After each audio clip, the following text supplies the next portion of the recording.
Good morning.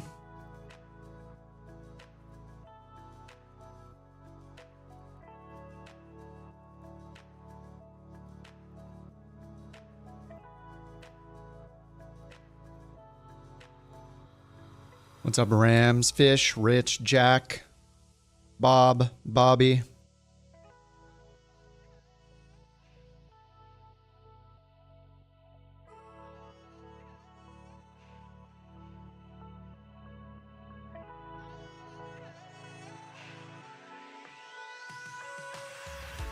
What's up, Givens? What's up, Chase? All right, I'm diving back into the world of the A350. This could be a really bad idea. Let's see how it goes today. Got my coffee. I ate all my breakfast items. It's 11:17 a.m. I'm definitely not late.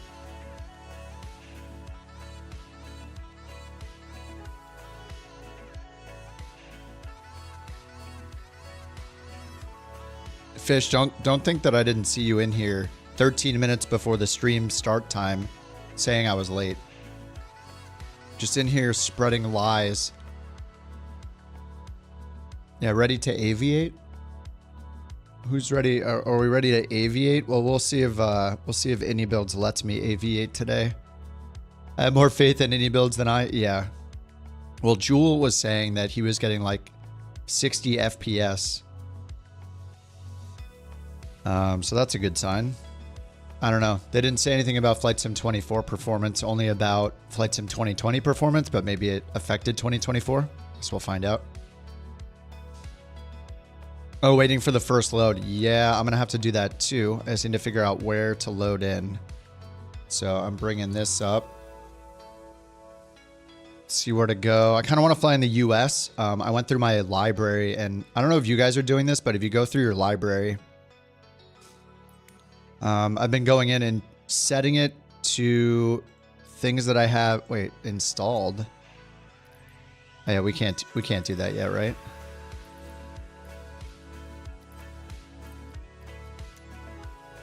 Guessing we can't install things yet. Not all of a sudden. Enable is all we have, yeah. So anyway, I've been going through and I've been going into the state. I've gone into anything I have disabled, which is a lot of things. And then I've been scrolling down. What's up, Noodle? What's up, Crackerjack? What's up, Sawyer? I've been scrolling down and just scrolling and looking for anything that says disabled that does not say not creator approved. So I'm looking for ones like this that just say disabled and then clicking it and enabling them one at a time. Because it seems like every day there are more and more things that no longer say not creator approved. One of the things that I just turned on today was the FS Trains add-on. I don't know if you guys ever use that, but it's only for North America, but it puts trains, like real trains, throughout the country. So live early. On the weekends, I'm live when I wake up, basically. You know, after I wake up, have breakfast, pet the dog, you know, do an errand, get coffee. But I've been doing that, and the trains one is now... The trains one no longer says not creator approved. So this was one of my favorite random things that happen in the sim is when you see a train. So I got this obviously in 2020, but so I want to fly North America just in case we see a train on departure or arrival. Could be cool.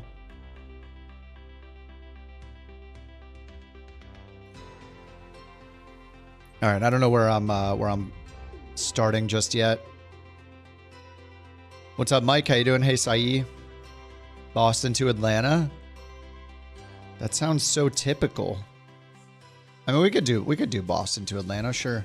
That'll definitely stress test the 350. All right, 350, the 900, no cabin.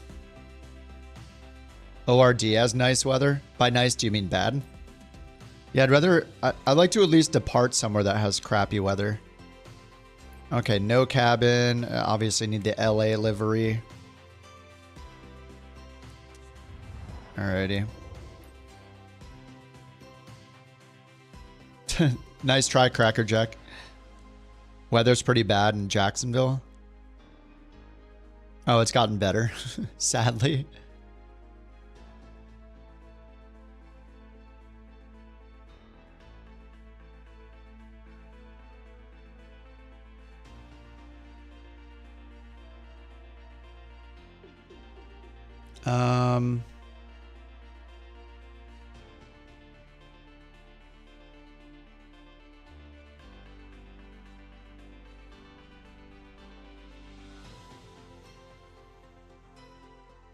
Yeah, I'm not sure. I think I'll just hit this until we see a US airport that has not the best weather. Yeah, Boston doesn't have... Boston and Atlanta just seems so normal. I want to find weird places to fly.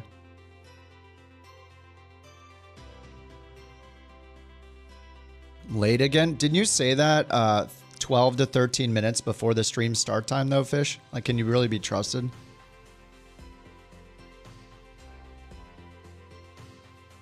Richmond to Tampa. How far is that? How far is that flight? Or long is that flight?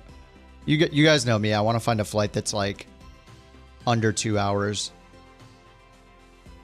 I don't care if it's not realistic.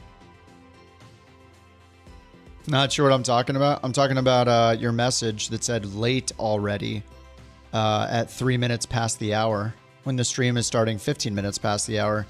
Don't think I didn't see it. I saw it. You're just typing late even when I'm not late. See, so you can't be trusted anymore. It's like boy who cries wolf kind of thing.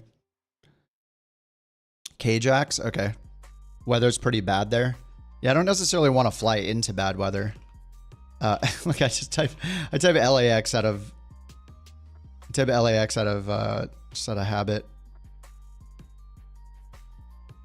Are we in E? Yeah, 777, less than 2 hours. We'll put it 1 to 2 hours, worst weather. It's not bad. Broken at 27 and 36, 10 miles of visibility. Gusting 28 knots, though. Okay, yeah, it's still, I mean, it's going to look crappy on the way out, so that's fine. Where to? An hour 48. Let's go less than that. Arcadia? 8,000 foot runway, clear. Yeah, that's fine, whatever. I don't have to land in bad weather. I just want to see some bad weather on one end. All right, so K-Jax to Kara. Oh my god, I typed LAX again. K-Jax to Kara. Yeah, all LA all the time. All right, I'll take gate 0, the first one. Let's go live weather, live time. Live off all players. I'm gonna go to custom live like this because I don't want to even see this stupid historic interface. I don't want it. Get it out of there. All right, save. Glutton for punishment. Hey, I got to do it so you guys don't have to, you know? I could save a bunch of people time and money by trying it again myself.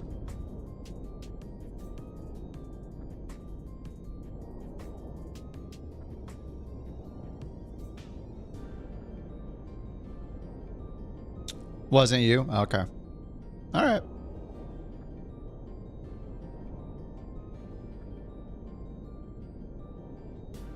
I believe you.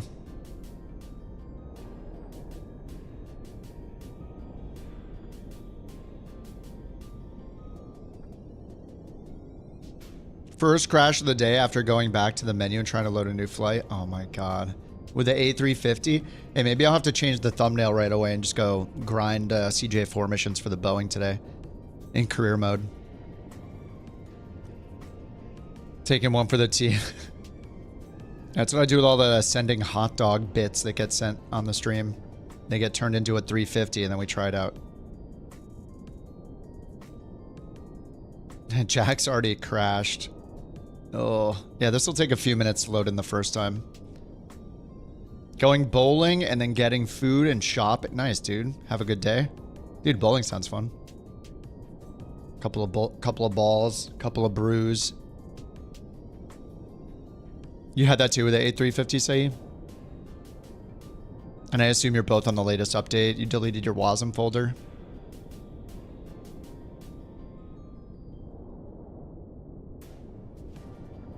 Oh, you're on a road trip, Campbell? Nice.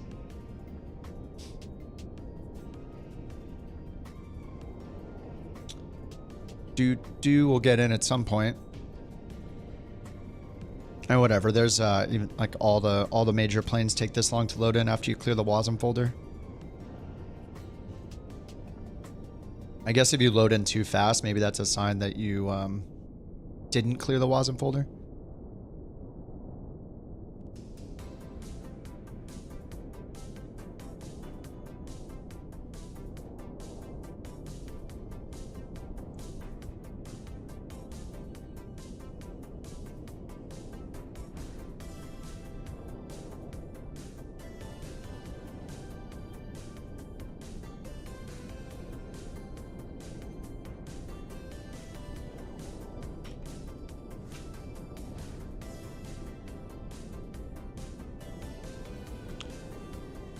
We're gonna skip this song.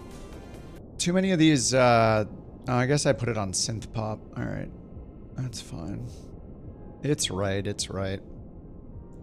Give the benefit of the doubt this time. Didn't actually load in all the way to the aircraft on the last load. Just to the fly now button. Wait, so it crashed before you clicked fly now? Oh, very, very windy on the East Coast. Yeah, well, we're flying out of Jacksonville now. Cracker Jack says to fly to Jacksonville, and it looks like it's gusting 3.5. That'll be fun.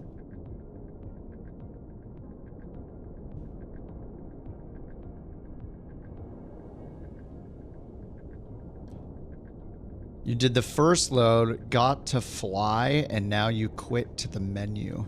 Oh, you left to the menu and then... Oh, okay. Alright, we'll see. I'm sure I'm almost in.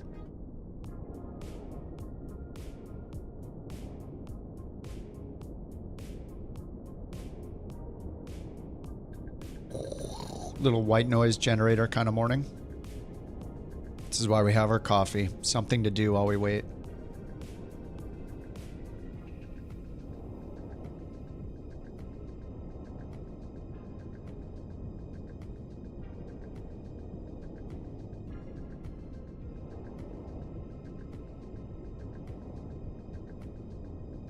Your sim crashed 3 times. You don't even have the 350. What's up? What's up, Sawyer?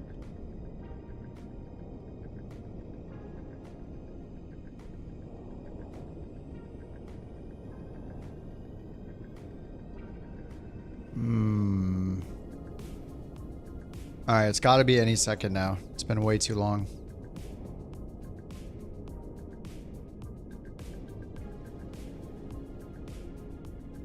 Hey Hamil, how you doing? Come visit us in Jacksonville where the stores are somewhat blue but actually look green. Wait, what? Housing's unaffordable? Dude, I live in LA. Rains every other day in the summer, yeah. I don't think I've ever been to Jacksonville. I've been to Miami. Good to be back. Crazy few days. Missed the street. Oh yeah, dude, with the launch and everything. Yeah, I watched a replay of the docking and stuff last night. Cool stuff, man. I didn't play the Hans Zimmer Interstellar soundtrack or anything like that, though. What is that sound that happens every time with this plane? All right, here we go. iniBuilds. We're going to give it another try today. Yeah, let me turn, just to be fair with all the other times I've tested it, I need to turn the graphics for air traffic back down to high instead of ultra. All right, just so we don't load in too many planes. All right, it still looks beautiful. I mean, that's never been a problem. Maybe they deleted the stupid engine wobble now. Ooh, all right, we'll see how it goes. Great to have you as a couch captain for 2 months. Shooter McGuffin Zero. Whoa, that was doubled up. Wait, hold on. Let me fix that. Oh, I see where the problem is. Shooter, thanks for 2 months, dude. Here, let me replay that. Let's make sure that I fix the oh, maybe it won't replay. We got it doubled up. Yeah, it's because I'm messing with my interface again. All right. Okay, we got another 350 right next to us, so we know that's loaded in at 100% quality. So we're loading the plane twice. I don't know if that matters. All right, let me get the sim brief going. We're going Jacksonville to Arcadia. Sim brief it. And we're going to be Delta 323, A359. That is a really easy route. All right, all the way west. Arcadia, Louisiana.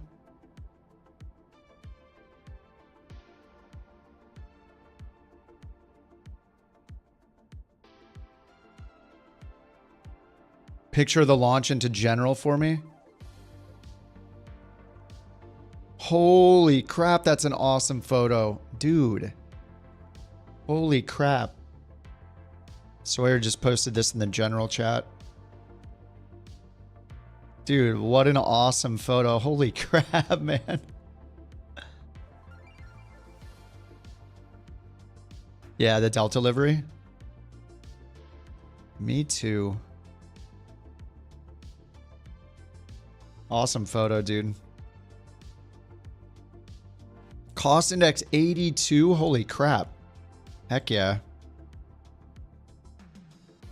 All right, we can we have to use our own for that. Okay. All right, so I got the sim brief flight plan. Let me set the route and everything. This is an easy one. Set route. And here's the route on the Twitch side. This is an easy one. It will be Delta 323. All right, let's get this thing powered on while I get Beyond ATC going. What's the overhead in this again? Shift 5? Shift 4. Okay, there we go. And let's get off. Let's get back to legacy mode. Flight interface. Legacy. Stunning launch. Now to go from the most technologically advanced machinera built by humans to the Flight Sim 2024 A350. Yeah, well, we'll see. We'll see how it goes. All right, battery 1. Emergency batteries, battery 2. Get all these guys on. Pumps on. External 1 and 2 on. Okay, nav. Crew supply oxygen, emergency exit lighting. They still have the mouse wheel flipped.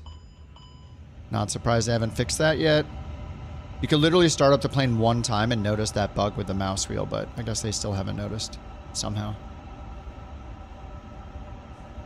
All right, and then we'll get no mobile, smoking, seat belts, all on auto.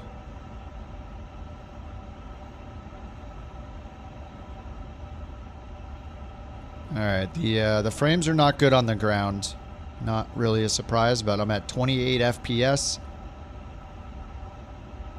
with a terrain level of detail of 50. 30 FPS. Ooh. Beyond ATC's been putting traffic on a collision course with you? Do they give you guys go-arounds? Should give you go-arounds. All right, flight ops, sim brief import.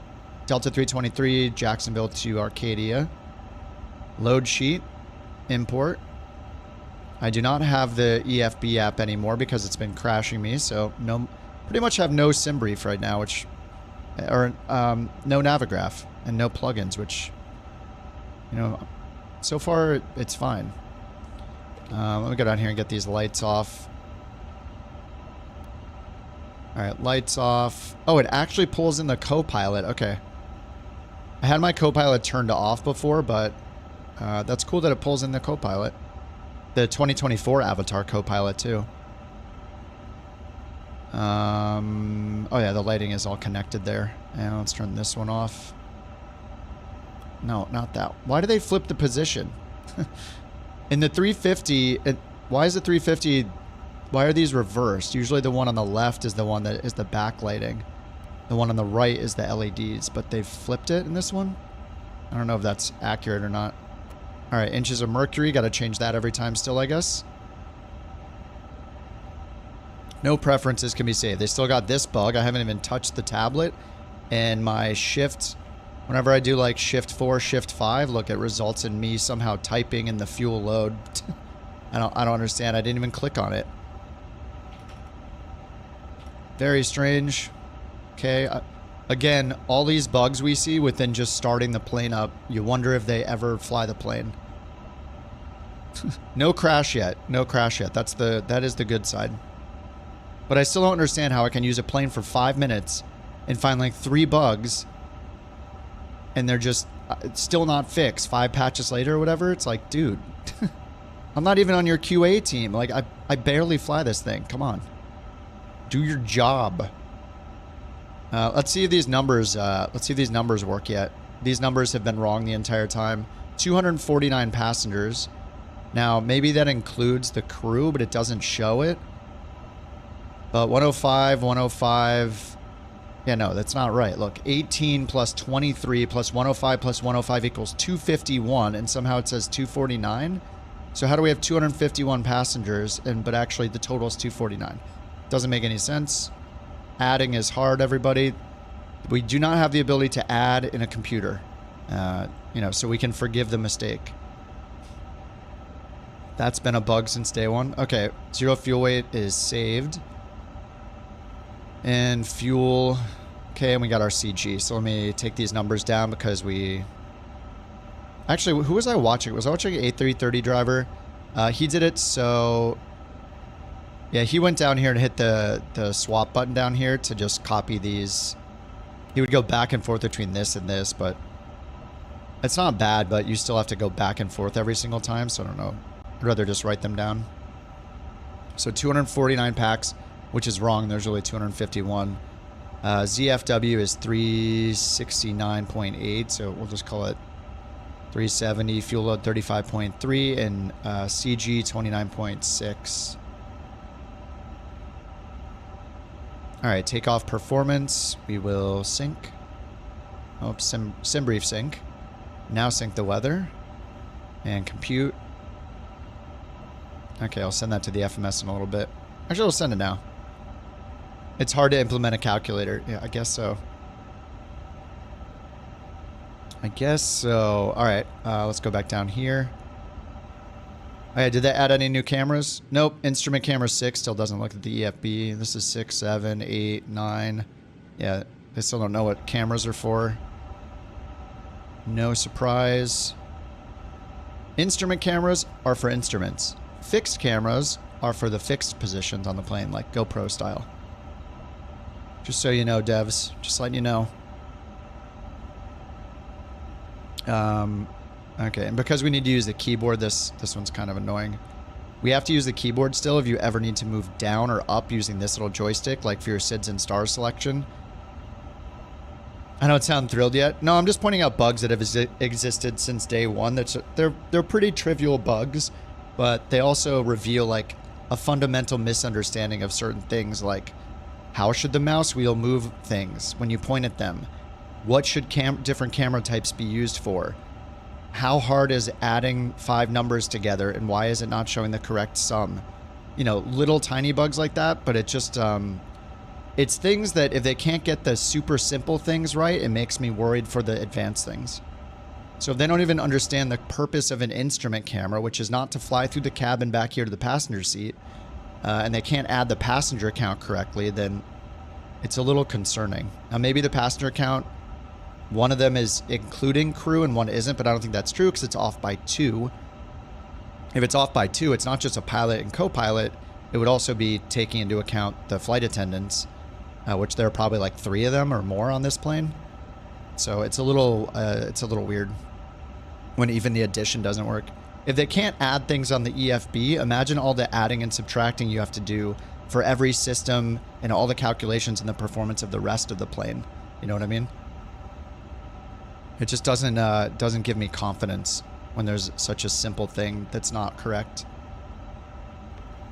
Okay, flight init company flight plan request. I mean, we'll see how it goes. Hopefully it's improved. If I don't get WASM crashes, like generally those more minor bugs are not a huge deal. The WASM crashes are the biggest deal, obviously. So if they've actually fixed those, then it's gonna be better. All right, Dallas 323 to Kara. That's right, 400 for the cruise. Cruise temp and cost index 82. I think that's correct from what we had before. Let's go to fuel and load. And we'll do performance on the right.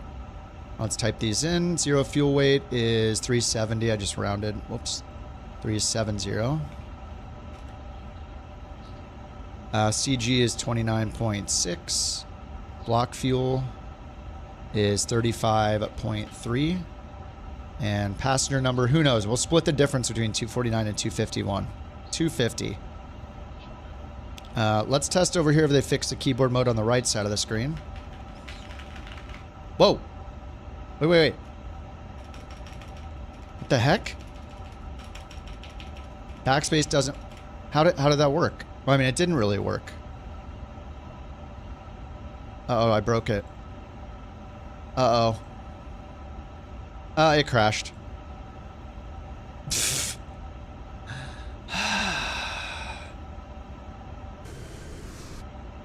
Delta 2923 heavy. Wait, did it crash?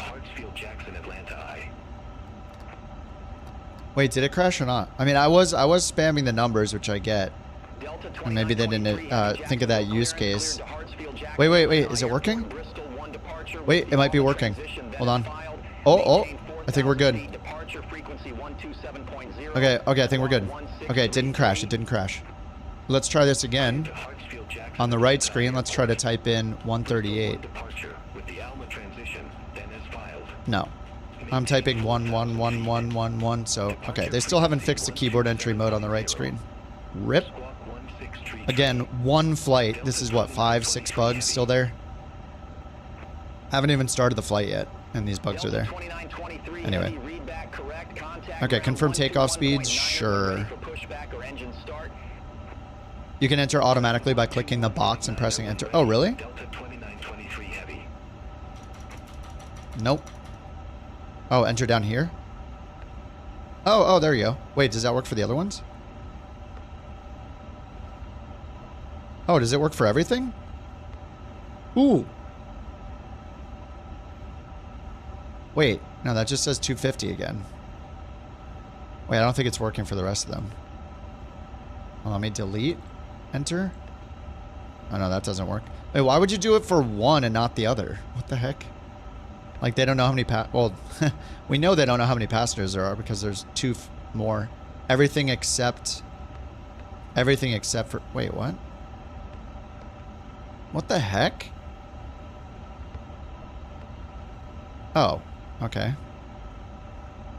So if you put in an invalid number... Okay, well, that's cool. I didn't know that. Nice. I mean, that's good it doesn't work for packs because they don't seem to know how many packs there are on the plane anyway. All right, cool. This is all set up. Let's get our flight plan. All right, Jacksonville departure. We got the jet in 2, runway 26, jet in 2, jet in 2. Transition is caps. I need some music to get through this. All right, then we got manual. Okay, inserted, and then departure side will hit Kara, and then put in runway 35. And what do we got? ILS 35. Okay, we'll just insert that and leave it alone. Check takeoff data. So sure, we'll go back over here. Wait, it's runway 26. Why do we need to check takeoff data?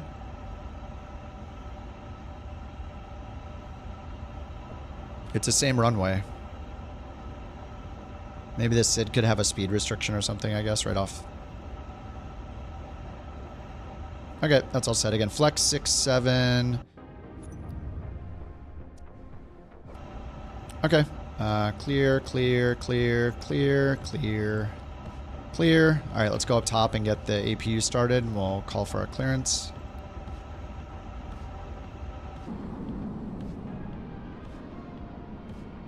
All right, beyond ATC.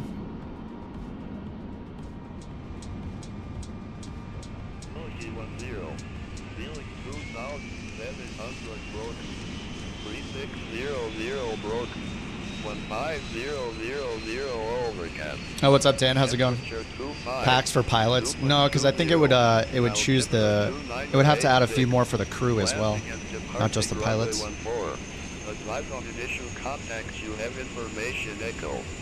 right, information echo. Oh yeah, the thing still doesn't work. They still haven't fixed the beyond ATC problem. I mean, there's every single bug is still there. Like, you literally just do one flight and you can find all of these bugs. I don't understand. Alright, 11905. Does the swap button work? It doesn't. The hardware swap button doesn't work either. Does this swap button work? Nope. The sim command swap button, swim connect. The sim connect swap button doesn't work either, which is something I put on my stream deck. So that also doesn't work. Nice.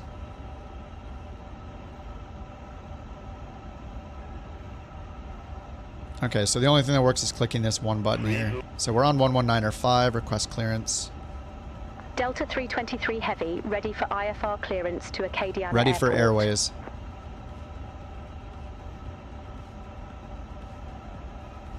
Delta 323 Heavy, Jacksonville clearance cleared to Acadiana. Radar vectors caps, then is filed. Maintain 4000. Expect flight level 400 10 minutes after departure. Departure frequency 127.0. Squawk 0652. 4000 0652. Cleared to Acadiana. Radar vectors caps, then as filed. Maintain 4000. Expect flight level 400 10 minutes after departure. Can't use the keyboard still. Departure frequency 127.0. Squawk 0652. Delta 323 Heavy. Delta 323 Heavy, read back correct. Contact ground 121.9er when ready for pushback or engine start. Will contact ground 121.9er when ready for pushback or engine start. Delta 323 Heavy, thanks. Alright, we'll see how this pushback thing works here. It worked pretty good yesterday.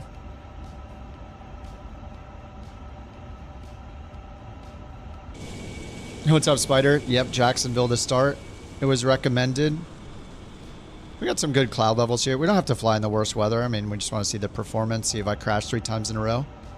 I did not use this. I haven't used this for 2 updates. I think the last time I did was 102. I didn't use 103, and now we're on 104 for the A350, so we'll see how it goes. What's up, Brian? What's up, Dan? Okay. Yeah, this is good. We got our APU started. Let's get APU bleed on.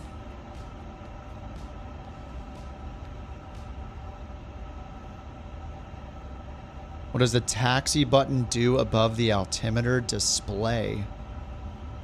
Oh, I have no idea. I didn't even notice that. This button?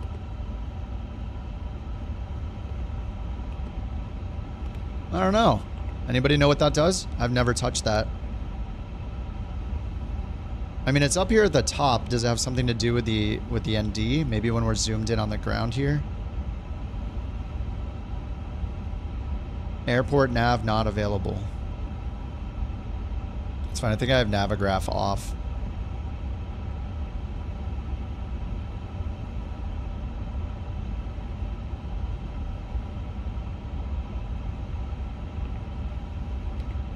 Yeah, I don't know what the taxi button does. Yesterday's stream, it was fun. We did like 4 to 5 hours of the bird tour, bird trek. We did what, 6 legs, all float planes, and we're making our way. We're in Victoria now. We went through all of Vancouver Island with the B1000.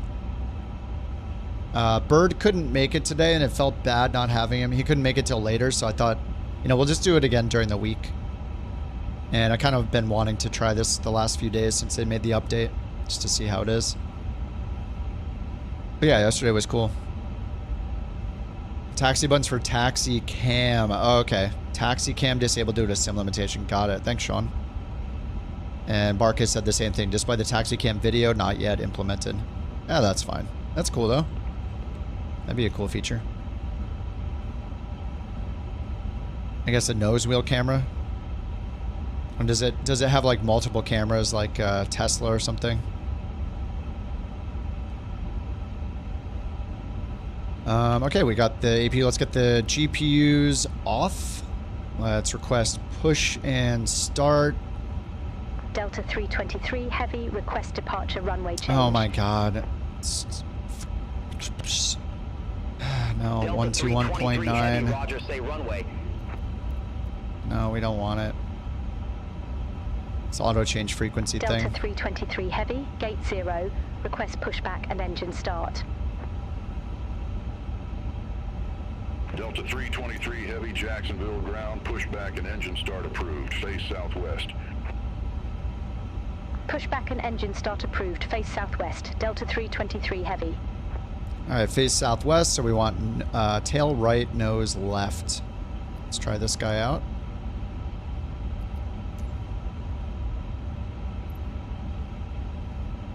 This is from flightsim.to. It looks just like the Aerosoft one. I don't understand. Like they're exactly the same. So tail right. Click and then enter. Request pushback.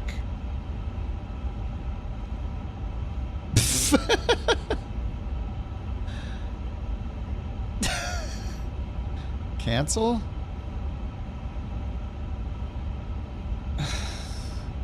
Oh my god, okay. Stop pushback. What the hell? What is that? Oh my god. These devs, dude. How does a pushback tool I don't understand. I've never seen that before. Alright, how about manual pushback? Let's get the parking brake off, I guess. We got APU bleed on. And I should probably remove the chocks. Alright, chocks are removed.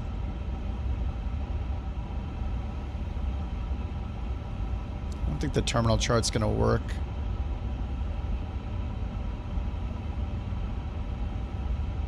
Oh wait, I do have Navigraph attached. Then why did it... How can it not find the taxiway diagram then? Alright, don't ask questions, I guess.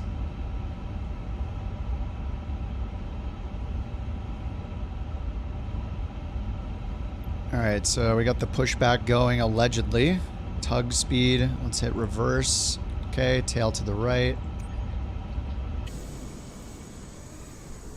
Sorry, Jack. We're coming back. Try to tighten it up here. Wow. It's impressive.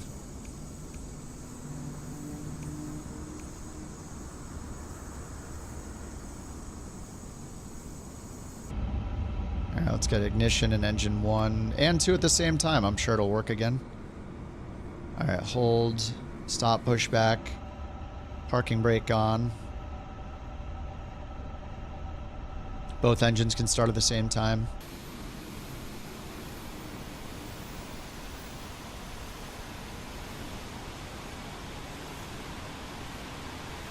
Yeah, that's the Lido chart, yeah.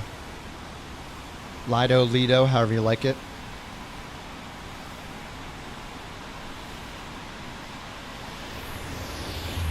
Oh, Shooter, thanks again for 2 months, dude. On Twitch, appreciate it, man.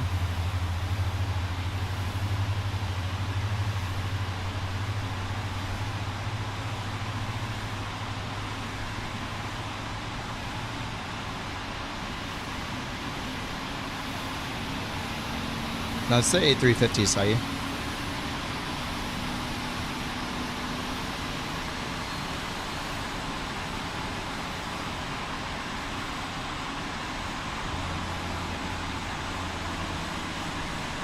In the OIS settings, you have to switch charts to Navigraph to get the taxiway one working. I mean, I don't mind that. I like the Lido charts. Oh, these are the Lido charts. That's why you're right. Yeah. So I think I did disconnect Navigraph because I don't want to deal with any potential bugs. I just noticed Jax at Jax. Jax at Jax. It looks like the engines are started. Or wait, flaps 1 takeoff. Performance. Flaps 1, packs on, anti-ice off. Flex 67. Alright, bleeds can come off. Oh, beacon needed to be on. And taxi. Let's request taxi. Delta 323 Heavy. Seatbelt taxi signs for on. departure. Delta 323 Heavy, runway 14 taxi via Delta Alpha. Runway 14 taxi via Delta Alpha. Delta 323 Heavy. There's no Delta nor Alpha. Anyway. Runway 14. Alright, so let's get the auto brake on. Spoilers armed. Flaps are set. Transponders on. Should be on. Oh, wait, where is it? Oh yeah, it's digital.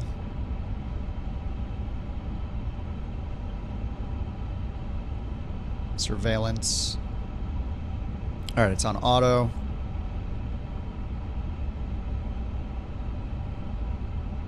And we're going to 14. Parking brake off, taxi lights on, flaps are set, and takeoff config. Normal, TCAS on standby.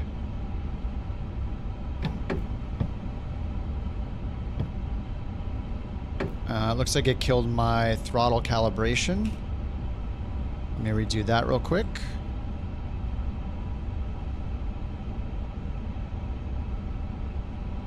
Throttle calibration. Reverser, no. Global dead zone, no. Idle set.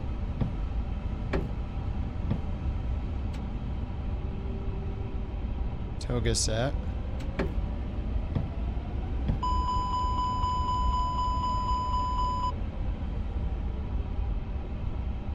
Okay, that's fine. Alright, parking brake is off again. Let's go. Let's see how long we last. Update 2? They just released update 1. If you mean sim update 1?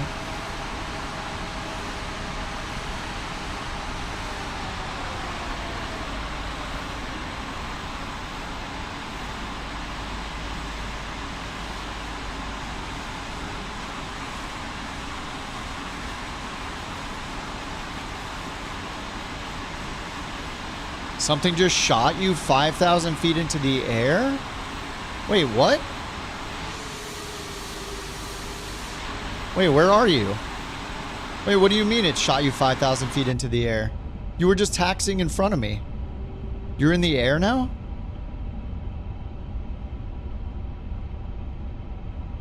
Wait, what happened? What happened to Jack? He's literally gone.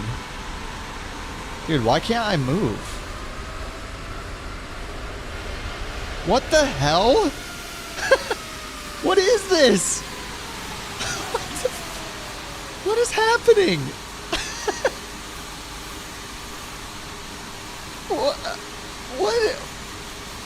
What is this?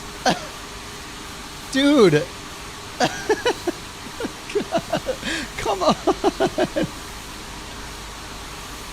Oh my god. What?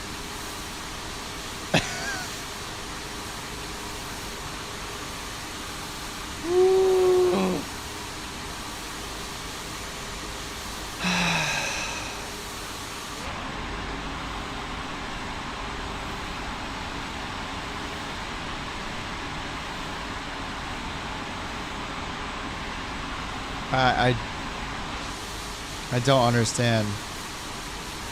Is it overweight? What happened?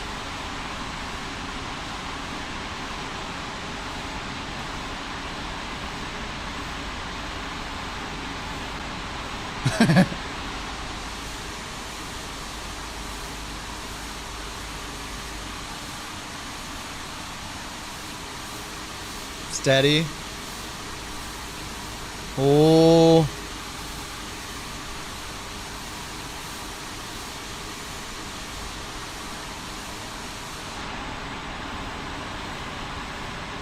Dude, what is this? How is that even possible?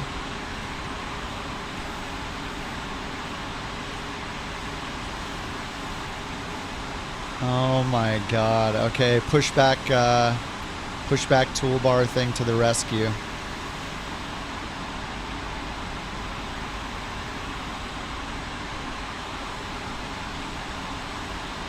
Yeah, I tried the taxi camera, it doesn't work. That would have been helpful, I guess. Yeah, I don't know. I guess for some reason I didn't think there'd be a sinkhole right here next to the gates. I don't know what I was thinking.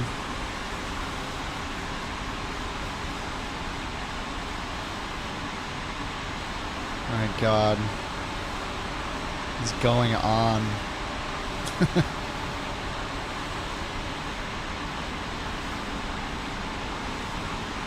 Sun Country 8158, ramp 30 taxi via Delta. Ramp 30 via Delta. Sun Country 8158. Florida does have sinkholes, I guess. Why do these taxiways look so tiny and weird? What is happening? Is this normal?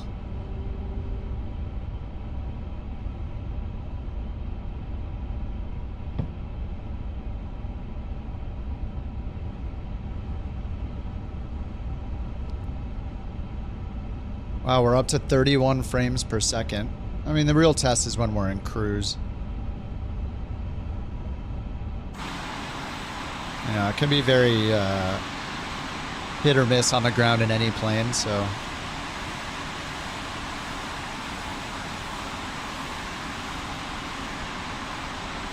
I don't see another sinkhole, so that's good. Weather's gonna get spicy in Central Florida, sweet. There's one at Pittsburgh, a taxiway suddenly drops 100 feet into the road below. Nice. Why does this keyboard keep coming up? Guys, holy crap. Every time you bring up the EFB and then put it away, this on-screen keyboard comes up. Why? What does that have to do with the EFB? I don't understand how you even make this happen. It's impressive in a bad way. The Jet in 2. Where? There it is.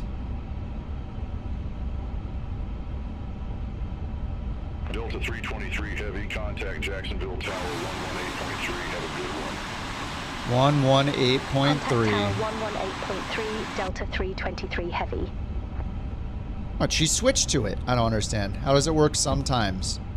It doesn't make any sense. Be advised, information Foxtrot now current, altimeter 2982. What's up, Tomb? 2992, nice.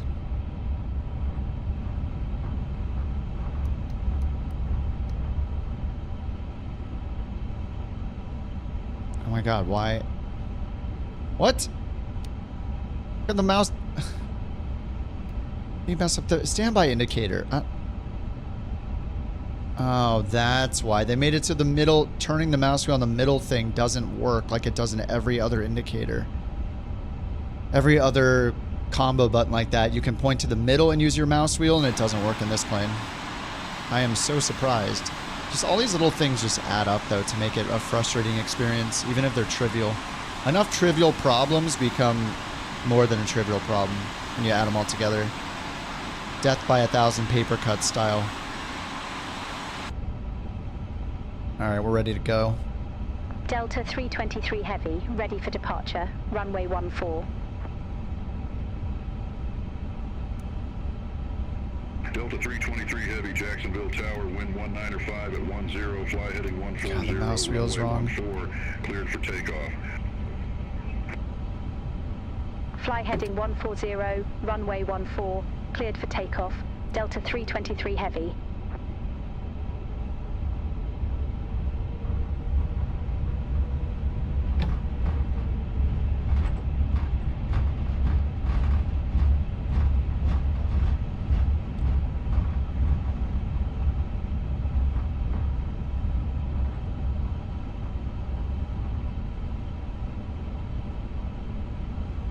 Cracker Jack on the takeoff roll. Does it say A340? What's on the back of that plane?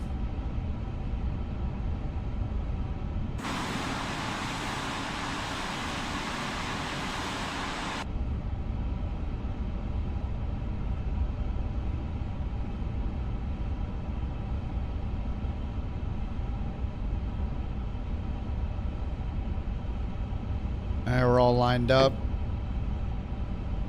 Let's test these engines out. Let me get the terrain off. I don't usually have that on. Takeoff configs normal. Flex. And flex 67. SRS runway. Auto throttle. Alright, let's see if it auto rotates. 80 knots.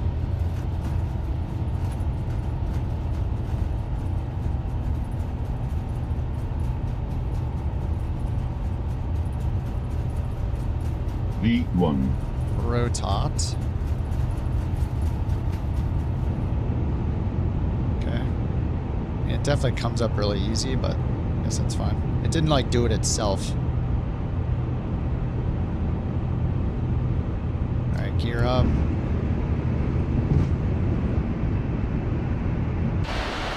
Delta 323 Heavy, contact Jacksonville departure. Take care. Contact Jacksonville departure. Delta 323 Alright, Heavy. autopilot. Climb. D-rated Jacksonville climb. departure. Delta 323 Heavy, 1,300. Oops, we're just vectoring ourselves, I guess. Delta 323 Heavy, Jacksonville departure. Radar contact. Climb and maintain flight level 190. Alright, Climb 190. and maintain flight level 190. Delta 323 Heavy. I should have said it's a heading mode, but we're on the arc. We're turning for the Delta 323 manual. Heavy, turn right heading 280. Expect further clearance in about 33 miles. Turn right heading 280. Delta 323 Heavy. Alright, 280. Delta 323 Heavy, Jacksonville departure. Expect radar vectors, runway 35. What? Again with this bug? We just took off. It's giving us expect vectors. We're a little busy right now, guys. What's the total air temp right now? Plus 24. Damn, it's warm. Okay. Should get the TCAS on. Delta 323 Heavy, Jacksonville departure. Expect radar vectors, runway 35. Vectors 3-5, Delta 323. Is the Phoenix worth it? Yes, 110%. Verify instruction. I mean, if you want that level of realism, yeah, it's worth it.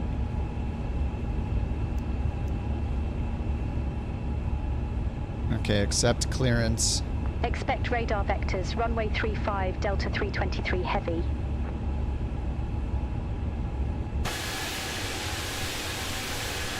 Beyond ATC, Drew.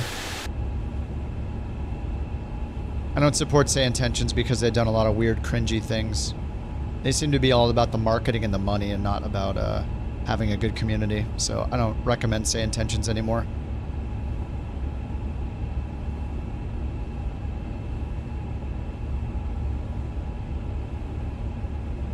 You can go look up their Reddit post where their self-congratulatory post when the A350 or the A380 came out. Cringy marketing attempt at a it's just fake stuff. It's a lot of fake behavior, like congratulations to the fly-by-wire team from us at Say Intentions. By the way, our definitely not the point of this post, but our software is fully compatible. Click here. It's like, oh my god, dude. It's so cringy. Like, how do you behave that way and think you're gonna get any respect from anybody? Beyond ATC, the way they run it is so different. They're just like all about feedback and their community. They don't ban people for criticizing their product like the guys at Say Intentions do, or, you know, pretend like I don't even know what happened. The birthday cake situation, whatever the heck. It's so weird, man. Stop supporting weird people with weird behavior. That's why I don't use VATSIM either.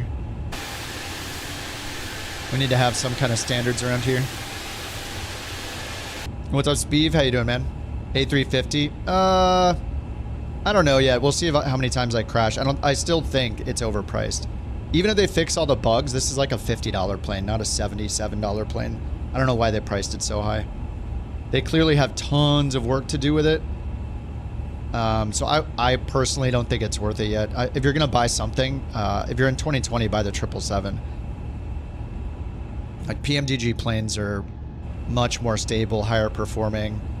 They have a longer track record of high quality planes if you really want a Boeing. Or get the, if you want a 737, get the iFly as a great alternative too. But yeah, 777 if you don't want the 350. I don't know, we'll see. The last time I used this was 2 patches ago and it crashed 3 times in a row, so we'll see if it's better. I hope it's better. I still don't think it'll ever be worth $77. All right, 10,000 feet. Landing lights off. Seatbelt to auto. Put the strobe back to auto. Yeah, we don't see ourselves here for some reason, even though...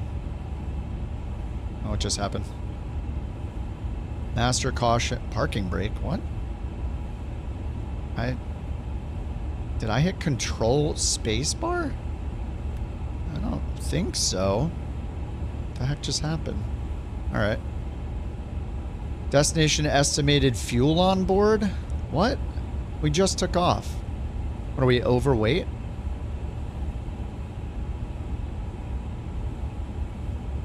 Alright, we're still on this heading. Did they give us a different heading yet?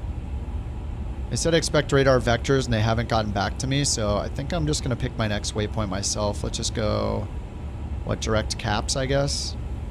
No, direct L gauge. I'm just going to go direct there.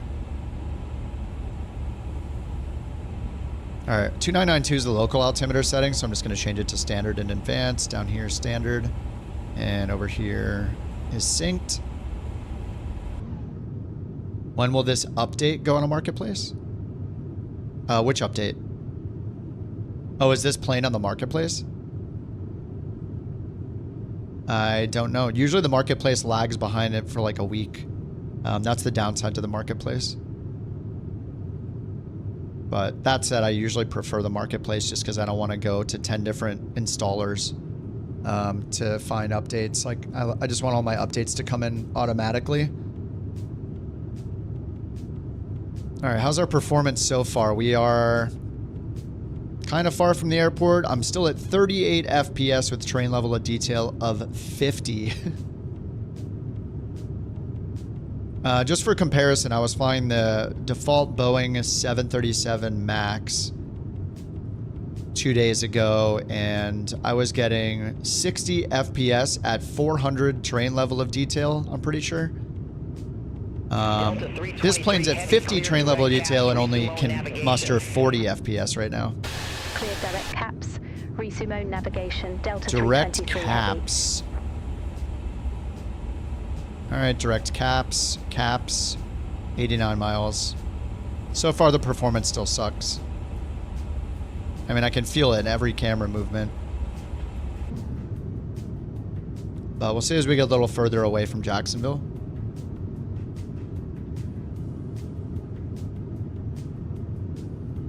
They're comparable because they're both airliners in Flight Sim 2024. One of them comes with a game and the other one's $77 extra.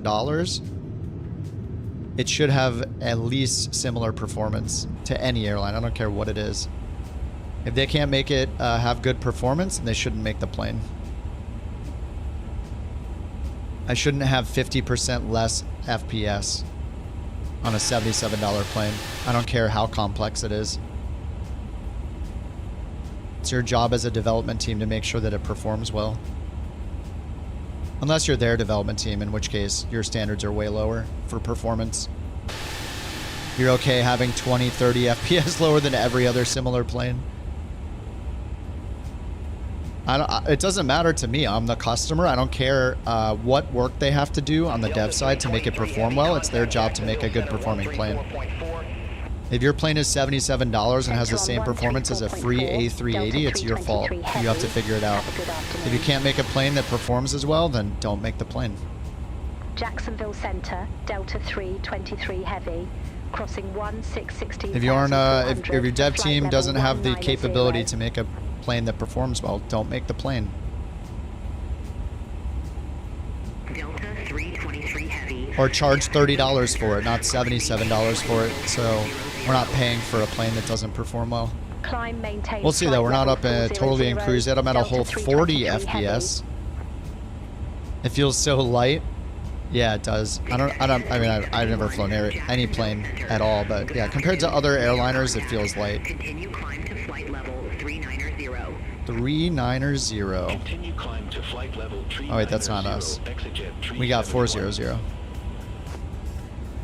right, 400, open climb, Delta cruise. 323 Heavy. Contact Jacksonville Center 133.7. Contact Jacksonville Center 1. Have I flown the premium? Delta No. 323 It Heavy. costs more and has worse performance and more bugs? No. Jacksonville Center. Delta Oh, she switched it 323. again. I don't Heavy, good understand. afternoon. How do you make Climbing something that flight can level only switch 185 for frequencies flight level automatically 400, sometimes? direct caps. Hold on, let me test something here. I'll wait for them to reply. Delta 323 Heavy. And then we'll Jacksonville switch. Center. I have the Sim Connect button on my Stream Deck now to hit the command, so I'm going to hit it now. It doesn't work still. Yep. Hitting the COM1 swap does not work. Let me hit the... I have a button on my stick for swap COM1. Should be the same command. Yeah, it doesn't work either. So how is it Look, switching folks, automatically I've sometimes? seen some wild debates in my time, but nothing quite like fake Morgan Freeman throwing shade at fake Samuel L. Jackson or a robotic Joe Biden arguing with a pixelated Gordon Ramsay about the proper way to cook an egg. So I say this to you, the loyal viewers, stay strong, stand firm, thank you, and may God help us all. Okay. Yeah, yeah. Thanks, Obama.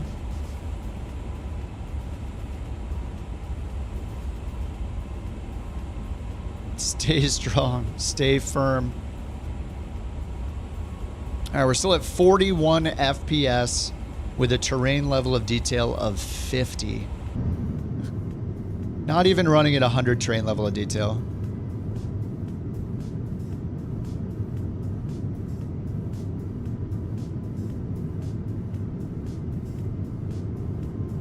Yeah, I did not pay for that premium version.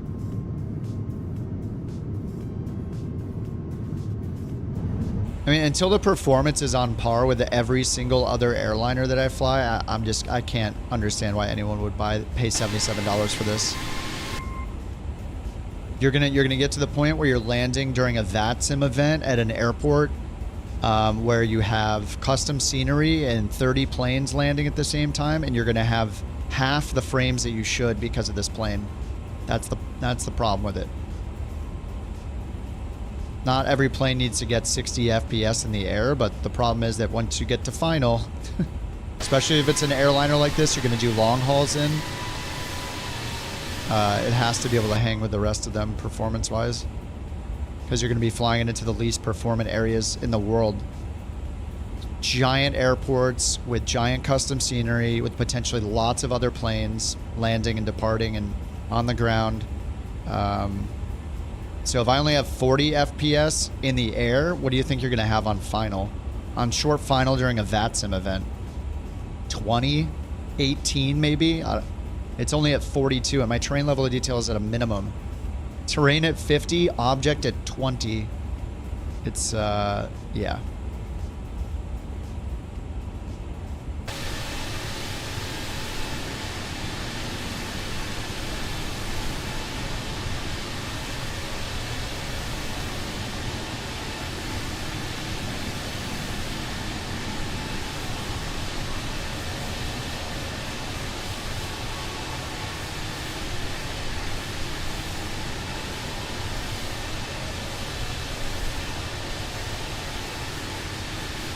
Low graphics settings, yeah.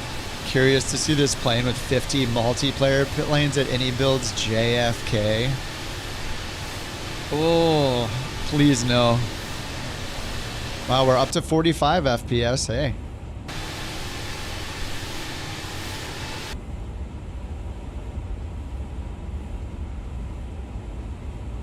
Discontinuity ahead.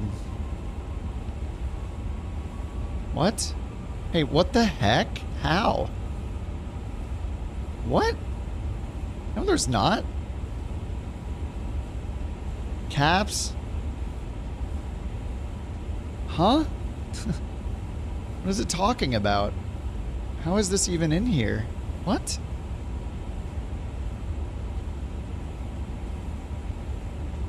How is caps in there? It was in there twice? Oh, it was in the en route section, wasn't it? Okay. Don't all the other avionics auto deduplicate when they have things like that? I swear the A320 will, if I have caps in the en route and I add an arrival with a transition of caps, it will merge them and there'll be no discontinuity. I swear that's a thing. Yeah, Phoenix cleared it for you? Okay, exactly, yeah. That's what I thought. Yeah, usually if you do that and there's 2 duplicate waypoints, it will automatically merge it and remove the duplicate, but not in an iniBuilds plane, I guess. Ooh. Did the same for you and you're in the 330, which is another iniBuilds plane. Okay. I don't understand. So the same developer making another Airbus has that feature and this one doesn't. Makes sense. So how many bugs have we found? 7? I don't even know how many so far. Just adds up.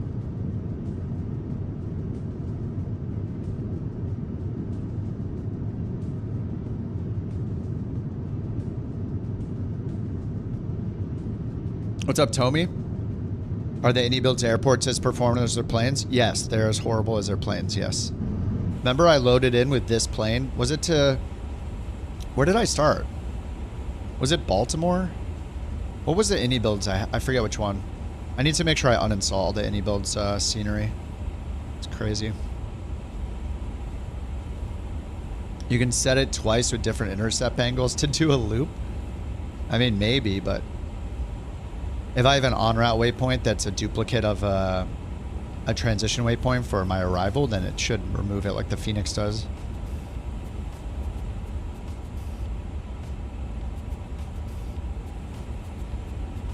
Flying the MD-11, having a blast, nice. Yeah, it'd be nice to have when we get the any of the PMDGs or the iFly, it's gonna be so nice. I mean, the Phoenix is amazing. I mean, if you're in 24 with a Phoenix, you're happy. What's up, Robert?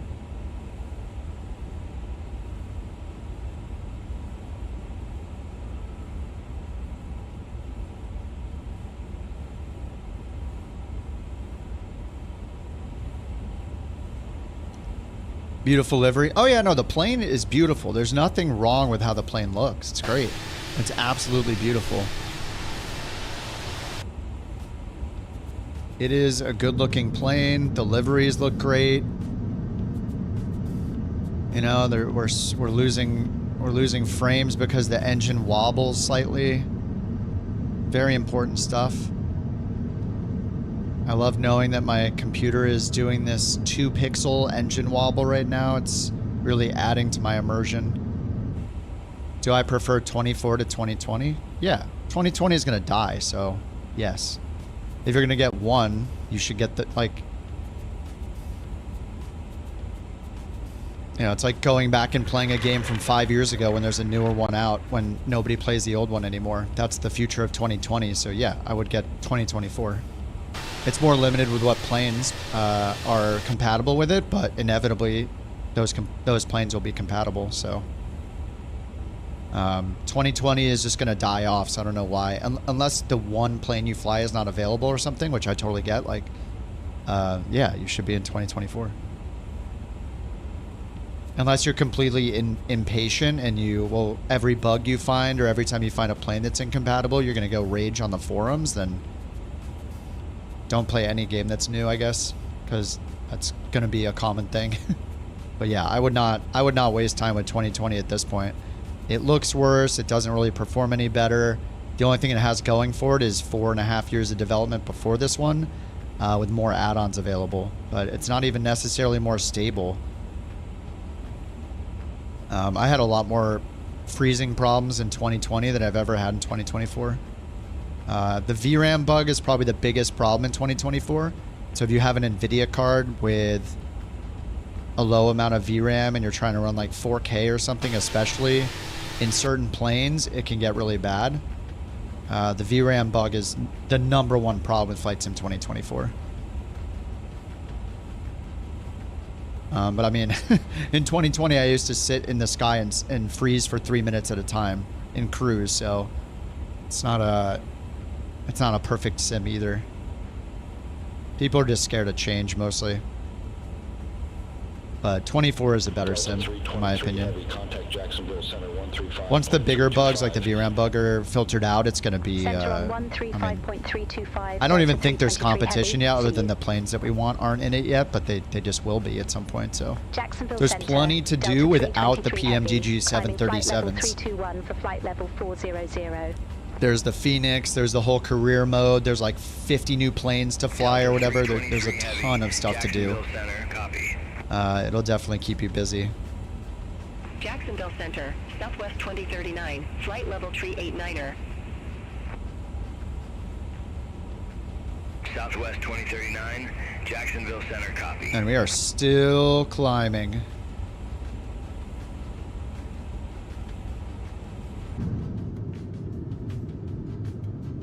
Premium? I got Aviator Edition because I wanted every plane.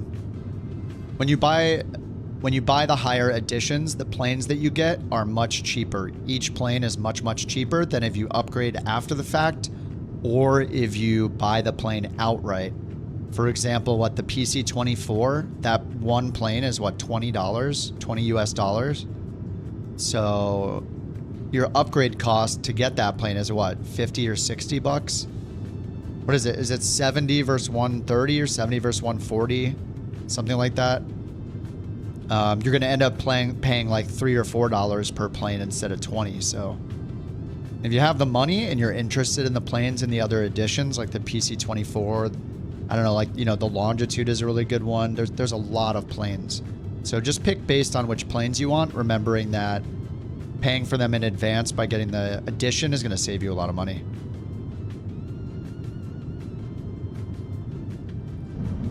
I mean, you could always just get it through Game Pass and try it for a bit, see if you even get hooked.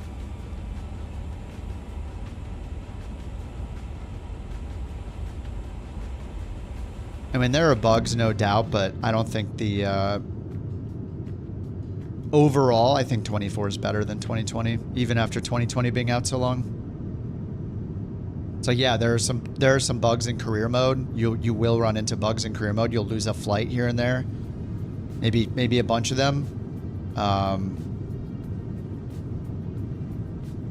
But 2020 doesn't even have a career mode to play, so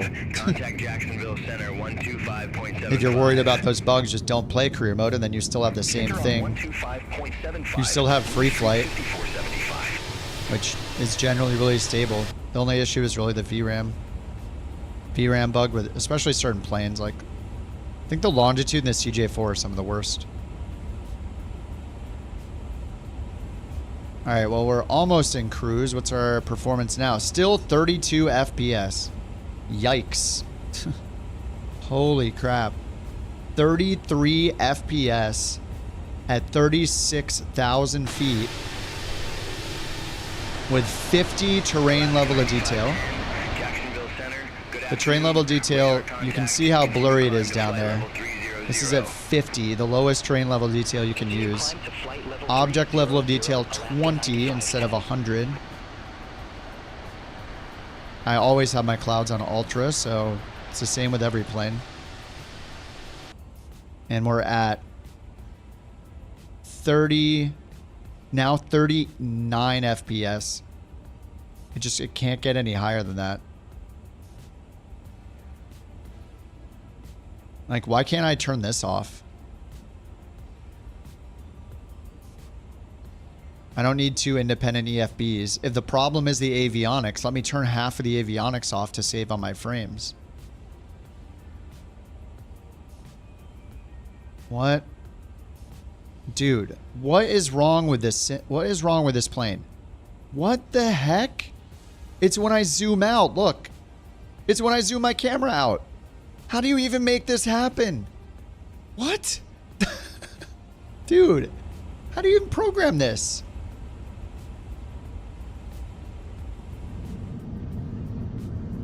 if you zoom the zoom range of the camera out, what? The screens start flickering when you zoom all the way out with your camera. What the heck? LOD? Why are these even changing? Oh my god. Did this happen before?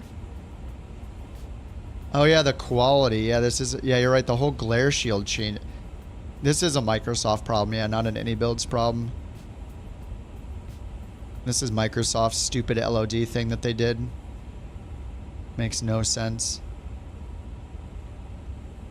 I don't know why it affects my plane. Crazy. Who thought of these really, really dumb ideas? I have no idea. So bad.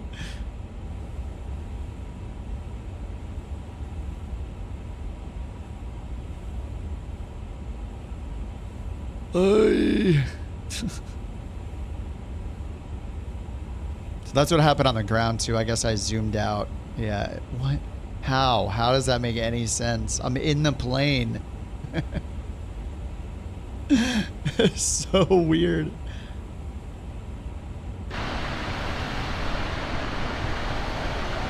Clipping style graphics. Yeah, that's a Microsoft glitch right there.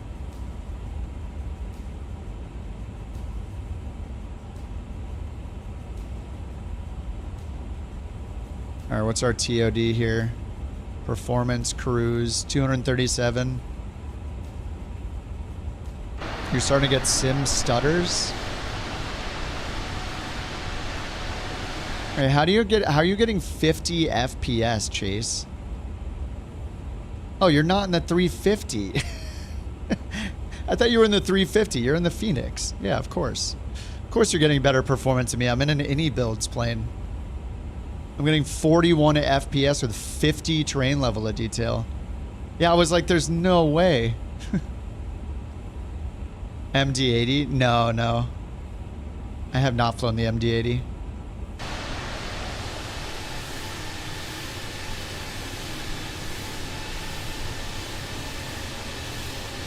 I mean, this plane just continues to have horrible performance compared to everything else.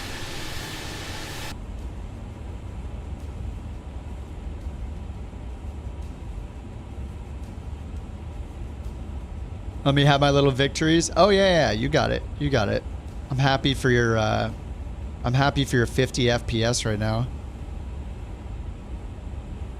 Like in cruise, again, in cruise, not a huge deal. Landing at a huge airport with custom scenery and a bunch of planes flying around, it becomes a big deal. That is why we need to have higher FPS in general. Southwest 2039, Jacksonville Center. Expect raise 2, runway 22. Expect raise 2, runway 22. The laggy builds.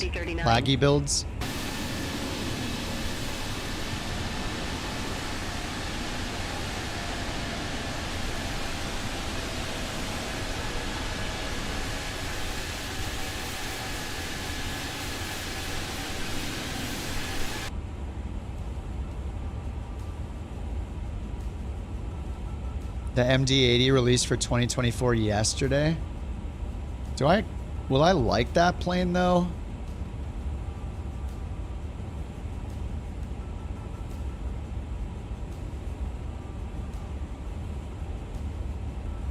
I don't know if that's my kind of plane or not. That's cool that it's out for 2024 though. That's great. F-28. I have the F-28. I definitely liked flying the RJ better than the F-28. The 88 has some screens. Waiting for the MD-11. Yeah, I haven't flown any of those planes. I'm not against it. Just, yeah, it's going to take me a bit to learn them. I remember trying the F-28 and being, like, very intimidated. And then the RJ came out, and I liked the RJ a bit more. It was a little more tech-forward, a little more modern. So, you know, I need my screens. I don't need all the screens, but...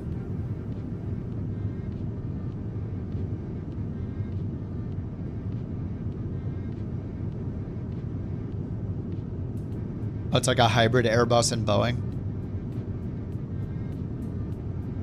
Is it in the marketplace? Is it in the 24 marketplace? Just Flight will release the F-70 and the F-100 similar avionic updates like the RJ. Nice. I do need to get back in the RJ. That's been a fun one. I was hoping that this plane would get better performance. I mean, maybe 5 more patches and they'll finally address some of the really trivial but annoying bugs that have existed since day one, like bringing up the EFB, bringing up the on-screen thing here, and then highlighting a field. And then, look, if I ever use the EFB and now I'm using camera presets and looking around, and then you go look back at the EFB, this is what you see. Because I'm hitting Shift 5, Shift 6 to change my camera. Like, what? How do you even do this? I don't know why they're integrating with the tab key in any way. Like, you'll notice when you use something like the working title team makes, for example, all the keyboard entry modes, you just click a specific spot to highlight it, and then it locks you into typing until you're done. They have to hit OK and exit, basically. And why they do that is very clear, because in this case, say you have the tab key for some reason bringing up this keyboard. I don't know why you would ever make a key that has nothing to do with your plane, that could be bound to anything else, bring up a keyboard on the EFB that you have. It makes no sense that they would do this. But there's a reason why developers like Working Title make it so you have to click in and it kind of locks you into the keyboard entry mode before you get out, because now as I'm moving around, like, I don't even know that this is highlighted, and then all of a sudden I have a bunch of crap put in the EFB in random spots. Imagine it triggered something else. Like, it's just really bad. It's really bad programming. I don't know why that happens. And then over here they like, why do you have to do something different? Why does a keyboard entry mode, for the first time, you need to hit left control to turn on keyboard entry mode, when every other thing that uses keyboard entry mode, it either locks you in instantly when you click on it, or there's a little button to click that locks you into it, so you can't mess with anything else while you're in keyboard entry mode, and then you exit. Like, just do it like everybody else does it. And I don't understand why it's so hard for people to just look at what's been done before you and done well, and just do the same thing. They do the work for you. Just do what they did. Just do as others have done before you who are successful. Then maybe you will be successful. Doesn't make any sense. They test them in their custom binding modes. Good afternoon. Flight level 400. Add iniBuilds to the Rage bingo. There's just really stupid decisions they make. How does hitting tab on my keyboard have anything to do with this plane in the EFB? It should never be reacting to my keyboard unless I'm explicitly entering a keyboard entry mode. It doesn't make any sense. It just shows they don't like pay attention to how anybody else does anything. Like, they're in their own world. It's concerning. Like, why wouldn't you do it the way everybody else does it where it works? I don't know. It doesn't give you much faith in their programming team when they're making decisions like this. I mean, they can't even add the passenger count. If they can't sum 4 numbers, what else is in here that I don't know about? If they can't add 4 numbers correctly, you know?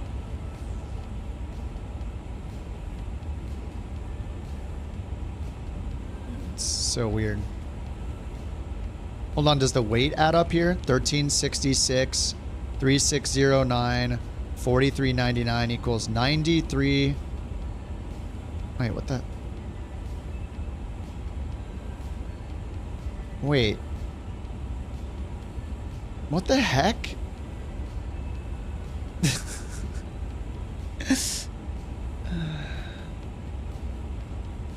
Hey guys, does anybody know what 4 plus 3 plus 1 is? Is it 43? So is this the gross weight of the plane, or is it supposed to be the weight of the passengers? Because the way it reads, it looks like it should be the weight of the passengers, right? 13 plus 3.6 plus 4.4. I don't understand. Is it including the fuel? Like, just looking at this is confusing. It's a table, right? And it says total. So the row, you add the row, and it should equal the total. It's off by 2 for this one, and this is nowhere near what this. I don't understand. Have they ever seen a table in their life? Like, what are we looking at? It makes no sense. Like, who is making this? I don't even know what we're looking at. How is this not the total of the passenger count? Because down here you have the baggage. So is this the total including the baggage?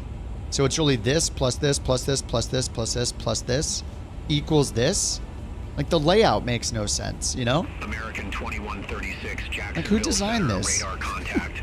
1366 plus 3609 plus 4399 plus 9316 plus 7633 plus 1433 equals 27,000, which also doesn't appear anywhere here.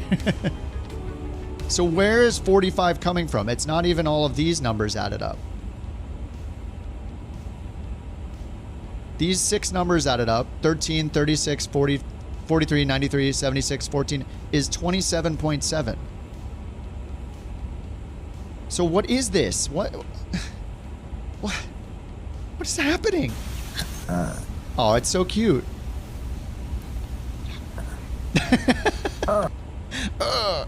Thank you for the bork. Yeah, well, that's just like your opinion, man.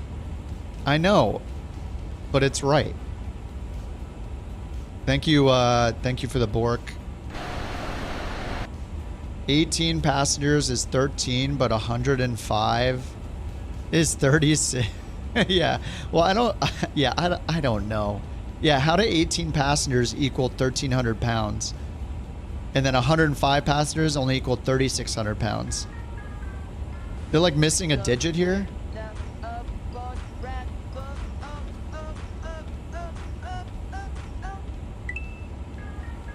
Oh my god.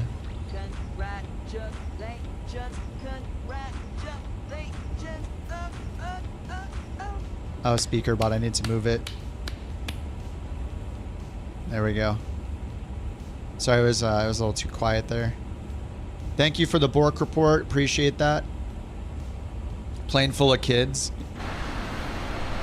The economy passengers must now undergo dehydration process before boarding. Yours, the weight is correct. 257 passengers. Wait, what? You mean 79 kilograms each?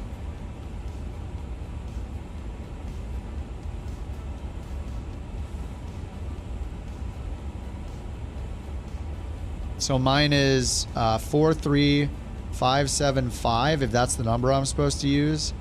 Yeah, this divided by passengers gives me 175. It's just all confusing. This row of passenger counts does not add up to 249. It adds up to 251. These weights are all wrong and don't add up to this. Like, I think there's a 0 missing somewhere in here. Like, they limit it to 4 characters instead of 5, maybe. But then this has 5 characters, so I don't understand. Anyway, yeah, if I divide these two, then I get 175 per passenger, which sounds about right. But none of this other stuff makes any sense. No weight for premium economy? Yeah, but there's only 23 passengers. So according to this, the 18 passengers in first class each weigh 75 pounds each. Exec Jet 563, cleared direct heaven. Resume own navigation. Cleared direct heaven. Resume own navigation. So we're supposed to believe that all the first class passengers are 75 pounds each on average. Then the people, the 23, yeah, premium economy, they don't weigh anything. And then the people in forward economy, there's 105 of them. They weigh 34 pounds each. Each person in forward economy weighs 34 pounds. There might be a problem here. Then the people, 43.99 divided by 105. The people in aft economy weigh 41 pounds each.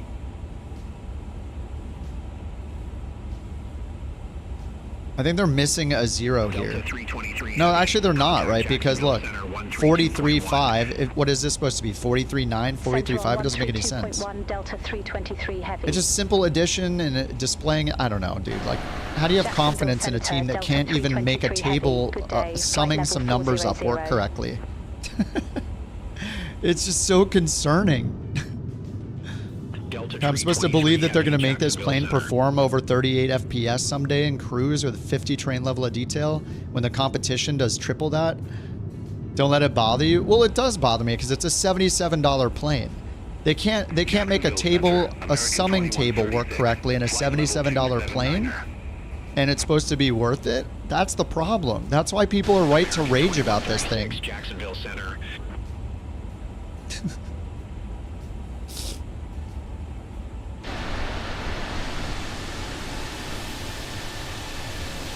You want to make the plane $77? You're going to get $77. I'm going to treat it like a $77 plane with a criticism. If it was a $40 plane like all the other iniBuilds planes, then I wouldn't be as annoyed about it. But the performance sucks. They can't add. So, like the performance. Oh my god, that's the Microsoft thing. Yeah, I'm at 40 FPS. I don't understand what's going on here.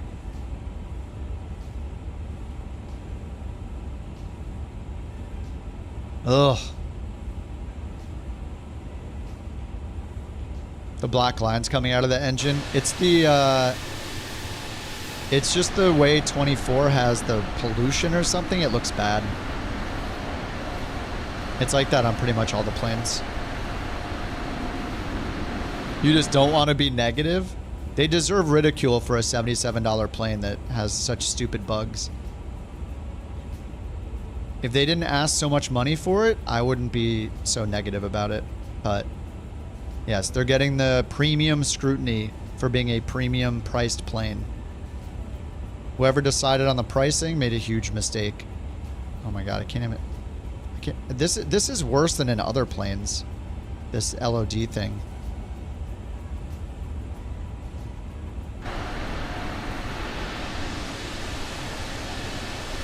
I really hate needing a 50 train level of detail to get 40 FPS with this plane. I can usually use like 200, 300, sometimes 400 when I'm in cruise with other airliners. Yours just froze? Oh wait, is mine frozen?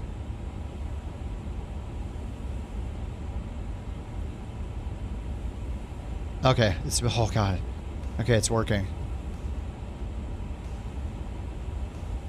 LOD thing's a Microsoft bug, or at least a Microsoft plus any. Yeah, I don't think I've had it do this in a plane to me before, but you guys are saying some other planes do this. I don't think I've ever seen this before. Like just moving the camera, like if I move forward here, like this, or even if I zoom in down here, I use one of these, say this one, and then I zoom out a little bit. Oh no, it's not doing it now. Okay. It's not only when I zoom out. It's, yeah, just a certain... And it's not the seated position either, because look, I can go all the way back here. They're not flickering. Very strange.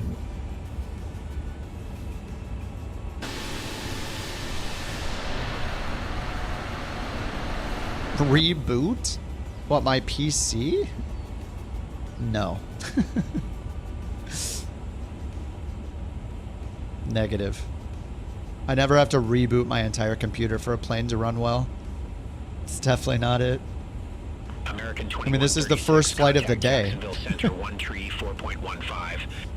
Savage Norden, $15. You'd buy that instead for bush flying. Yeah. I mean, Got Friends is an incredible developer. I think every plane I've flown by Got Friends has been great.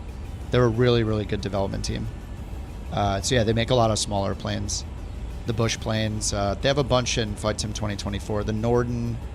They did the Draco too, right? They're super fun. Turn the plane off and back on. Yeah, I did delete the WASM folder, yep.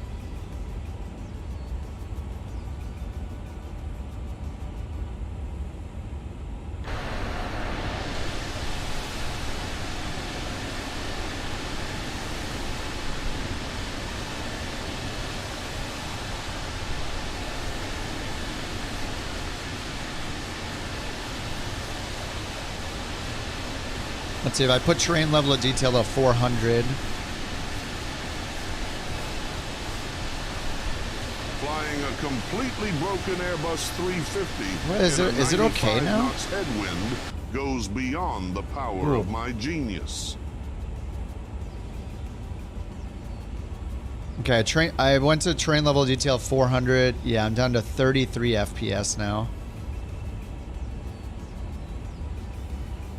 36 FPS. I mean, when I get into the airport, that's going to turn into 15. Yeah, I can't do it. Is multiplayer working? What do you mean? Multiplayer has always worked. Working? I think we've pretty much never had problems with multiplayer. We use multiplayer every single day since the sim came out.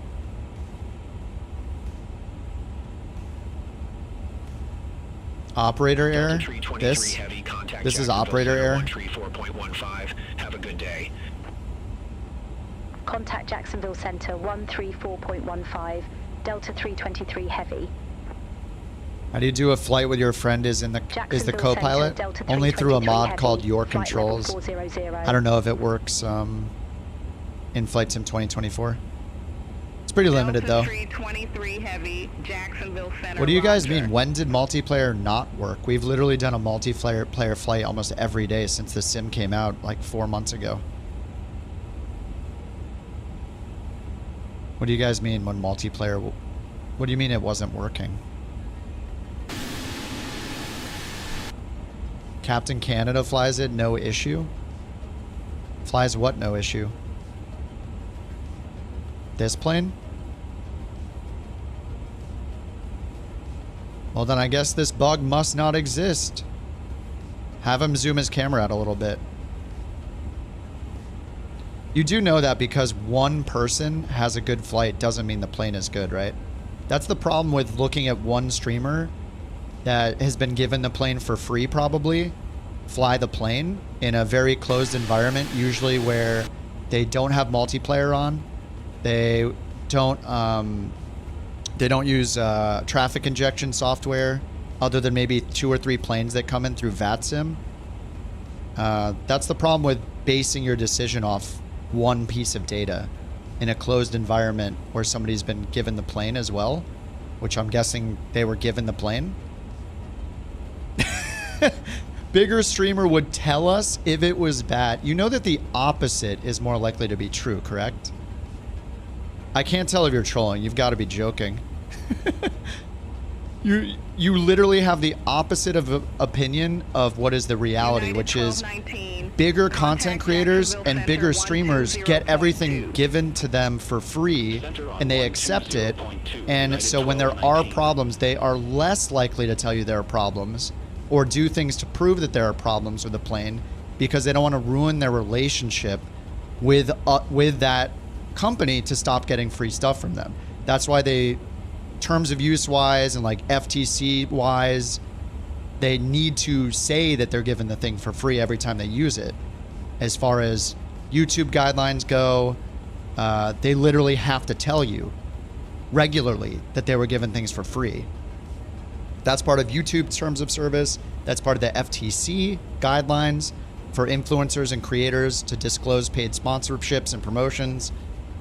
So if you're watching somebody that got the plane for free, you need to take that into consideration about every experience that you see them have with that product. I don't care if it's foot lotion, sunglasses, a shirt, a throttle, a digital airplane. Anytime somebody gets something for free, that is called paid promotion and an endorsement for the product. They are required to tell you they got it for free regularly. And you, as a consumer, need to take it into account that they got it for free and therefore they are implicitly biased. No matter what, they're going to be biased the moment they take that thing for free because they've accepted a free product. That is how it works. That's why every time you watch a YouTube video or a Twitch stream that has paid product placement, that it is disclosed in the video. So If you trust one person's experience after they're given a product as a good, legit, and honest review of that product, then that's a weird way to approach seeing a product from somebody's perspective. That's why I recommend people watch people use it in the same environment and the similar setup that they're going to use it in. So for example, I have multiplayer on. A lot of people play with multiplayer on. I have dozen planes in my view right now. And a lot of these people are flying Phoenixes. They're flying other Airbus planes. This is more like what you're going to run into if you fly a VATSIM event with this plane. If I took this plane onto VATSIM and there is 1 or 2 people flying near me, it's instantly a different experience. I'm not loading a dozen planes near me. I'm loading 1 or 2. Those planes are also being loaded in by FSLTL models, AIG models, very limited circumstance. Multiplayer adds a big burden to the plane, so if you don't fly in multiplayer, then sure, maybe you'll have similar performance. In general, how I approach looking at products, and if people are telling me the truth about them and telling me all their actual feelings about them, is, does the person have anything bad to say about the product? Yes or no?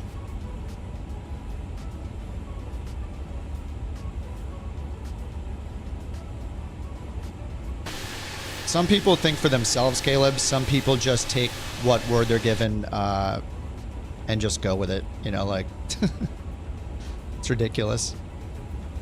I mean, it's clear you can't think for yourself. That's unfortunate. But yeah, take your $77 and buy a plane that's had 5 patches, has worse performance than all of its peers, has issues like this where you zoom out and the screens are flickering like crazy. They can't add right. None of these numbers add up correctly. None of these numbers add up correctly. This is showing that these passengers are about 30 pounds each. And that's just the tip of the iceberg. You turn on your tablet to get charts and turn it off, and then suddenly you're in a field over here. You're using your cameras to move around, and now you have random values typed in. There are bugs all over the place, but you probably don't see people on other streams pointing out all of these little bugs that exist in the plane. And that's your loss. You can go and watch a sterile environment where they don't point out any bugs and take that as a good review for the plane. Or you can, you know, watch people use it who paid for it with their own money and are willing to point out every little bug that they see.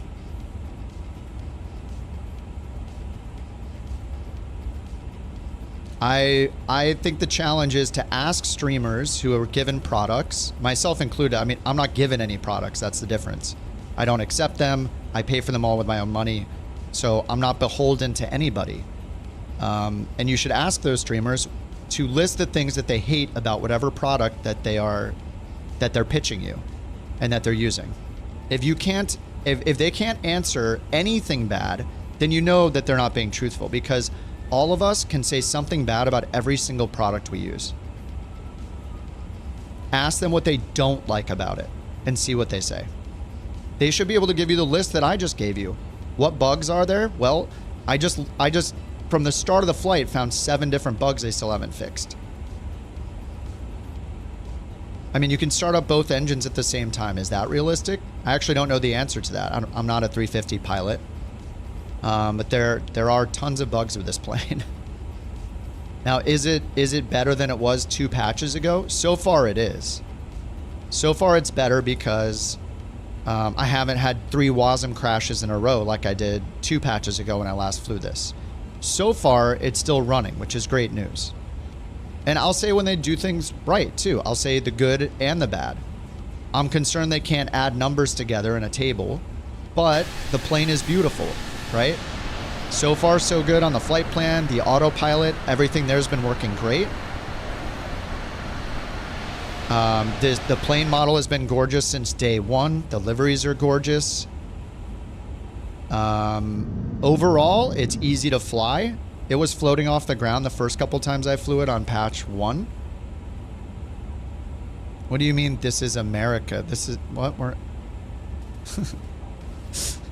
What do you mean, this is America? You know that like probably 30-40% of the people in here aren't American, right? I mean, we either school got out early and the kids shouldn't. There's certain kids that should be in school on the weekend. I think we can see the evidence right here.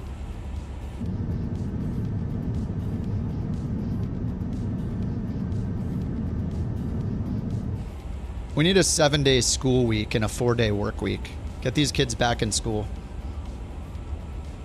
They got too much time on their hands.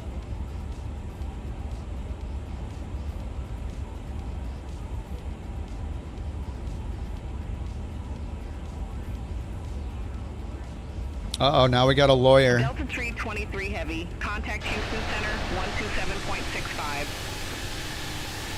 Center on 127.65. You can realistically start both engines on the 320 Neo. Surely you can on the 350. Yeah, I don't know. Houston Center, Delta 323 Heavy, flight level 400. Caleb, go to bed. You need a little bed break, it sounds like. You need a little nap, maybe.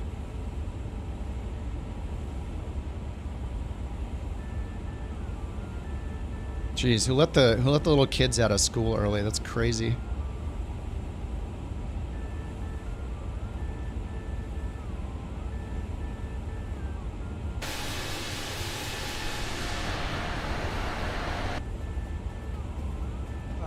The Borker has arrived.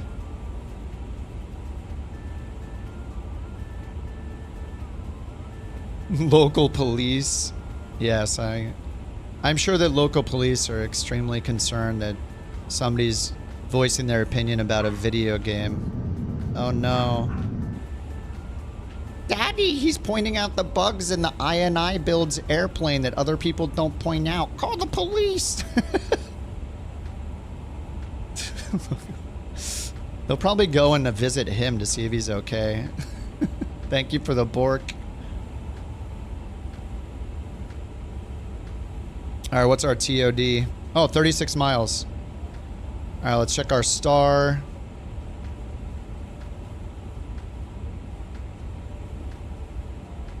All right, we don't have a star. We're just direct Kara. And runway 35 is what we're expecting. The winner of Bork raffle to 114 is Deviation. Congratulations. All right, we're ready for descent soon-ish. Bob, thank you for 3 months. Oh, Drew, if I didn't say it, thank you for thanks for joining the Couch Captains, dude. All right, 31 miles till top of descent.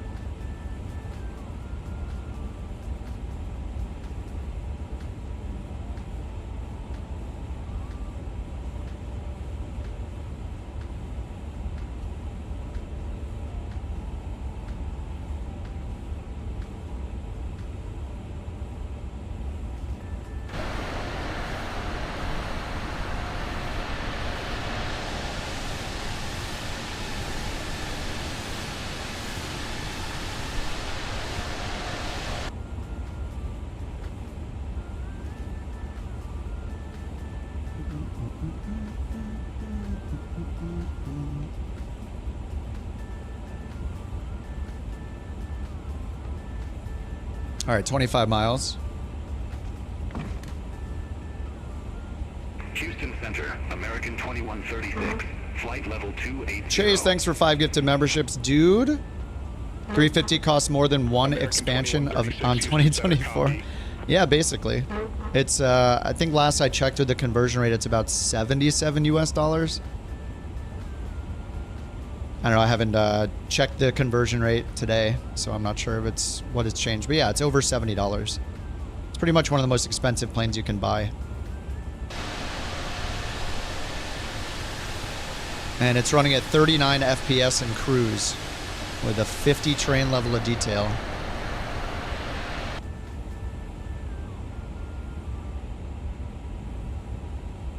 But I mean, you can say that about a lot of planes. Like the Phoenix is what, 50-ish bucks?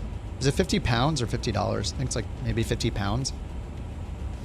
PMDG planes are also expensive, but both of those developers have really, really solid planes. Look at all the terrain, yeah. And we were flying over a lot of terrain, but yeah, it's at the absolute minimum, so. The only thing that would make the plane perform better is turning off some multiplayer, but Vancouver Island, we're gonna do it during the week. Bird couldn't make it early enough today, and I wanted to get started, so. Plus, I've been wanting to fly this since I'm 2 updates late to trying it. I mean, all of the bugs that I found today are the same bugs that existed since day 1. Like the keyboard entry mode not working, the weird math on this thing isn't right, the mouse being wrong, the performance being 20 FPS below the competition or more. All of those things still exist from day 1. Really, the main test is the WASM crashes, and so far we're good, so. Another 350 or switch? I don't know. I'll probably do another flight. $70 was a catch grab. I think so. I mean, how do you go from making a $40 plane to making a $77 plane? It's because you probably know there. My guess is they knew there wouldn't be another one, so they're like, all right, well, no competition. Let's charge as much as everybody else, and then you get a $40 plane for $70. Yeah, it's overpriced, overhyped. But I mean, to their credit, they've done what, 4 or 5 patches, so that's good. Yeah, they knew everybody's been waiting. Yeah, it's a marketing game. It's not reflecting the value and the quality of the plane. It's reflecting the demand. I mean, they're scrambling to patch it because there's so many bugs that they've had to patch it 5 times already. It's like they spend more time on marketing than fixing bugs or something. That's a problem. Every time I see a plane that's so overhyped with too many hype videos and stuff, it's a little concerning. You compare it to planes and products that need almost no hype. Yeah, they went super hard marketing it. That's a concern, though. Like, you can overdo it. And there's this video after video after video, like, super polished trailers, and it's like... And how many bugs did we see in the videos they released? Didn't they do some live streams, too? Was there a single bug shown in any of those?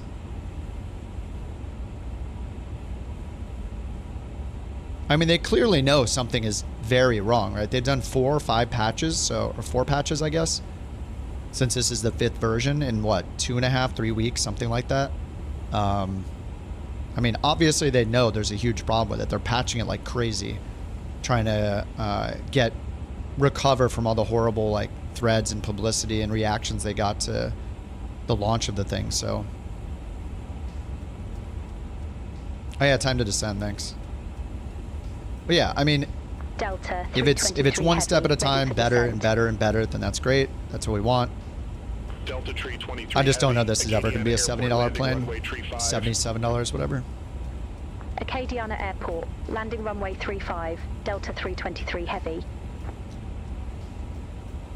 I'll just start the descent. What? Now it says announce on frequency? What the heck?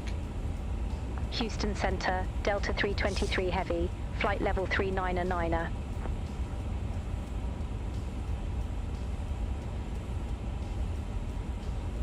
Are they going to tell us to descend?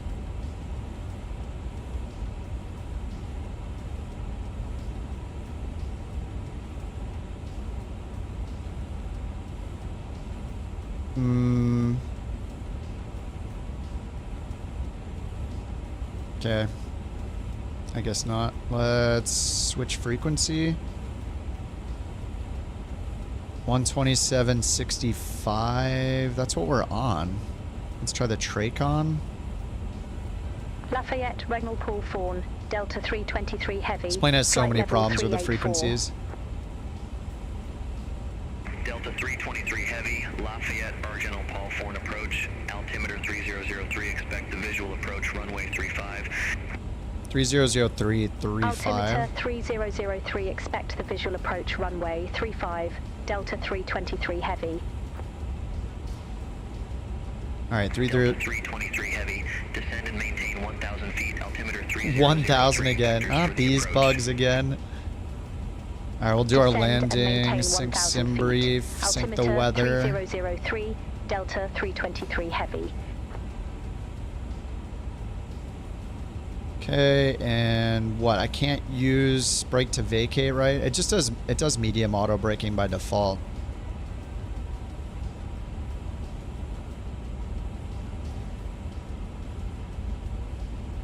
You're a career mode newbie. You have to do 15 cargo with an A or better. It's been so long since I've done the progression, so I mean, you should do it in whatever plane. I think the Saab is only for passengers, right? Unless they made a cargo version. I think it's only for the airliner passenger things. No pressurization. Yeah, that's correct. Yeah, the pressurization, they added the pressurization info to the lower MFD, but the bug is still there in career mode. No one plays career anymore. I mean, I played a lot of it, but you run out of stuff to do after a while. They need more missions, more planes, but they did add the SR-22, and they added the Palestina that just came out. You can use that. And what else? The CJ4 missions, there's a ton of them now. But yeah, I mean, for me, the only reason I don't play career mode, really, I mean, I'll probably play it a bit to maybe grind some CJ4 missions and get the Boeing, but for me, I want multiplayer. That's really the main reason I just use free flight always, is I want to see other people. Yeah, continuous missions. Yep. Not having continuous missions sucks. I don't know. Do I even risk putting SimBrief back in here? Like, maybe.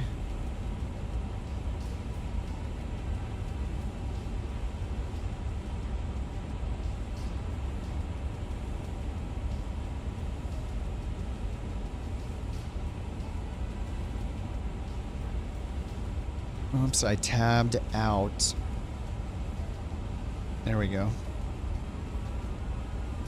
Don't bother if it says not in database. Wait, don't I have to...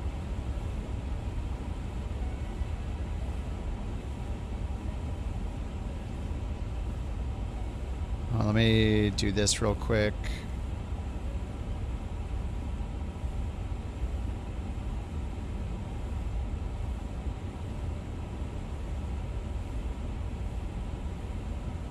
Don't I have to have Navigraph for this to work anyway? Yeah, airport map loading. Whoa.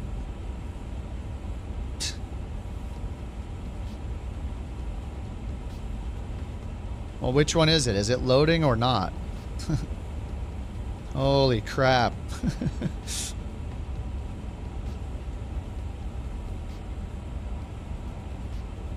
Don't update nav data. It will blank your FMS. Why does it let me then? Okay. Seems like they should restrict that in flight. Or is it just another bug? That's fine. I'll leave it alone. Yeah, we'll just use medium auto braking. Oh, you risked it earlier? It worked for you? Yeah, I'll wait. Oh, in flight, yeah.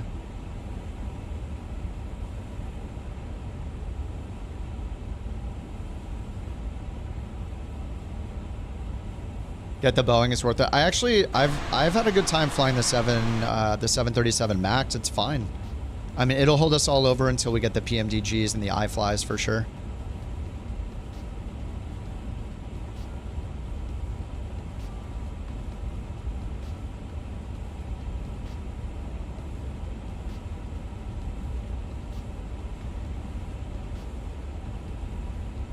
$70 million. Yeah, but I mean, once you have the max, then it's like that's the end of the game, basically. So, I mean, really, it's just about flying what you want to fly. Like, there's going to be enough missions to fly something, but you know, lots of places. But yeah, it's at the end of the day, it's just like on-air company and stuff like that. Like, I don't really care about the money. I just want to be flying the plane I want to fly in the location I want to fly and be rated for it. And Flight Sim 24's career mode still is the only one that makes it feel like you own the plane. So that's a unique thing with it and why I think it'll be successful eventually. I mean, it's kind of successful. It's just, you know, it's got limited content, all that. That's the biggest thing. All right, let's look at the METAR. Arcadia. Oh. Not Arcadia. Acadiana? All right, 320 at 12, gusting 28. So 320. Oh, true and magnetic are the same. Beautiful. All right, let's go 320. At 12, gusting 28. So we'll add half. I don't know, do we add a half or the full gust factor? Do I just put in 28? Usually I do half the gust factor, so between 12 and 28, that's a difference of 16. Half of 16 is 8. 12 plus 8 is 20, so we put 20. Beyond ATC bugging out for you on descent did give you an altitude. Yeah, it gave me the descend to 1000 thing. It gave me the vectors as soon as I took off. Told me to expect vectors for the approach. Yeah. All right, temp is 22, QNH 3002.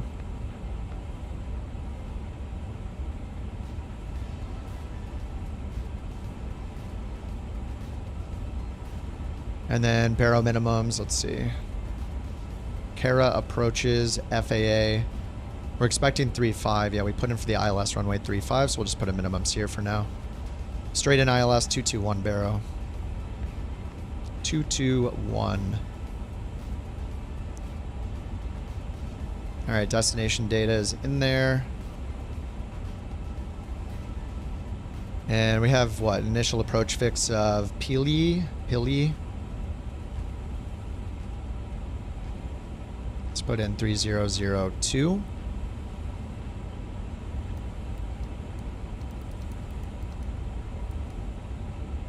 right, 3002. And Pili's right there, 2430. Eventually get down to 1700. So let's just put in 1700.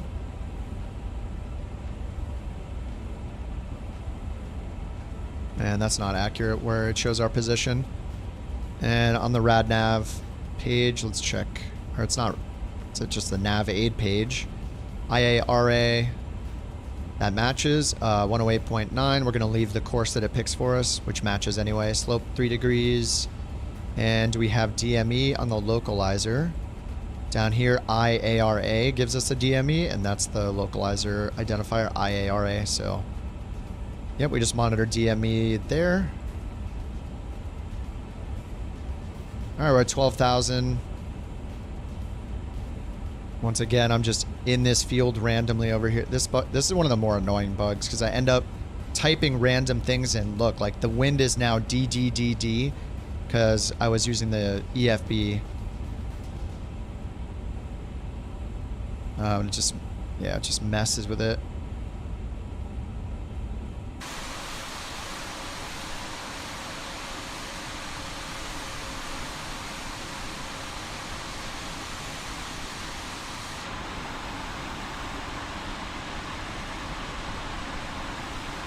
Yeah, I mean all the bugs with this that I think I pointed out are minor, but the big one is still the performance. So if they've really got the WASM bugs under control, then that's a big win.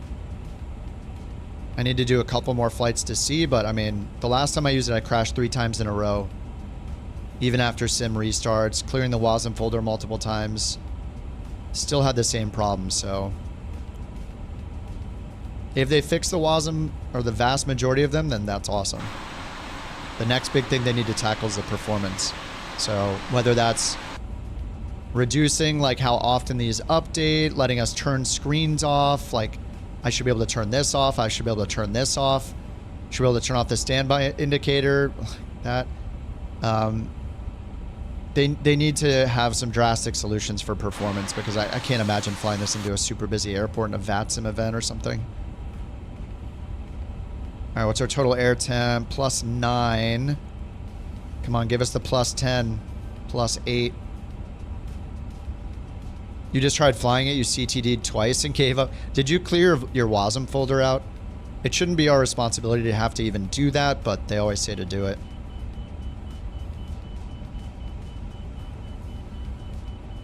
Oh my god, that bug is so annoying. I don't remember seeing that bug before. All right, let's get seatbelt signs on. We'll get the landing light on. Get that to taxi. Strobe. Leave strobe on auto. It's trying to get us to 250 knots. God, that bug is crazy. I mean, I zoom in and out like this all the time. I zoom out to get to controls like this constantly. Wait, why can't I move it? Oh my god. Wait, when you... Whoa, what the heck?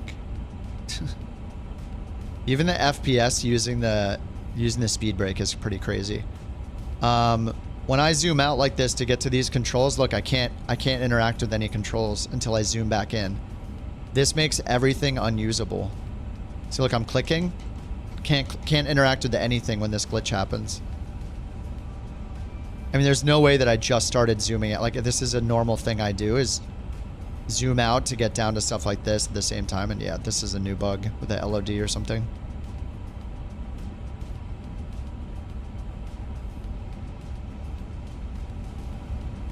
Next step's a CJ4. Yeah, I think, yeah, the CJ4 is a really good step to the airliners because it's going to give you familiar looking avionics. They're not exactly the same. It's the Collins Proline 21, which is in, it's in the CJ4 and it's in the new King Air C90 as well. If you like to fly something slower, but get used to the avionics. Yeah, it'll get you, I mean, this is a touchscreen, like cursor driven one, but you know, a lot of the stuff is very much the same. Like you learn the modes in the FMS in one plane. Some of it transfers over. There's a little few quirks here and there, but it's all learnable.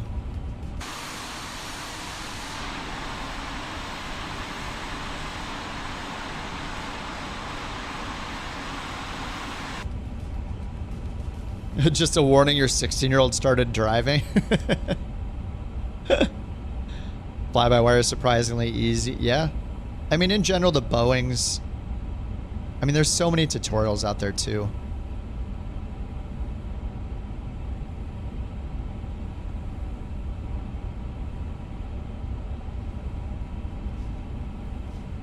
I was in open descent that whole time. I'll switch to managed so we slow down to, what, 1,000 feet per minute for now.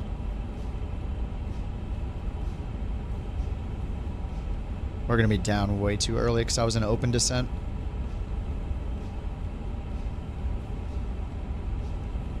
Plane looks nice. Seems like it's a polished turd. The main issue... So if the WASM crashes are fixed, I can get by all the little minor bugs I found, but those little minor bugs just add up to annoyances. Hopefully they fix those. If the WASM crashes are fixed, then that's a win. We'll take it. Sounds good. We don't crash anymore with WASM. That'd be great. The next huge problem is the performance. When you're getting like half the FPS that you get in other planes, it's a big problem. So they need to take drastic measures to fix the performance in this plane, whether it's disabling these 3 screens that I don't really need. Whatever I can do or they can give me options for to improve the performance would be great. I mean, I have the low texture resolution pack installed. I have the screens turned off and the lights turned off wherever I can. I have the cabinless version turned on. I have my terrain level of detail turned to 50 when it's normally at 300 or 400. And I'm barely at 40 FPS right now. When I get to a big airport with traffic on the ground, and especially if it's an iniBuild scenery, I'll be down to 20 FPS in no time. Once you get below like 30, 35 FPS, it's very, very annoying. Especially during the critical phase of flight, you know, when you're on final. That's a big problem. Yeah, all the details. Yeah, it's up to them though to make it performed correct. Perform efficiently. Something has to give our frames back. Whether it's turning off all the FO side screens, lowering how fast things refresh, simplifying the, I don't know, whatever. I don't know all the complexities of what's in here, but I mean, if I can fly the Phoenix with what, 6 screens on the Phoenix, why can I not fly this with 8 screens and get roughly the same performance? Maybe a 10 or 10% performance change, but when it's like 40, 50% difference, that's crazy. I mean, everybody, like, I never flew the iniBuilds planes, really. And it just seems like the consensus, like, that their reputation is for having planes and scenery that perform really poorly. So maybe, I don't know, maybe they'll figure it out. It just got to be near the competition. That's it. Make your plane perform near the competition. What's up, Dorian? How you doing? Happy Sunday.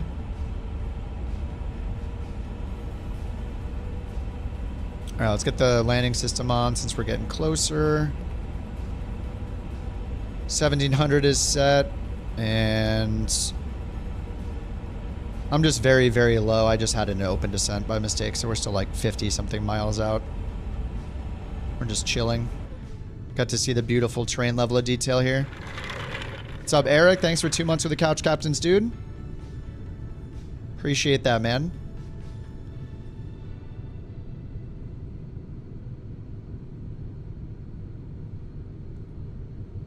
Could be something like smaller devs like Phoenix actually care, whereas iniBuilds just want to release and get paid. Yeah? I mean, they have been patching it, so it's not like they released it and they abandoned it. They've done 4 patches already, which is good. I mean, it would be much more concerning if we haven't seen a single patch yet, right? So they deserve credit for working on it. You know, I mean, they've had 4 patches in 2 weeks or something. So I think that's a good thing. Like, they should be recognized for that. That is a positive, for sure. So if they can do with the performance of the plane what they're doing with the WASM crashes, assuming that the crashes have stopped or been heavily reduced, then that's great. Then that'd be great.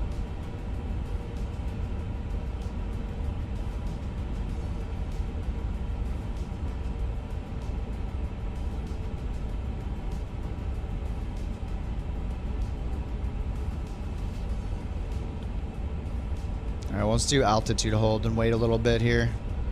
I just got super far down.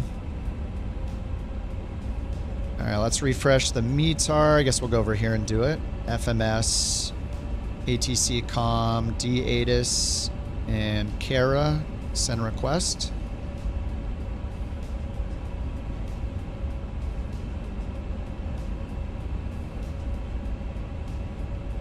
Uh, 12 gusting 28, 320. I think that's the same as it was before. 3002 and 22. Yeah, that's all the same. Verify that here. Approach 320 at, I added the gust factor. 22, 3002. And we got the barrel mins in for ILS Cat 1 onto runway 35. All set. Hello? Hello? No charts. Oh yeah, that's right. I should have remembered that. We found the FAA charts in the EFB. That's what happened. No Lido charts. It's too small of an airport. It'd be nice if they eventually put in the FAA charts here too. But not everybody flies in the US, so it's fine. Makes sense.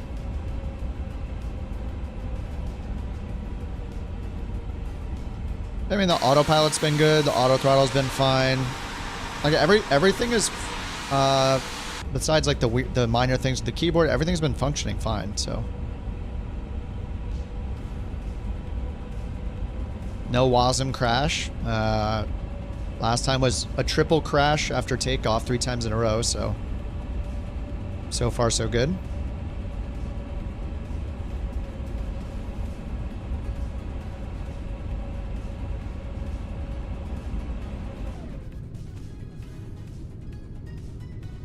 Wing flex is still looking good. That was never a problem.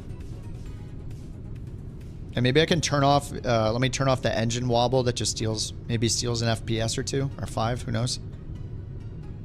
All airports in an A350 would realistic fly into have Lido charts. Yeah, I'm not flying into major airports. We're just picking random stuff.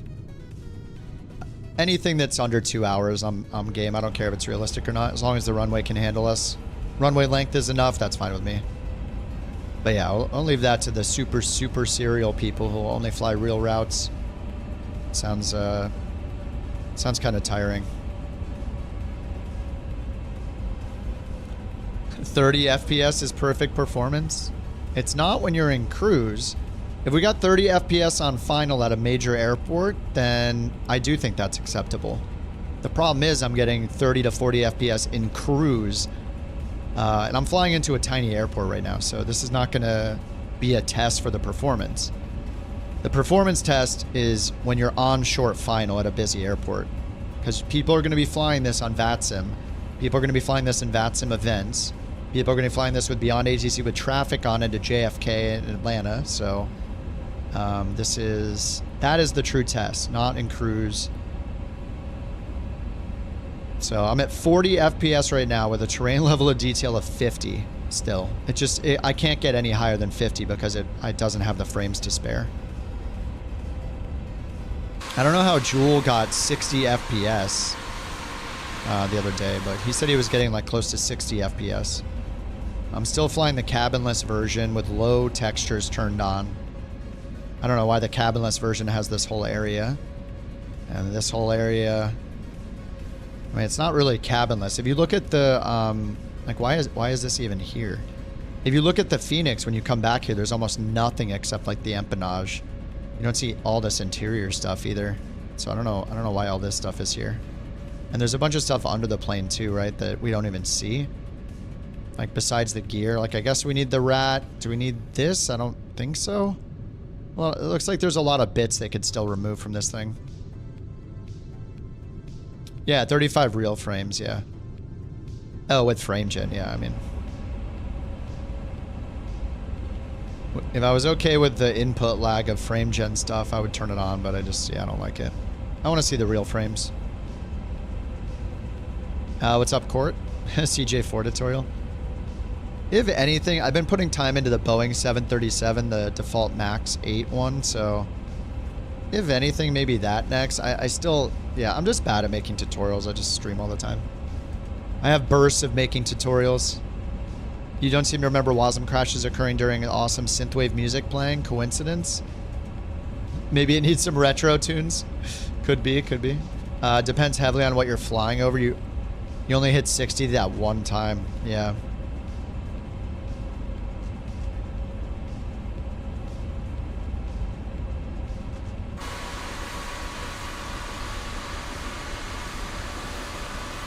Yeah, I mean, for me, it's not even going to be like as devastating of a performance hit coming into land at a lot of people, because most people are going to be flying to giant airports, and I don't do that very often. I just want to fly somewhere that's a short hop away, regardless of which plane it is, how unrealistic it is. I don't want to sit in cruise for more than like 30 minutes. You disagree with what, Court? Oh, it's not that I don't like I think the tutorials are fine. I just think that I just stream a lot because honestly it's way less work and it's way more fun. It's fun chatting all day. It's fun flying in multiplayer together. It's fun you know, it's just, you just start it up and go basically. Tutorials, a lot of editing, a lot of, you know. And every time I'm making a tutorial, I'm not streaming, and I'm like, man, I want to stream, so. But yeah. They're more my bread and butter than streaming, really. I've just been streaming a lot. It's fun. I like the interaction.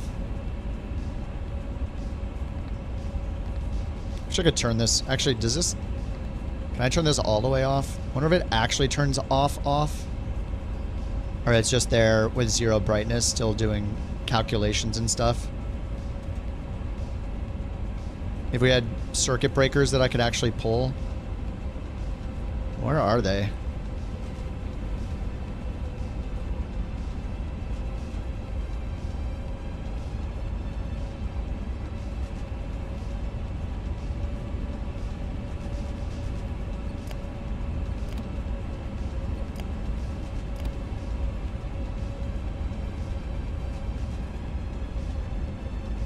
Yeah, multiplayer during missions, yeah.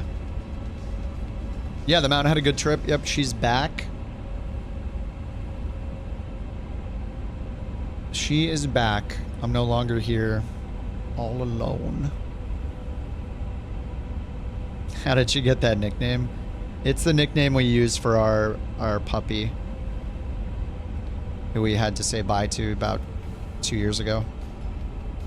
We used to call them the Mountain.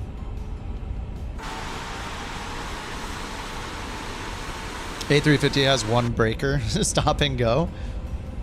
Yeah, this was I should have been up way higher for way longer. Well, it was angry about my fuel, my predicted fuel at the arrival anyway, so.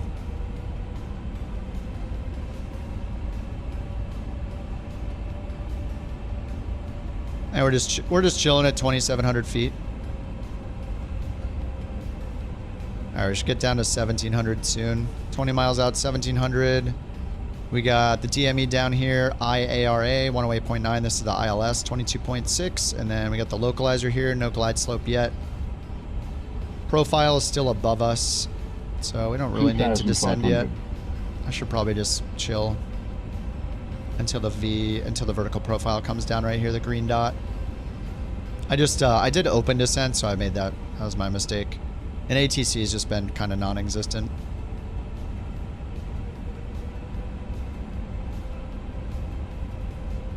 Alright, I'm just going to hit approach and I'm just going to hit loc in advance. We do have the glide slope above us. I guess we could hit approach if we want. I don't really want to. I just want to make sure we don't capture it from above.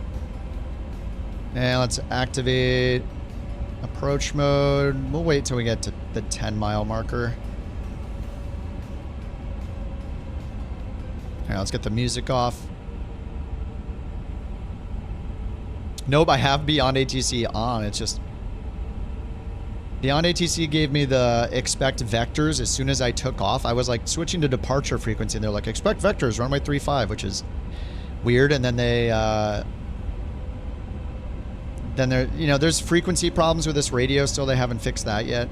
So I think the biggest bug is still the performance. The second, oh my God, this is like the second bug now. You zoom your camera out, it just freaks out. The LOD dies, and I don't know what change they made to cause that, but now that's a thing. And then yeah, the radio's not working is super annoying for anybody that uses AI ATC or Beyond ATC. All right, let's go ahead and activate approach mode now. Confirm. Get it slowed down. We got localizer turned on. Auto brakes are set to medium. I don't think I got any of my lights on or anything, so... Yeah, I did get landing lights on. Okay, we'll just clear ourselves for landing.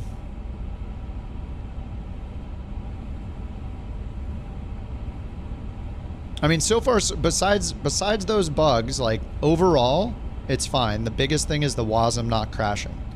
That's what they focused on, so that's what's important right now. Of course, I'll have a wish list for better performance forever with this thing, but...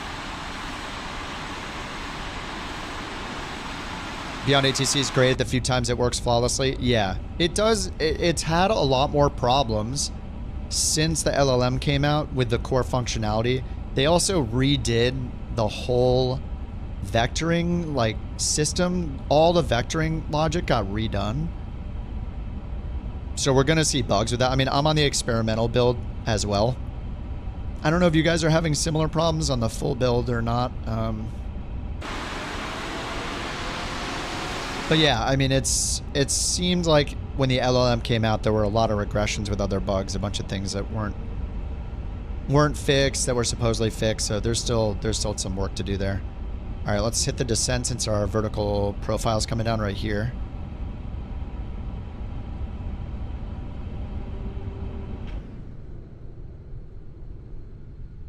I mean, the plane is very, very pretty.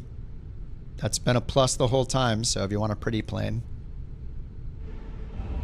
I just wish this plane wasn't $77 or whatever, because it'd be so much easier to say that it's worth it, even with the bugs, if it was cheaper. If it was 40 bucks and the WASM crashes are actually fixed and I don't run into them again, then I would say it's worth like 40 bucks for sure. Especially at the rate that they're releasing patches, it's only going to get better. But it's just hard to say it's worth $77 or whatever. It's just that's been the problem the entire time. Is the price.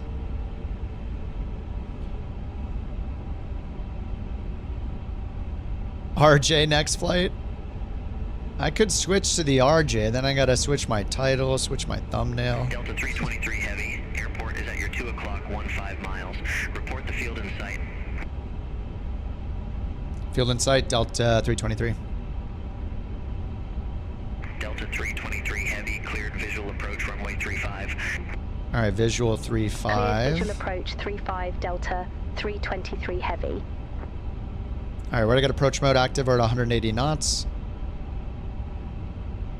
You know, it's my fave. I actually liked flying the RJ. I did. How fast will everyone jump into Sim Update 2 beta? I'll be on it day 1. I always check out the beta ASAP. I mean, generally every beta I've used, I could be misremembering, but in general, all the times I've used the beta, it's been good. I mean, all but one build of the Sim Update 1 beta was great for me. There was one build, I don't know if it was number 3 or what, but it like wrecked the sim, and I reverted back for a week, and then after that it was fine again. All right, we got Loke. GS is on standby. Let's get flaps 1. All right, we're 10 miles out. Say there was another update. Now, I'll fly this a few more times. I do want to make sure that I do want to do a few flights to see how the stability is. Delta 323 Heavy, contact Acadiana Tower 125.0. Contact Tower 125.0. All right, 10-mile final. Glide slope's more than 2 dots above. And for the go-around, we're climbing right turn 2000 on a radial of the LFT VOR, which is Lafayette. Direct to Clint and hold. Climb 800, climbing right turn to 2000 on heading 080. So once we get the glide slope, we'll put in... Actually, I can just put it in now.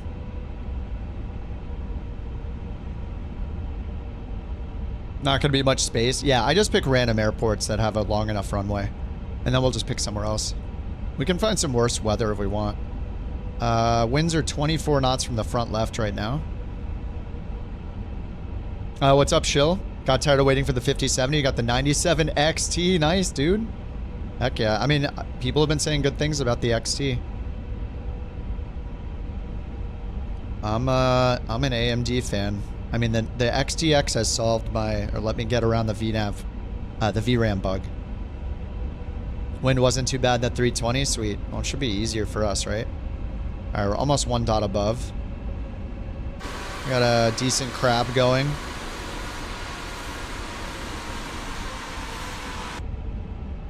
All right, 1 dot above.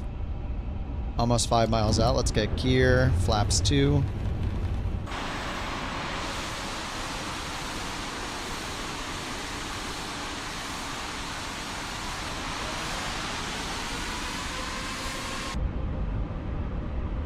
All right, glide slope captured. We got 2000 set for our go-around altitude.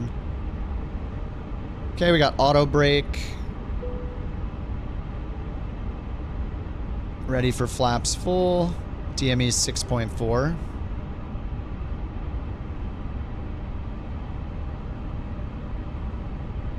All right, flaps 3. All right, flaps 3 indicated.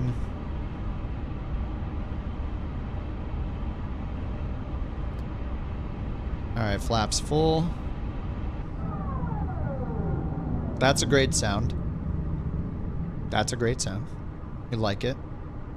At least it's flyable, huge upgrade. Yeah, absolutely. Zoom out's a known bug. It's so weird. Like, that wasn't a bug before, right? I feel like that bug is new.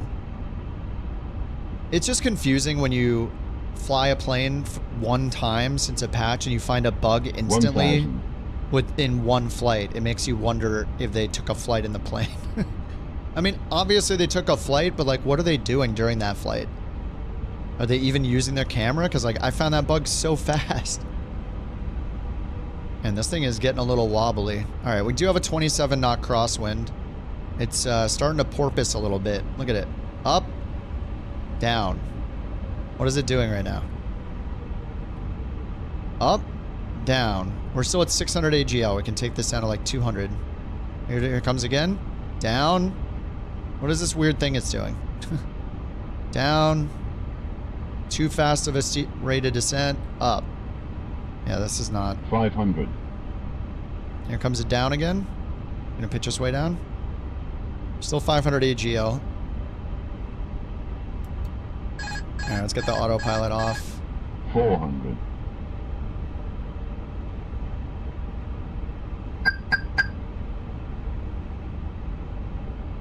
It's very wobbly right now. 31 knots, mostly from the front.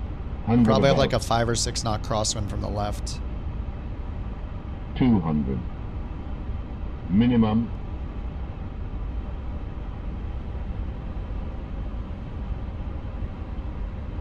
100.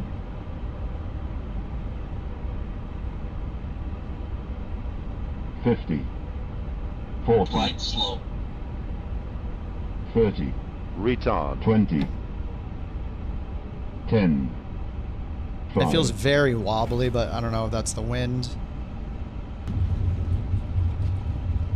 All right, roll out.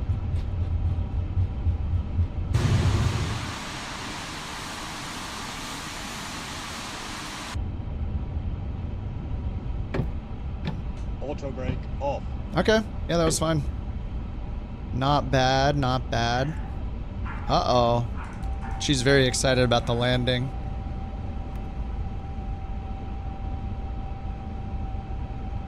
Plane sucks, you give up on it. I mean, I don't think it's a scam. I don't think it's worth $70. So overall, it's not worth $70. But if they keep patching it the way they have been, to their credit, they've done 4 patches already. So that's good. That's a good sign. They're working on it, right? Be a lot worse if they weren't. But yeah, I don't think it's worth $70, $77 yet. 215 is Derpy Dad. Wow. Congratulations. I mean, we're on the ground at a tiny airport with 33 FPS. This is the most dead airport.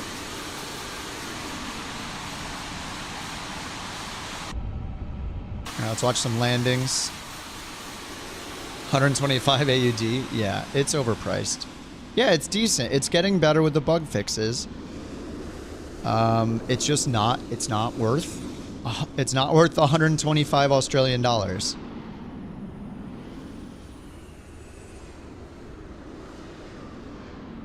If they just priced it the same way their other planes were priced, they would be getting way less backlash than they are. But hey, no, I did a flight without a WASM crash, so that's a good sign. The last time I flew this plane was on 102. And I flew, what, 3 flights? And all 3 had WASM crashes shortly after takeoff, so... so far, no WASM crash. I mean, only 1 flight so far. Alright, here comes Bob. A330. 90 for the Phoenix. Yeah, the Phoenix is an insane value.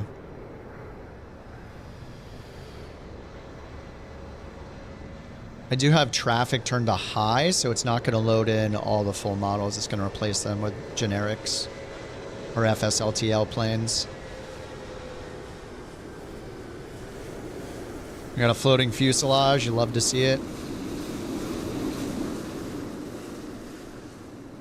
110 Canadian. Yeah. It's like one of the most expensive planes you can buy, and it's not one of the best planes you can buy, so those two things just don't match up. I think that's what most people have a problem with, is the price. Everybody understands there are bugs, but what you don't expect is so many problems for such a high price plane. No, Arcton, I have no idea.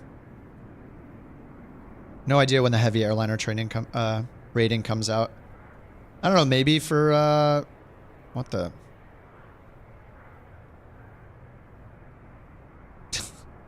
everybody just disappeared. Is this the multiplayer problem you guys were talking about? We haven't seen this. Did my FPS just go up? Let's see. Yep, 50 FPS now.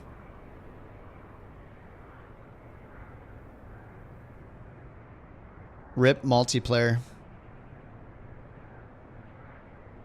CJ4 tutorial. Another bug. I actually haven't seen multiplayer disappear like this in a long time. Obviously, this is iniBuilds' fault. All by yourself. Wait, did it break for you guys too? Move the time? What do you mean? I just saw everybody. Why would I change anything? I changed nothing and I was seeing everybody. I did nothing. Oh, wait. Now people are on the ground. Alright, all those planes disappeared and then they appeared down there. Yeah, now they're back. That's weird. Did that happen to you guys too? Whoa. Holy. Alright, Jack is on the ground too. Are you in the 900, Jack? Yeah, he's in the 900 this time.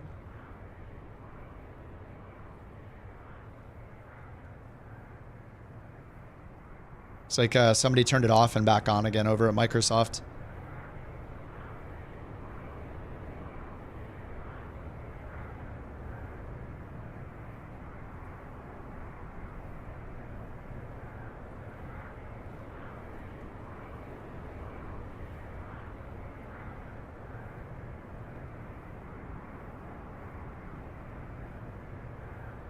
They blew in the cartridge, yeah.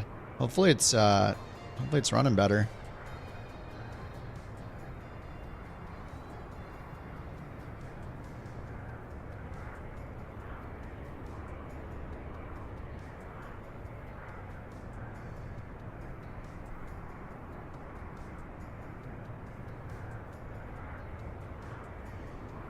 It says Lolich is in the C-17 and the 787.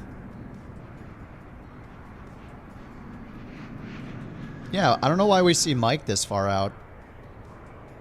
Is it because he's in the... Is he in the 350? Maybe that's why.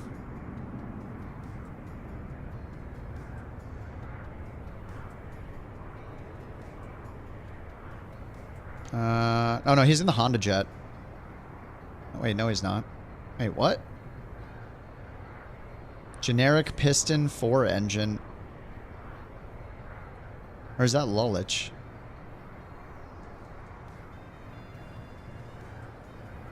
TUS 747-800, also known as the 787-800.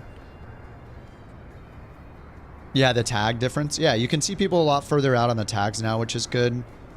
Yeah, that's a Honda Jet. But the it's nice how they get smaller the further they are away.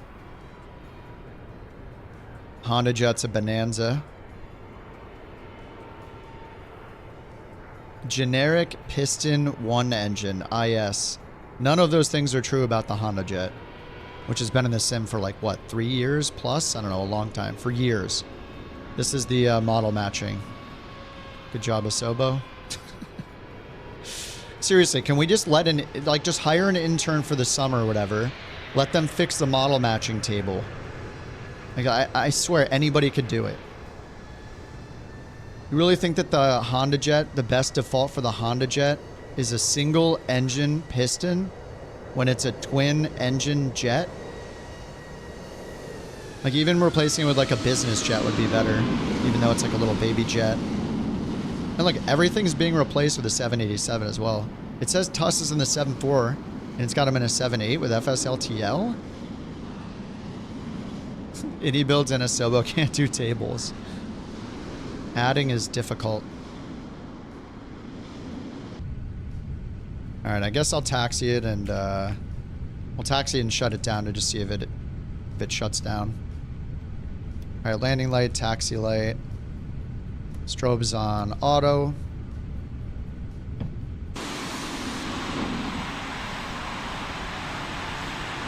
You're in a 747 cargo? The one that came with the sim? I assume? I don't think there's another 747, right? It's so weird when Asobo's own planes don't have the right model matching. Yeah. I guess it could just be an FSLTL problem. I would love to ditch FSLTL. The moment that Beyond ATC lets me ditch it completely, I'm not going to use it anymore. There's no reason for 40 gigs of liveries and stuff, like, and if it has to do with the bad model matching with the FSLTL planes, like that changed to 747 to a 787 for some reason. So I don't know if that's an FSLTL problem or a Microsoft problem.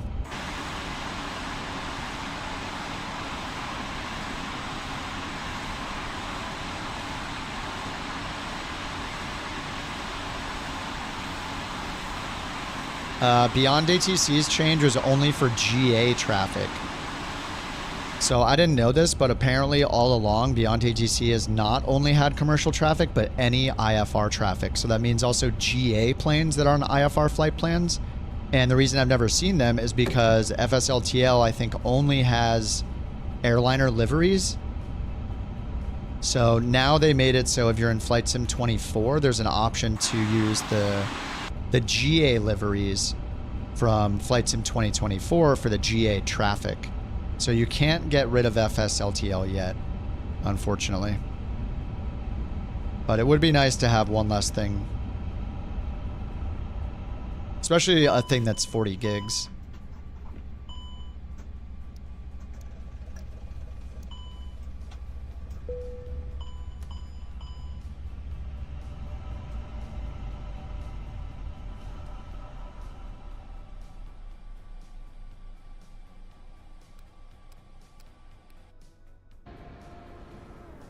All right, well, we shut it down. That's good.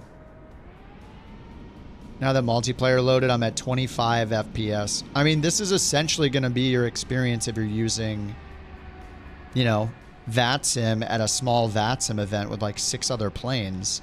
I'm on the ground at at an airport with no scenery at all, basically. You know, with this many planes with generics. The only non-generic is Jax because it's the same model. But every other plane is a generic, either through FSLTL or Asobo's generic models.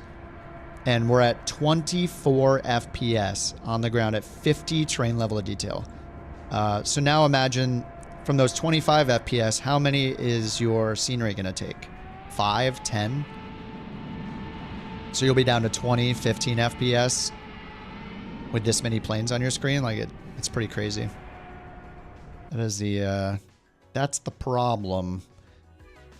Okay, well, we completed a flight, though, so on the plus side, no WASM crash on that flight. Reloading somewhere else. Where do we want to fly? We need more.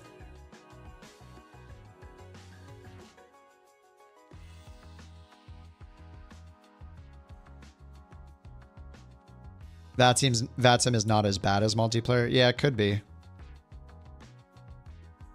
Could be a little bit better.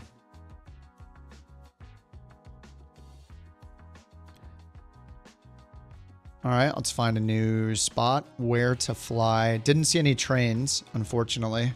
Maybe we should fly towards a big city in the US so I can potentially see some trains. Globemaster? I don't know, ask Microsoft.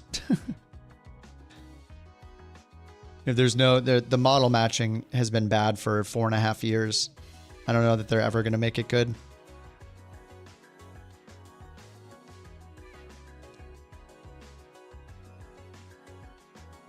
Duke Field gusting 21. It's not flying this in the south again. Let's go somewhere else.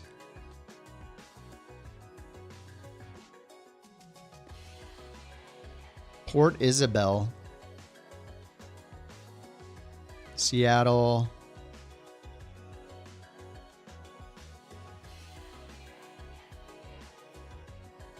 I mean, we could do like Boston to Atlanta or something like that if you guys want.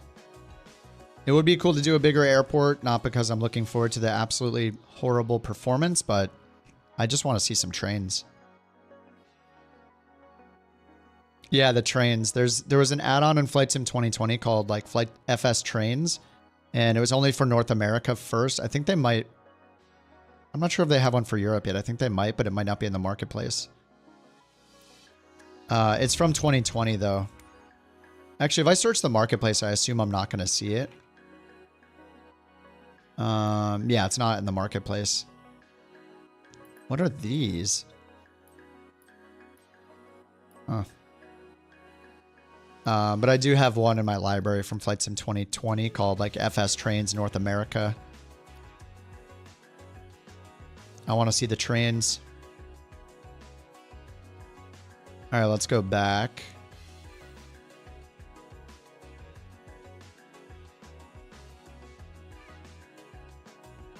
Come on. US. Dobbins Air Reserve Base. It's just windy there.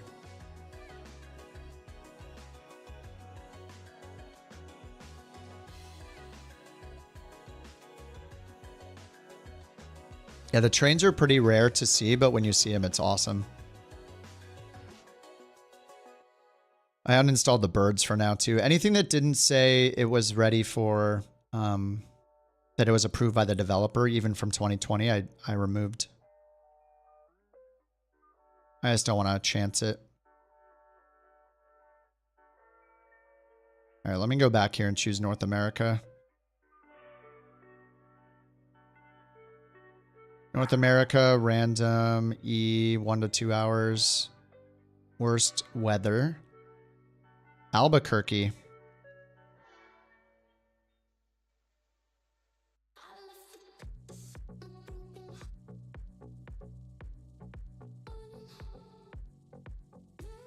Let me save this preset. Heavy USA or heavy North America. Save this URL. Heavy NA. Ogden. Ooh, that one had flying into thunderstorms. I should try the auto land. Phoenix, Salt Lake. Yeah, how long is Phoenix to Salt Lake?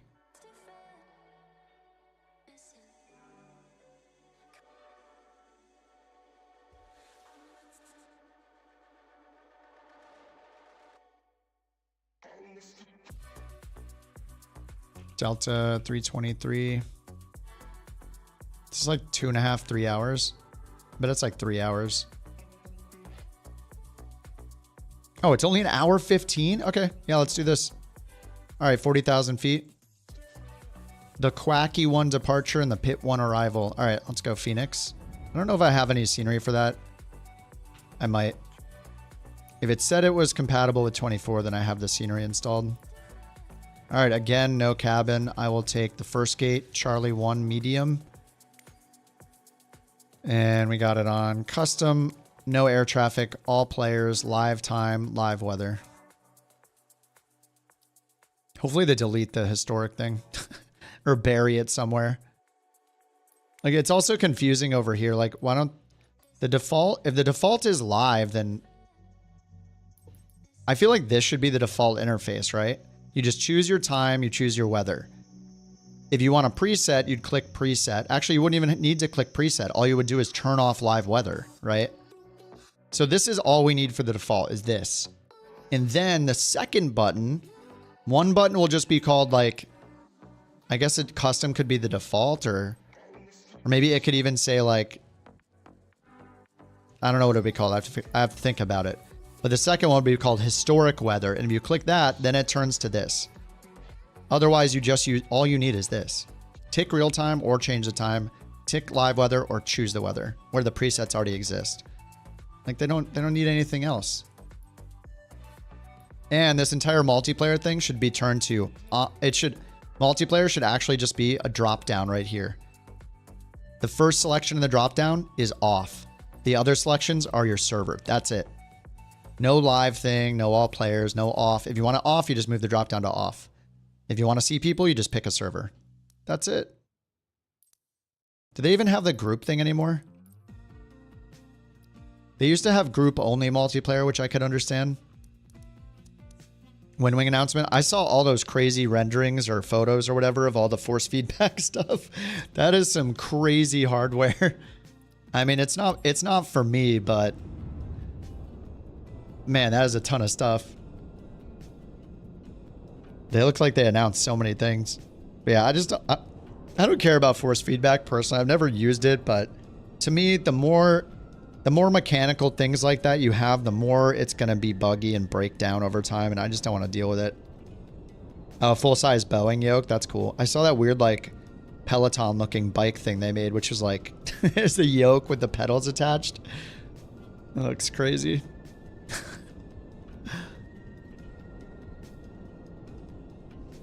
I mean, I'm just not the target market for any of that kind of stuff. Like, I'm not building a home cockpit or anything like that. Like, I just have the bare essentials. But yeah, for people who love that stuff, I'm sure it's exciting. I mean, WinWing, what, they won that FS Weekend Award for best, what was it? Best hardware or whatever. So people seem to be stoked with WinWing in general. So it's good for them. And, you know, I'm sure those same people will want their new stuff too. So yeah, it's good stuff. Not for me, but it's pretty sweet. All right, we're loaded in. 22 FPS, baby. I don't even have the thing on yet. 23 FPS. And it looks like I do have scenery here for Phoenix.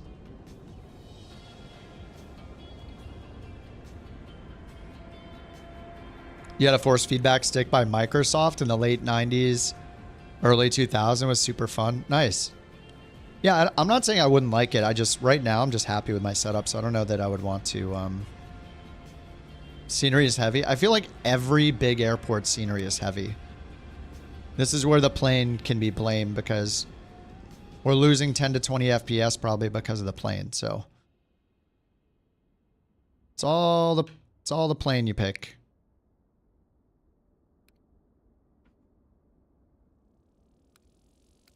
All right, batteries on.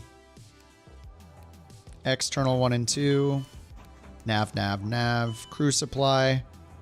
External lights. Fuel pumps. 2020 was lagging at 737. I mean, it's going to be laggy, yeah, but how much lag?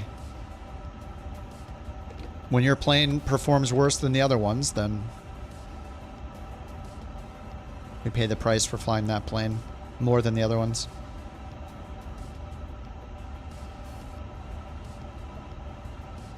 All right, let me set the route.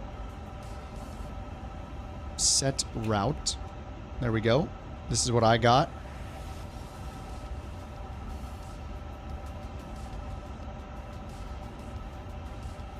All right, beyond ATCs, importing.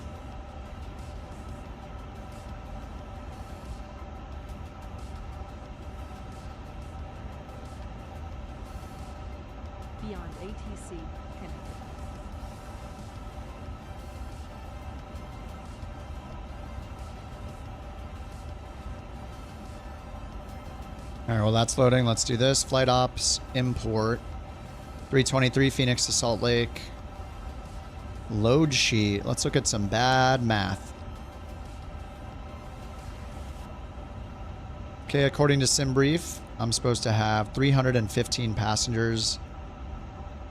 Estimated zero fuel weight, 385,000. So 385.0.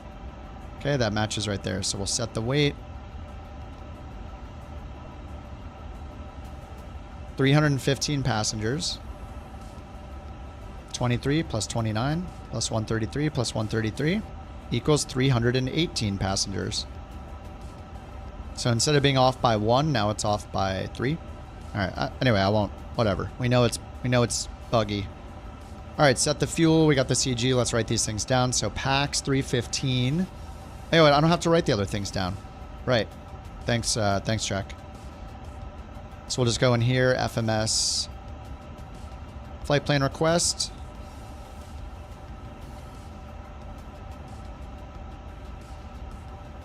Align IRS should be happening. Request still pending. Received. Insert. Phoenix to Salt Lake. 400. Cost index 47. That does match. That matches SimBrief. Fuel and load. All right, let's try this. So we will just click enter. Click enter. Click enter. Nice. That's great. Okay, PAX was 315, 315. Dude, that's really nice. That's a good... I don't know if they just did that, but that's great. That's a really good feature. Oh my god, I'm saying when things are good too, and when things are bad. Holy crap. Okay, well that's already done. Let's go to our performance init here and our flight plan over here. Choose our departure. Phoenix departure. Actually, let's get our oh, it's hanging. It's just hanging here at loading airport, so let me restart it. All right, BATC.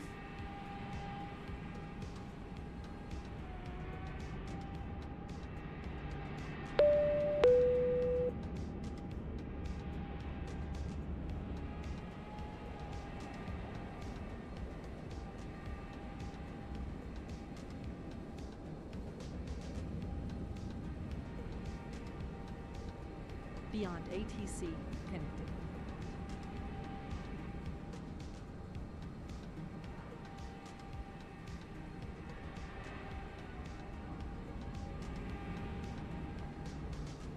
Loading airport.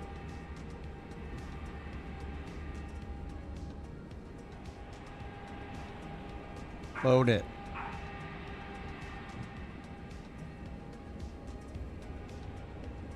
All right, completed. Frequency does not exist. Oh, auto respawn got turned on. Wait, what the heck? That's a UI bug. All right, Delta Heavy. Let's go to clearance. Request IFR clearance. Delta 323 Heavy. IFR We're expecting to runway Salt Lake 7 City. left with the Quacky 1. Delta 323 Heavy, Phoenix clearance, cleared to Salt Lake City. Quacky 1 departure, Grand Canyon transition, then is filed. Maintain 5,000. Departure frequency 119.2. Squawk 1560. All right, 1560. Cleared to Salt Lake City. Quacky 1 departure, Grand Canyon transition, then as filed. Maintain 5,000. Departure frequency 119.2. Squawk 1560. Delta 323 Heavy. Oh, beautiful. Delta 323 Heavy, read back correct. Contact ground 119.75 when ready for pushback. Or Congratulations. Will contact ground 119.75 when ready for pushback or engine start. Delta 323 Heavy, thanks. That was beautiful. You bet it right away. That is the way. Request IFR clearance to Logan. There was a bork, yeah. There was a bork. American 2059, Phoenix clearance, information November correct, cleared to Logan. Brock 1 departure, Genipir transition, then as filed. Maintain 5,000 feet, departure frequency 119.2, squawk 5461. Alrighty, let's see the takeoff performance then. Genipir transition, then as filed. Sync sim brief. Maintain 5,000 feet. Sync the weather. Departure frequency Winds are calm. 119.2. 3013. 5461. It keeps forgetting my setting. Alright, 3013. American 2059, read back correct. Contact ground 132.5. Send to FMS, rotate 141, flaps 1, flex 67. Trim 30.5. Or engine start. American 2059, see you. Alright, confirm. And at Salt Lake City, we're expecting 16 right. ILS 16 right.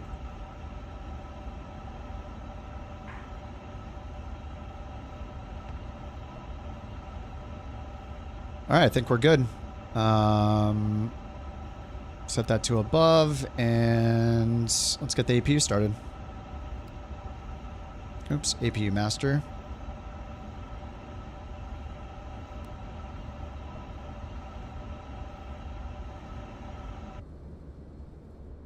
Oh, that was a bork. That was a bork confirmed. Don't let your Kerr Bear get put in Twitch prison. It was a bork.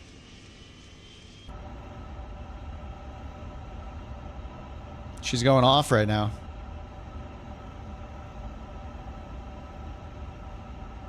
Thank you for the Bork reports. The winner of Bork Raffle 217 is Kerr Bear Cares. Thank you. Congratulations. All right, we're just waiting for APU. Flap open.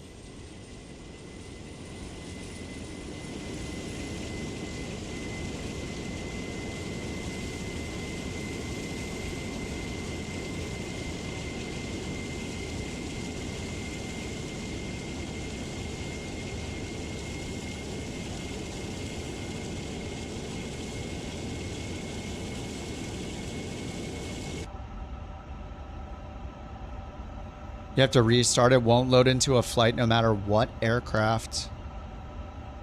Do you have I have GSX uninstalled. All right, APU is available. We're supposed to wait 3 minutes, but whatever.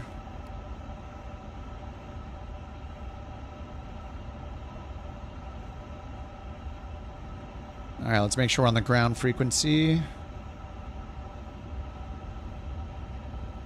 Ground for runway 07 left. There is no ground for 7 left. All right, we'll do this one. 26, I guess. Delta 323 heavy. Oh no, we're supposed to have runway 26, it says. And engine start. All right, 26 is our runway. Delta I gotta go fix that down here. Phoenix ground, pushback and engine start approved. Face south. Pushback All right, runway and engine start 26. approved. Face south, Delta 323 heavy. Quacky. If that's even available here. Yeah, Quacky 1. Quacky 1, Grand Canyon. All right, let's insert that. Then we need to go check our takeoff data again. Go back over here. Change from 7 left to 26. And compute. 143.67. Send it over. 143. 2059. Contact Phoenix Tower 118.7. 67. Packs on 30.5 and flaps 1. All right, back to surveillance. All right, we're ready for push and start. See if this works this time. And they said push direction, face south. So let's see where we're at.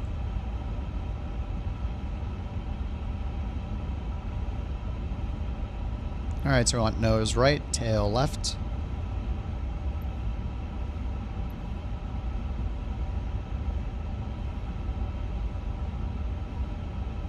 This will be interesting.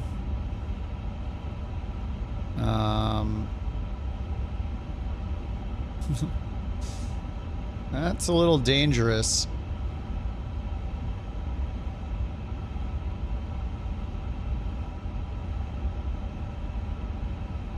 Let's just have it back us out. What the heck? It just disappeared. What? What the heck? Dude.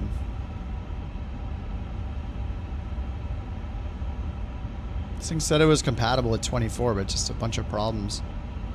This happened before. It just disappears. Alright, I guess we're just doing manual pushback again. Alright, manual pushback. We got the bleeds on. Let's get the GPU disconnected. And down here on ground, GPU and chocks. Okay, let's get the beacon on. And bleeds are available. Passenger signs on. Okay, and start the pushback. Parking brake off. Reverse.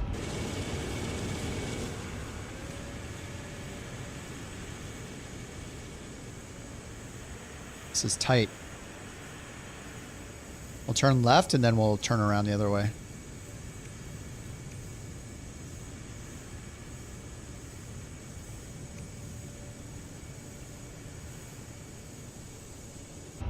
Alright, let's get engines going. Both engines at the same time. Better performance? No. Not better performance, but 1 out of 1 flights, no WASM crash so far. So that's an improvement. Southwest 2011, gate Delta 16 taxi via Bravo. 4 Bravo Sierra Delta. Gate Delta 16 via Bravo 4 Bravo Sierra Delta, Southwest 2011.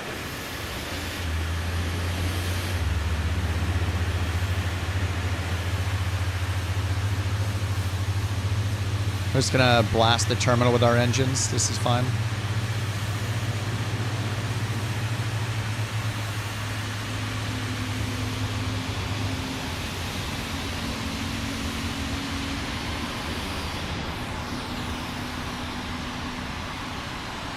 What do we recommend for traffic? It's up to you. If you're on the experimental build, they updated it so GA IFR traffic, like smaller planes, will now use the Flight Sim 2024 default models for that traffic, which I've never seen before. FSLTL is just the easiest to install. AIG is a lot more customizable, and you can add in GA traffic if you want, models for GA traffic, but if you're on the experimental build of Beyond ATC, they now made it so it'll use the Flight Sim 24 GA models, so that's a pretty nice change.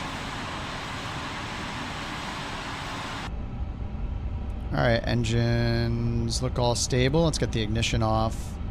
There, flaps, brakes, get the bleeds off. Alright, that's good enough. Parking brake, let them know we're ready. Delta 323 Heavy, request taxi.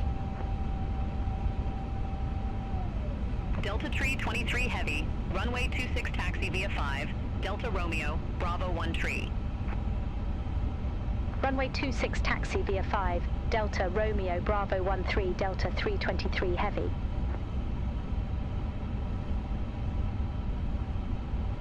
Alright, Phoenix, SLC, 26, and 16 right.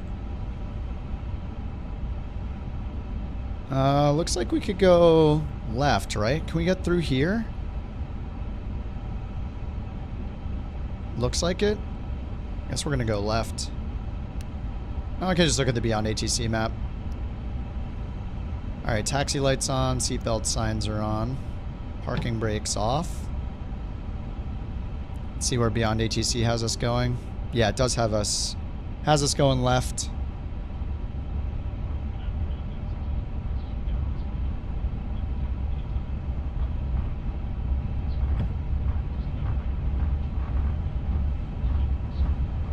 Alright, Delta to Romeo.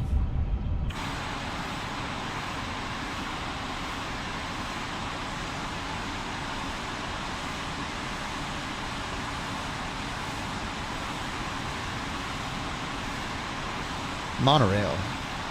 I don't know if it's a monorail, but...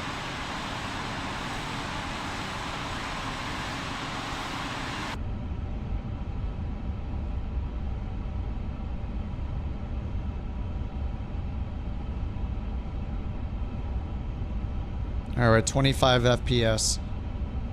What's up, Randux? You watched the video on the new PC-12 Pro? New Garmin glass cockpit. Oh, really? Wait, the PC-12 changed to Garmin? What kind of train? In the airport shuttle? There's like one in this scenery that goes along here. The little airport train.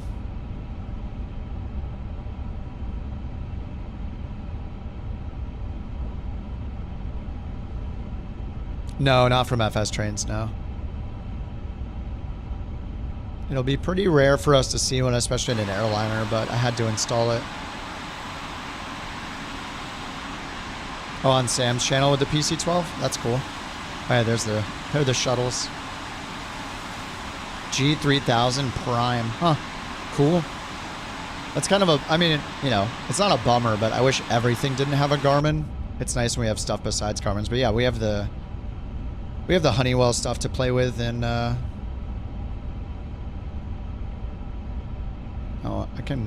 I guess you can steer a little with the rudder pedals. We still have the Honeywell stuff to play with, so that's nice. Can we get through here?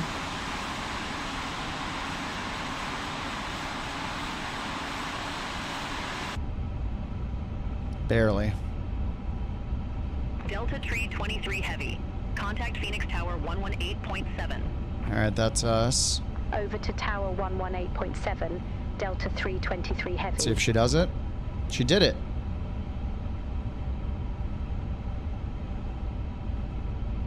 We're off-roading with the default scenery. Dude, I had that crazy sinkhole leaving that other airport. I forget what airport that was. Alright, parking brake is on. Takeoff config test is green. TARA, we'll get ready with that. I'll just put it on now. And did we switch? Looks like we did. Phoenix Tower 1187. All right, Delta we're ready to go. 323 Heavy, ready to go, runway 26. All right, seatbelt time. Delta 323 Heavy, Phoenix Tower, wind calm, fly heading 350, runway 26, cleared for takeoff. Heading 350. Fly heading 350, runway 26, cleared for takeoff. Delta 323 Heavy. All right, 350, cleared for takeoff. Runway 26.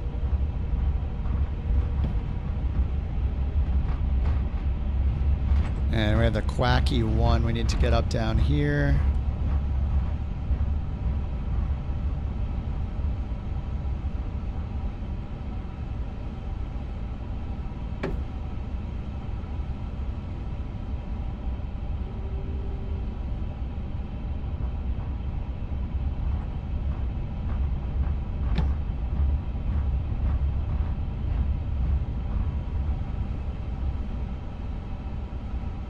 All right, we are ready.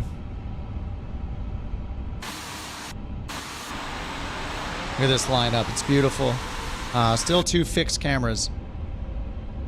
Really taking advantage of those features.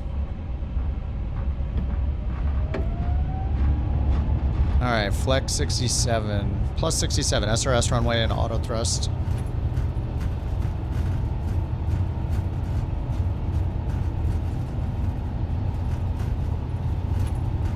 All right, 80 knots. 100 knots. Let go of the stick.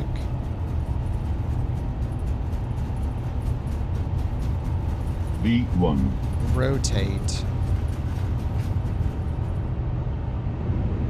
Positive rate.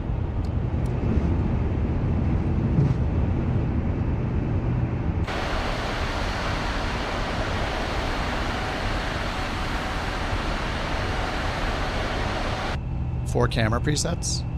Well, in Flight Sim 24, you only have four custom camera presets. Delta 323 Heavy, contact Phoenix departure. All right, lever to climb, derated climb. Delta 323 Heavy. Or not. Phoenix There it departure, is. Delta 323 Heavy, 2,500 feet. All right, autopilot on. Delta 323 Heavy, Phoenix departure, radar contact. Cleared direct Quakey, resume the Quacky 1. Direct Quakey. 190. Quakey 190. Cleared direct Quakey, resume the Quacky 1. Climb maintain flight level 190, Delta 323 Heavy. All right, open climb 190. Open climb nav. All right, flaps up. You're holding numpad. Well, I'm using the default shortcuts, so that's what you get for the defaults. I try to use the defaults whenever possible so I can tell other people what the keys are. No, Paul, the performance seems the same to me. But no WASM crash yet. I've only done one flight. This is flight number 2. So we'll see.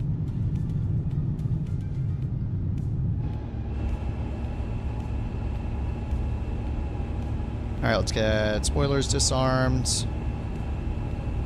Nose light off. Seatbelt sign still on. Strobes to auto.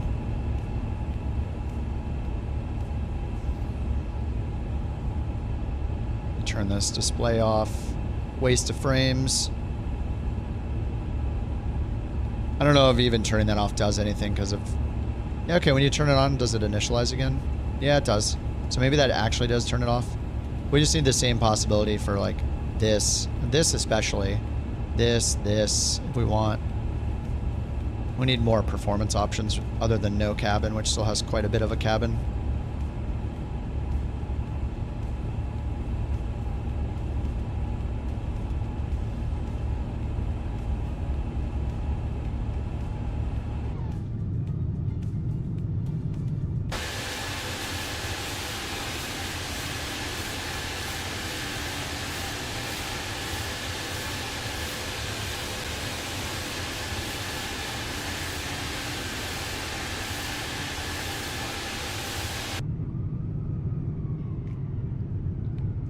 Yeah, with the camera presets, like, we should not...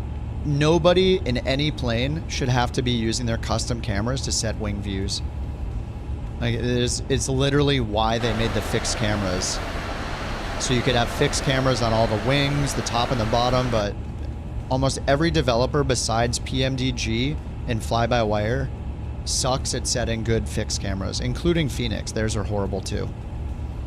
They could give us perfectly set up cameras we can instantly change to, but instead we have to do things, they use instrument cameras like this, which is not for that. That's what the fixed camera's for. This is a horrible camera anyway. Why is it so far zoomed in? I mean, I get it. The engine wobbles. Yes, we're very proud of our engine wobbling technology, but like, this is the camera view we should have. Or even better, like a little closer. Probably a little closer like this. Can't zoom out anymore. But yeah, if developers did their job and set good camera positions, we wouldn't have to be setting custom cameras all over the place for every single plane. They would just give us the good cameras and not use our instrument cameras for it. So, yeah. Instead of giving us a camera that looks at the EFBs, or two of them, or a camera that looks at our radio stack, or a camera that even just focuses on the... Are these E-cams in this? Yeah, at least they finally learned how to do an overhead camera, though. It's very impressive. So, take what we can get, I guess. So this is number 5. This is number 6. Instrument 6, 7, 8, 9. But these look good. I just don't want to fly through the cabin, and I don't want to sacrifice instrument camera presets for them. If these are all fixed cameras, they'd be good. But now we have to do the weird fly through the cabin thing. And you can't even access most of those because they're over number 10 anyway. So you can't hit Shift 11, Shift 15. I don't have a 15 key. Yeah, it's minor stuff. It just, those are the kind of details you expect in a premium plane. Or I expect it in every plane, but maybe my standards are too high. Cameras are important. Especially when there are bugs. Like every now and then there are bugs with Flight Sim, like where my camera presets stop working.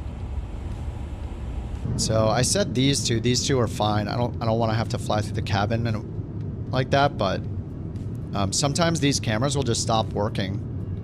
Or sometimes they're based per livery, it seems like, or variant, so you have to reset them over and over again. Just all this stuff we have to spend our time doing. We shouldn't have to. The devs should just do it, so. What's up, Kelly?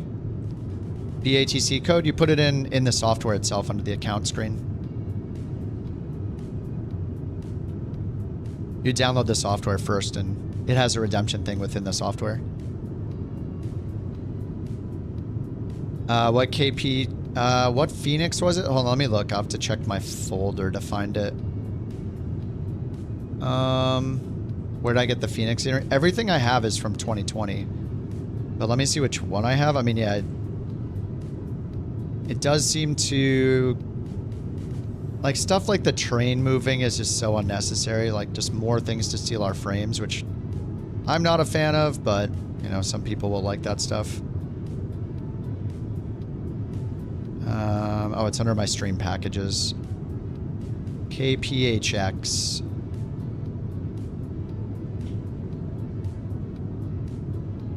Uh-oh. It's BM World. BM World to AmSim. Aren't those the people that we're not buying stuff from anymore? Isn't it BM World? Thought so, yeah. I mean, I bought that stuff forever ago. Yeah, isn't that the one that people are boycotting now? If there was an alternative, I would replace it. I'd have to look up what they did. There was some huge drama with them, like... Were they... I don't want to say the wrong thing. I'm not 100% sure. There was some huge controversy around stuff they did, and people are, like, boycotting their sceneries now. It was BM Sim, right? They were using stolen stuff. That's what it is. Contact Albuquerque Center 132.9er. Delta 323 Oh yeah, here it Heavy. is. Have a Here's good the thread. afternoon. Flight Beam Studios. This was 4 months ago. Takes on BM World and AMSIM with accusations of Albuquerque piracy Center, Delta and toxic 323 behavior. Heavy, through 16,500 feet for flight level 190. Yeah, it was like 4 months ago. Here's the article from MSFS add-ons. This was the article. Delta 323 Heavy. There's the Albuquerque link. Center. Climb maintain flight level 400. Climb maintain flight level 400. Delta 323 Heavy. All right, 400, open climb. Coming up to 18,000, standard and standard. All right, we're on our way to Snowball.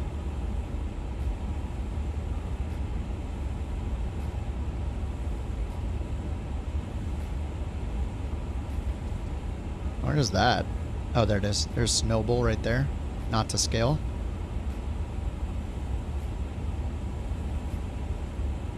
Skyshare 499. Contact Albuquerque Center 2845. All right, delete the disco. Albuquerque Center 2845. Skyshare 499. See ya. Quakey 1 to Snowball. Snowball? Snowball. Yeah, what does that article say? Developer of BM World issued a new statement in reply. He claims the issue was resolved on the same day. I immediately rushed to defend developers' rights, correct the violation within 2 hours, and apologized. They questioned the relevance of raising a resolved issue 4 years later, accused Flightbeam of cyberbullying. Oh, jeez.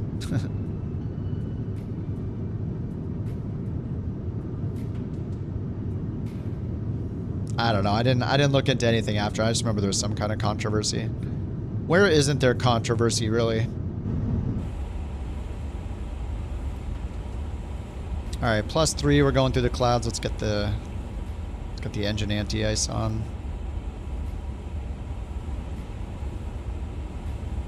I forgot to put on TA. Oh no, I didn't. Wait, did I do that? Oh yeah, I did that. I actually did it. Holy crap.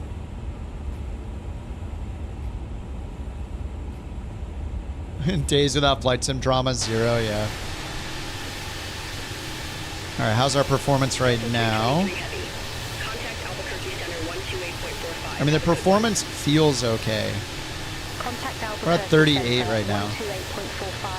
I just want better terrain level of detail. Can't believe the A350, for all its automation, doesn't have auto anti-ice. Oh, yeah.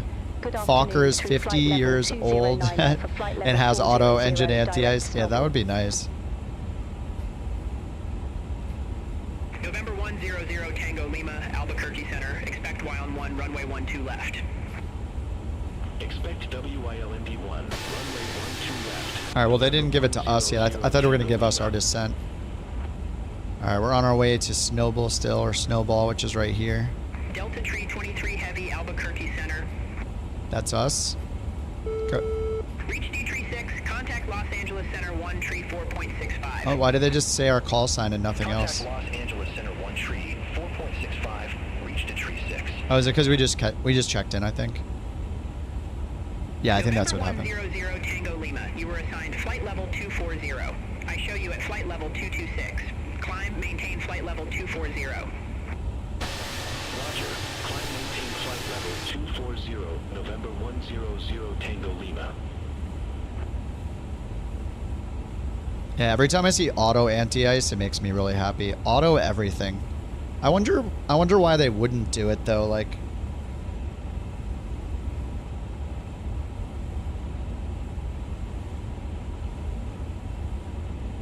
What would the benefit be to not offering auto anti-ice?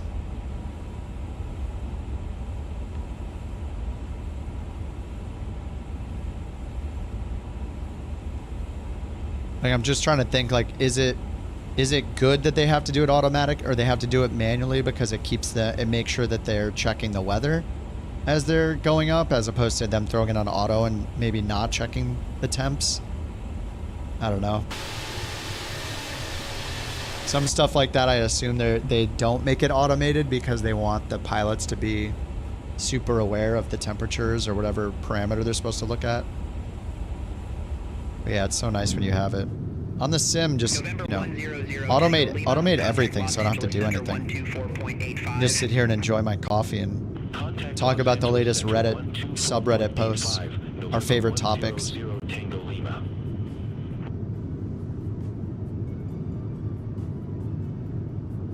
Speaking of coffee, I finished my coffee and now I'm sad. Things were much better before when I had my coffee, and now that I've taken the last sip, it's all downhill from here. All right, we're direct Cartel, and then Grand Canyon VOR. Well, even though it's going to wreck my frames a little more, I'm just going to turn the base train level of detail up to 100, so at least we see something.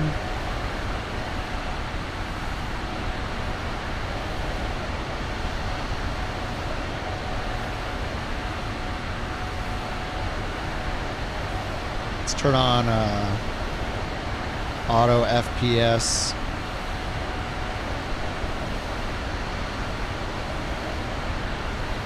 Alright, we'll let it go down to 38 FPS. What's why Chase Plane was developed? You mean for the camera views? I mean, Chase Plane offering the cinematic stuff, like, I mean, it would be nice if that stuff was in Flight Sim. He's probably rewound, yeah. It would be nice if that stuff was in Flight Sim by default, for sure, but the stuff that exists in Flight Sim are the instrument camera presets and the fixed camera presets. And most developers are horrible at implementing good cameras. So I think Chase Plane would still have its place. Just for all the super cinematic stuff, like, sure.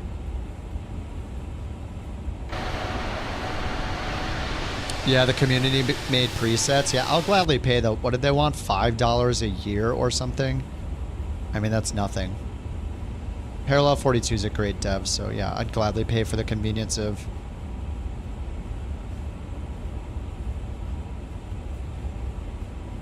Yeah, Bob is rewound, I think. He's like 20 minutes rewound or something.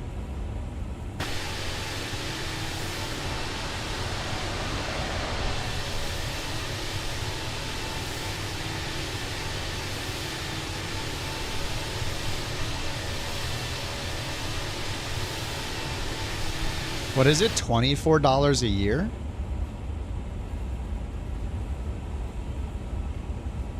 They want $24 a year for the presets? I thought it was like $5. Delta Tree 23 Heavy, contact Albuquerque Center 124.5. And that's us. 124.5. Center on 124.5. Let's see if she does it. Delta 323 Heavy. Come on. Nope. 1245. Albuquerque Center, Delta 323 Heavy, through flight level 287. Welcome back, Bob. 400, direct lofts. I don't know why YouTube even allows that. If you didn't explicitly rewind, it shouldn't have that problem. Heavy, Albuquerque Center, Roger. Yeah, the weird YouTube thing. Your belly is full of goat meat.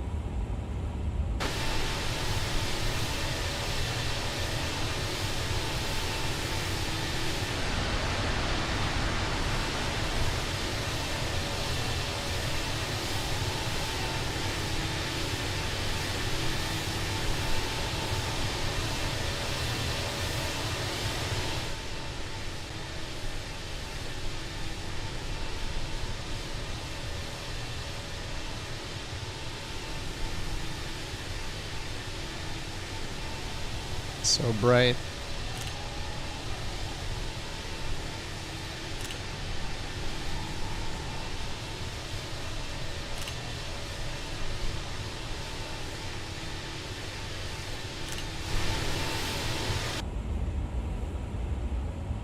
All right, we're now direct lofts. Almost done with the Quakey, the Quakey one. Quacky? Quakey? November 8 Whiskey Bravo, Albuquerque Can Center. really feel it. Oh my god. I gotta stop zooming out. I zoom out all the time to get like a little fisheye action going.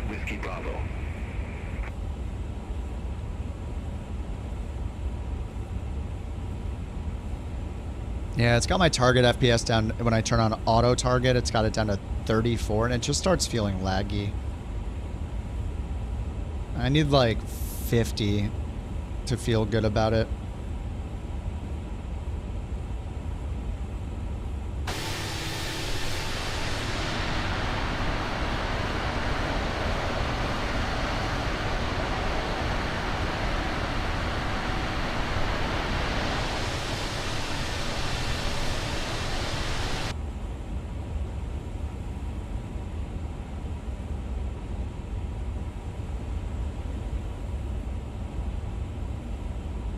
Interesting how it flicks between the two screens, almost like it's rendered on both, and there's a mask deciding which one to show you. Yeah. Yeah, you can flip those two with this button. And it does do it pretty much instantly. So maybe it has both screens, both UI on both screens at all times, and it's just deciding which one to show you. Yeah, it could be. You can't get beyond ATC to work? You made a SimBrief flight plan and hit the fly button? Put in your SimBrief ID? They have a whole FAQ page, so make sure you look at it and make sure you got it all set up. Sounds like something that would eat FPS. Yeah, it's kind of interesting, right? Yeah, why else would this screen be shown there? None of the other screens are flickering, only these two.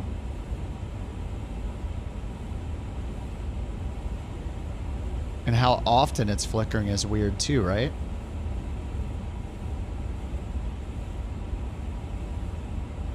Is that how often it's updating the screen? That's what you were saying earlier? Yeah, maybe. That is weird. Thanks for pointing that out, Jack. just kidding, Brian.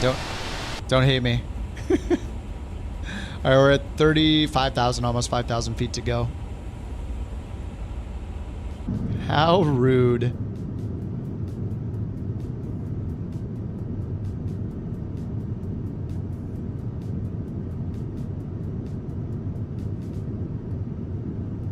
$104. It's like most updates.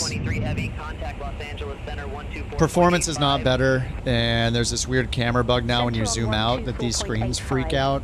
Almost, yeah, we're wondering if it's because it's showing both screens at all times, and you're deciding which one to toggle. I don't know. A little weird, but no WASM crash yet. This is only flight 2. There's still time for a WASM crash. We'll see. But it looks like, I mean, they're... Good afternoon. I will give credit and criticism equally. So to their credit, they're patching it a lot. The last time I flew it, I had 3 WASM crashes, trying to depart 3 times from the same airport. So far, I don't have any, but I mean, I've only done 1 flight. On the downside, there's a lot of minor bugs that were not yet fixed, like keyboard entry mode's broken, the tab key. Anytime I go to my EFB, it brings up this weird keyboard entry mode over here and can mess with stuff because I'm typing characters in fields I don't even know I'm typing into. They need to get rid of that. The keyboard entry mode still doesn't work on the right screen. The mouse wheel still moves things in the wrong direction in the whole overhead panel. Performance is still bad.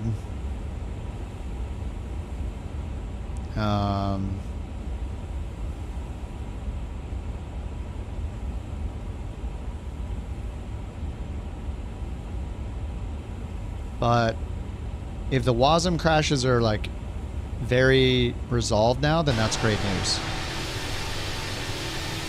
It felt very, I don't know, we'll see when we do this next landing. It felt very wobbly on the first landing, but we had like a 25 knot.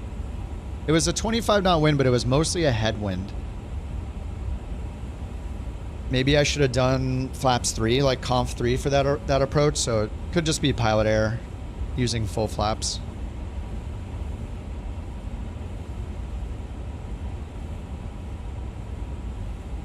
Forget, what's the threshold for using conf 3? You're getting 57 FPS. Yeah, you're on a 4090 though, right?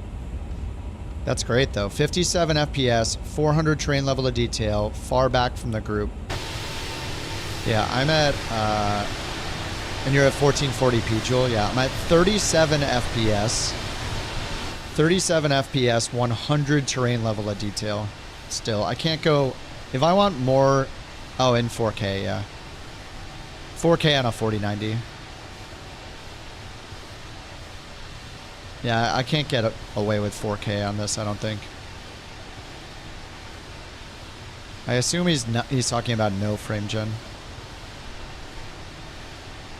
The only fair comparison is no frame gen, no DLSS. Are you on DLSS?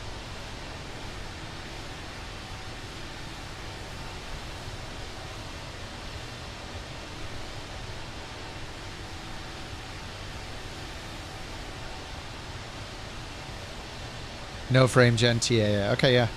Yeah, we're comparing the same thing outside, except I'm not in 4K. So, I mean, that I don't know how you're getting that.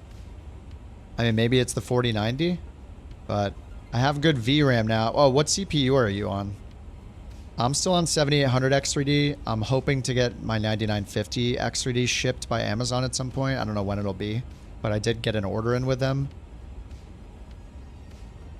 Not streaming. Yeah, well, I'm using my laptop to stream. So, technically I'm running 4 monitors, but yeah, I technically have 4 monitors in 1440p.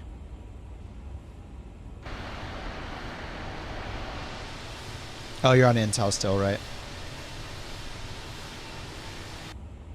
You could never hate me unless I took a Say Intention sponsorship and didn't disclose it. Yeah, I have never taken a sponsorship.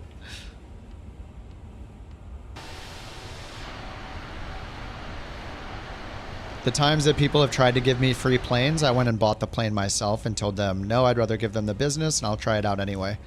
And then tried it out.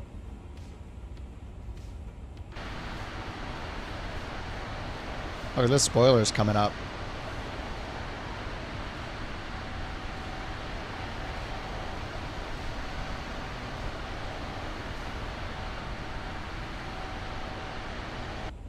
Los Angeles Center. 82 knot crosswind. 1876. Good afternoon. Climbing by a Knight's 4. Flight level 184. Frontier Flight 1876, Los Angeles Center. I hereby sponsor Lip... What? Lip Kip? What? The what now? I mean, I did use the... I used the Say Intentions affiliate program when it first came out. And... until I stopped... Well, it's technically still running right now because some people still have theirs, so... I did cash that out recently. I told them I don't want to be part of it anymore, but they haven't replied to me.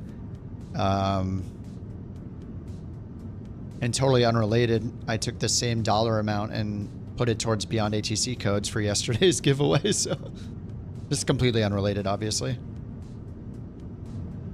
But yeah, I don't do sponsorships, have sponsorships. If anybody approached me with a pre-release plane, I would either, if I accepted it because it was pre-release, I would have it plastered everywhere and tell people every 10 minutes that I got the plane for free. And I would also make sure to point out all the bugs like I do now with the plane, and then they'd probably never offer me another one. Which is probably why I can't, you know, I don't look for any free planes anyway.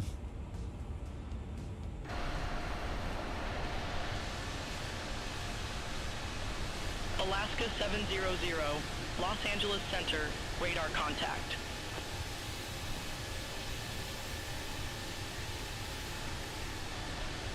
Performance feels so much better outside of the plane, but it's only a couple FPS. I'm at 42 outside the plane.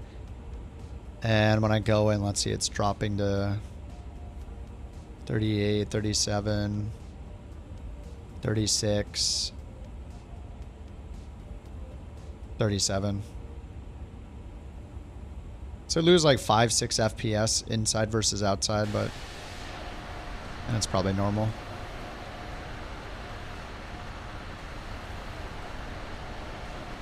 You're gonna sponsor me for what?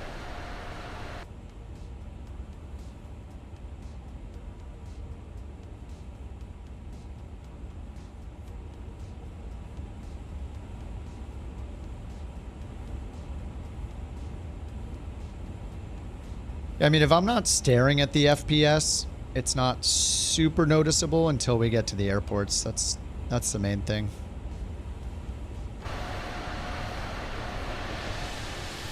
And I did turn multiplayer air traffic down, so it's down to high, so I'm not loading in ultra anything.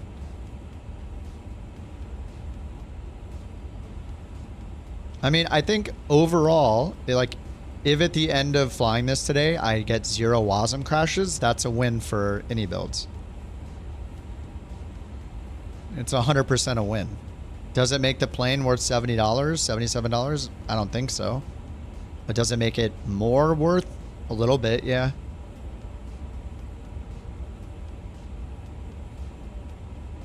So if they keep doing what they're doing and they improve their performance a bunch, I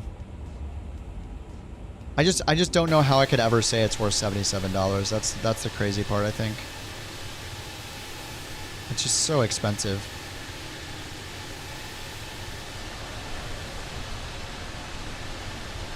It would be great if they added some performance options, more performance options than cabin, no cabin.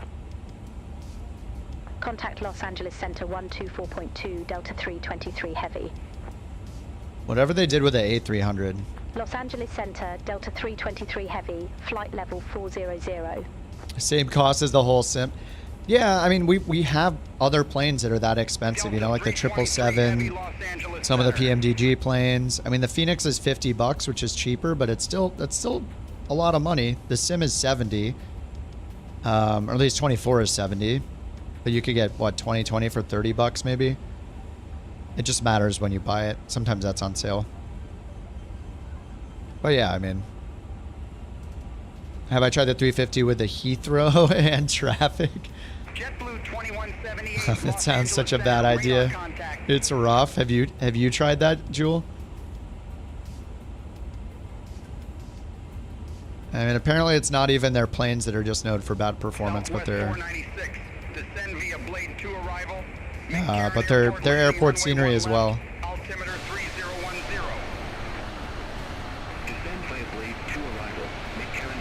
I just hate that I can't get 40 FPS with a higher terrain level of detail.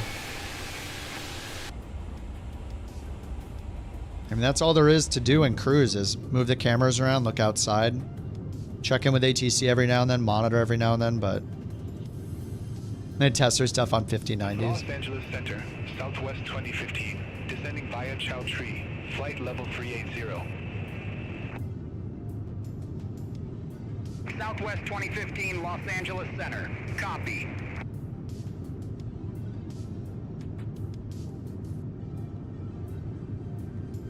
What's with the 4090, Bob? 3440 at 1400?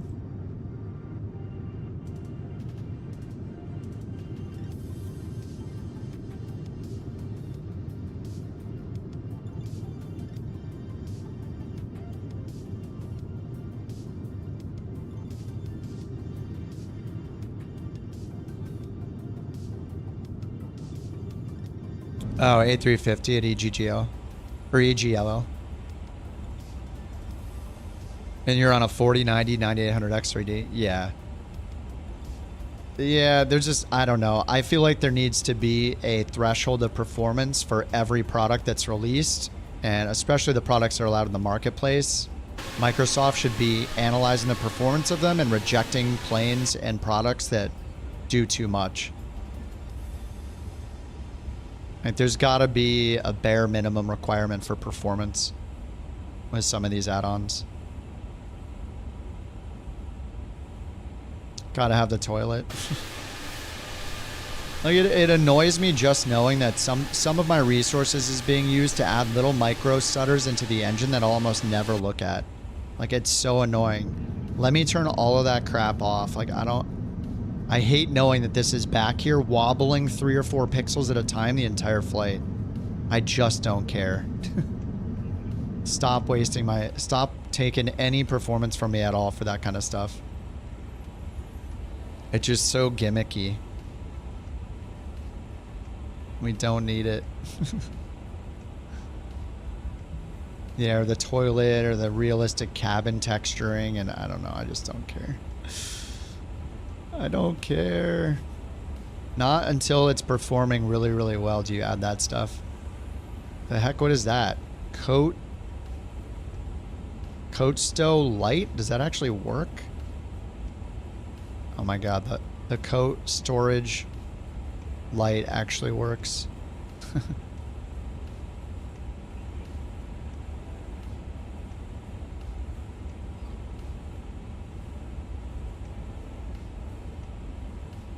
This locker can't be opened. Immersion ruined. TAC codes 415 Los Angeles Center, radar contact. Which altitude and not? We're at 40,000. The plane manages the speed. We're going Mach 85 right now. 850. November 100 Tango Lima. Contact North Las Vegas. I think we're here in November. 122.905. Have a good one. Contact North Las Vegas. Let me open the traffic map to see what November Tango Lima. So I'm getting IFR traffic now. So that's Southwest. That's Juliet Echo. That's a 321. Here's a November flight right here. C-170. So this plane's at 5,000 feet. Up here we got... Where are the other ones? That's a Spirit, United, Delta, Southwest, SkyWest and Frontier, Southwest.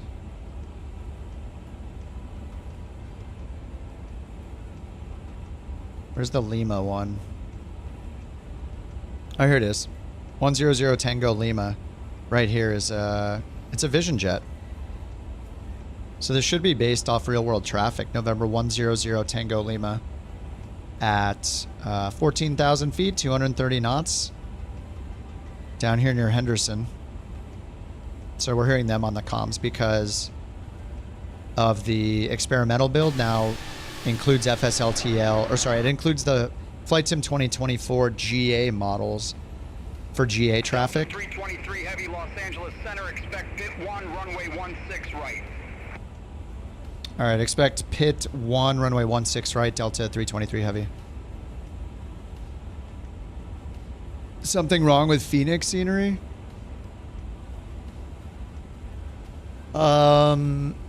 I mean, it's kind of a performance hitter because of like the train and stuff like that. But I don't know, there's some controversy with like BM World or whatever, and I forget. I linked it earlier. There was some, I don't know. I haven't really kept up with it. I don't know if I have an opinion. I just remember people are like upset about something, some piracy allegations or something. Delta 323 Heavy, contact Salt Lake Center 125.575.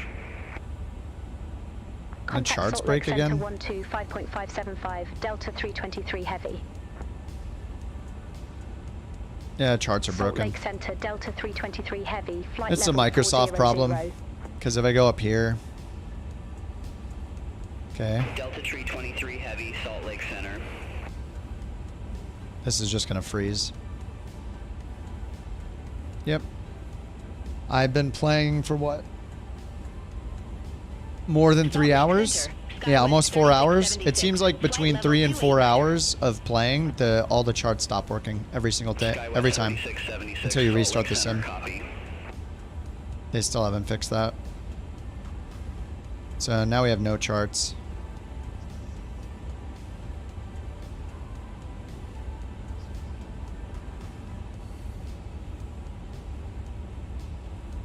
All right, approach speed 142. I wish it would tell us our winds. I mean, we have the winds up here, magnetic winds, right? Is this magnetic or true? I don't know, it doesn't say. I assume it's magnetic. 170 at 22. Landing on 16 right, so. It flew case to KSDL. I don't know if it's off. Let me see where it was flying. Get the traffic map back on.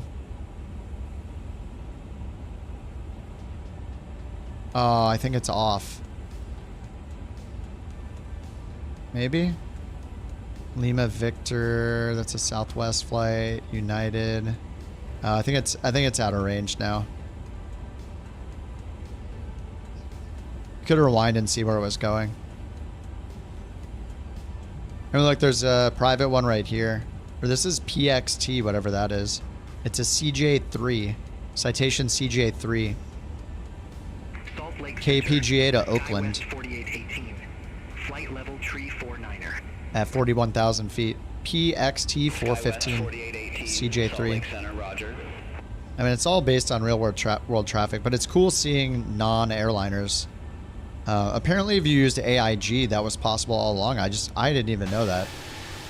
I thought they only supported commercial traffic the whole time, but they support GA IFR traffic. But you have to have the models for it. So if you're on Flight Sim 24, the new experimental build has this option right here at the bottom of the settings. So you can enable or disable. You still need one of these three, FSLTL, AIG, or FS traffic, or it doesn't use these at all.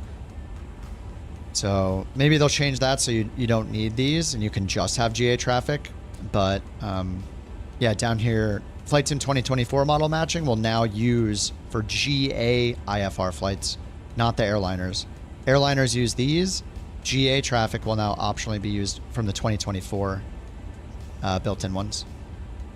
GA traffic, that's what I was confused at. I was confused by when they announced the feature. I thought that the feature was that you didn't need FSLTL anymore. What the feature actually is that if you have any GA models that are available, so FSLTL, as far as I know, does not have any GA plane models. It's all airliners. AIG, on the other hand, and maybe FS traffic, but at least AIG lets you bring in GA models like business jets and Vision Jet, you know, whatever. So if you configured AIG to have GA models, you would see them. So apparently, like all along, the traffic in Beyond ATC does have GA traffic. It just has to be GA IFR traffic. Obviously, if it's VFR, you know, you don't have a specific flight plan for VFR. Maybe you filed one saying where you'll be, but it's not an IFR flight plan. So they can't have it fly accurately to where that flight actually went. But what they added in the experimental build is if you're in Flight Sim 24, now you can enable 2024 matching for GA models.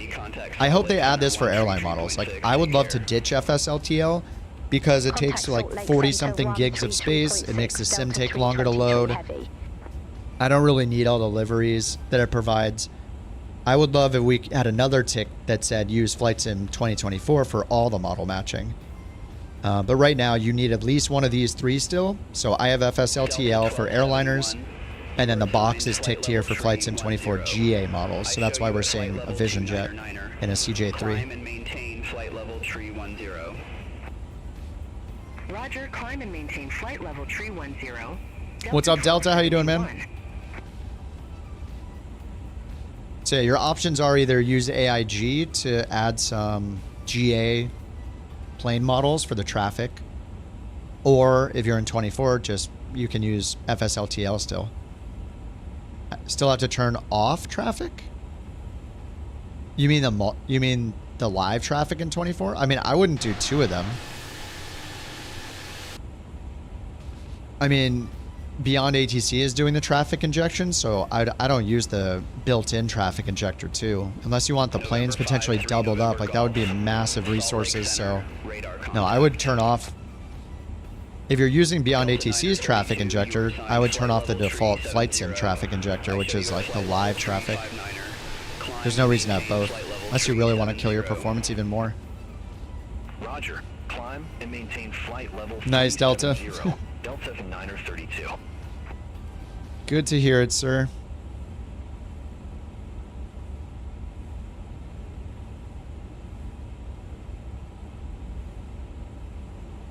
Yeah, Mach 850 is ludicrous speed. We're at like 852 right now. Salt Lake Center, radar contact. Continue climb to flight level 330. Continue climb to flight level 330. Allegiant 54. Allegiant 54, Salt Lake Center. Expect radar vectors. Runway 13. Expect radar vectors. Runway 13, Allegiant 54. Allegiant 54, descend and maintain 9,600. Altimeter 29er, 9er. Descend and maintain 9,600. Altimeter 29er, Allegiant 54. I'm gonna grab a, actually, how long until our top of descent? Descend, maintain 6,700 feet. 50 miles. Descend, maintain 6,700 feet. So I can't look at the pit because the charts broke because Microsoft. So let's look at the flight plan, scroll down.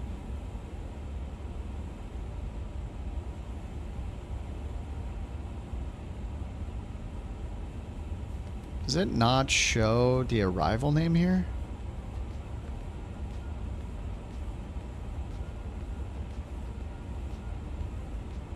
BCE, I mean, this starts the arrival, so this is all in the arrival. So it looks like we're going down to 6,000. So I'll set 6,000 over here.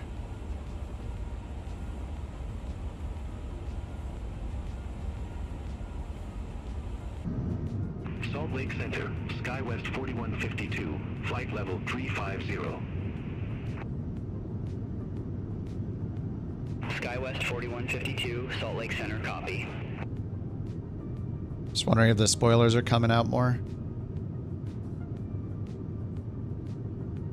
United 2130, contact Salt Lake Center 133.9er.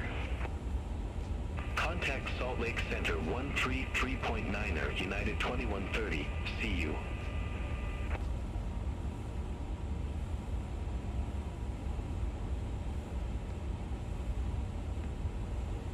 Alright, let's go to approach and put in our data. Can't get the charts, but I can grab the METAR from here. SkyWest That's Phoenix. Let's do Salt Lake. Los Angeles Center 124.2.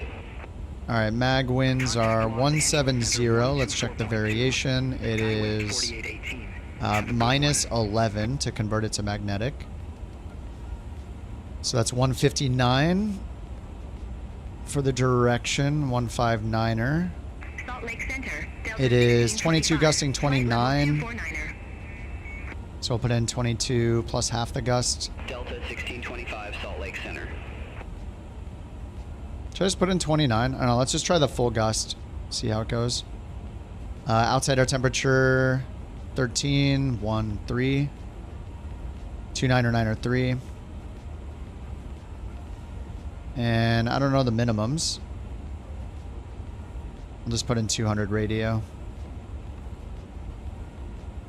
Since the charts broke. When do we use Conf 3? Let me look that up. A350 when Conf 3. SkyWest 4152, contact Denver Center 127.55. Where the slots and flaps is in position 3. It's used during takeoff, climb, and during go-around procedures. That is not good information.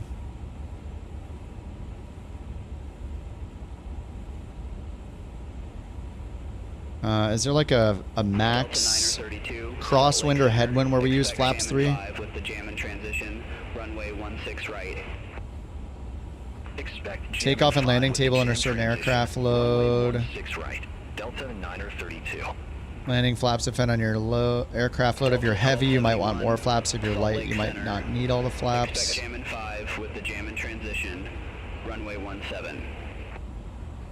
Expect jam in 5 with the jam transition, runway 17, Delta 1271.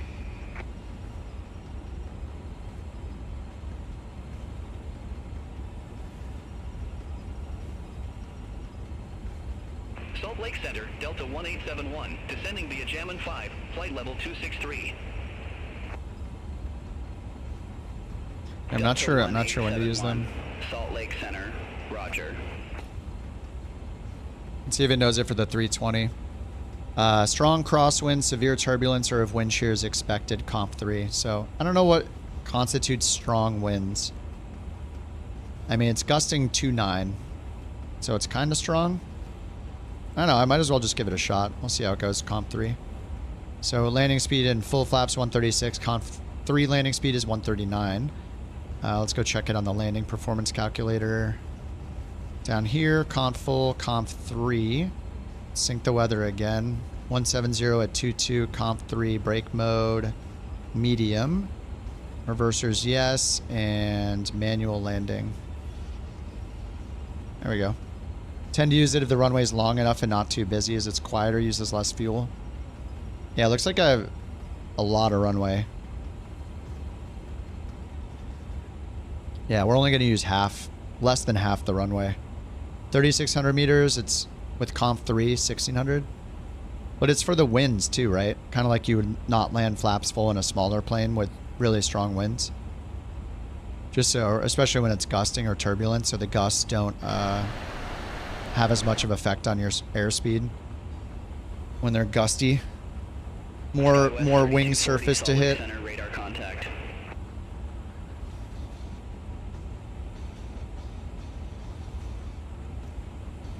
Alright, time to descend. Who are we on with? Salt Lake Center. Salt Lake Center, Delta 323 Heavy, ready for descent.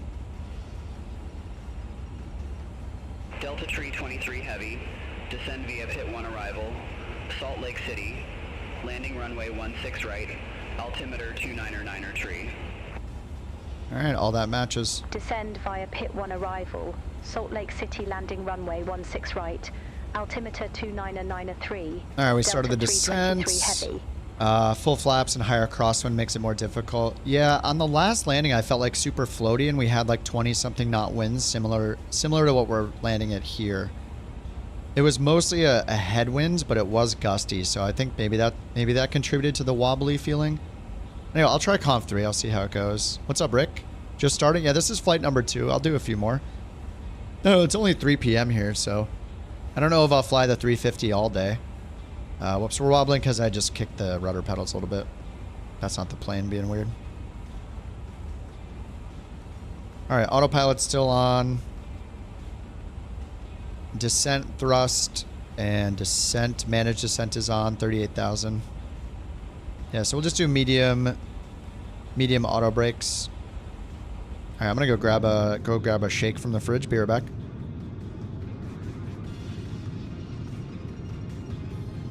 Salt Lake Center, November 421 Delta Romeo. Good afternoon. Flight level 210. November 53, November Golf, contact Salt Lake City approach 118.85. Have a good one. Contact Salt Lake City approach, November 53, November Golf. November 421, Delta Romeo, Salt Lake Center, roger. Southwest 3565, Salt Lake Center, radar contact.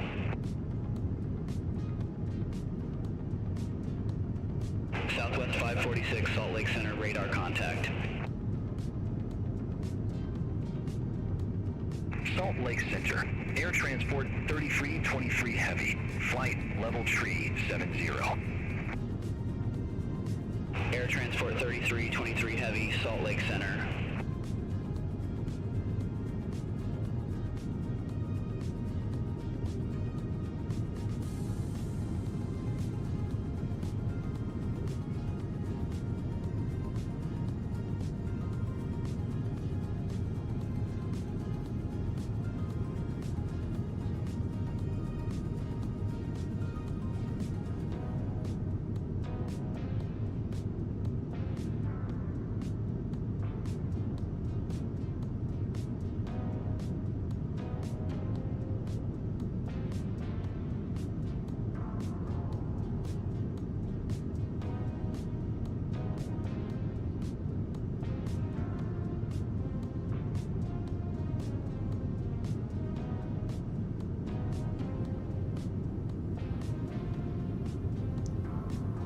All right, back.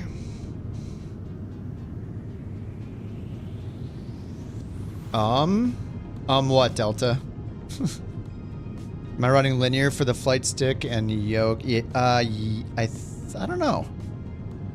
I wish aircraft developers would all use linear. But so many planes that I fly are way too sensitive, so I end up turning it down. I think I'm at like -3 on the sensitivity curve. Maybe -3 to -4 on most of my curves.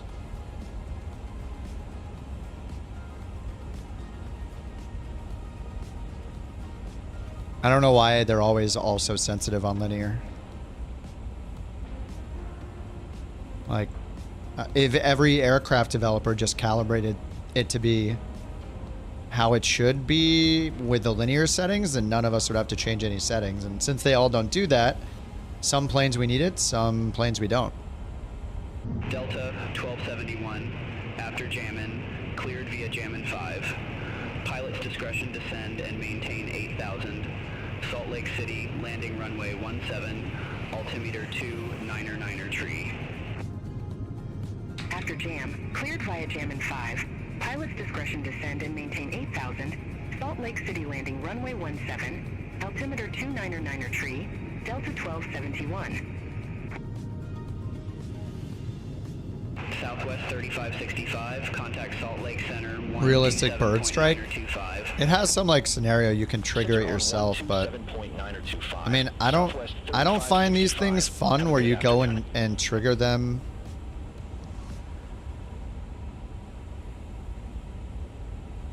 Like, I don't manual failures. I don't think they're fun. Flight level 290. I show you at flight level 279er.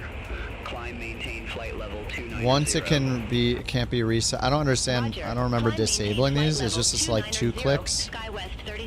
Like, what does enabled mean? Does that mean it's going to look at the ATIS and if there are birds, there's a randomized chance of a bird strike?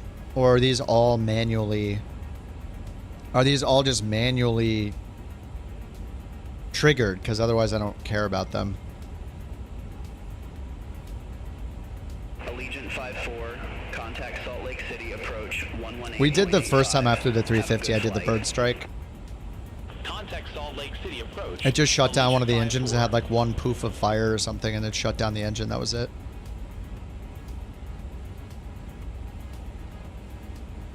You can see the dent in the nose cone. Yeah, I don't know. I just don't. If it's randomized based on like the bird activity being known at the airport, then I think it's cool. That's how the FS Reborn plane does it. But besides that, I just don't care, personally. C400, yeah, the Corvallis is awesome. I love that plane. I think it's underrated. It's really fun to fly. It's basically the Cessna's version of the SR-22. 3323 heavy, contact Denver Center 1 tree 4.5. Contact Denver Center 1 tree 4.5. Air transport 3323. It's pretty? Yeah, it's gorgeous, yeah. It is very pretty. Delta 932, after jamming, cleared via jammin' 5. Pilot's discretion descend and maintain flight level 258. Salt Lake City Airport landing. All right, total air temp's -13 right now, -12, so we'll need anti-ice through this crap. Cleared via jammin' 5. Pilot's discretion descend and maintain flight And we already got the performance stuff in. Salt Lake City Airport landing runway 16 right. Altimeter 299er3, Delta 932. We got another Delta. Cal Golf C Foxtrot, Salt Lake Center, radar contact. Cal Golf what? Climb to flight level 180. Continue climb to flight level 180, Cal Golf C Foxtrot.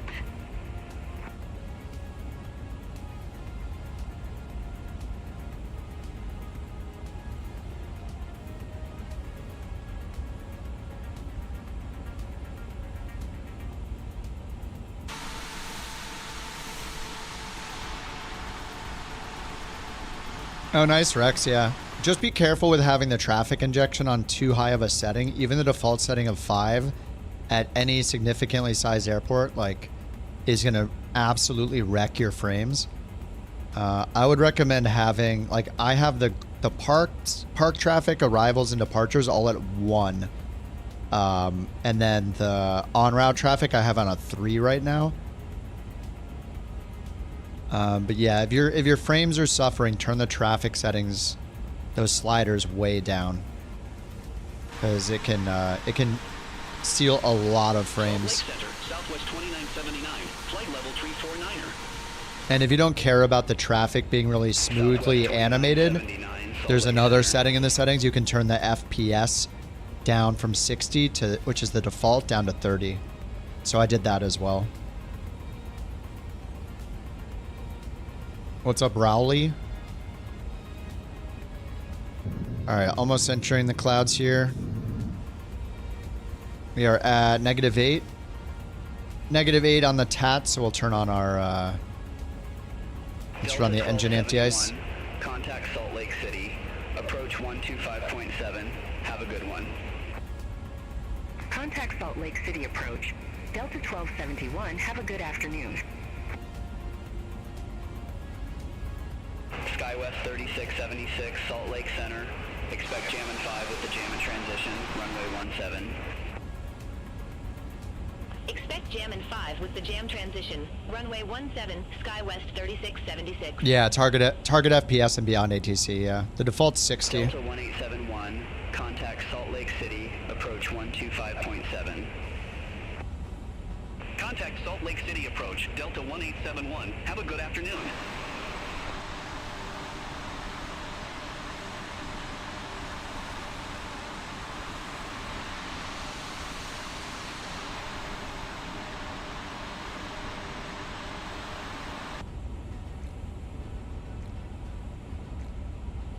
All right, almost it's transition altitude or transition level.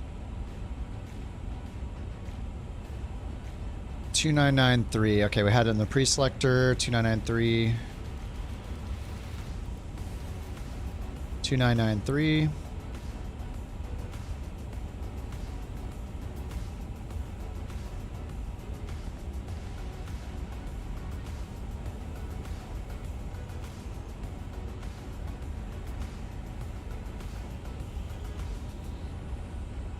Clear above the field. What did the METAR say? A few clouds at 6,000, scattered at 20,000. Maybe it's been updated. Let me check the new weather. Still 6,000, 20,000. Gusting 2.9. 2.9 or 903.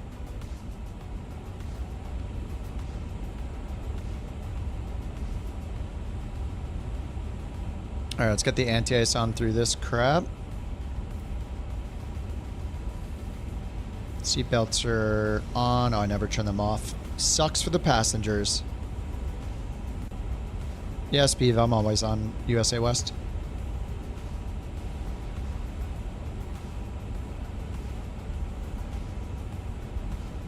Alright, so it looks like we have a reversal. Kinda. That'll be interesting. Alright, let's turn on LS just to make sure it's in there. IUAT, my charts are dead because of Microsoft, so I have to restart to get them back. But we got DME showing up. I assume that's the right nav aid. Check down here. IUAT, 1119. And final course is 164. And I just put in 200 radio. How does the version seem to be? I haven't had a WASM crash yet, so that is good. Besides that, the performance is still bad.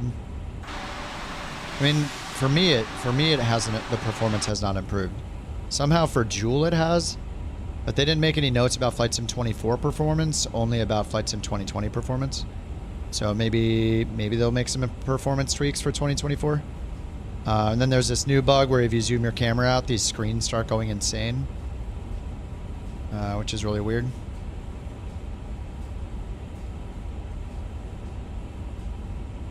Has Microsoft confirmed the charts disappear? I don't think I've seen them mention it. Happens after every 3 to 4 hours I play the sim in a row, the charts all stop working. It's not even just in the EFB, it's also here. So if I go to charts down here and I try to go to the airports, there are just no charts here, there are no charts here.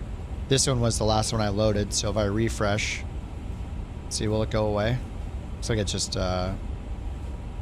cached.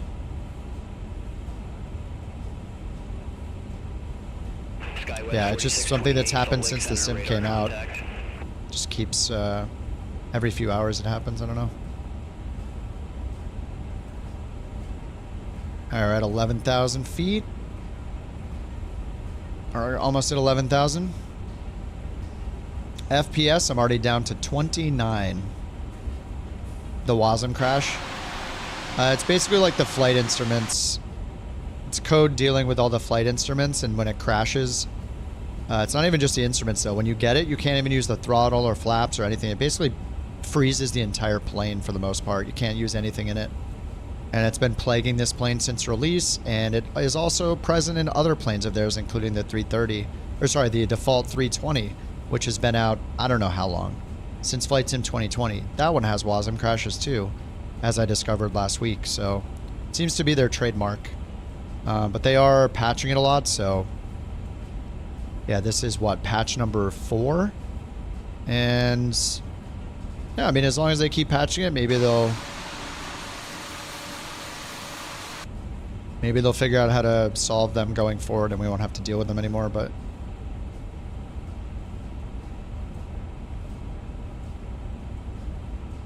yeah, so far so good with the WASM crashes today. Performance is not better, but they didn't say they didn't say that they improved the performance in 2024. They did say they improved it in 2020, but I only have 24 installed.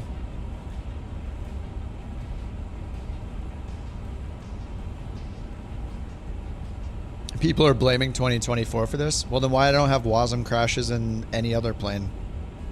Why does the default Asobo plane work fine, you know?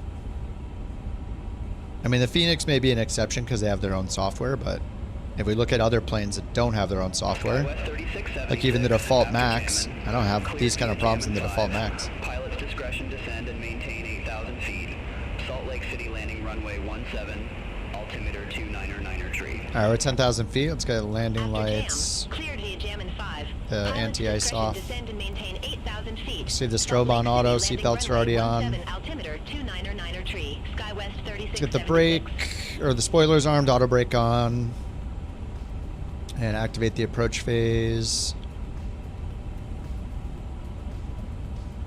And they really haven't been talking to me, have they? Oh, we haven't announced we're on the frequency, I guess. Salt Lake Center, Delta 323 Heavy, descending via Pit 1, 9,100.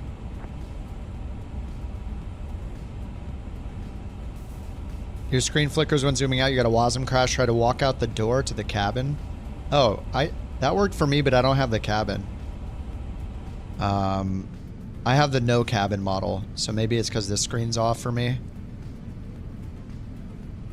But yeah, I'm doing the no cabin model, which still has kind of a bunch of cabin things in it for some reason. I don't know if they know where the cabin is, but it's everything behind the flight deck, isn't it? Is this not, is the galley, I guess this is technically like the galley, right? Maybe this isn't the cabin. I don't know why they still have the galley or whatever too. And all this crap, and there's so much stuff that's still back here. It seems like they can get rid of a bunch of stuff. It's a pretty sweet view though.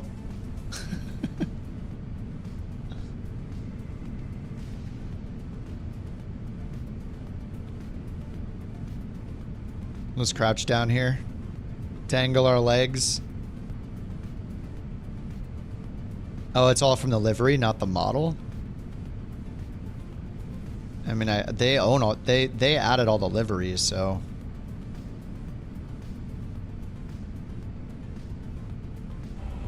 Maybe so you don't see a weird void. Well, I mean, the whole point of having a no cabin is because you don't care what's behind you. You don't care about anything on the inside, so I don't know why they'd have it. The idea is I don't care about anything outside this door, so we don't need it. All right, let's get approach on. Land 3 single. I feel like we should be slowing down quite a bit more than we are here, but we're only going 900 feet per minute.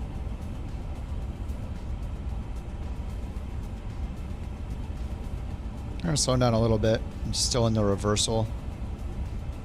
We got approach on. We got 13 DME, 2000 AGL, and we got the glide slope alive. It's a window seat. Yeah, that's a nice window seat. Just casting. Yeah, it just seems like they could remove more. Like when you look at Phoenixes, when you turn around and go out the door, there's like nothing. You just see the tail of the plane, basically.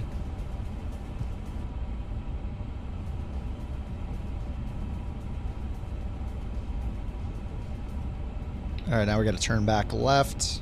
All right, we're down to 210 knots. Looking good. A little more than 10 miles out. 11 on the DME.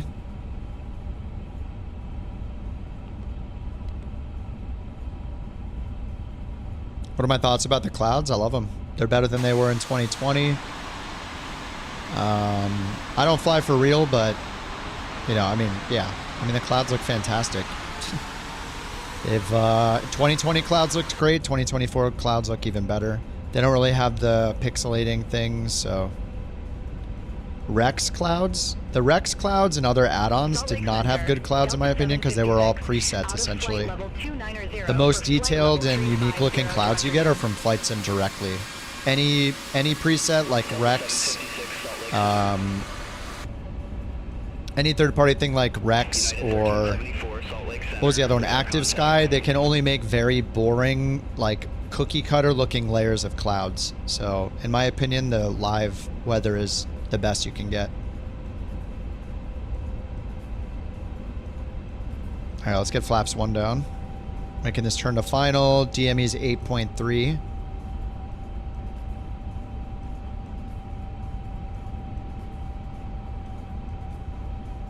All right, we'll get gear and flaps 2. We're only going flaps 3 on this. We're about to get the glide slope and the loc at the same time. Contact Salt Lake City approach. SkyWest 3676. All right, loc star, glide slope star. DME is 7.2. Landing on 16 right. Pappies look good. We got 23 knot headwind right now, 24. All right, we're already on the glide slope. After this turn, I'll get flaps 3. We're going to land flaps 3. I just want to see how different it feels in stronger winds. I mean, it's at 20, gusting 28, I think it was. All right, we got loc, GS. Let's get flaps 3. I don't know what the go around is. I think it's probably like 9 or 10,000 at Salt Lake. I'll just set it to 10,000. I mean, we're not going around realistically anyway. All right, GS, loc. 1,000. Now we're down to a 9 knot crosswind, so maybe we didn't need Conf 3. Wake turbulence and multiplayer. Supposedly they're adding it in Sim Update 2. And hopefully an option that says turn off wake turbulence. Because that would be crazy. Alright, autopilot's off, auto throttle is still on. And now the winds are picking up again. So 15 knots from the front right. So we maybe have like a 7-8 knot crosswind from the right. 600 AGL. 500.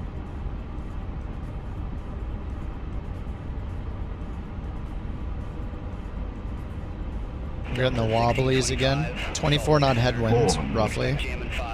So it's varying between like 19 and 23, 24 knots from the front mostly. Glide slope. Runway 17, Delta 1625. 100 above. Glide slope. Minimum.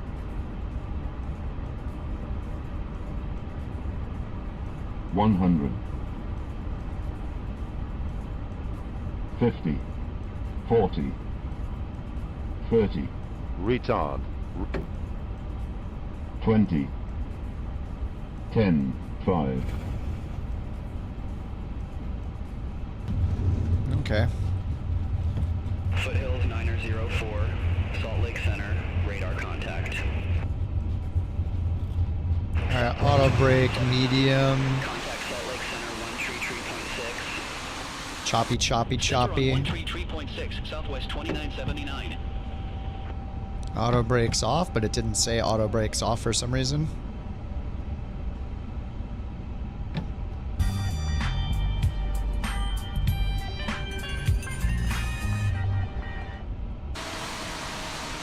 Oh, beautiful.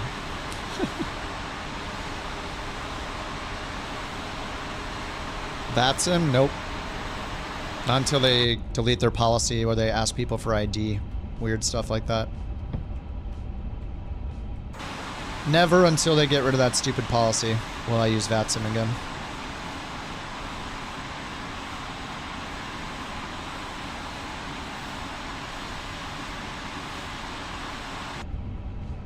All right, spoilers, flaps. It's true. It's the same. It's the same answer every time. Till they stop being weirdos and asking certain people for photo identification. I'm not using VATSIM ever. Ridiculous.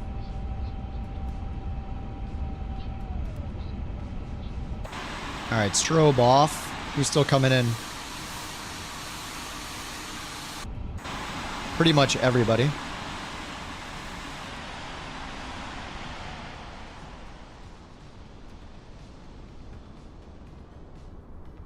You never had that? Well, then everybody that's had it must be lying.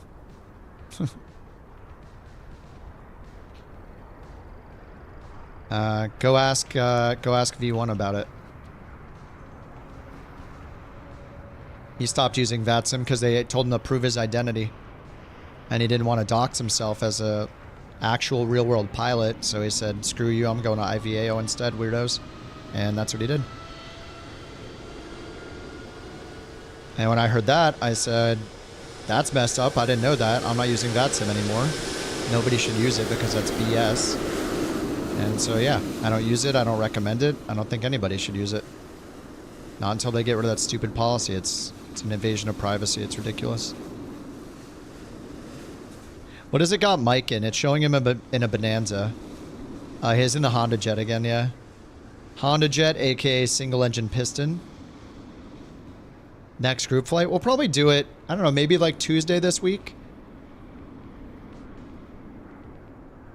There's no sign up or anything. I mean, the Discord has information on it that Bird has been posting. Stupid Bird's been doing the whole thing. He's planned it all out. He's done all the work, and we all just partake in all of his fantastic work.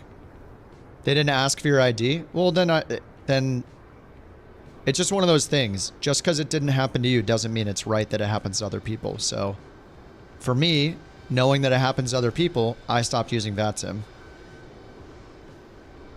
Just because it doesn't happen to me yet doesn't mean that that I'm going to support them.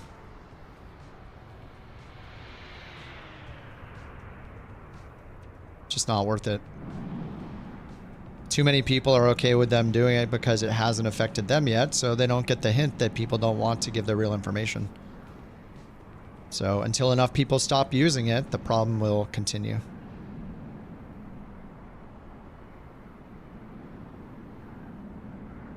So I'd rather support people who are just normal, have non-creepy behavior, like the guys at Beyond ATC, and support their product instead of somebody that thinks they're entitled to know your personal information. Yeah, no landing gear is funny. I mean, it's happened since 2020. It's so stupid. Like, we need an intern to fix two things. Just get one intern on the logic of when the landing gear is shown. Because there's logic to show it, right? Watch, it's about to show up. We'll see the landing gear in a second. So clearly, there's a way to show the landing gear. So they'll work on that. And then the second thing they'll work on is the model matching table, which apparently thinks a Honda Jet, the closest representation to a Honda Jet in all the default liveries is a Bonanza. It's not even the Bonanza. It's like generic single engine or whatever. Wow, weird. Why did the gear just show up there when it touched the ground instead of before? Nobody knows. Salt Lake Center. Maybe just check if they're at a certain speed, a certain distance from the airport, under a certain AGL, to decide whether or not they're landing and their landing gear would normally be out or not. If they're within 5 miles of an airport, under 1,000 AGL, and under, say, 150 knots true airspeed, I think there's a pretty good chance that they're landing. And they're an airliner especially. Like, there's the simple logic for you. Just start there. It's going to be better than what we see now, which is every single plane with no landing gear. That's a Beyond ATC plane, which is why the landing gear is down. Because I think Beyond ATC puts in the logic to put it down, but Microsoft doesn't. Front wheel is twisted. I know, it looks funny.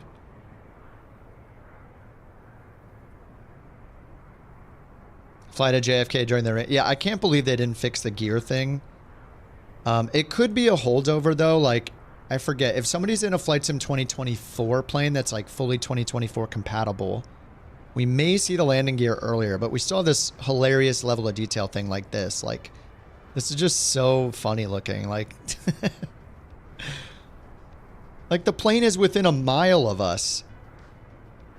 Oh, there are the wings. Like, Delta what? 1625. Contact Salt Lake City approach. They gotta figure this out. It's just so funny looking. Contact Salt Lake City approach, Delta 1625. So the CJ4. The long. Oh, it's the longitude, right? With those winglets. It's the longitude. Yep.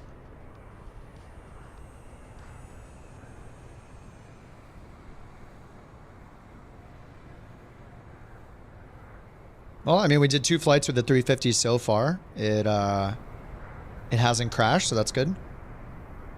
Wish the longitude had wing flex. That would be cool.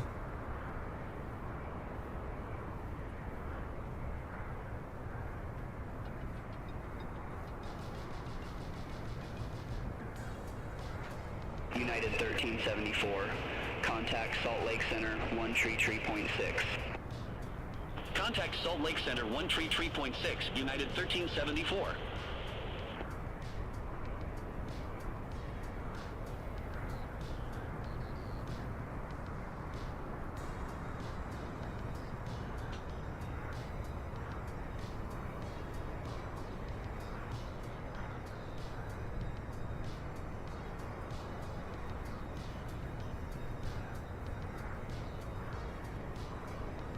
I mean, that landing wasn't too bad. It felt very choppy, though, as it will whenever you have, like, whatever FPS I had. It says I have 42 right now. It doesn't...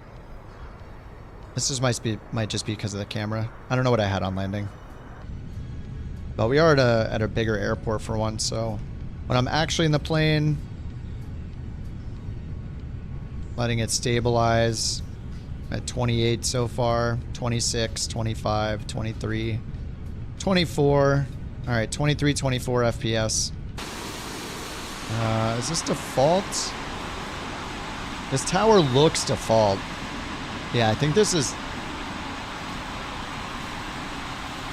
Oh, this looks default scenery to me. Just the way the gates are and stuff. I mean, there are a bunch of us here. What's up, bird?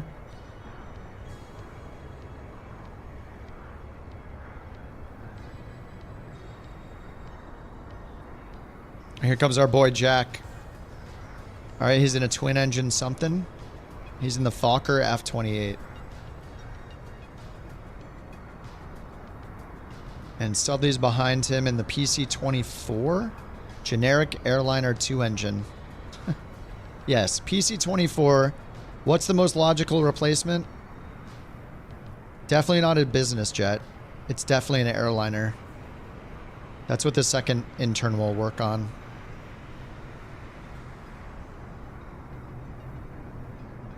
$350. It's... The performance is still bad, but no WASM crashes yet. And they added a new flickering screen bug when you zoom your camera out.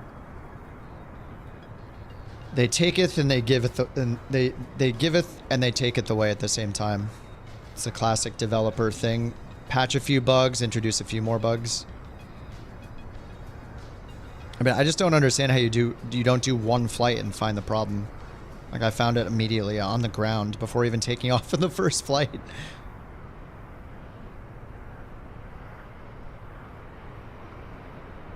This is actually a PC-24, so... This is the... Apparently the best replacement they can think of for a business jet is the airliner. So weird. I don't know, maybe literally any business jet would be a better... I don't know, just throwing it out there. Maybe the PC-24 fallback should be a business jet? I don't know. Controversial ideas, as always. It's just too hard.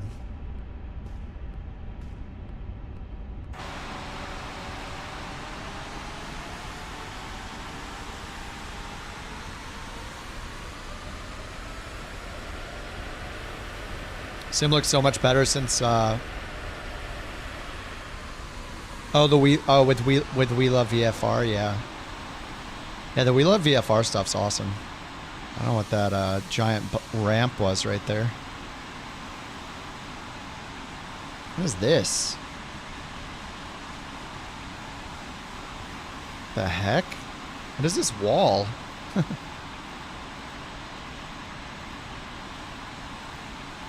The heck is that?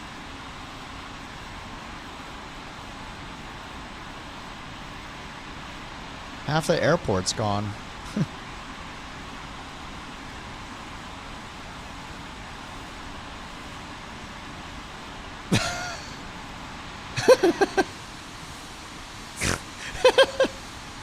Oh god, I snorted. Oh my god, what is happening?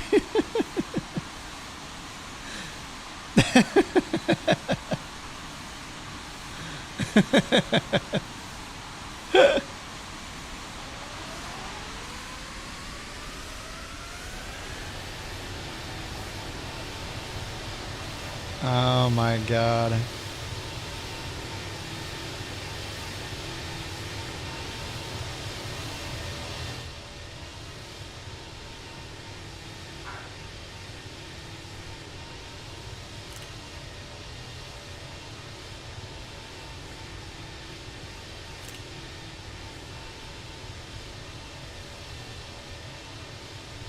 Oh yeah.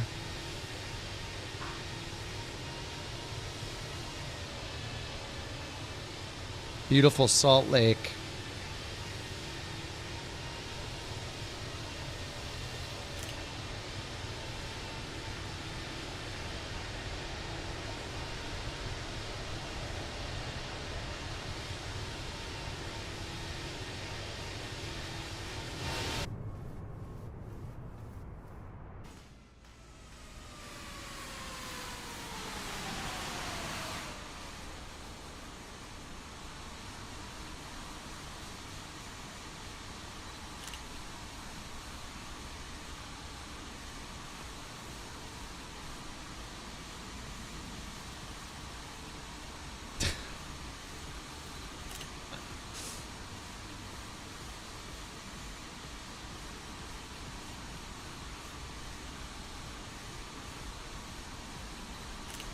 Heck yeah.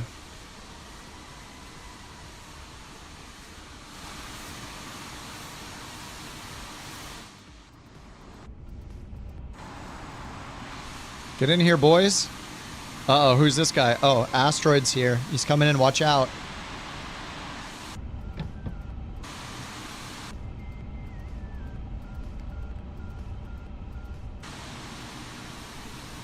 Get in, guys, the water's fine.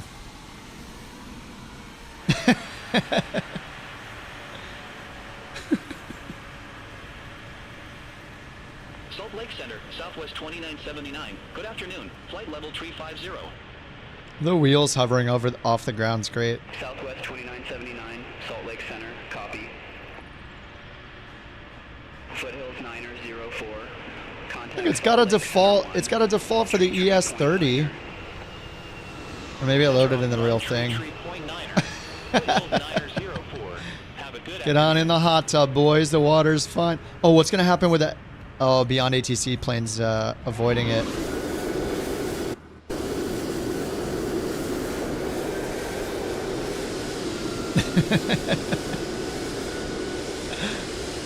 Yeah, the pushback will probably work. It's fine. We're done with the flight anyway. Oh. Oh, that's another Beyond ATC flight. Oh, nice taxiing. I mean, to be fair, I did go in an area where you're not supposed to be taxiing, so... I mean, it's what I deserve for not being on the yellow lines. Vehicle tunnel? Oh, yeah, maybe. Maybe it is a vehicle tunnel. That makes sense. Yeah, because it comes out over here.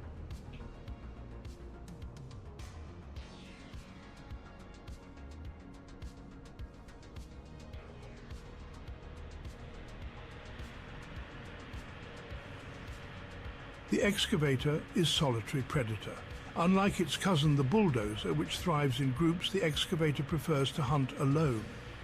Using its powerful arm, the excavator digs deep trenches, natural pitfalls designed Me and to the trap boys, its yeah. unsuspecting prey. In this case, the excavator will eat well tonight, as a gaggle of airliners have fallen into the trap. Oh, Tuss, no. Yeah, I mean, it's definitely like a funnel or a tunnel. Now it's a funnel. Thank you for that beautiful TTS bird. Bird Trek stream this week. Yeah, I think we'll do one during the week. Yep.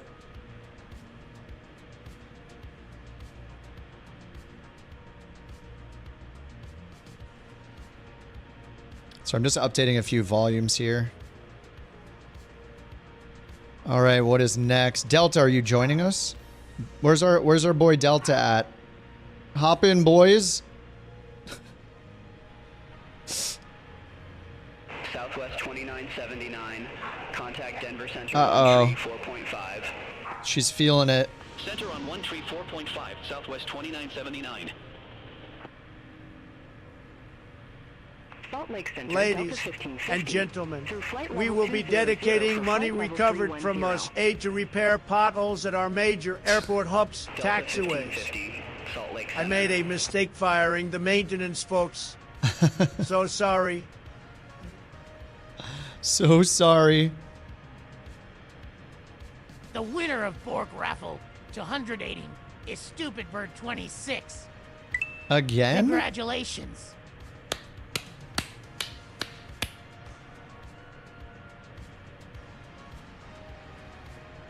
Rigged. Sorry, I'm just fixing a few volume things here. Almost done, and then we need to find somewhere else to fly this thing.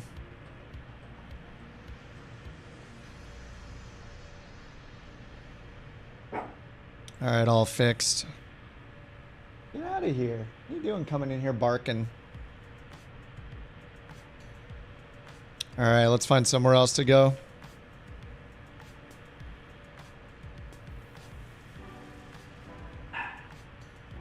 Fly into the Grand Canyon, but you're already stuck in one. Feels bad.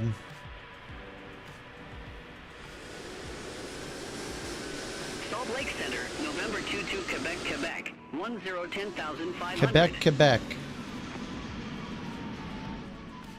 November 22. Quebec, Quebec. Salt Lake Center. Roger. You want another club championship, really? I'm gonna make an awards show and just have myself win every time. I mean, the audience size will be like 6 people, but that's okay.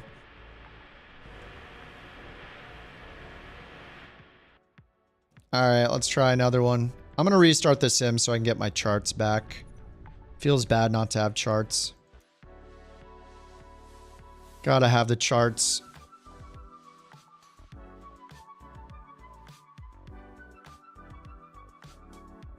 Alright, sim's restarting.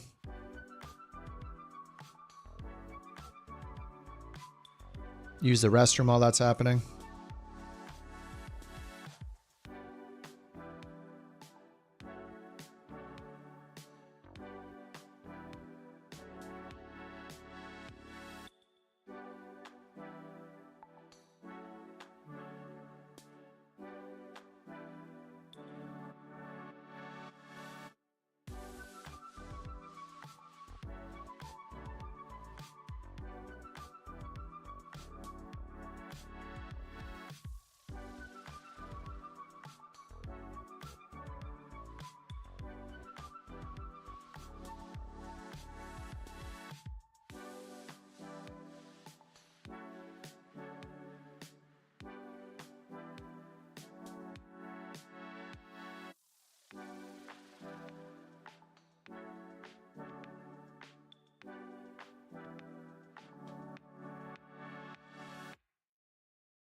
All right, we're loading.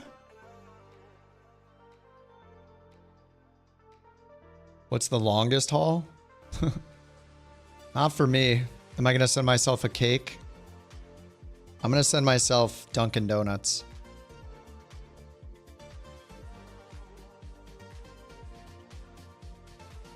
Dunkin' Donuts sounds better. I don't really like cake, honestly.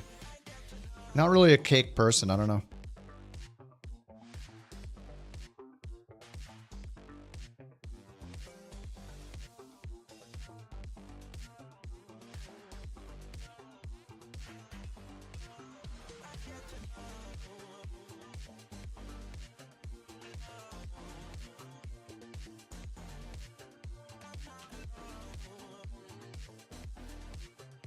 You know, Krispy Kreme donuts are like fluffy little clouds of happiness. Oh, no. But Dunkin' Donuts, they've got that kick of coffee flavor.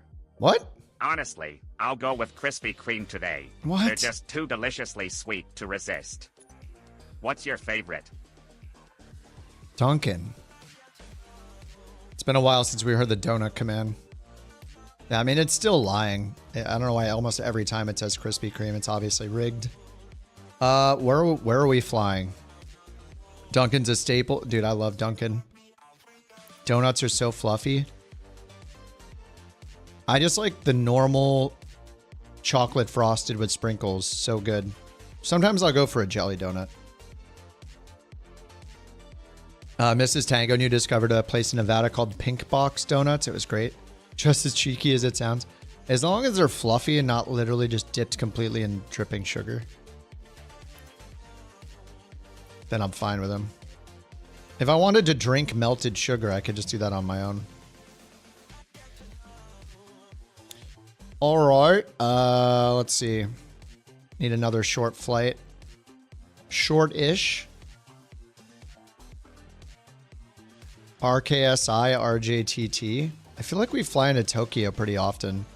I'm trying to vary it up.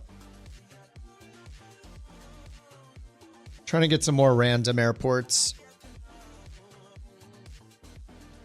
And I've been trying to fly in the US because I want to see the trains mod since it's back. Maybe we'll see a train. Fort Walton Beach Airport.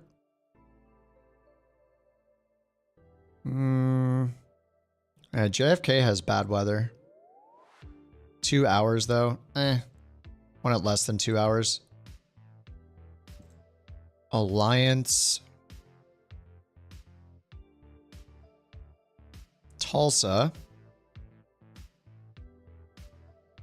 Palm Springs in an A350. It's got a 10,000 foot runway. Angel Fire Airport. Is that in New Mexico?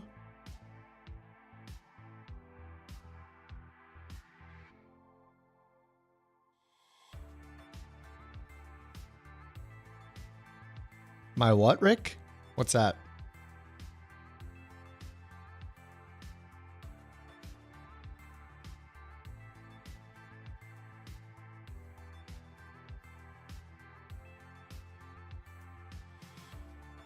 Cape Cod, Yellowstone. Northern Colorado. Oh, to Reno? That could be fun. How about this? We haven't been to Reno for a while. Hour and 48. Northern Colorado to Reno. Or should we do it the other way around?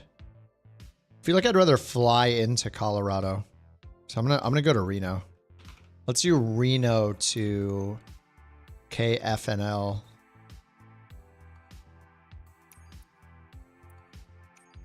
right, I'll take gate number 1. No cabin and then 350. We restarted the sim.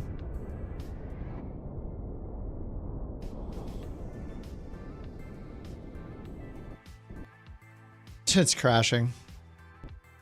There it goes. Rip. All right, there's one crash. Nice.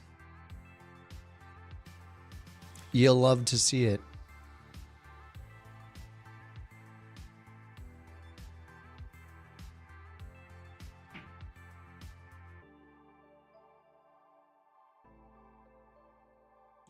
me check event viewer and see what it says caused the crash.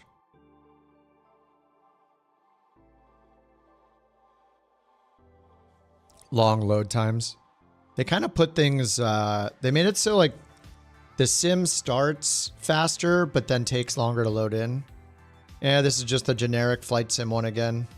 Flight Simulator 24EXE 0005 exception code. The normal generic crash.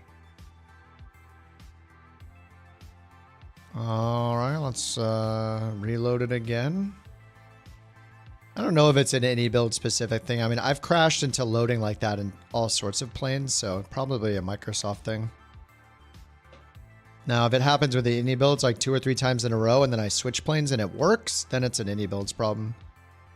But man, I feel like that happens all the time. I mean, it also could be like, I don't know, any add-on that I have, really. Could be FSUI PC. Could be, I don't know, I don't have Beyond ATC on.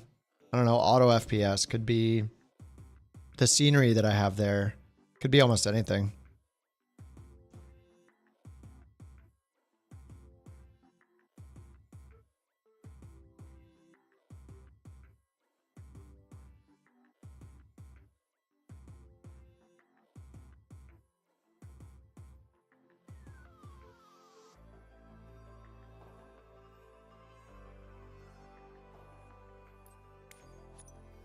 Okay, let's try again. In Torino.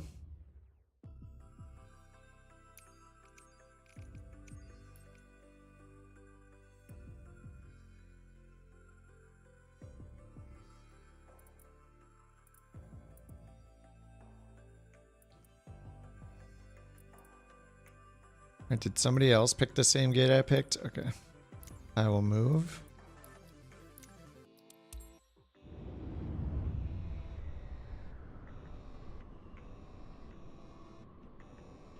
Okay, attempt number 2.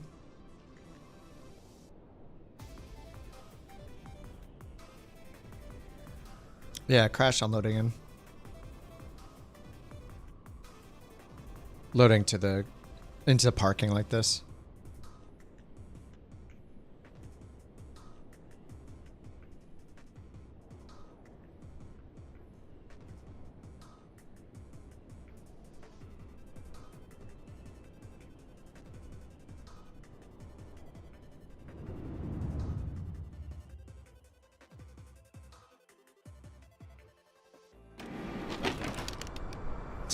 Sound is so weird.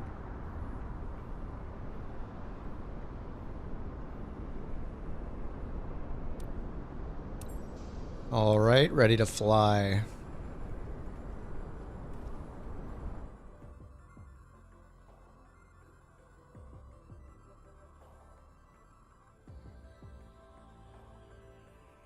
All right, let me get the sim brief going. Delta 323 FNL to Reno. We're going to do the opposite. Reno to FNL. A359.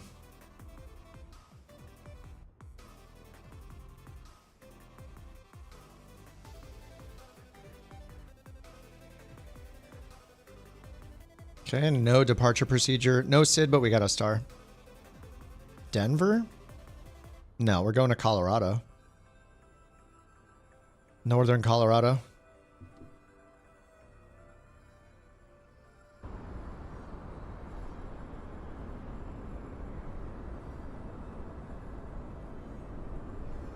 Alrighty, 41,000 feet, cost index 101. Alright, here's the route I got.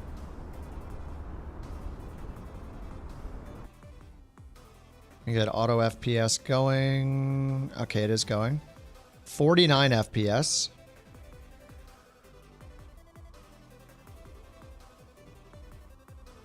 Okay, we'll take that for now. All right, bat 1 and 2, emergency bats, external power. The usual, nav, white lights, emergency exits. Emergency exit light arm, crew supply, oxygen. Okay, flight ops, import, Delta 323 to FNL. Load sheet, import. We'll ignore all the bad math. Set the 0 fuel weight.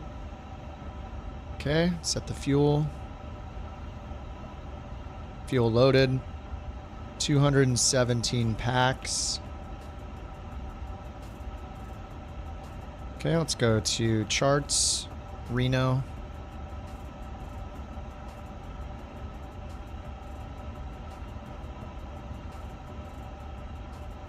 All right, let's change this to inches and hit comma. All right, down here, a init. Flight plan request, and so get beyond ATC going. Yeah, Last of Us, yeah. No, I didn't play, I don't think I played any of the Silent Hill games. Maybe one, I don't know, it's been forever. Maybe a long time ago, but I wouldn't say I'm a Silent Hill fan or not, I just haven't played them really. Last of Us is incredible though. I saw the trailer and I think me and the Mountain are gonna rewatch. I don't think she finished season 1, so we're gonna rewatch. I'll rewatch it. But no, there's a trailer for Silent Hill. A trailer for, is it like a live action thing like The Last of Us, or is it a new game? You got a new modem, nice. Yeah, if you have cable, sometimes the modem's a bottleneck, mattering what speeds. Oh, new game, okay. Phasmophobia, I have played it, yeah.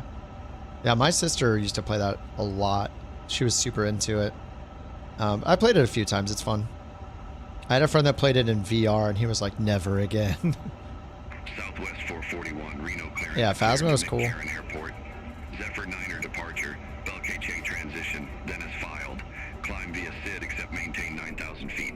Departure frequency 119.2. Squawk 5414. Cleared to McCarran Airport. Zephyr 9er departure, BLKJK transition, then as filed. Climb via SID except maintain 9,000 feet.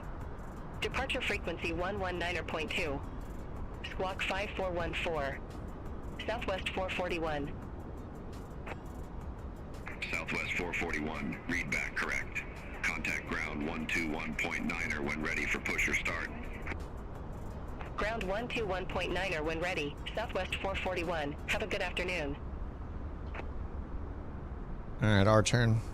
Delta 323 Heavy, request IFR clearance to Fort Collins Loveland Munn Airport.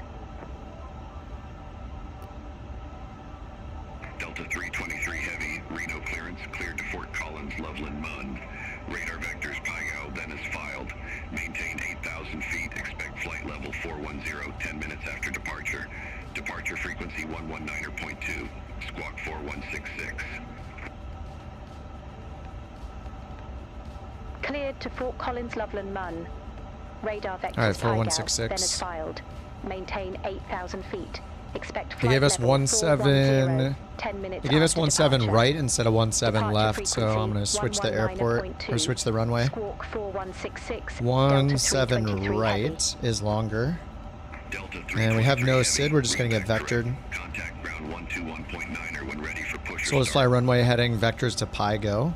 We'll contact ground 121.9 And then when ready for at pushback northern or engine Colorado, we're start. expecting runway Delta 15. 323 Heavy. Thanks.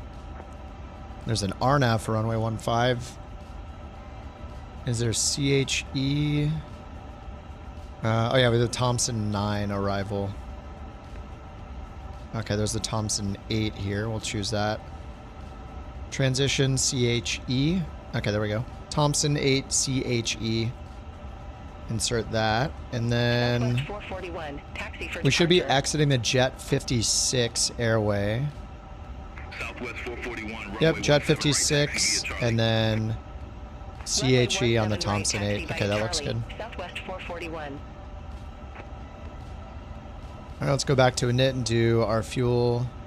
We'll just click here, enter, enter, enter. Packs for 217. Enter.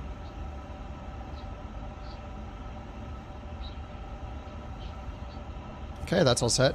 Performance. Takeoff performance over here. Let's just get the APU started while we're waiting. Alright, APU starting. And let's get some stuff pinned here. So we got the ground chart, pin that. And then on the other end, we're going to want the star for the Thompson 9. That's right here. And then runway 15. Let's grab the airport facility chart, airport ground chart, and instrument approach charts. We're going to grab RNAV 15. All right, now we got everything. Oh, we need the Reno ground chart.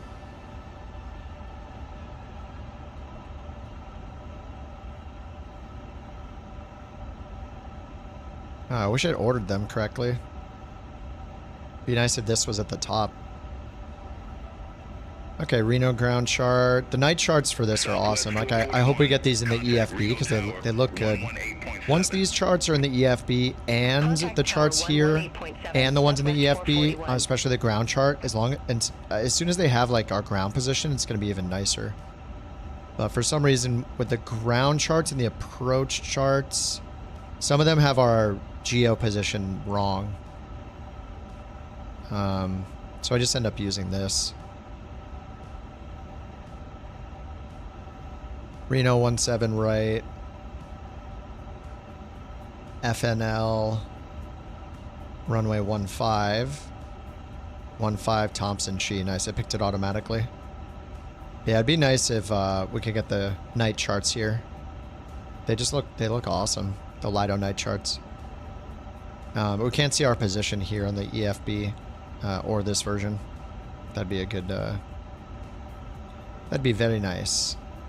So we're going 17 right, which is right next to us. So we're just gonna get taxi via like, probably like Alpha Delta Bravo, something like that.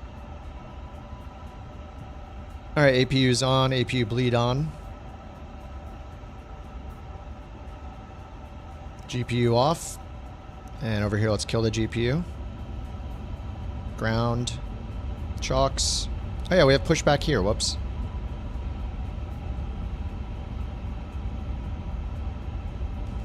I wonder if that conflicts with the other one. Now let's do takeoff performance. Sync from SimBrief. Sync the weather. We'll choose 17 right instead of 17 left. 17 right's longer. Compute. 148, 152, flex 67. Send to FMS and confirm 158. 29.5, flaps 1. Alright, so we got performance here, and we got the flight plan over here, and they're going to vector us to our first waypoint, Pygo.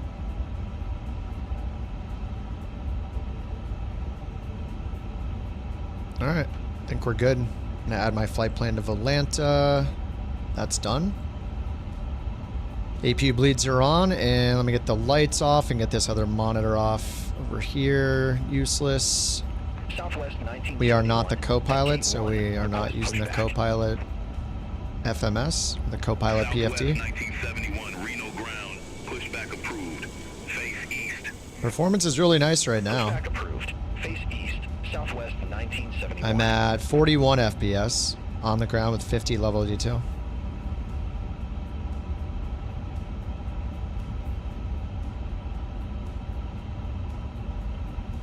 Alright, we got our clearance. Let's go ahead and switch to ground.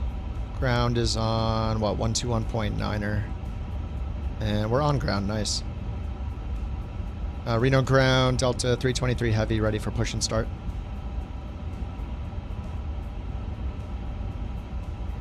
Delta 323, Heavy Reno ground, pushback approved, face east. Pushback approved, face east, Delta 323 Alright, face Heavy. east, which is it nose left? Nose left, or nose left, tail right. Alright, so it's a ground, pushback, parking brake off, whoops.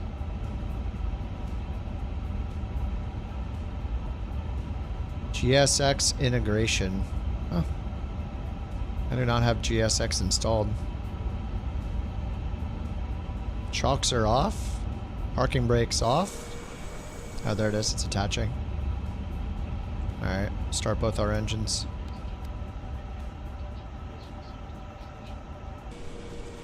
Alright, tail right. Watch our wings. Ooh. Southwest 1971, request taxi.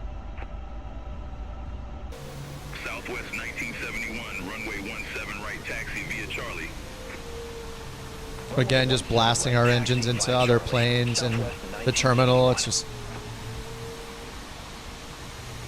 it's professional.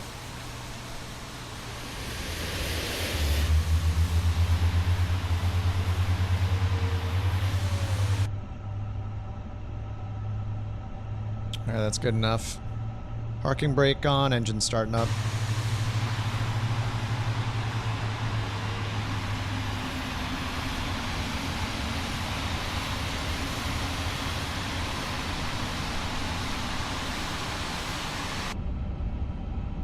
And we got the beacon on already.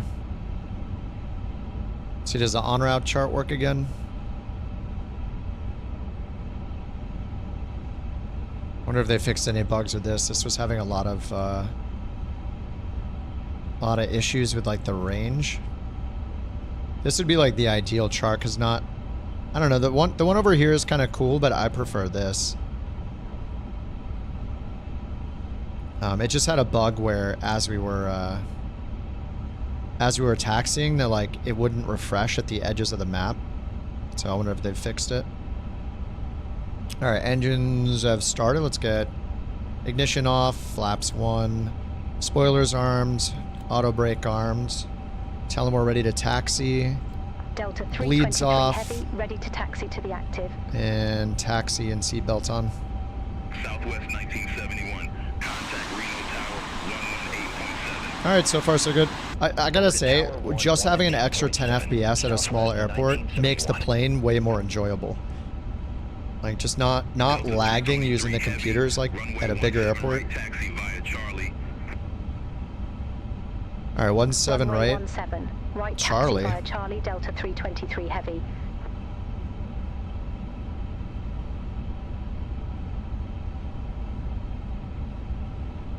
Okay, they're just the wrong ones. We're gonna go via Bravo. Alright, taxi lights already on, parking brakes off. And down here, let's get surveillance turned on. Above for TARA, and we're gonna get vectored to our first airport. And rotation speed's 148, flaps 1, packs on. Trim is set automatically. All right.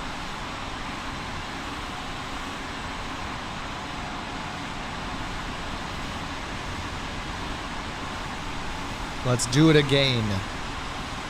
We go again.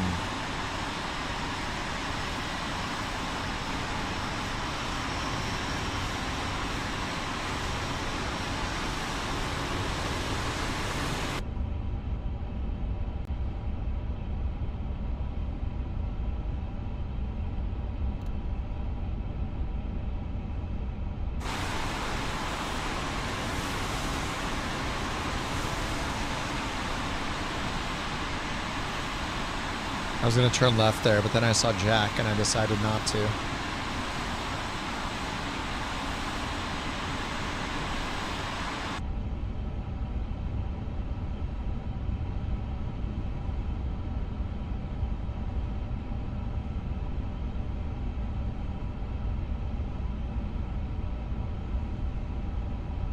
Oh, Jack's not streaming right now. Jack, we could do a stream together next time. I've never done it before, but Twitch lets you like combine viewers, and I don't know if you can like quickly switch perspectives or what. Maybe there's something cool like that you can do. Could be fun to try it out. Or so I'll let you do that. Yeah. I've never done it before. I don't know what it's all about. It lets you do like a shared chat. I don't know if it lets you like quickly toggle perspectives or not, because that would be rad too. Delta 323 heavy, contact Reno Tower 118.7. All right, takeoff config Over to tower test. 118.7, Delta Green. 323 heavy.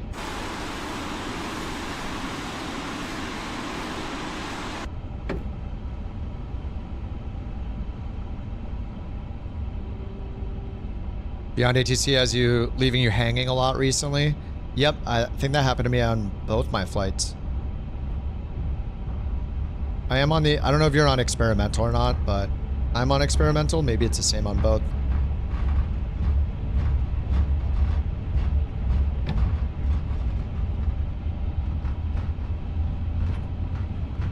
You're on experimental. Yeah.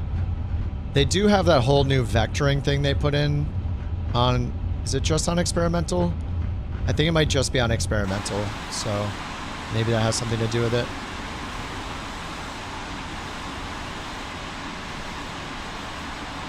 You're down? Oh yeah, fire it up, dude. Or we can do it another day, whenever. Be fun to try it out, just see what it does. Alright, we are ready to go. Let's see if we're on the tower frequency. Nope, we're on 1219er. Tower is 1187. Another one. Another one. Another one. Another one. Another one. Another one. Thanks for the another one there, Sawyer. Thanks, man. Is it that easy to put together? You can do it now. Yeah, I think we just click the button. I like knock on his Twitch door and say, let's stream together or something. Yeah, it's just called stream together. Get started. Start shared chat with shared viewership. Yeah, it opens a new window. And start viewer call-ins? What? Collaboration, shared chat, and participants, and viewer call-ins.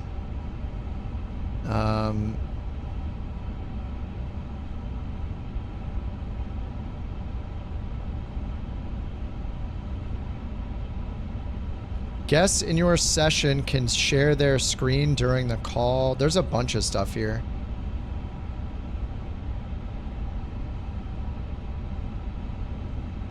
Viewer call-ins, that sounds safe. Yeah. Very, very safe.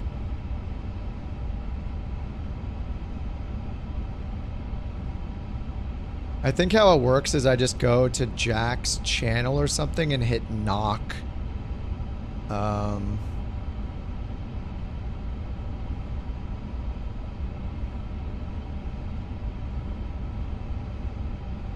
I don't know, something like that. Alright, let's tell them we're ready to go. Delta 323 let's get the sit heavy, up. holding short runway 17 right. Oh, we don't have a SID. We'll just get the heavy, Reno Tower, Reno facility chart. 15 at 25, gust 49er, fly heading 170, runway 17 right. 49er. Fly heading 170, runway 17 right, cleared for takeoff. Delta 323 heavy.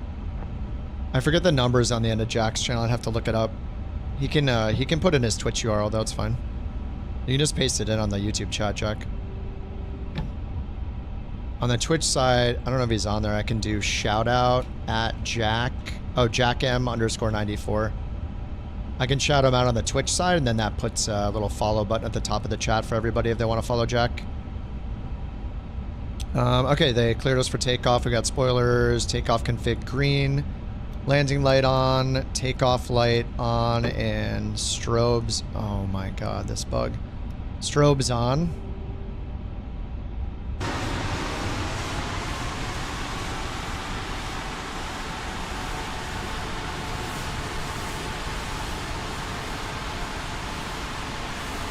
Alright, our boys are taking off. Jack's on the roll.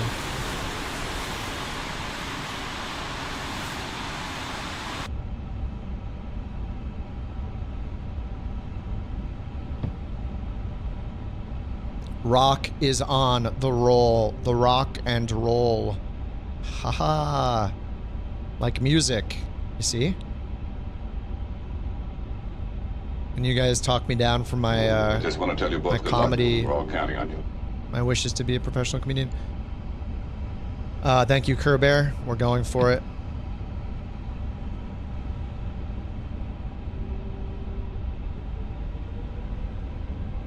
Set that outside camera. There we go.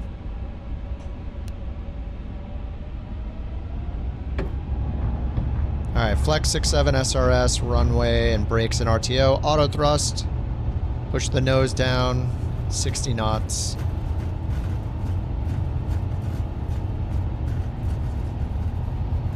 All right, 80. 100.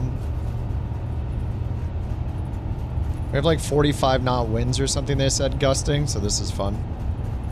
She's breezy, be warned. Yeah, I can feel it. Rotate. Ooh. Holy crap. Oh yeah, she's breezy. Holy crap.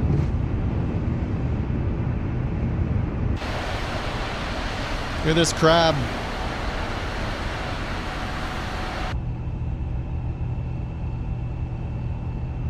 That's a crab. Delta 323 Heavy, contact NorCal departure. Over to departure. Contact NorCal departure, Delta 323 Heavy. Alright, D-rated climb. NorCal departure. It's a little gusty. Delta 323 Heavy, 5,600. That is a crab for sure. Southwest 1971, contact Oakland Center 127.905. Have a good afternoon. Center on 127.905, Southwest 1971. Take care. Delta 323 Heavy. That's us. NorCal departure. Radar contact. Climb and maintain flight level 190. Alright, open climb 190. Flight level 190, Delta 323 Heavy. And we're just flying runway heading until they tell us otherwise. I think they said 170. 323 Heavy, turn left heading 020. Left 020. Turn left heading 020, Delta 323 Heavy. Alright, 020. Is that a good idea?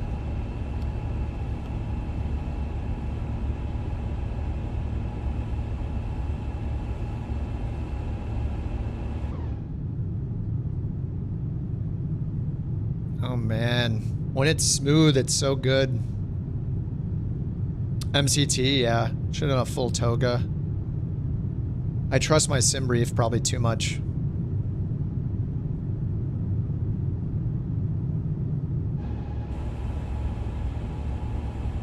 Alright, 8,000 feet. Yeah, clear the terrain. A little better than last flight. We're at 50 train level detail, 43 FPS instead of like 30 or 25 or 28, whatever. Yeah, up to like 40 it feels good.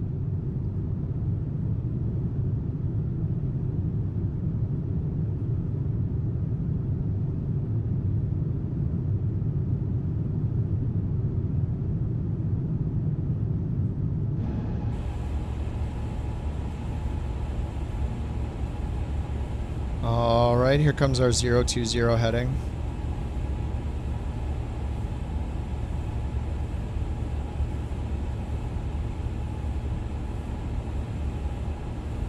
It is very, very pretty. That is true. Unfortunately, it's not just about looks. Delta 323 Heavy, turn left heading 315. Alright, 315. Turn left heading 315, Delta 323 Heavy. Wait, that doesn't make any sense. Hotel departure, Spirit 2515, 5,200. Wait, is that supposed to pull my heading bug back to current heading when I pull it down? Why isn't it changing? Spirit 2515. I thought every time you pull it, it's supposed to reset the heading to current heading. Is that wrong? We're not going to do that, though. We're going to go towards our waypoint here. We're going to vector ourselves to Pygo. Flight plan, Pygal. Direct to insert. Turn terrain off. It's inners, not the systems and the performance. And they're like 5 or 6 or 7 bugs I found just on first departure. Delta 323 Heavy, clear direct Pygo. Resume own. Alright, direct Pygo. Alright, direct Pygo, 19,000. Resume own navigation, Delta 323 This plane is not worth Heavy. $77 or whatever. It's overpriced. But thankfully they are patching it a lot. I don't think they'll patch $30 extra out of a lot of people though.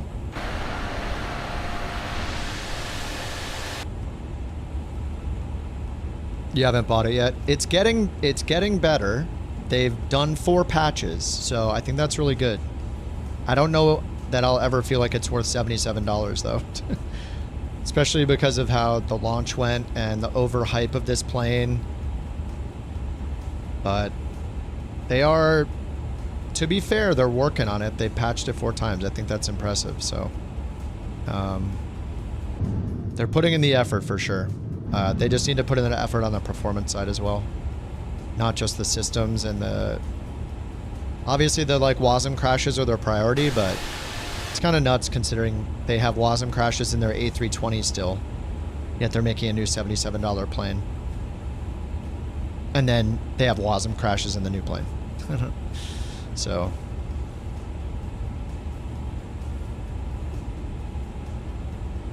But yeah, it's pretty... My main issue with it, if the WASM crashes are fixed, then now the main issue is things like the tab button whenever you use your EFB. Somehow that triggers this and selects a field and then you end up typing somewhere and you don't mean to. That's a super annoying thing. They should not do it that way. They should not use control to enter keyboard mode as well. That's also weird. Just do what everyone else does and make it a click spot and it locks you into keyboard mode until you turn keyboard mode off, like Working Title does it. Oh yeah, this new bug is ridiculous. I just run into this all the time. Now if you zoom your camera out a little bit, the screens go crazy. Yeah, it's pretty. Mainly I want better performance. It's still the same as day one. It needs better performance and it needs to be cheaper. Delta 323 Heavy. It's just permanently put it on like a 40% sale or something. Oakland Center. I think it'd be worth it. 323 Heavy. Good afternoon. Good afternoon. 6,400 feet for flight level 190 direct Pygao. Alright, we should get another climb. Delta 323 Heavy, Oakland Center, climb, maintain flight level 410. Alright, 410, open climb. Maintain flight level 410. Coming up to 18,000, standard. Standard. Discontinuity ahead. Charlie Hotel, Oakland Center, radar contact. Did I fix that from before? Maybe I fixed that before. Yeah, okay, that looks fine. Alrighty. Oh, nice. Jack wants to collaborate, stream together. Except open stream together.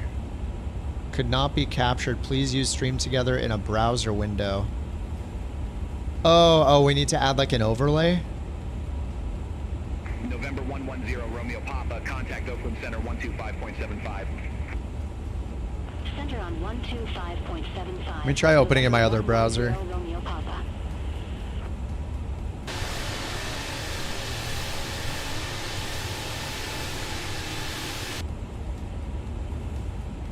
Alright, 19,000 direct Pygao still.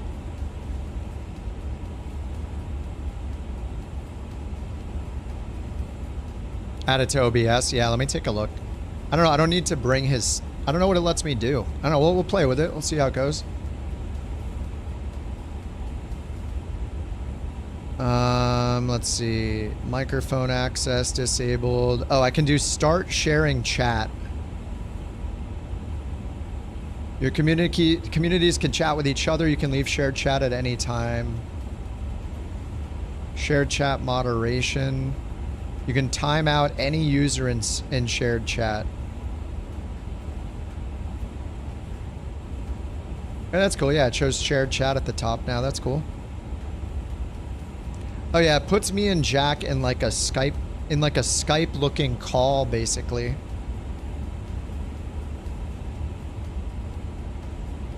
Yeah, it shows that he's got shared chat. You can start viewer call-ins. Let me find the thing I'm supposed to put in to OBS. Whoops. Just opened way too many windows by accident. A call-in show. We can join while cruise, talk about stuff, and sign off. Yes, for the trusted people, yes. That's a Twitch. It's a Twitch feature, though. Oh, did I get the lights off? I did. All right, lights are off. Seatbelt signs back to auto. Ding. Oh, it shows Jack talking in the shared chat. Hold on, let me see if that works. Turn mic on. Unmute audio. Microphone access is denied in my browser settings. That sounds about right.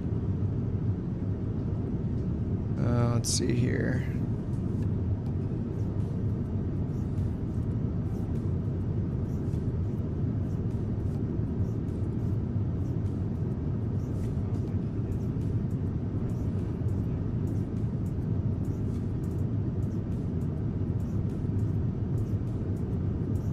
Gotta find my permissions. Oakland Center, Spirit 2515, climbing flight level 182 for flight level tree 10. Microphone settings. There we go. Spirit 2515, Oakland Center. Southwest 441, contact Oakland Center 125.75.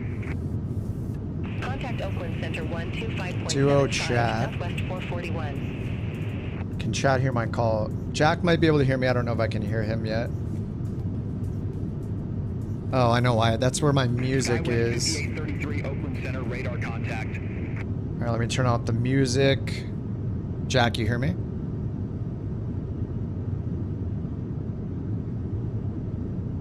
It says I have the audio on, but I can't hear him talking right now. Yeah, it makes you put in like a separate browser window and stuff. Bird ATC in the future, yeah.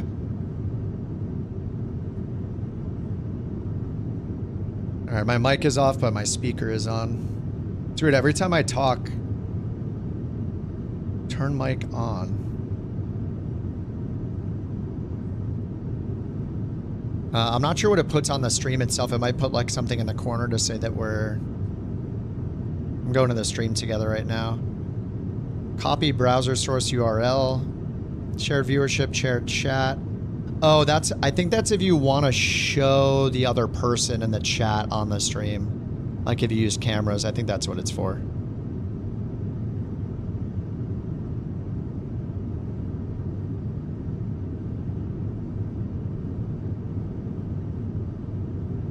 The call audio will come through your desktop audio by default.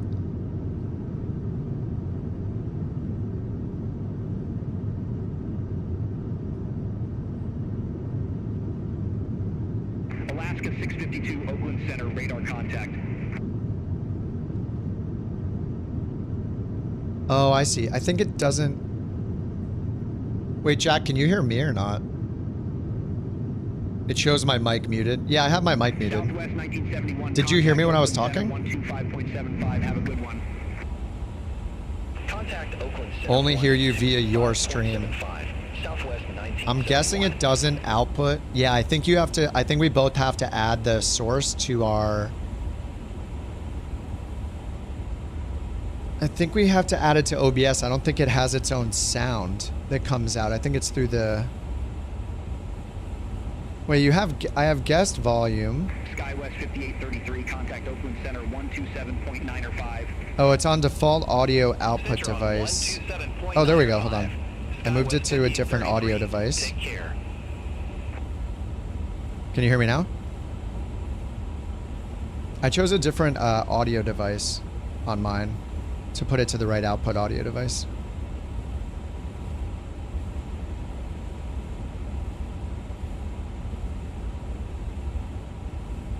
Yeah, I don't think the sound comes out of that browser. I think you put it into OBS.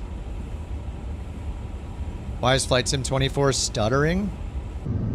I don't know. Open up your developer mode and open your developer mode and under settings, advanced developer mode, and look at your FPS and see where it's hanging up on the FPS debugger. That'll at least tell you like what's taking all the power. I asked Jack a question on my stream, Jack answers on Jack's stream, and I hear them both. If you have both streams open, then I guess. All right, let me add the browser source URL. I gotta switch here for a second to this blank screen, just for a moment. Browser source URL. Twitch stream together.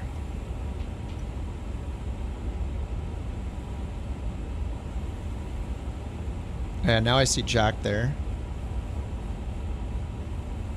So this is if he wanted to like turn his camera on and stuff, but I don't want to. Obviously, I'm not going to do any of that.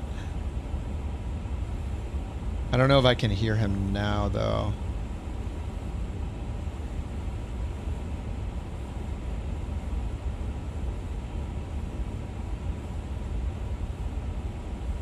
Include my camera. Heck no.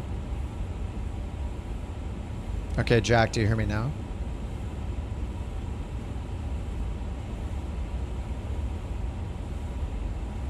Jack, can you talk on it? See if I hear you. Oh, his mic isn't muted, though.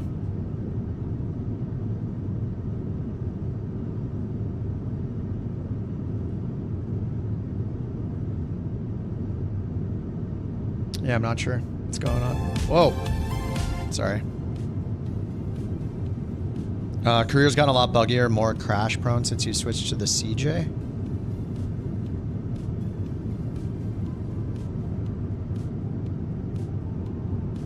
To the CJ4? I was having a lot of problems with both the CJ4 and the Longitude with VRAM. Contact Salt Lake Center 132.25 Delta. CJ4 has been solid. Heavy. No, he tricked me into turning on camera. There is, as I'm sure you could guess, there is no camera plugged in that can be even used by the PC, so...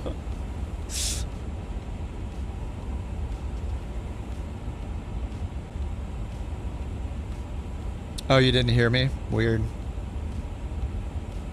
I don't know. I mean, I have it open there. I see.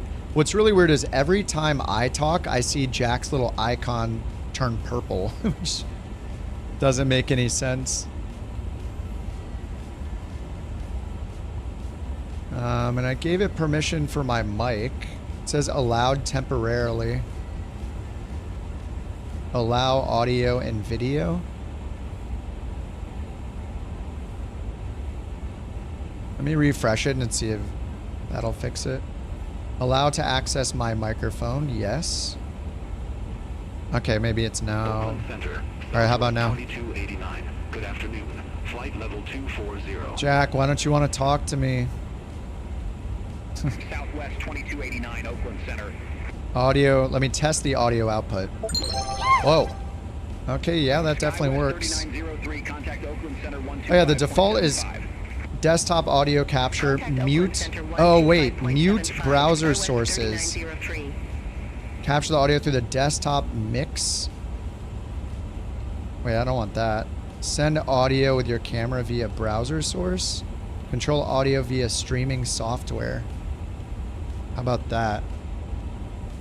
I don't think I need the overlay here at all.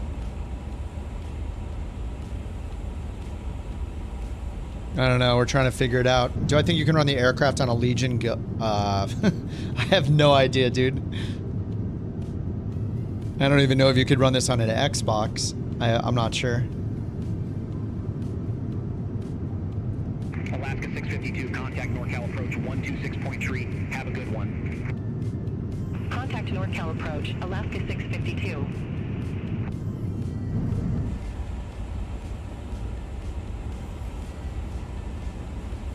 It basically has me and Jack in like a Teams or Slack or Zoom looking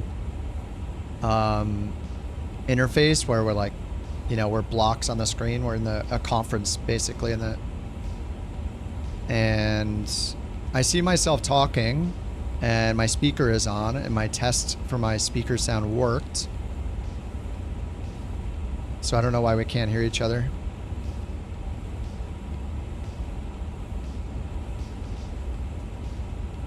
And the browser sources, I just want to hear him through, I want to hear him through the,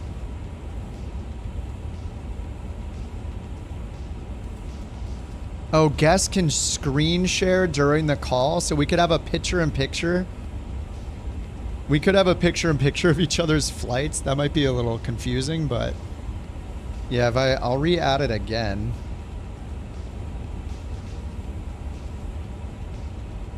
Group automatic layout. Exejet 802, leaving flight level 233 for flight level 410. It's basically like a Discord built in. Let me re-add it again. Exejet 802 Oakland Center.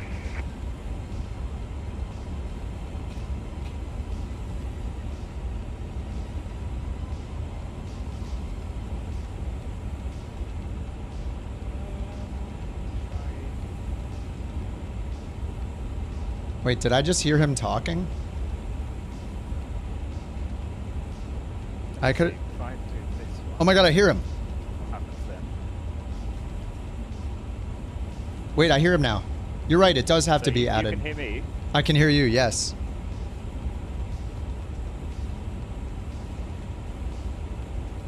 Okay, so you can hear me, but I can't hear you. That's... You can't hear me because of the same reason I couldn't hear you. You have to click the settings button at the bottom, the little cog, copy the URL for the group automatic layout overlay thing, and put that in your stream. It's basically like embedding a Zoom or Discord call into your stream, and then you will hear the audio. I see, yeah. Oh, don't demonetize my YouTube with fancy Twitch music. If I get rid of that one, if I do...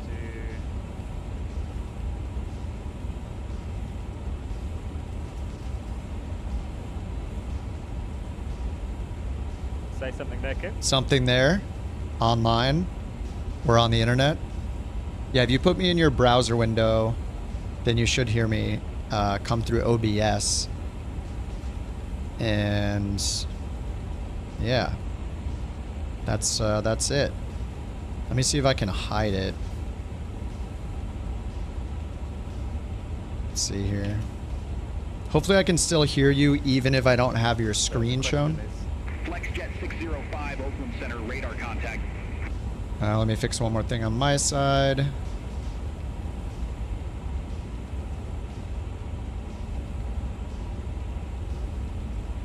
Oh, I don't hear him anymore, and I think it's because I hid the thing. Do you hear me now, Jack? Maybe he's still working on it.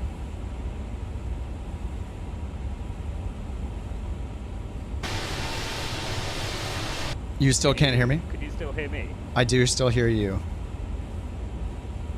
Yep, I still hear him. Because I hear you through... Stream together has ended. Oh. It says stream together has ended. Let me start it again. Start viewer call-ins. Oh no.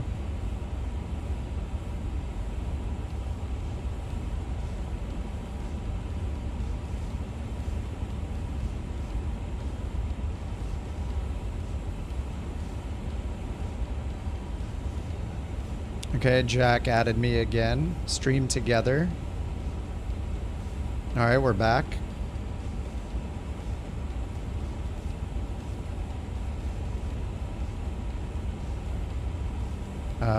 Are you still there? Riveting TV for a Sunday night. Yeah, we're figuring out technology here. Jack hears Kip. No, he doesn't. Well, he's not talking to me. It says he is previewing. Oh, what does push mean? Show on stream. Oh, push the guest onto your stream. Okay, I turned on a moderation thing for myself.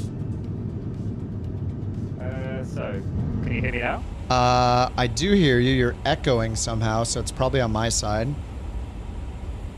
Okay, how about now? I can still hear you. Oh, yeah. Can you hear me? Yep. Yeah, so now it was working through the browser for some reason. So, anyway, yeah. Yeah, that's really bizarre. Anyway, yeah, it seems to be working now. What's up, man? Yeah, all good. All good. We got there in the end. Yeah, we're there. Heck yeah. Wait, let's try something weird. Like, let me... So, did you put the overlay on your stream, right? Yeah, and I just hit it now. I'll just everybody should still be able to hear. So if I share my screen, I'm scared to hit this button for some reason. Share your screen, select window or screen, Microsoft Flight Simulator, allow. Does this put Microsoft Flight Simulator on your stream in a picture-in-picture? It'll probably put my stream in your stream. Like you could, this is really used to have people like use their cameras, obviously, but I disappeared. Viewer Collins, can I request a song for my girl? Not on YouTube, you can't.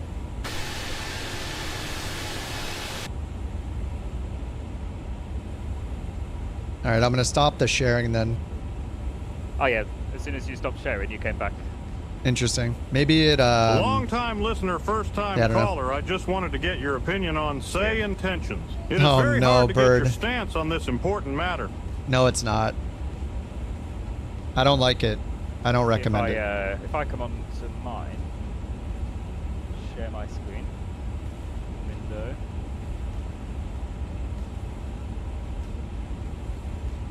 That one, is that just... Okay, yeah, it says you started sharing. Yeah, it's showing it on my stream. Oh, there we go. think. And I can still hear you as well. Yeah. We got Jax in the corner. Oh, that's so weird. Yeah, we're on the... It's our first VA Zoom call. Oh, that's funny. I wish I could hide the little... It shows you at the bottom. Yeah, I guess normally it wants you to have a camera on, but that is not happening. I'm going to click the turn off camera button on you and see what happens. Oh no, that didn't change anything. I think it's just to like turn off your camera for a moderation thing. I was going to say, if you somehow magically managed to turn my camera on remotely, that would be a little bit worrying. Yeah. A little bit. Wait, what plane are you in? It's just the A321. Oh, 321, nice. I see you. Nice American livery. Oh, nice. Wow. The support, we appreciate it.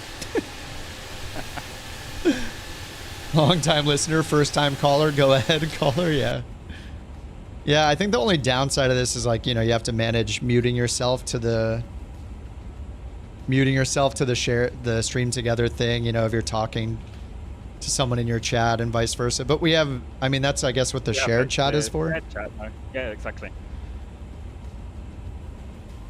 Yeah, it's kind of cool. You can hear Jack on YouTube? Yeah. Because it's coming through my whole stream, but yeah. The shared chat thing is like a Twitch only. Yeah, I had to do some very quick changing all of my settings in OBS, because normally I just have it on the, you know, the desktop audio, but don't want you coming through twice, so I had to... You can just, so the only way you need the overlay in OBS is if you want the screen share stuff. Otherwise, oh yeah, I mean, otherwise you can just unmute me in the browser window. Yeah, 100%. I mean, just normally I have the desktop audio as the audio source rather than having it in on. Yeah. Yep, same. What I hear, everybody hears. Yeah. Sweet. It works. Yesterday we had BATC. Now we got Jack on. I've just noticed my fuel on board says I'm going to have minus 71 tons. That's going to be fun. Oh, nice. On arrival. How'd that happen? Always good. Now I gotta check mine. Estimated fuel on board, 10,000 pounds somehow.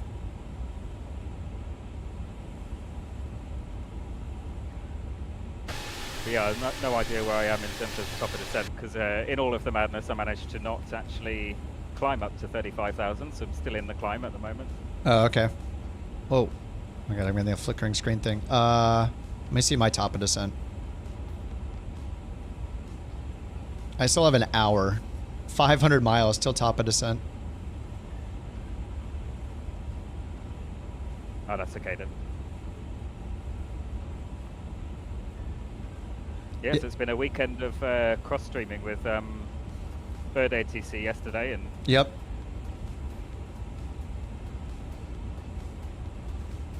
Why does the newest plane have the darkest pollution?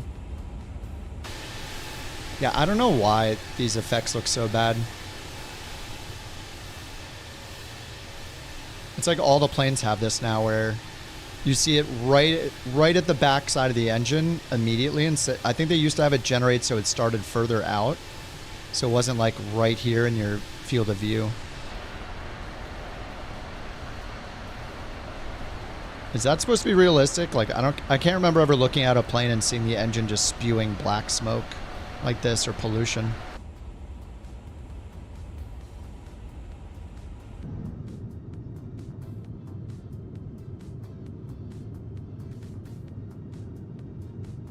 The B-52 does it?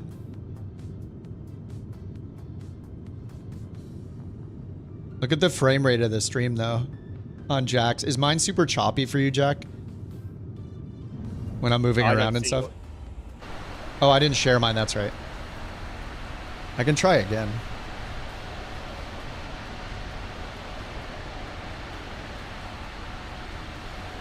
I imagine it's probably a bit like Zoom. It'll take over sharing for you.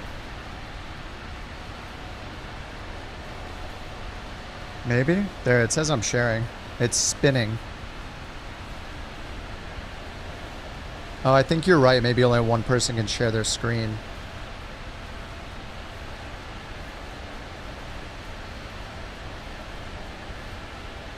Yeah. I think we lost. Oh, yeah. Whenever I share my screen, it like doesn't work. I don't know. It's weird. I have no idea. It's not that bad. Voyage of Discovery. Something like that. Yeah, it's a cool feature.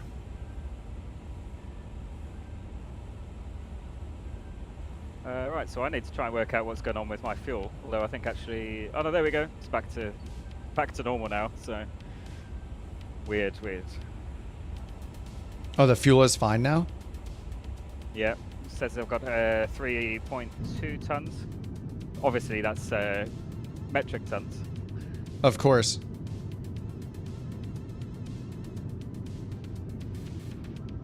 I don't know, maybe it was just being weird because you were in the climb again after leveling off and starting again. I don't know. Yeah, probably. That would make sense. Delta says we could see the pollution coming out of the back of the B-52 as it approached Oshkosh before we could make out any kind of plane in the sky. I don't know. It's so ugly. You just need to get rid of it.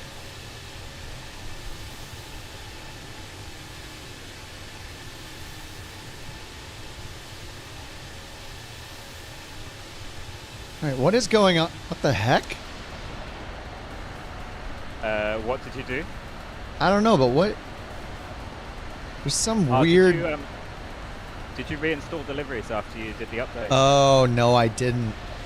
I thought when you were looking out the window earlier, I could see on the winglet it looked a bit weird, and I wondered if you hadn't done that. Oh, no, I didn't do that. You're right.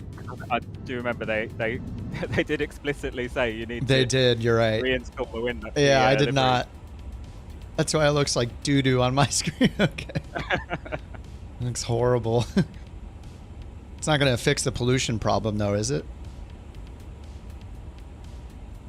Probably not. Could be worse. You could have dropped the rat out or something like that. So. Yeah. Yeah, this will have to be okay for now. Yeah, I guess that's one of the...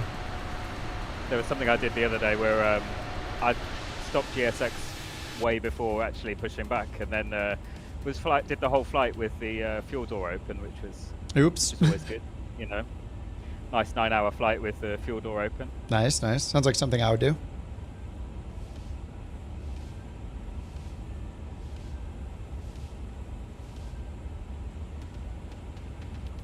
I'm scared for the viewer call-ins button. It's sitting here looking at me.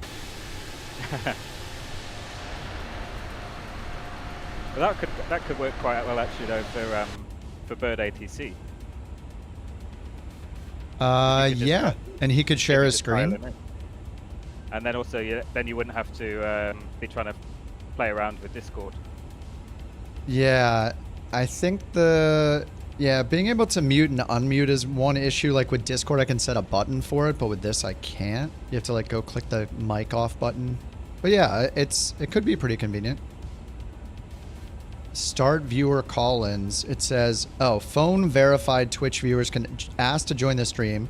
Select which guests appear with you. Optionally allow audio from them. Easily swap them in and out from... Okay. Only subscribers. Okay, it's got all of these criteria for how long people have to have been members or followers and things like that. Should I try to get Bird in here? It would address the latency. Yeah, that's true, I guess, yeah. Well, I mean, we used Discord last time, which was fine. I gotta click this button. Audio only guests.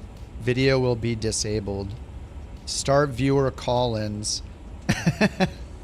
I've just seen at the top of your chat, it came up with a big thing. Oh, there's a huge banner, yeah. You are invited. Audio only call-ins. That's pretty funny. 0 out of 100, man. So I guess they're like kind of doing like, what was it, like the Twitter thing or like Twitter Spaces, whatever they used to be called when it was called Twitter. Yeah. I mean, it's still Twitter, but yeah, it's interesting. I mean, for people that do like all talking shows and commentary and stuff, it's probably really awesome. For sure.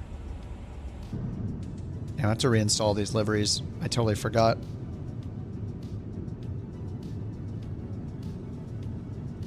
You want to click it, but you don't want to talk. Is it calling out? It's just there calling out to Brian. Yep. 1-800-KIP-OTG, I like it. That is... Wait. Hey, don't dox me, man. Don't give out my personal phone number.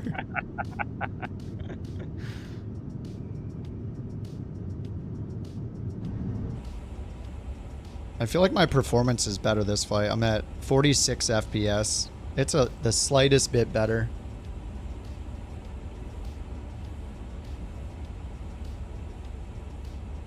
I'm currently enjoying the Phoenix with, what's that, 65, 70 FPS, 200. Yeah. So yeah, can't complain. Wait, have you been flying the 350? Yeah, the 350. I mean, so I'm probably kind of cheating because of using frame gen, but still. Oh yeah. Probably get between with my setup probably 35, 40 real frames, which is it's good enough. And I think when you don't have multiplayer, it definitely makes it a lot better. Oh yeah. Yeah, I wonder I don't know what the breakdown is of people who use multiplayer or not. So. Like, I think it's fair to look at when someone else is streaming a plane, like what's their config, how many planes are around them, do they have airport scenery or not? Are there 2 planes around them or 20? Do they have ultra traffic on? All those things are so important, but if the vast majority of people don't have multiplayer on, then it's moot. Like, who cares then? My complaint is invalid, but... Yeah, I'd be interested, like, most of the other streamers, like someone was saying about Captain Canada earlier, I've never seen him with like real multiplayer. Most of them don't. Yeah, like V1. I watch all those guys. It's nothing against how they run it. I just think people should. No, they should be. They should be fair in what they're looking. Like their assessment should be based off how they're gonna run the game, not how somebody else runs it. And yeah, if they're just gonna do VATSIM and they don't use multiplayer, then it's a fair comparison. Totally fair. Yeah, I mean, I'm pretty sure. I think it was Two Tone Murphy I saw did. Yeah, he does a lot of multiplayer stuff. Yeah, he had multiplayer on. I think I might have even. Can't remember whether I was flying along or not. But anyway, I was watching the stream and it was. It wasn't amazing for him. Definitely, and landing in. I think he landed in Dublin and the scenery was just. Was he in the 350 or like a GA plane? Yeah, he was in. Oh, it was? In the 350. Yeah. And it dropped down to like 1050. Yeah, the experience is very different when you got multiplayer on. I mean, regardless of if you're streaming or not. I mean, I'm offloading the stream onto my laptop the last few weeks, and it's been fine. So even with that freed up, yeah, it's just multiplayers. Any traffic injection multiplayer. Like 30 other people flying along as well. Yeah, it's a frame killer. I mean, that's why I've been using high air traffic instead of ultra. You guys don't look as sweet when I see you, but my frames are a little better, so. Yeah, the only thing I had to turn down earlier when I was in the 350 was I had to turn off ray tracing, which I have to do quite a lot actually. Otherwise I get those, you know, the VRAM stutters, which is just kills it. I still have ray tracing on. I have ray tracing on, but I have medium textures. I don't know if that affects this plane. But yeah, medium textures versus high, I don't really notice a huge difference. Ray tracing is on. Most of my settings besides clouds are on high instead of ultra. I'm pretty much on the high preset with ultra clouds, and you know, with auto FPS. Yeah, that makes sense. I mean, do you prefer the clouds or ultra? Yeah. Because I personally, I have them the other way, so I'm on pretty much everything on high, but I do have the high clouds, and I think they look better personally. Oh, you think the high clouds look better than the ultra clouds? Yeah, just because they look a bit like maybe a bit more natural, like they blend in rather than. Dude, let me try. I'll switch to high clouds and see how we do here. I mean, clouds are one of the bigger performance changers too, I think. Like they don't have quite such hard edges. Oh, I see. I don't know if mine have loaded in, but I'm at 50 FPS, which is my target. 48, 49. Yeah. I don't know. I'll leave it on high and see if I notice a difference. Yeah, I mean, they're just more like dense, right? They're more detailed when ultra is on. They're not necessarily in different places or different major formations or anything. No. Do you still get cirrus clouds when it's on high? I think so, as far as I've seen. I think literally the only difference is sort of the density. So like if you were to load back into ultra now, it was basically like some of the gaps would be filled in. Yeah. Kevo says clouds on high is a very popular option these days. I mean, it looks good. I mean, in general, ultra doesn't look way better than high anyway, for any of the settings. Yeah, it's just about the density. And like even, you know, I've got it on medium textures, and I can basically see no difference from medium to high. Or I think when you go below medium, you know, for the texture resolution, when you go below medium, then you start to see it. But everything else, I don't think you need to be on ultra. Yeah. Personally. Yeah. I mean, my go-to settings used to be high-end preset with a few things moved up to ultra, including clouds. And maybe high-end is just good enough in general. Yeah, it just ends up still killing the VRAM. Like I'm here with the, what have I got, 4070 Super, which is 12 gig, I think, and it just dies. Yeah. Some of the time. All right, I got 370 miles till top of descent. I think I'm going to 2x it. Oh, it's not letting me. Oh, I have to do it over here. That's right.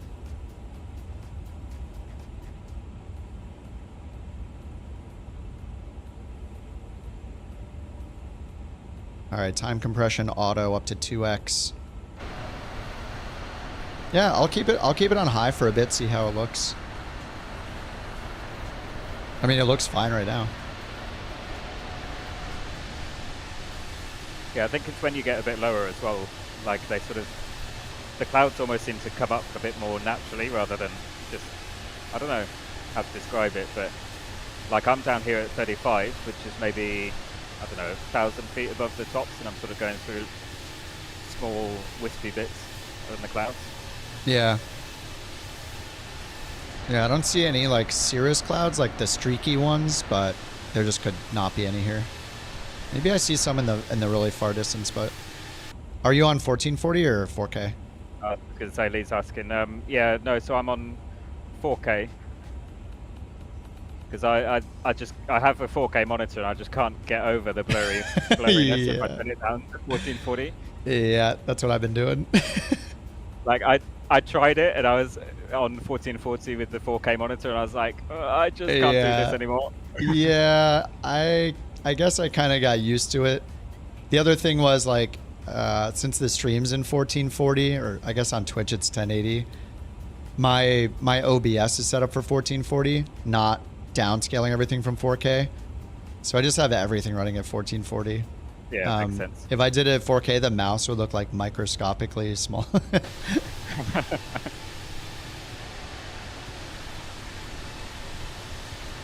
Yeah, I don't know. I've not been listening to Beyond ATC at all. Oh yeah, me neither. It just says that I need a call ready for descent.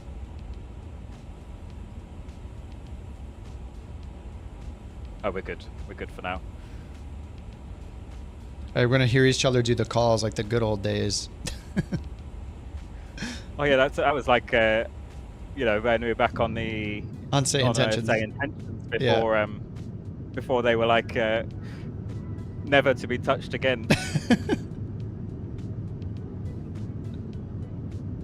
Yeah, I really wonder if Beyond ATC has any... I don't know if they have any plans for anything like that. What's up? I was just saying, got a follow from JT, just saying thanks. Oh, nice. Yeah, I don't know if Beyond ATC has any plans to do anything like that or not, but... Yeah, I've not seen anything. It would be really, really cool if they did, though.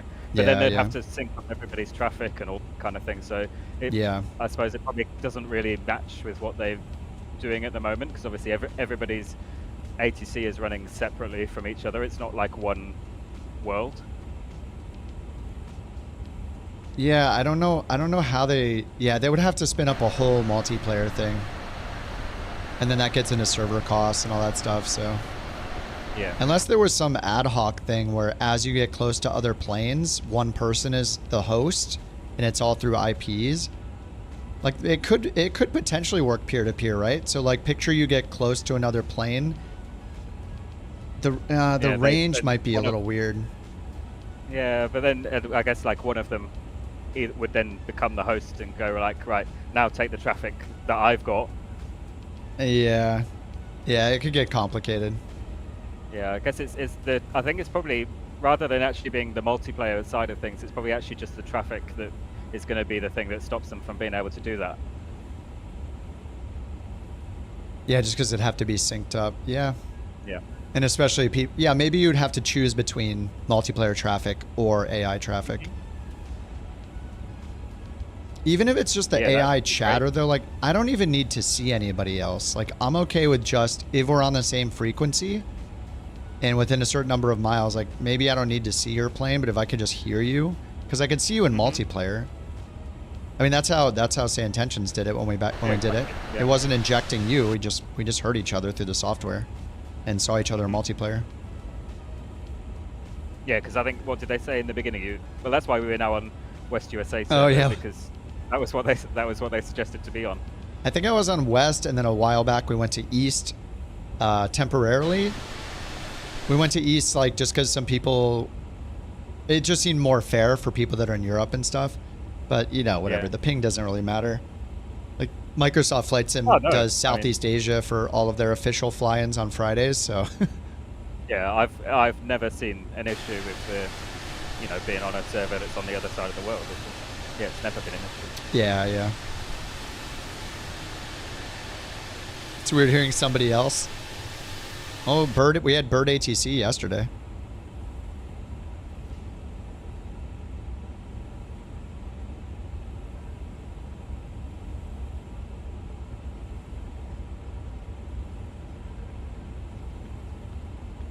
Salt Lake Center. Oh, let's hear the call out. I've been waiting for it for months.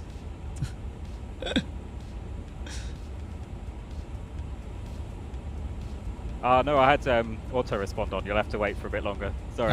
Yeah, I have auto respond on too. You know, the realistic way.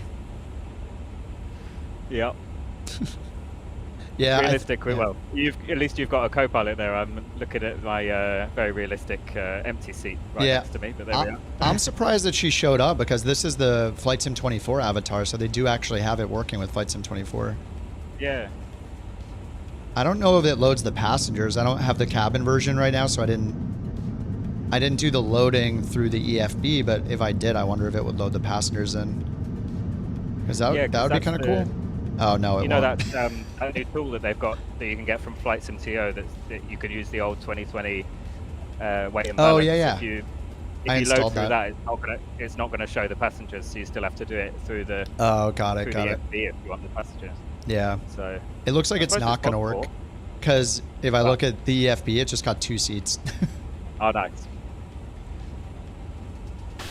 I mean, that's one nice thing about the Max, like the default Max, even though it's like a, supposedly basic mid-plane, you can load all the passengers in. Like, it works. Yeah, it works. It just, I just don't like, I personally don't like the way it flies. That's yeah.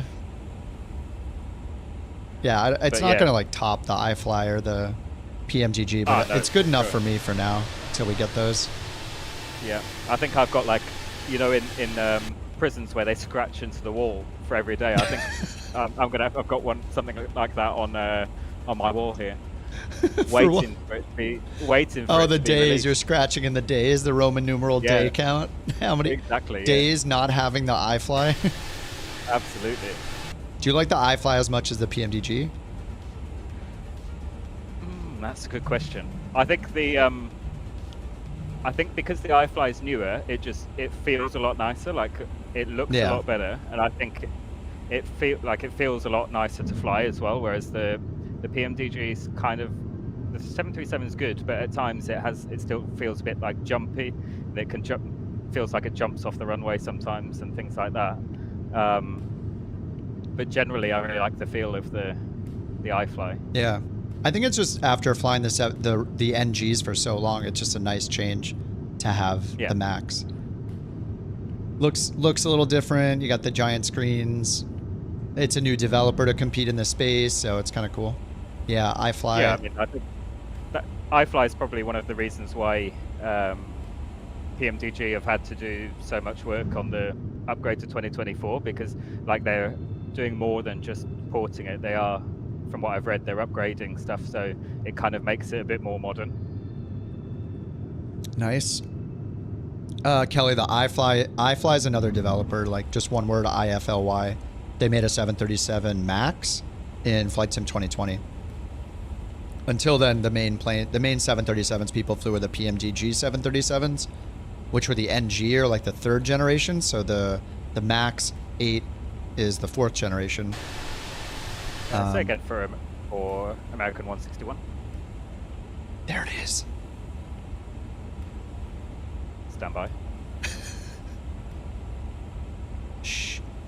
Flight level 350 American 161. All right, now I can disconnect. I got everything I needed from Jack.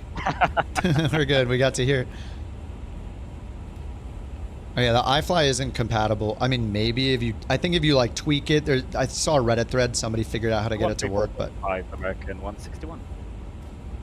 Seemed like kind of a pain. I'll put auto respond on in just a second. It's all good. Denver Center, American 161, flight level 350.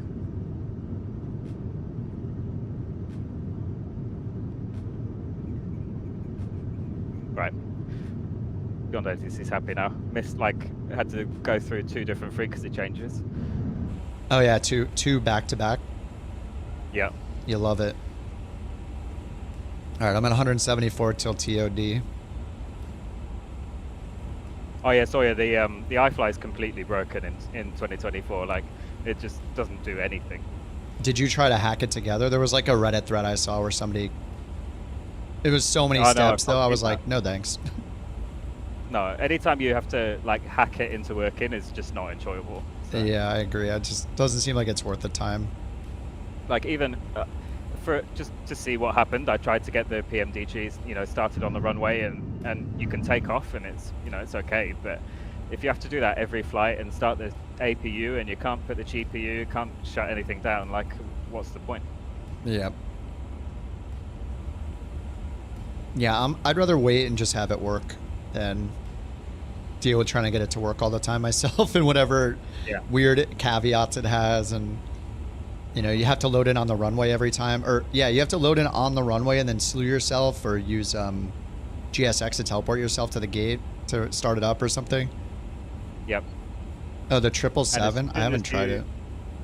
Oh, yeah, I've not tried the 777, but I believe it's pretty much the same. Yeah, I just don't want to deal with it. It works, it's just annoying, Sawyer says.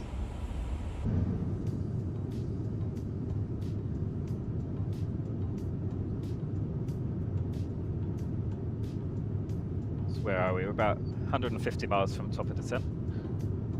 When you're sharing your screen on the stream together thing, are you just clicking the screen button and then choosing flight sim and hitting allow and that's it? Yeah, so when I clicked on the share your screen button, it gives you like, do you want to share the Chrome tab, which obviously not, or you can choose the window.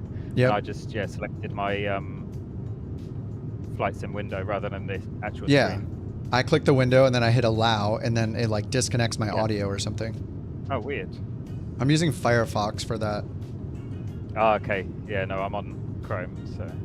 Yeah. But then when I was playing around with some of the settings, so I had it so that for audio, I changed it so it wasn't being done by the Chrome window. It's, I don't know, I changed a load of things and I can't actually remember now what it was that I had it on, so.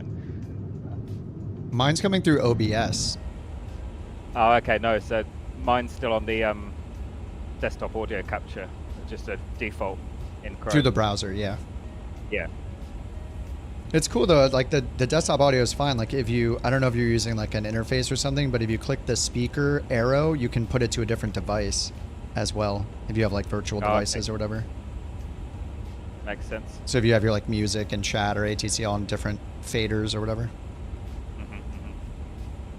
Yeah, I'm not that fancy. I just tend to do it through the Windows. Yeah, I mean that works all the same. Expect Thompson 9 runway 24 American 161. Forgot you have to do that one yourself. Oh yeah. Yeah, I'm just here ready for descent. They told me nothing. I haven't heard from them since we're maintaining 410. That's it. Yeah, we're probably on the wrong frequency. It could be worse. You could have been given vectors like 500 miles ago. Oh yeah. That happens almost every time. It's good. Good stuff. I'm gonna try to switch 13225. Oh yeah, I got contact Salt Lake Center. I just messed up. I just never swapped the frequency, so we never checked in. Yeah, I'm sure that's something iniBuilds will fix that. I'm not sure whether it's iniBuilds or whether it's like how the message gets sent by Beyond ATC, because there was another aircraft that had that Delta problem. 323 Heavy, flight level 410. Was it the A380 that had that problem? I think so. It's been a while. I think it's because it's like the layout of the radio panel is completely different to descend and maintain flight level 190, Delta 323 Heavy. Delta 323 Heavy, cleared direct fog. There's something that resume on navigation. Working in. Well, like you had it earlier. Roger, heading direct frogs, then resume own navigation Delta 323 Heavy. Thanks. Sorry, I'm listening to the it's all checking in now. Oh, I'm getting an amendment. Okay. Affirm, ready to copy, Delta 323 Amendment to your route. We're Delta 323 Heavy, expect Thompson 9er, runway 24. Alright, they're switching us to 24, that's what I got. Expect Thompson 9er, runway 24, Delta 323 Heavy.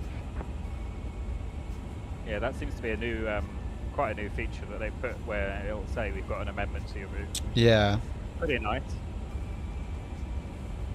Oh, it's just a visual approach?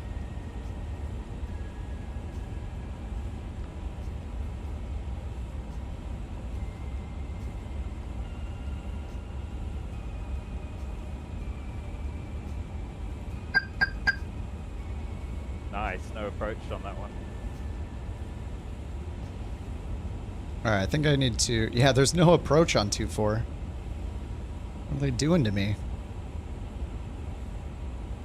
Wait. Ah, man. I've also got 2-4, so it's going to be interesting. Sweet. I didn't even notice that. Alright, I'm getting time compression off now. We're getting into the turns.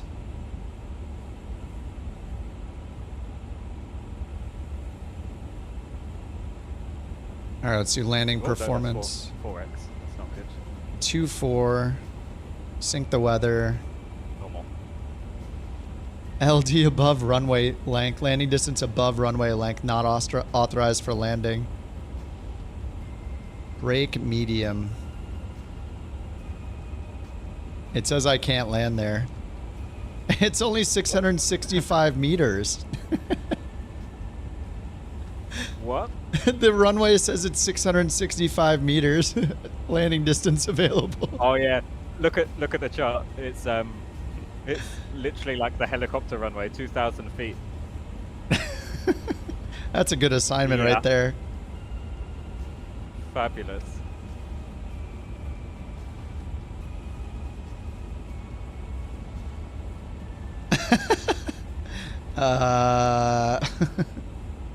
Let's see if he'll. I'm going to ask and see if we can change it. Yeah, same. Delta 323. Alright, let's see if we can get a runway. American runway 161 change. request arrival runway change. Runway. He's calling his in. 323 heavy. You've not yet started your descent. Unable. Unable. Alright. Rude. They gave me unable. Yeah. Said you've not yet started your descent. Same. Unable. Yeah, I got the same thing. Alright, I guess. 323 heavy. You're off course. Clear direct Falcon. Resume on navigation. I'm going to stick with the original plan and go for 1-5 because there is no way that I can land in Delta 323 heavy. Clear direct Falcon?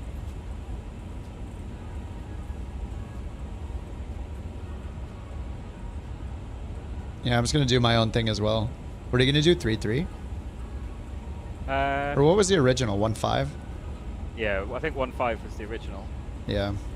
I'm going to switch back to 1-5 also. RNAV 1-5.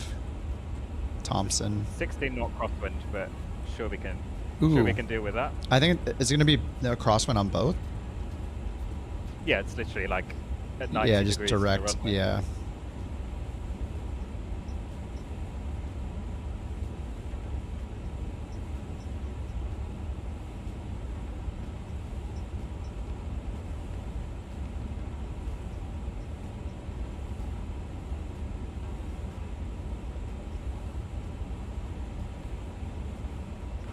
It erased my whole arrival. Dude. Not again. What? Oh. Oh yeah, the is it still there or did it go completely? It is still there when I canceled it. If I accepted, that would have been bad. Oh yeah. Yeah, I've been like on arrival before in the 350. Had to put my original flight plan into the secondary flight plan, copy it across and go direct to, because it's just like completely wiped out the flight plan. I feel like that's something that happens in like the 320 as well. It's just maybe an Airbus thing, or if you go around, it like wipes it out. I don't know. Mm-hmm. But then it's we're saying about bugs in the aircraft. Like I was watching A350 driver the other day, and he was saying about how there's so many things that in the FMS that are actual real life bugs in the software of the FMC. And I'm like, we want the bugs. Like there's actual, well, they're in the sim as well. Thank you for the Bork. bork. There's actual bugs in the real life aircraft, which is just like insane to think about. Yeah, that is terrifying. I mean, it's software, right? It's going to have bugs. Let's just not let the devs of the planes have that as an excuse, though. Oh yeah, for sure. Thanks for the bork, Kerbear. That's a legit bork. It counts. Yeah, I think the stream together thing is cool. I still feel like it's convenient, but Discord, like being able to set a button to mute ourselves to each other is nice.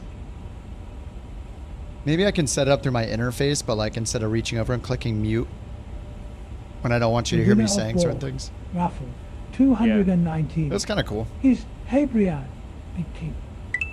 Congratulations. Congratulations. Yeah, there'd be some kind of keyboard input that you can use.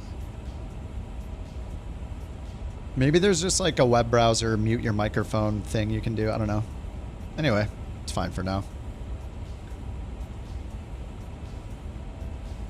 It is kind of cool that I mean, you could do the stream together thing just so people can easily hop between the streams and see who's on while we're flying together, and not necessarily just be chatting the whole time on voice either. You know, we could go like on and off here and there.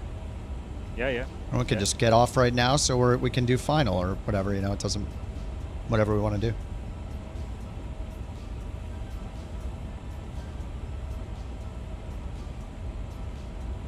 Now I'm trying to catch up for the top of descent that I missed.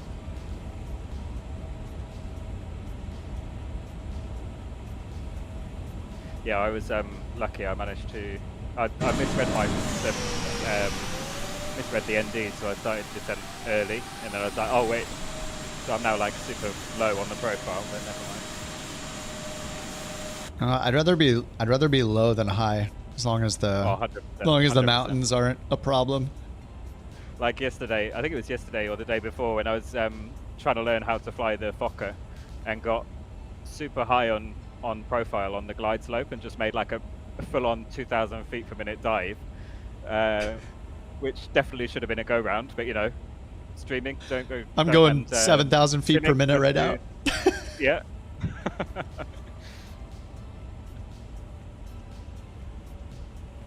I mean, it's flight sim. What's a go-round, eh? Yeah, exactly. Every now and then I'll do one legitimately when I really need to, because it'd be too embarrassing otherwise. Mm-hmm. I mean, if I'm mostly straight and I think I can do it, I'll do it. If it's going to be more embarrassment than usual, then I'll do a go-around. But then I'll botch the go-around. I'll take like 25, 30 minutes. You don't have to try and keep New Sky happy anymore, so... True. I should probably use that. Yeah, the tracking in Volanta is fine. Yeah. The little flow landing tracker thing will be nice too when we get that back. I like that a lot. Yeah, there's another one that's quite good. G's, I think it's called. I think I've seen that, yeah, and it has like a bunch more things than flow, right? It has like G-force and feet per minute, and I don't know that it has centerline, but... Or no, Flow's had that stuff. You just had to click to see it. Yeah, exactly. I mean, Flow's definitely the better one because it has all the other features. Right. Things like that. Yeah. But no, what I like about tracking in Volanta is like how it leaves the trace on your map, so you can see all the flights you've done. So like the doing the bird tour, you can see the route that we've taken on the map. Yeah, I like the little breadcrumb. Mm-hmm. Agreed. Yeah, I think ATC forgot about me. Yeah, mine just said, cleared direct FQF or Zumo nav. That's the last I heard. Yeah, the last was called in to Denver Center, and then they're like, Roger. Nothing since then, so excellent. Why am I descending at 3,000 feet a minute? Oh, open descent, that'll be why. Yeah, I don't know if I'll catch up to my profile or not. We'll see. See what happens. Are you still descending at like? I'm at 2,700 feet per minute. It's slowed down from 6,000. Oh, that's not so bad. Yeah. Oh my god. Yeah, it does seem to like completely dive down for the profile if you're too high. Yeah. I mean, I kind of need that right now.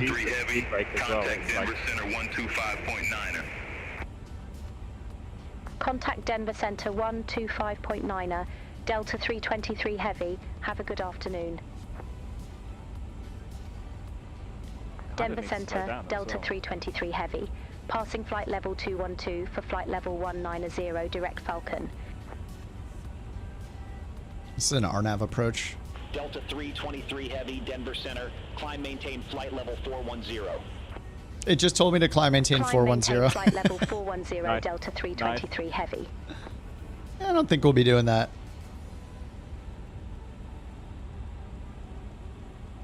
All right, weather there. Altimeter is 29083.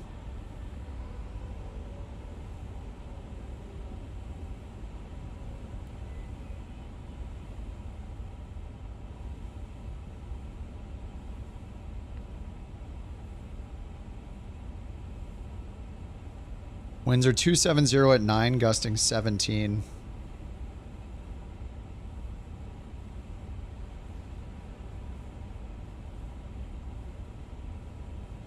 So magnetic -7. 263 at 9, gusting 17.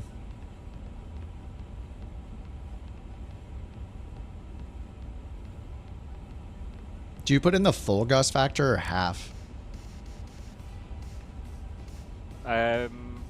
I normally put in half.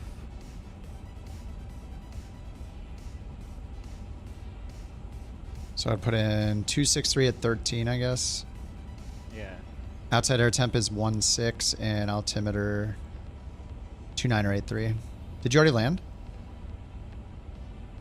Me? No, I'm just coming up to FQF. Oh, okay, okay.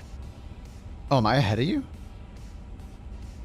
Yeah, you're ahead. Oh, I saw you. I thought I saw you in front of me. Have you already made the turn? You probably saw me coming out to... Yeah, I see you in front of me. Oh, weird. I'm direct Widod right now. I'm like flying over the airport in a second. So I need to just turn around. Oh yeah, I don't know what you've got loaded in there. Yeah, that's that wasn't the way that I flew.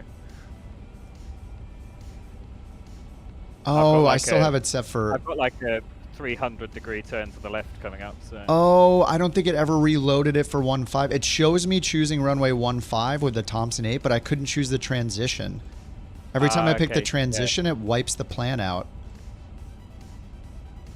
Yeah, this is super weird. Yeah, I choose CHE for the transition. So if you go back into it, you have to select the runway first. Even though it knows the runway?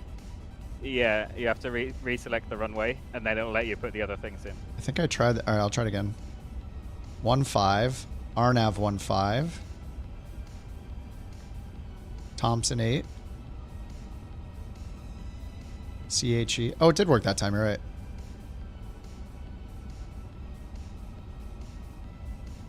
Yeah, it's really, really weird. And then, yeah, I guess you just have to put direct to wherever you...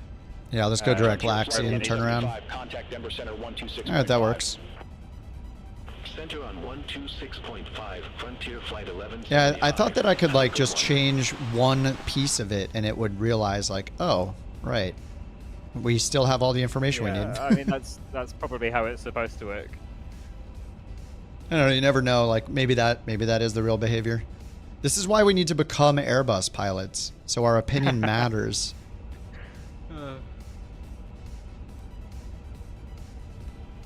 I don't know, I kind of definitely think this is far more fun than being an actual probably, yeah. Pilot, yeah. Every job sounds great until you have the job, and then it sucks like every other job. Yeah.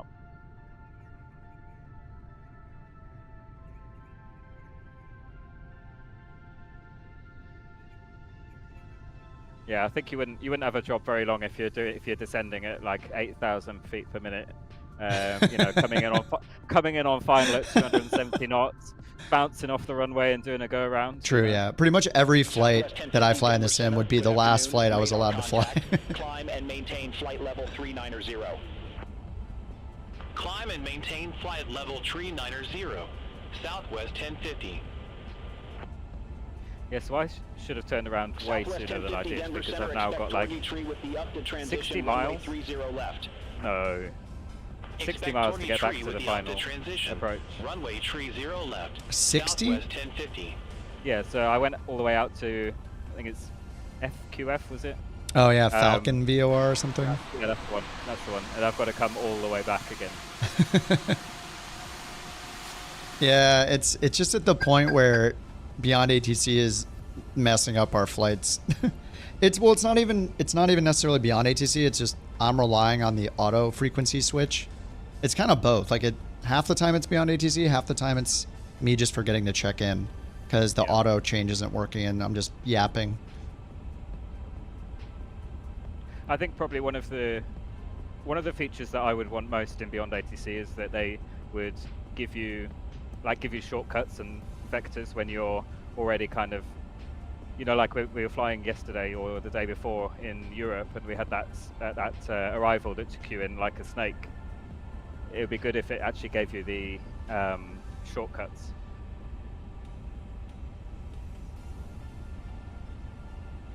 Can I go direct to this Flaps 2 waypoint? Whoa. Holy crap. I just made a crazy turn on the FMS or on the NT. I don't think that's going to work. I think it's going to get very confused very soon.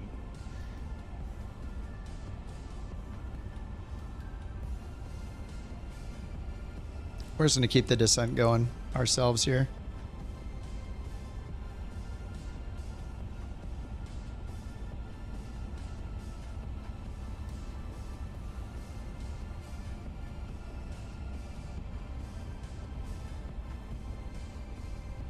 This is so messy.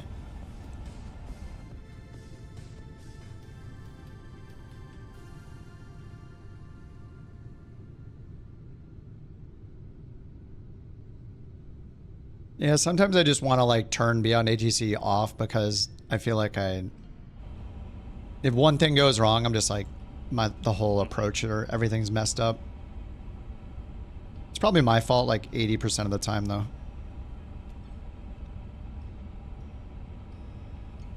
I don't know, I think it's been recently it's had those kind of weird things where either it's giving you that vectors and descent so far in advance of your actual top of descent, and then also things like this where I've only had it ignoring me for that only seems to be in the last week or two. Yeah, I don't know whether I'm making that up or whether I've only just noticed it. I don't know. Every time it gives you the runway you turn it off, Jewel.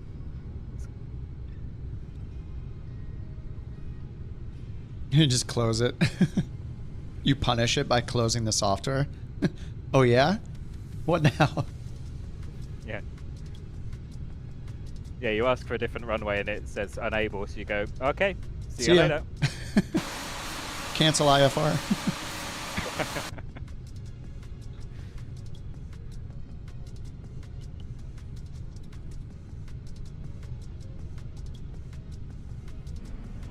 Well, I mean, I haven't had a WASM crash, so it seems like the patch and the purpose of the patch is successful. Yeah, that's good. The one thing I was going to say, if you, maybe once you're on the ground, but if you try and set up a fix ring on something, because that was the one thing that kept giving me WASM crashes. Oh. Which I haven't tested yet, because I always remember when I'm in cruise and I'm like, yeah, we're not testing that right now. Yeah, I haven't done that before. How do I do that in the 350? Yeah, I mean, I wouldn't try it now because. Do you click a waypoint or click the destination? I think if I remember right, it's in position. Either position or data, one of the two of them. Nav aid? Where you've got where you've got active position. Yeah, nav aids. Or not nav aids. Is it data possibly? Data waypoint?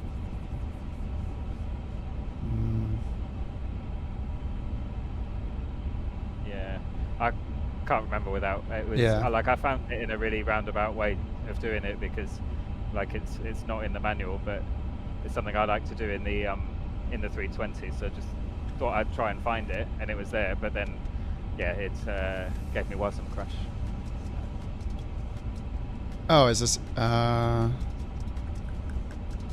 No, that's not it. 2,500.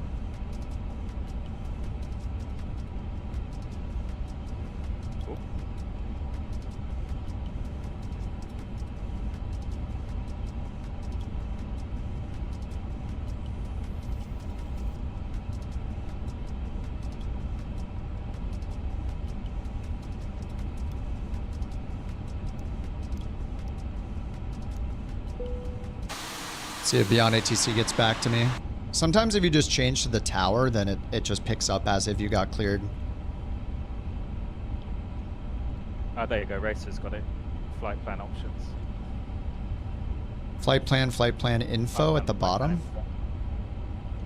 I haven't been using the rings just because if you have traffic turned on, you already get 5 and 10 mile rings. Like, I've just been looking at the rings that are already there. Yeah, I mean, that works. I like to have a ring at 4 miles and 10 miles. So like, oh yeah, to be at the right speed at 10 miles and then at 4 miles to be, to then go into approach mode, so.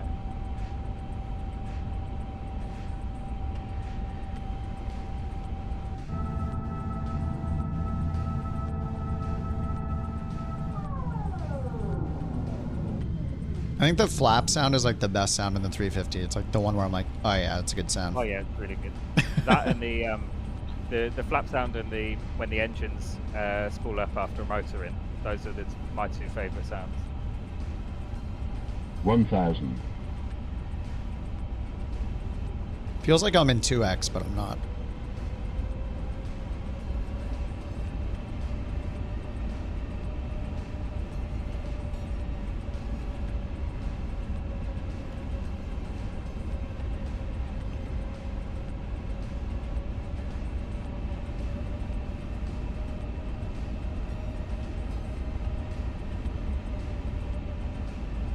I'm currently doing some kind of strange traffic pattern because I was going in completely opposite direction, so... Alright. Good luck. Yeah, I'll hopefully see you on the ground. 2,500 feet pattern in an A320, you know, it's pretty standard. Let me see if I can get the tower. Yeah, I'm tuned in on the tower and it won't even let me say anything. NOCO Tower.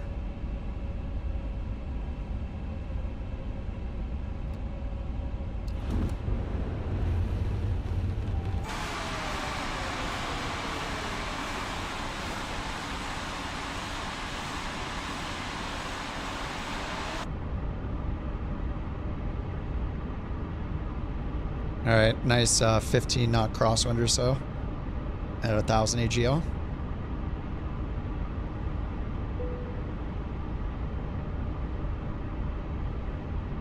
All right, here we go. Time to fail another landing. All right, flaps full.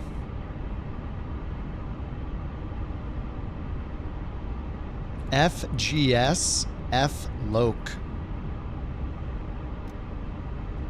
I didn't look at the go around or anything. I didn't even look at the approach play for this. We've just been chatting. Whoa. Suddenly we have the sun.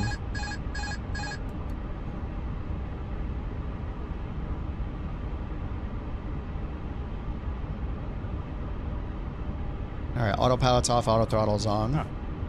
Came back to life. 500. Alright, 13 knot crosswind. 400.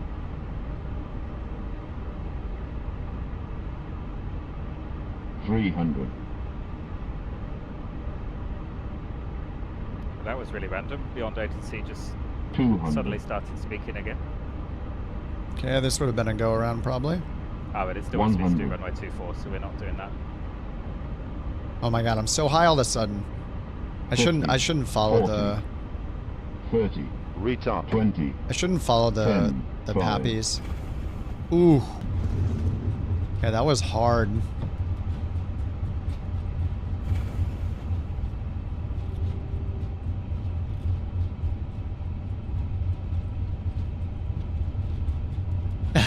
Yeah, Barkus, I agree. You seriously think someone at DeSobo is obsessed with crosswind, programmed all the ridiculous crosswinds? I mean, in this case, like, I don't think they program. I mean, if you look at the METAR, it should have a crosswind. All right, I'm down on the ground. It was not pretty. It just, I don't know, this plane, like, it feels so floaty and hard to control on final. Like, I realize it's a huge plane. I'm just not. You have to give it really, like, tiny inputs. Yeah. Otherwise, you end up, like, disappearing off to the right or left, or Yep. up and down. Yeah, And, I pulled off too far to the right again, and by the time I was too far off, it's like then you need to do bigger inputs, and then you're just in this like spiral. It's just like not good. I've seen people complaining about that. They're saying like, "Oh, it's unrealistic," and I don't know if it's unrealistic. I think it's just the plane is huge. I mean, like it's got massive wings with massive ailerons and spoilers. So like it's got, you know, similar to the A320, it's got a really quite impressive max roll rate. So if you really whack it over to the right, you know, it's gonna move.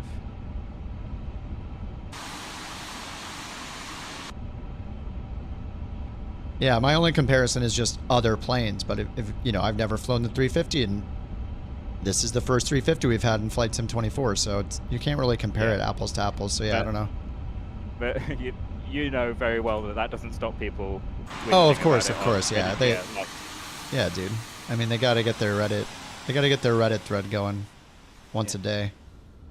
Going, oh, this plane's so unrealistic. It's not. And they're like me; they've never touched a real yoke in their life, and they're talking. But they decide that they can talk about physics and reaction in the plane in a serious way, like make a post about it. I'm not going to make a post about it. I'm just going to say like, oh, to myself, basically muttering like, oh, I felt like a little floaty. But then again, we have a 10-knot crosswind in an A350 I've landed like 6 times, so it's like it's probably how it is. It's not necessarily easy right off the bat.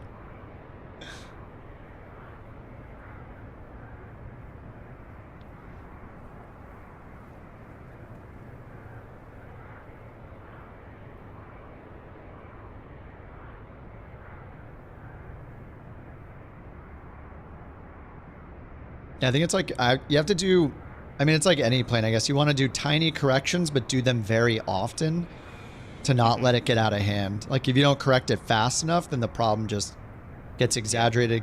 Then all of a sudden you're way off center line like I was, and then you're trying to do a massive one-time correction to fix it, and then you're screwed. So that's what I did again here, where I'm just like, oh, trying to bring it back over, and it's just not realistic. 100%. I mean, I have every expectation that my landing is going to be horrendous because I've not been in the Phoenix. Oh, hit the screen share again. Oh, I don't know. Hit the screen share; it'll be cool. I'll watch you come in with it in the corner. I'll have to like switch over next time to do this, and what's it called? Oh, it's doing the same thing that it did before.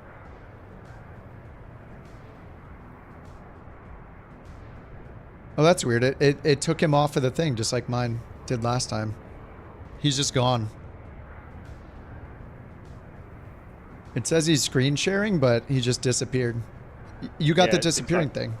Yeah, it's weird. Okay, so it's not just the browser. Descending, so yeah, it's all good. Manual on this one because it's otherwise it's going to be a disaster.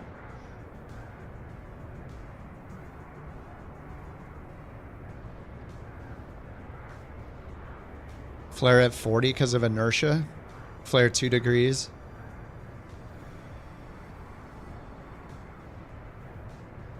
Yeah, I definitely think you can't try and flare the 350 like it's an A320. It's not going to work.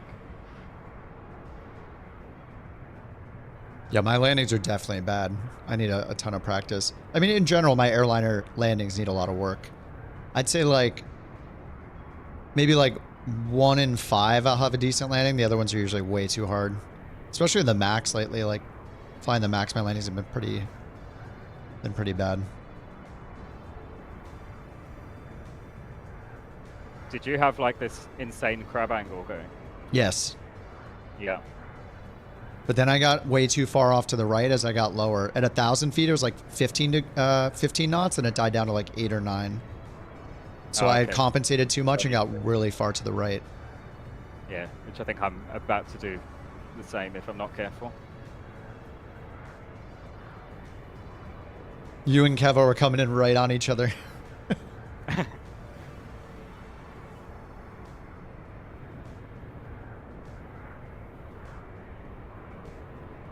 A Max train. I'll just be in this again. I think I want to fly it enough where I'm satisfied with the patch, you know, and be like, no WASM crashes all night would be nice. Too high, too high.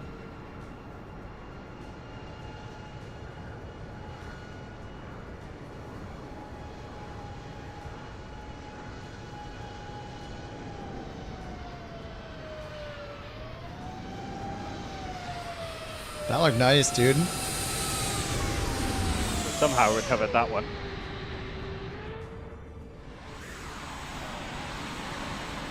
You and Kevo came in right at the exact same time. Little synchronized landing there. Very nice, very nice.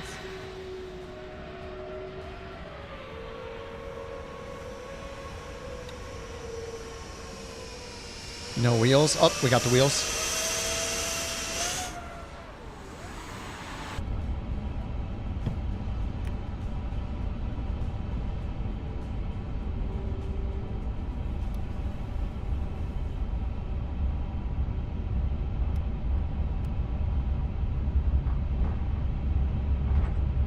I mean, with the patch, I think so far the patch is good.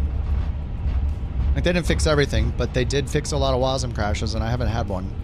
So, progress.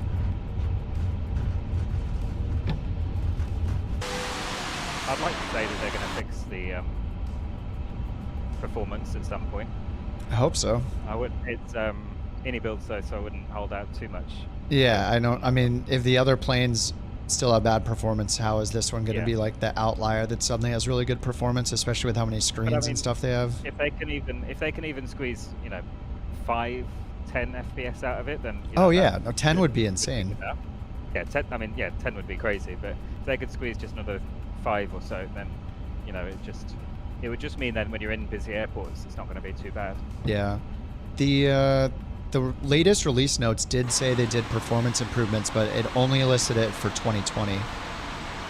So maybe they'll do a round on 2024, or 6 rounds of it. I mean, yeah, I guess it depends what it is exactly that they've got to do. I mean, like, if the screens are taking up all of the frames, then let me turn off most of the screens that I don't need. Yeah. Like, I don't need to have 2 EFBs, 2 PFDs. You know, let me even turn off the other radio. Like, do I need... I can already do all 3 radios, or 2 radios. All 3 radios on each radio panel. Can I turn off the other ones that I never touch? Like, I don't need the realism of seeing everything on all the time. If I'm not using it, I just don't care.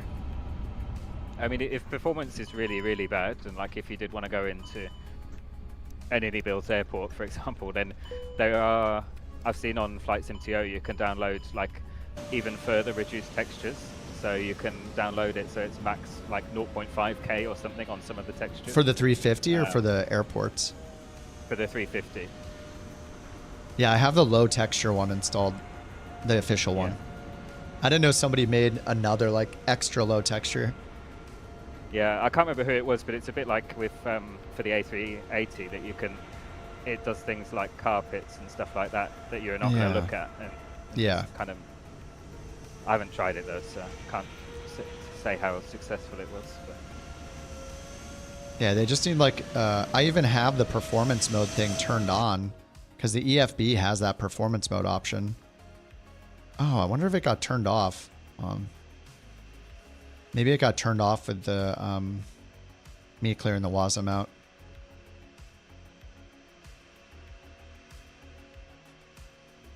Dude, look, the screen is rendering even when it's off. Something when I zoom out, the screen's still flickering with the plane off. Yeah, it definitely thinks there's some kind of texture there that isn't.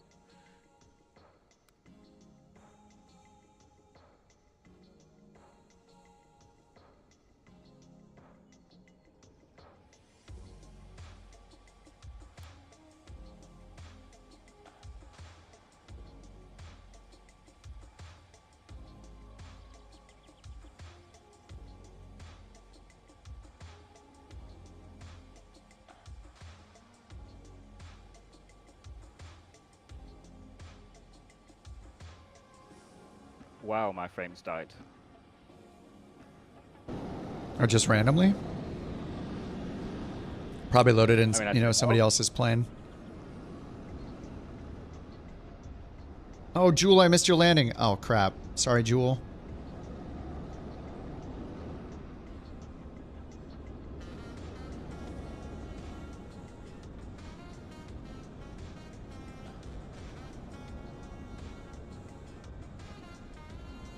A350 seems WASM. It seems like it, yeah. I mean, I've done 2 flights with no problems. Last time, it was 3 crashes, so. All right, now I can't get the EFB on.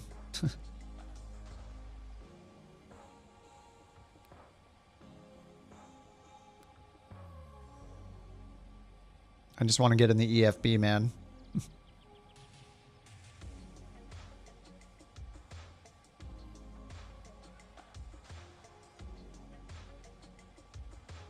Gotta wait for the APU to turn on just to get the EFB going.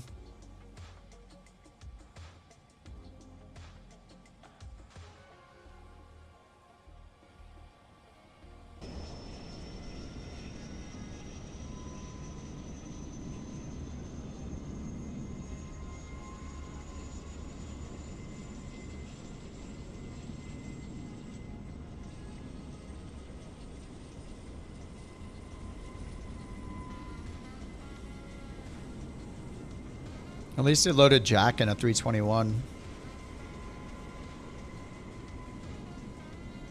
No-go tower, Flexjet tree 94, visual runway 24. Still no tablet?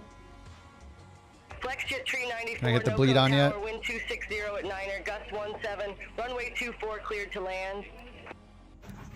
Runway 24 cleared to land. There we go. Flexjet tree 94. All right, let's go to options and see if the performance mode was on or not. Performance mode is on. Unload hidden model parts to aid in improved overall performance.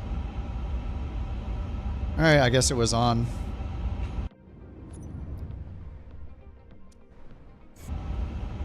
You still flying? We go again? Jack? Yeah, we could do another one. I am down. It's only 6 o'clock here. Is it like 3 in the morning for you? No, not quite. It's only 1 o'clock, but I say only, but no, I've got 2 weeks of holiday now. From oh, work, right. So yeah. Nice, dude. Don't even have to be up tomorrow, so. Heck yeah. Yeah.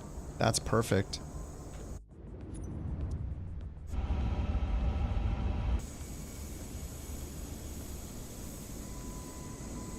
You want to fly anywhere specifically? I don't know, you can pick. I mean, you know I don't pick. I just hit the random button.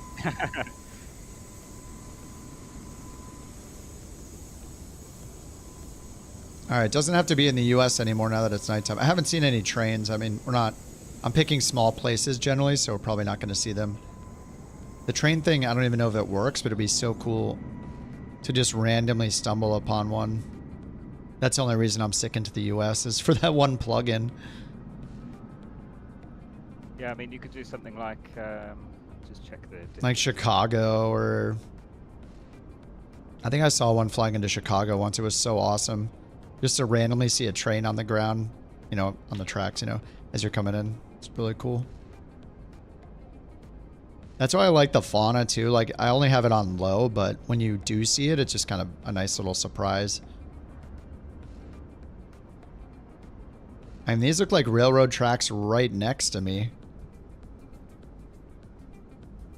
Like this totally looks like railroad tracks. I don't know. Do you know how long? Oh my God! There's a train right here. Down? Yes.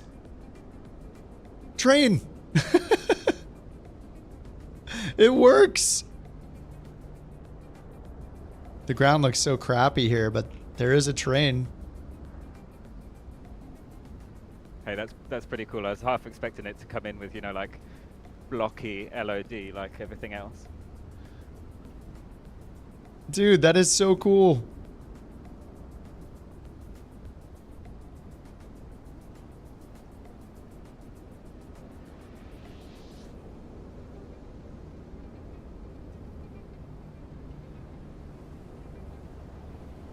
That was good timing.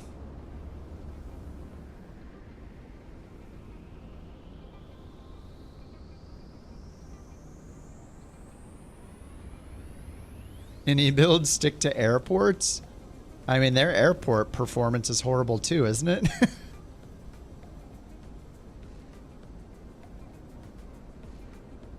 I mean, if you want to test the performance, then that's how to do it. But yeah, probably not recommended.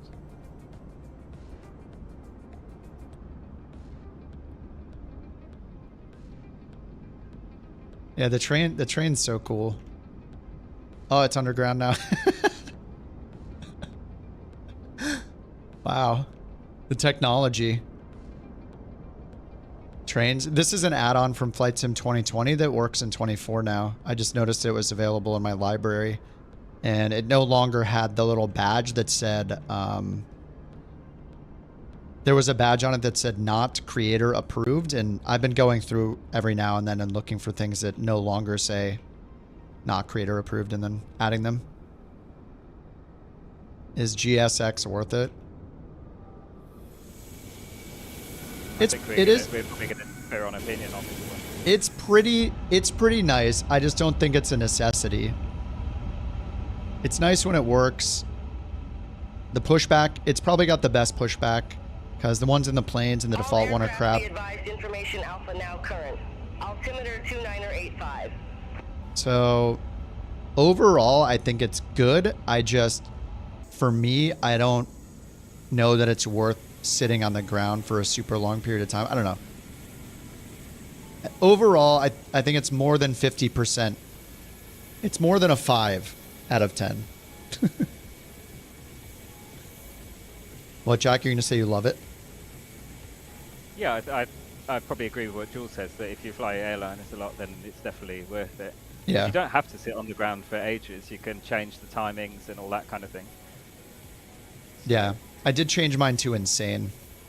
Usually when I'm looking at performance, though, and at a giant airport, I don't need yet another thing that could potentially ruin my performance, so... But they don't usually... Like, it's not got any models loaded in when you actually...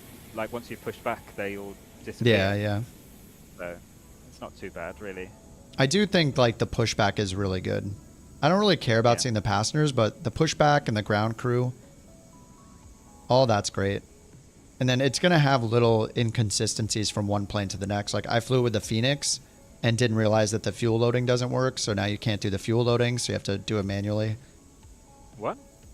Yeah, I think... Wasn't it the Phoenix? I think it was the Phoenix. I've not had any issues in the... not had any issues in the Phoenix, no. With the fuel loading? No. Yeah, the last time I used GSX, like, I don't know, a couple weeks ago, it didn't load the fuel. I had to do it manually. Oh, weird. Yeah, I've not had that issue. It normally just detects it straight away and loads it automatically. But all right, well, I saw train, so where to now? Let's see. Do you want to get crappy weather? I mean, we've had a lot of crosswinds. Maybe a less challenging approach would be good. So we can get a win. Or I can get a win.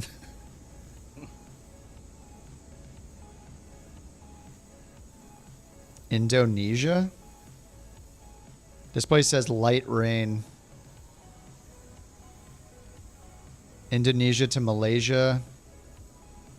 Where is Brunei Darussalam?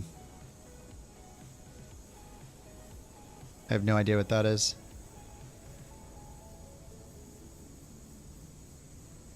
Light rain.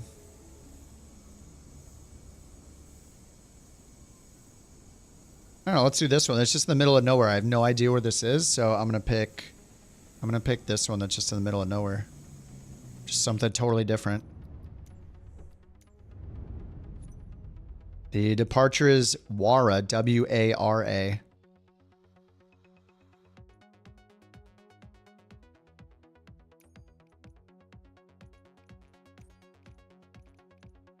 Oh no, it's all small ramps.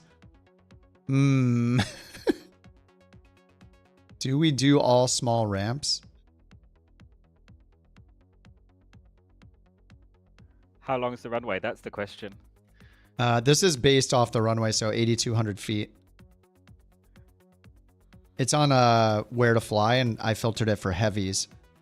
Ah, okay. So it just does it based off the runway. As long as you can take off, you don't need to worry about. Yeah, we could figure it out. All right, okay. It's WARA to WGBG.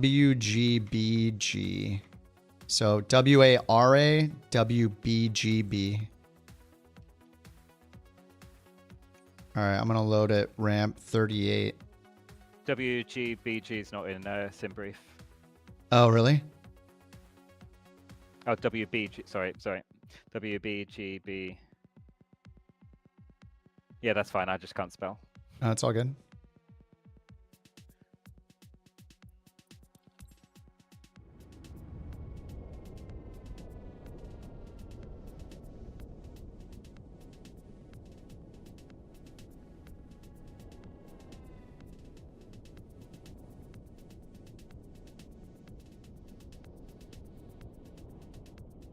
This is flight number 3? I think this is flight 3. It's 2 hours in the air, so we'll want some time acceleration probably. Oh man, look at the trees. There we go.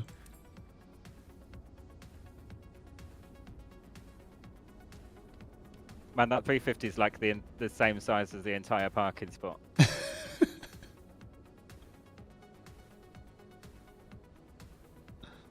Sorry, Eric, we're right on top of each other. I mean, if you can see while you're in there. Wait, why did you park over there by the hangars? I just picked a random parking spot. Like there's parking further. I didn't pick visually. I just picked a number from the drop down. There's like parking that's right next to it, like an actual terminal down here. I just want to be alone over here. Like, are you gonna fit through those trees? Probably. I don't think they're. I don't think it's gonna have any collision.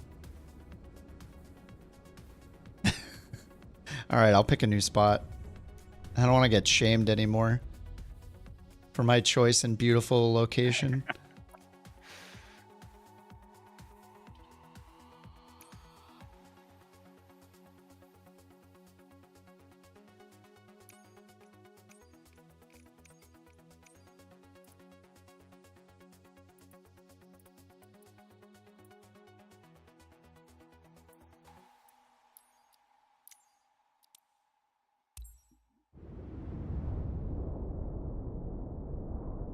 On the ILS, you don't get any slope. It's green and empty. Green and empty. What is green and empty? Did you tune the ILS? And what plane are you flying? Knight, are you flying the 350? If you have a, if you see the glide slope diamond and it's hollow, that just means that you're not fully in range of it yet. It'll turn solid when you get closer to the airport.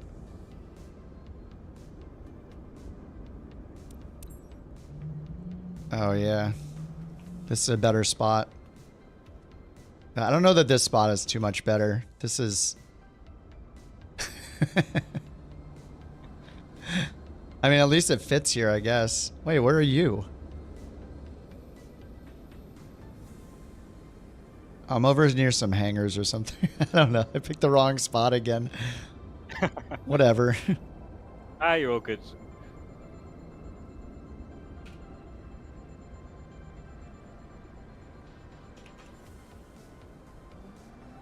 All right, let's get set up here. 43,000 feet is our cruise. Delta 323 again. I'm going to restart beyond ATC. Cost index 160. Nice. It's going higher and higher throughout the day.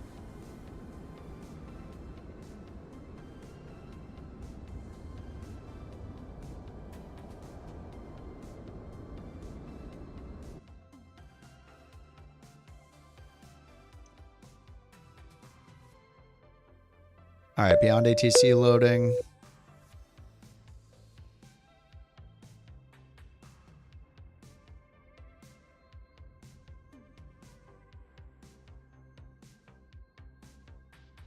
Beyond ATC connected.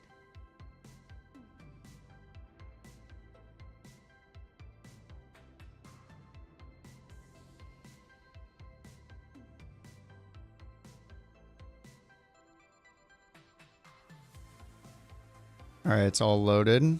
It is frozen. Okay, now it's unfrozen. Now it's frozen. Now it's unfrozen. Now it's unfrozen. Okay, there we go. All right, let's go to ground. Frequency does not exist. Maybe it's because the plane's powered off. Oh no, now the frequency does exist. Okay. All right, we're good. All right, shift 4. Batteries.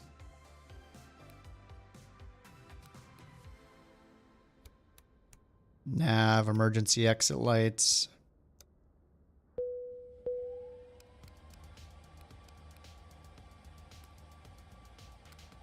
Hey, what's wrong with the cruise supply? Oh, I didn't turn these on. Oh, wait. Oh, no. There we go. That's why. Whoops.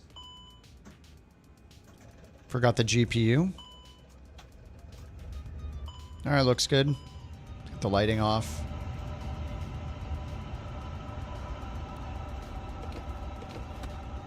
Let's get this screen off.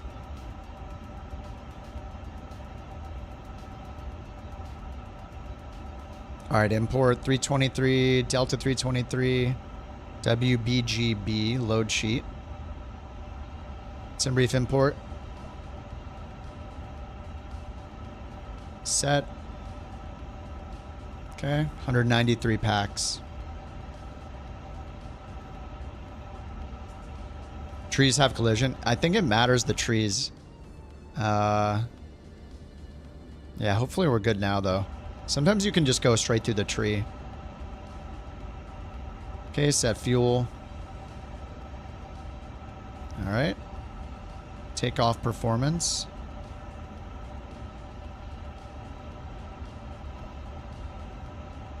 Looks like we have no weather data. Let's ask ground if we can get the weather. Ground Delta 323 heavy. Can we get the winds, temperature, and QNH for Whiskey Alpha Romeo Alpha?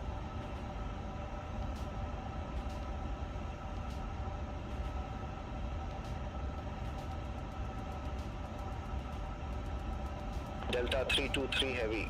Abdul Rahman ground. Winds at Abdul Rahman Saleh Aero are calm. Temperature 23 degrees. QNH 1012.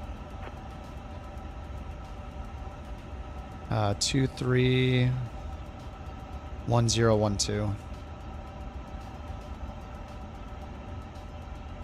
Unable to find safe performance data.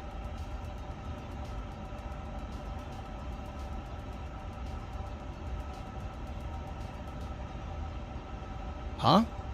What did I miss? Anti-ice off.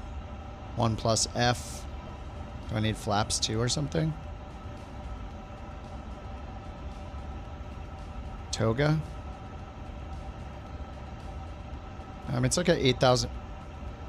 Takeoff distance available 2,200. Is it runway 35? Maybe we need a runway 17. 1,700, 1,700, 2,200, 2,200. Wait, I thought it said I had an 8,000 foot runway. Uh-oh. Is this runway not long enough?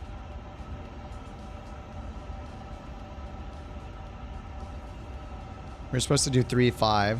7,200 feet? Alright, we're just going to do Toga then. Alright, let me see what SimBrief says. I don't know. Yeah, let me see what SimBrief says about it over here.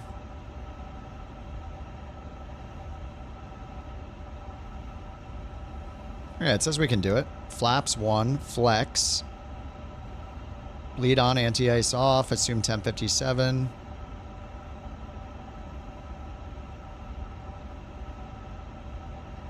Wind 0/0, air temp 23, and 1012.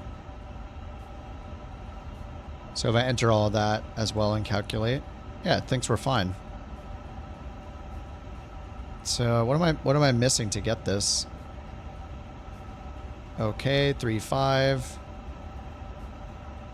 Takeoff runway available 2217 meters. 7275 feet to meters. Yeah, 2217. That's correct. Performance limited. Takeoff weight 394. Is that wrong? Checking the flight plan. Yeah, no, that's right. 394.9 is the estimated takeoff weight. All right. Well, we'll just do the... I'll just put in the performance from SimBrief then. All right. 10... What do you say? 1012? No, this says 1010.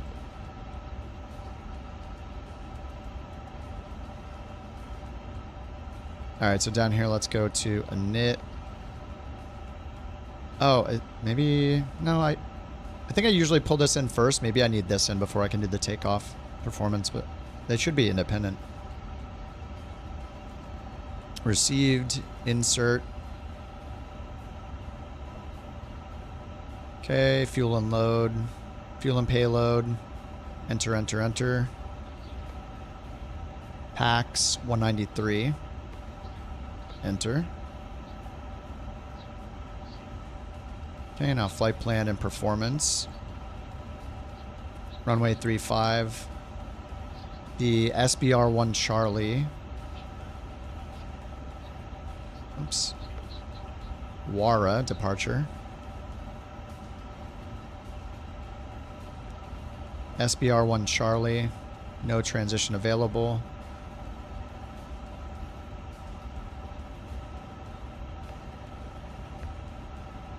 Alright, destination. Arrival is the Basu 3B to runway 35. RNP 35, we'll try that. Basu 3 Bravo. Via Basu. Okay, that looks right.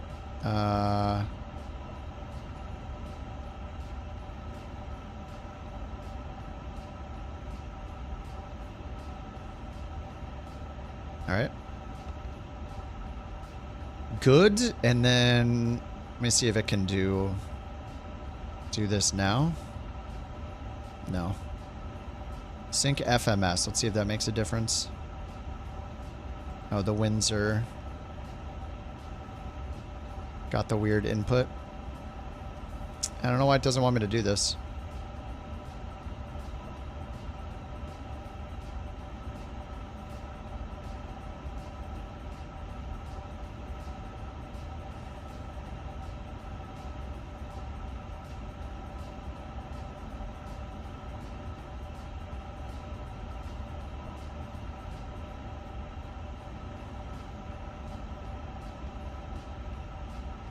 No METAR? Yeah, I typed it in manually though.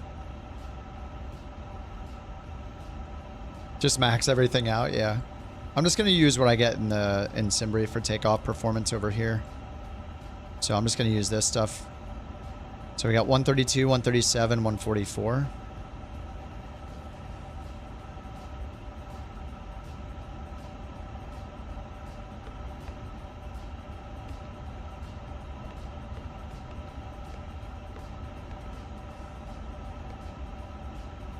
And we do flex flaps 1. And assume temp 57.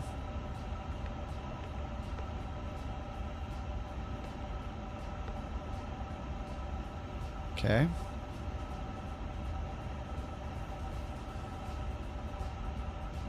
Packs on, anti-ice off. So it's not going to give us the THS.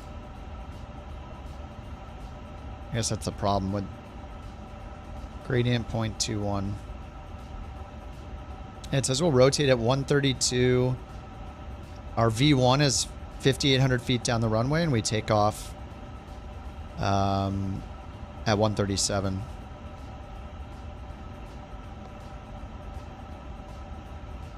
I don't know. Should I just put the THS at like 27-ish? I feel like we've been between like the high 20s and low 30s. Like a max of like 30. Unable to find save performance data. We got all the data over here.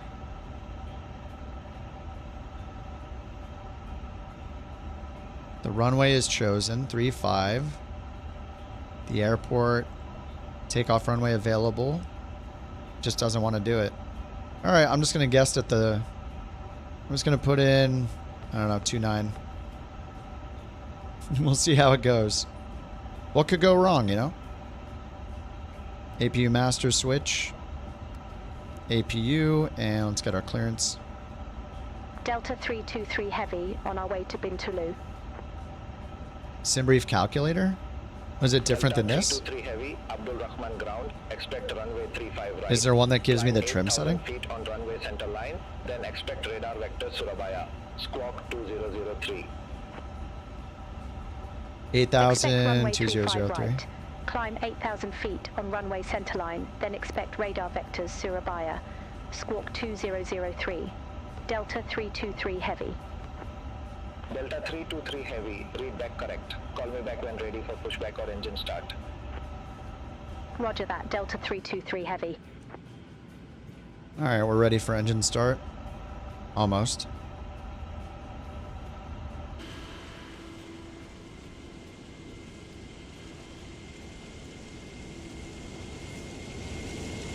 Ready for the departure briefing? What's that?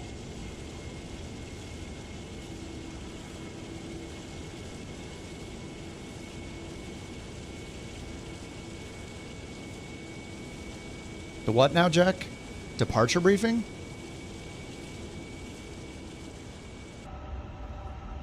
Did you have a look at this departure yet on the charts?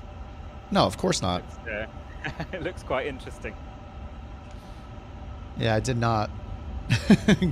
Oh no. A 1 Charlie. Is it like a box climb or something? So it's like we climb straight ahead, then make a full 180 turn, and then come back around on ourselves. Again, another 180 turn, and then out to this VOR. Sweet. SVR for a buyer. Very nice. Did you manage to get any kind of performance data out of the No. I did not. I just put put 29 for my trim, and I hope it's okay. Okay, yeah, because on the 350, you don't have like on the 320 where you can sort of check what the trim's going to be on the actual trim wheel. Yeah. I think I've been between like 28 and 30 most of the time. Yeah, I think it should still calculate it automatically. It's like the 380 that it depends on like sensors in the aircraft or something. So should be good. Should be all good. So is it just the terrain? Let me look at the charts. It's just the terrain. Why they're having us climb like this? Yeah. Okay. Yeah. The the MEFs, or I don't know if these are MEFs or Orokas or what. I think it's just an MEF. The 13,000 to the northwest, then 8,000 to the south, and between 8 and 14,000 to the northeast. And then the southeast, there's a peak at 12,000 feet, and other mountains at 8 and 9,000 feet. So we're just like we're not like surrounded, but it's mostly to the east and west of us. And I imagine there's more terrain to the south as well. So that's probably why it's got us doing this. Yeah, 10,500 or above by the time we cross back over the airport. They gave me 8,000 for my initial climb.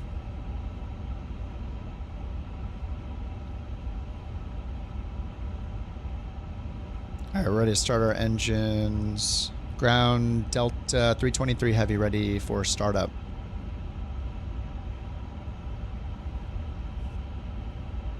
Delta 323 Heavy, startup approved. Call when ready for taxi. All right, bleeds are on. Roger, beacon engine on. start approved. Delta 323 Heavy. Engine 1, engine 2.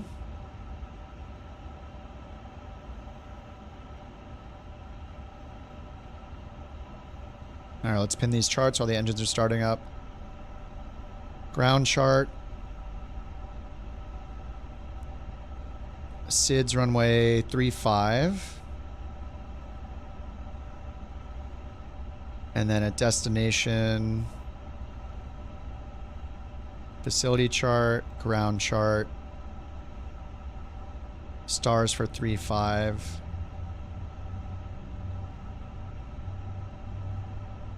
And there should be an RNP 35, RNP Zulu 35. Okay.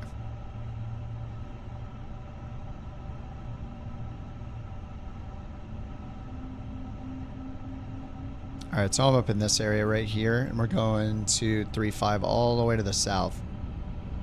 It's gonna be mostly a back taxi, so it's fine. All right, both engines available. Starter off. Spoilers armed. Flaps 1. Auto brake RTO. Lead and APU off. Tell them we're ready for taxi. Delta 323 heavy. Taxi light on, taxi. seatbelt sign on. Strobe is set to auto. Delta 323 heavy. Runway 35 right, taxi via Alpha. Hold short runway 35. Alright, check that the cabin's ready. Runway 35 right, taxi via Alpha. Hold short runway 35 Delta 323 heavy. TCAS on standby.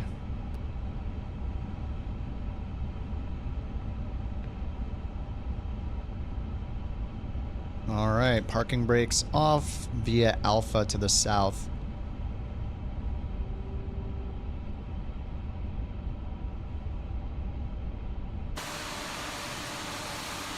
Oh, GPU and chocks, right.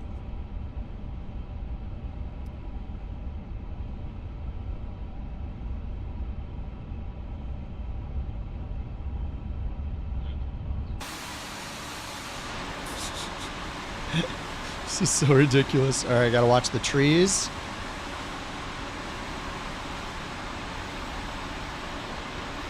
We're all over that grass. This is fine. Okay, we probably need to use the inner track over here. I don't know. Both of them are a little sus. We might have to go off-roading. Uh-oh. Ooh.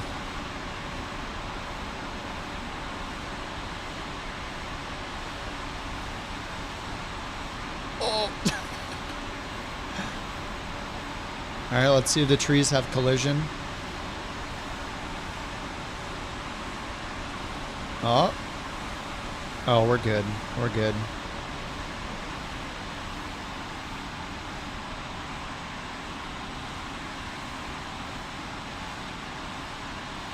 Slice. Slice. I'm just slicing all the trees.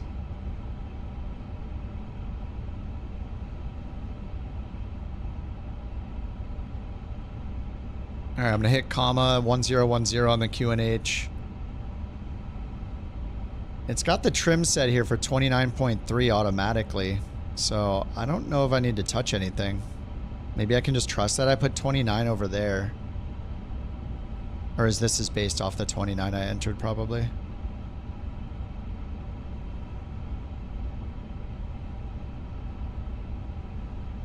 You're just sitting with your mouse button over wasted.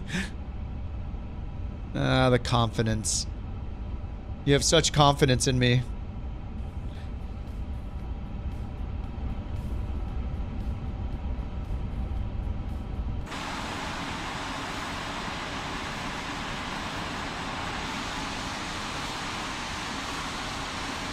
Oh, I didn't fix the liveries. I restarted the sim, but I didn't update the liveries. I mean, they look fine for now.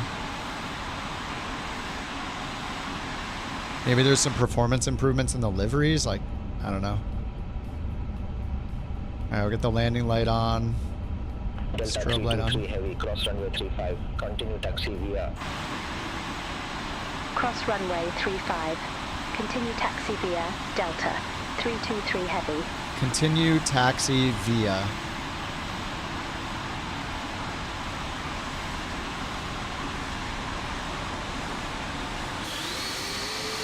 Yeah, I don't know. I don't know about this runway. Is this gonna be okay with this runway or no? I have no idea. Delta 323 heavy. Contact Abdul Rahman Tower 122.5. Have a good morning. 122.5. Over to Tower 122.5. Delta 323 heavy. Yeah, she changed it. I just want to tell you both good luck. We're all counting on you. Thank you. Thank you very much, Mr. Gray.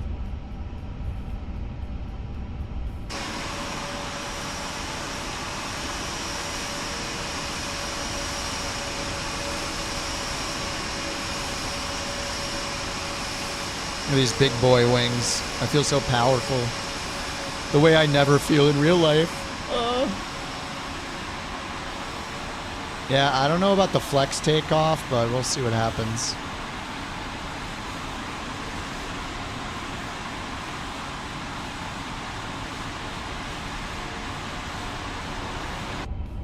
I mean, am I supposed to go first?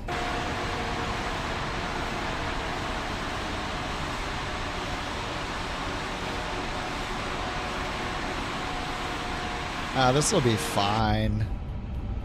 Right? It'll be okay, right?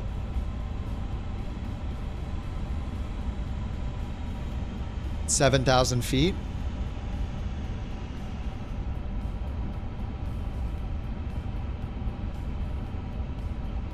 I think we'll be okay. Yeah, it's so pretty here.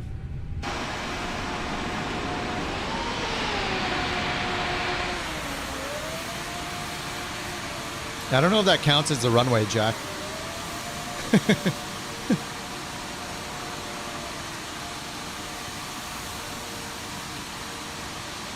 You gonna use that dirt part to take off, or are you just waiting behind me?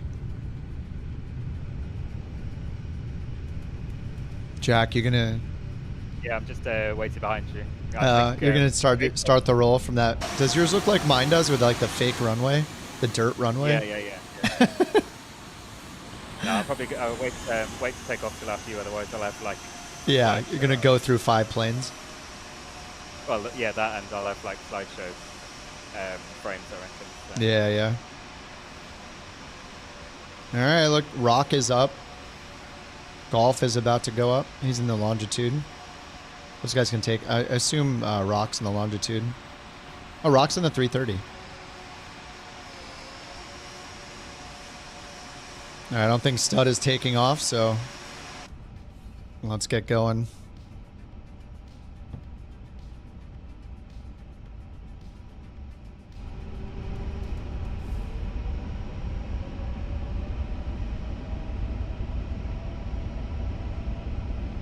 All right, we're all spooled up, 51%. Flex 5.7. Oh yeah, parking brake. Hot start. Woo! Probably needed that. All right, good luck, everybody.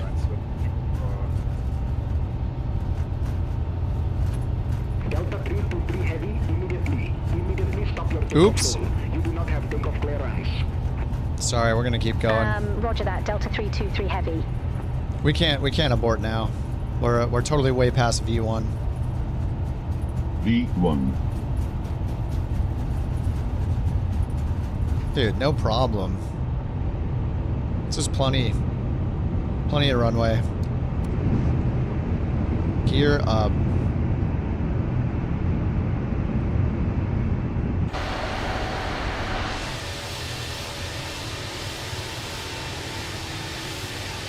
Easy.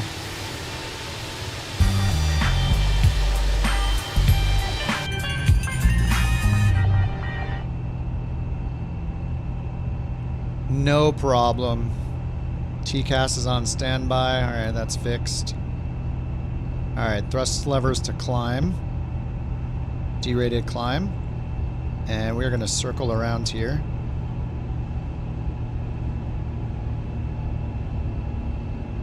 Allegedly. Hello? What's going on? Why are we not turning? Climb. What's happening? Intercept 7,000 intercept. All right, we're gonna go direct to ABD. I don't know what happened. It didn't want to make the turn. All right, we're just gonna do this loop.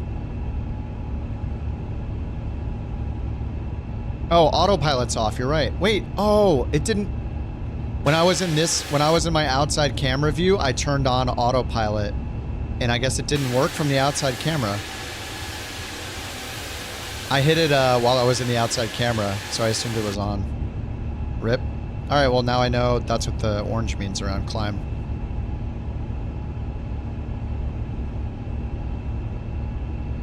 All right, well, we're doing this a much more aggressive way than we were supposed to.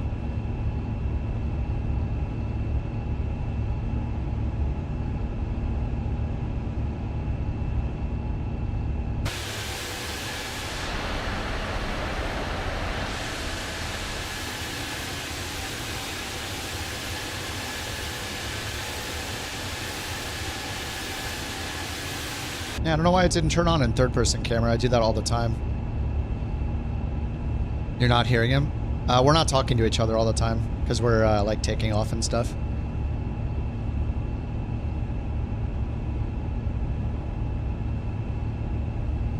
You know, sterile cockpit and all that. We didn't even coordinate it. I think we both just, you know. Kip, did you get the terrain warnings while you were taking off there? No. Oh, okay. I just had it telling me to pull up because it thought I was going to fly into the mountains. So I had to turn off the terrain warning system. Oh no, I didn't get any terrain warnings. I just forgot to turn on autopilot, or I thought I turned autopilot on when I didn't. So I'm just like doing a big 360 and then continuing.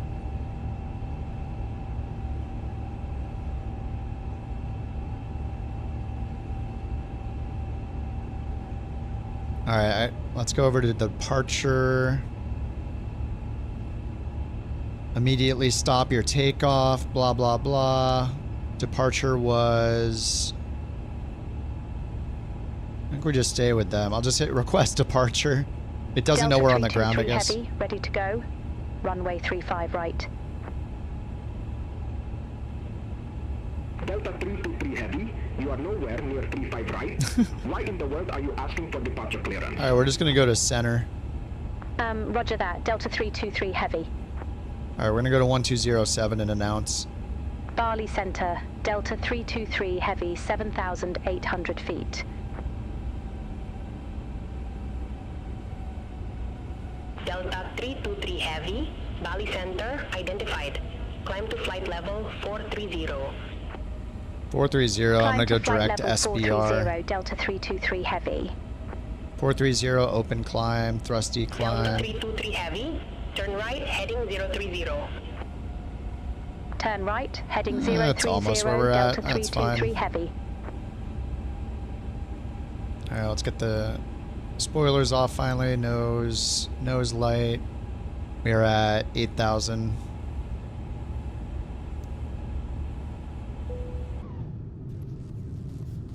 Man, I'm sure these mountains would look a lot better if I could get some more frames out of this thing. I got 35 FPS right now. Oof. Delta 323 Heavy, cleared direct Surabaya. Resume on navigation. Roger. We'll head direct Surabaya, then resumo navigation Delta 323 Alright, we're direct Heavy, Surabaya, thanks. which I guess is SBR. Delta 323 Heavy, you're welcome. Wow. Alright, 10,000 feet.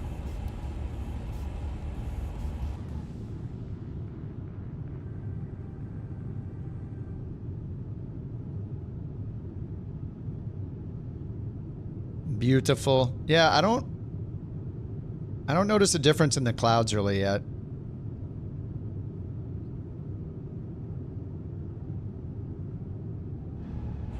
As long as I see some cirrus clouds and confirm that high does not turn off the cirrus clouds, then I think that would be cool. Yeah, this level of detail is pretty crappy. I set it to 100. Yeah, it's at 100, only 37 FPS. It looks fine at a distance. The top looks a little melted, but...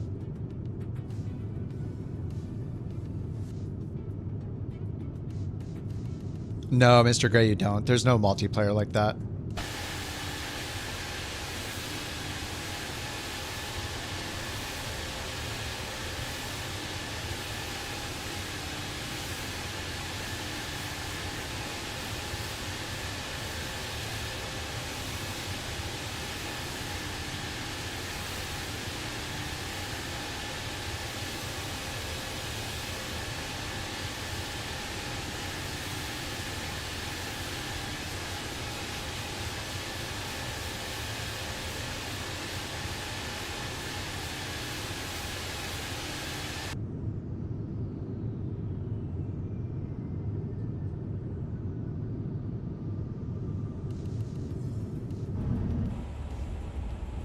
All right, 12,000. Standard QNH. Standard. Going up to 43,000. Our cost index on this was a bit higher than before. It was, so like 180 or something? 160.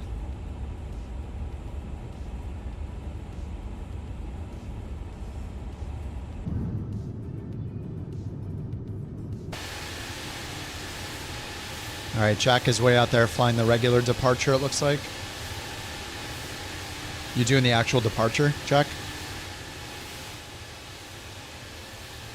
Yeah, we're just making that turn back around now. They didn't give us any kind of direct. No, I just did that myself. Well, they did it after I did it already, but it's probably because I just made a 360, kinda, or like a 270 or something after taking off, and then directed myself to that VOR, and then no, fair enough. Maybe when I went back over the airport, they assumed I was done with the SID. I don't know. I definitely cheated. Get it. Yeah, no, I kept the autopilot off until I sort of made that first turn. Did it manually, and then yeah, on autopilot now. But yeah, just making the turn back around. Yep. Nice. So you got the TAWS warning on departure? Yeah, literally when I started making that left turn, I don't know whether maybe I brought up the flaps too early and it thought I was gonna just fly into the mountain or something. But yeah, had to turn off the GPWS, otherwise way too loud, way too annoying. Oh yeah, GPWS, sorry, not TAWS.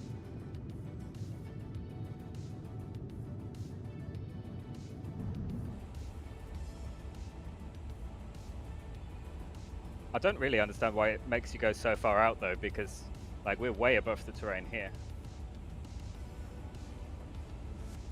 I don't know, maybe just for smaller planes or something? Is this just a... it says it's a SID instrument departure. It's not like a obstacle clearance departure. Yeah, I guess they probably don't have 350s and 320s taken off from there very often, so... Probably not, yeah.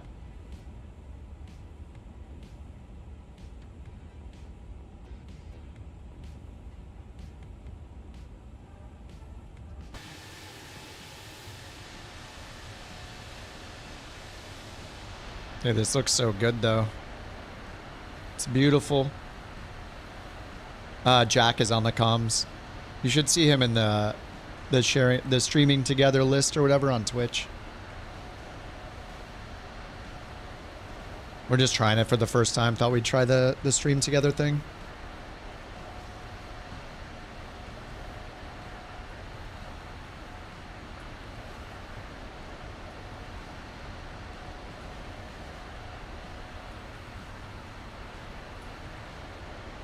Yeah, Ed, it's a 900. Yep. I haven't flown the 1000 yet. Performance is not the greatest in this, so I keep thinking that it's not time to fly the 1000 yet. Probably doesn't make too much of a difference performance-wise, though. Yeah, I mean, I generally like the smaller airliners anyway. Like, I'd rather fly like a 737-700 or the 319. 737-600 is a really fun time. But yeah, I mean, either 350 is massive. I just want to see if the WASM stuff is actually fixed yet, and it seems like it's good now. I mean, this is flight number 3. I've been on for, what, like 6 hours? No, 7.5 hours. And it's fine. I haven't had a crash yet. So that's good.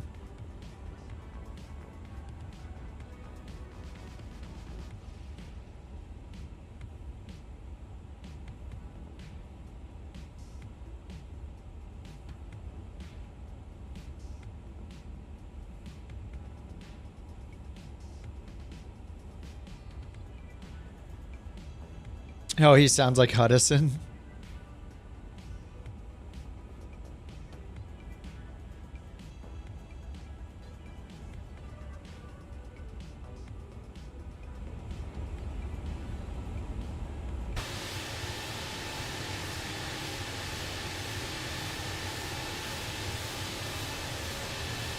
Do we need anti-ice? No, it's plus 14 still. Total air temp plus 14. Leave it off until it's under 10.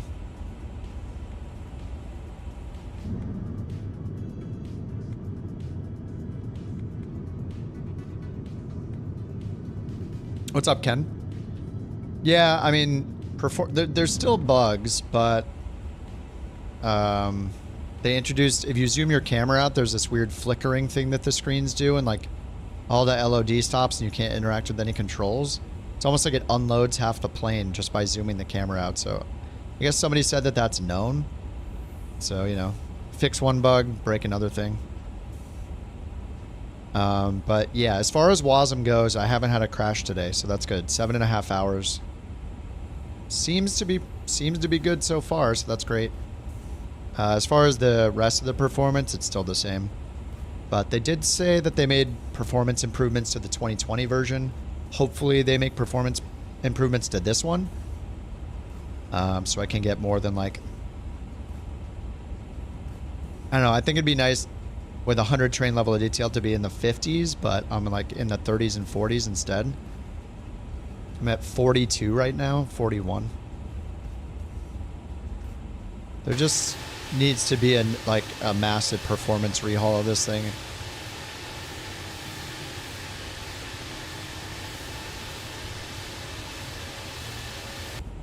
Yeah, I think with the WASM bugs fixed, I think it would be worth the normal iniBuilds price of like $40 or whatever, but definitely not almost $80.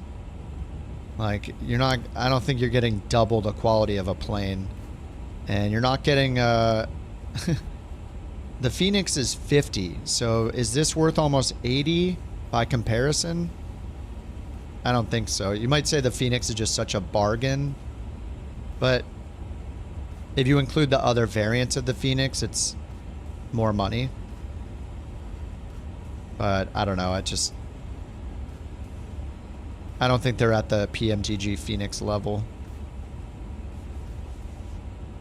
But overall, I don't know. I think if it was like $50 or something, it would be a purchase for like even after the WASM fixes, even with the lower performance in other planes. I think it's worth like $50. I just don't think it's worth almost 80. And I don't think other people think it's worth 80 either. But they're doing a good job patching it. There's been a lot of patches. Can't complain about patches. So, yeah, I think that's good.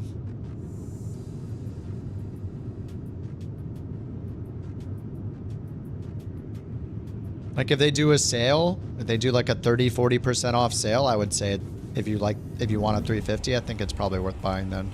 It's just not worth buying at $77 US or whatever. And I don't know. I mean, it also highly depends on your specs, I think, because if you're struggling in other airliners, this one's going to be even worse. Potentially, like maybe comparable to other iniBuilds planes.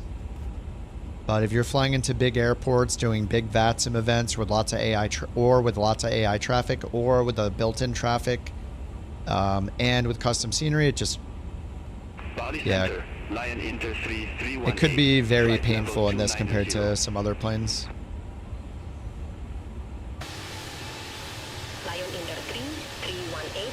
I mean, if you want a similar free experience with the same performance basically, and with the cabin on with the same performance, you could just get the 380 and just fly that for now. It's for $0. The avionics have a lot of similarities, so. Radar contact. Climb to flight level 350. Climb to flight level 350, Lion Inter 314.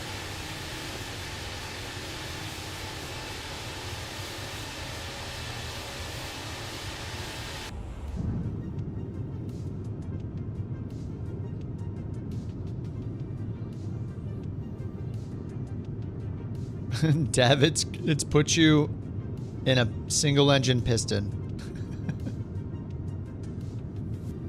The chart on the display. It's Navigraph. If you turn on Navigraph, you can go to en route and pull in the Navigraph maps. This is really useful for when you're on the ground, because when you zoom all the way into an airport, it gives you really detailed taxiway diagrams, runway diagrams. It's really nice, actually. But if you have like Volanta, you can do the same thing on Volanta.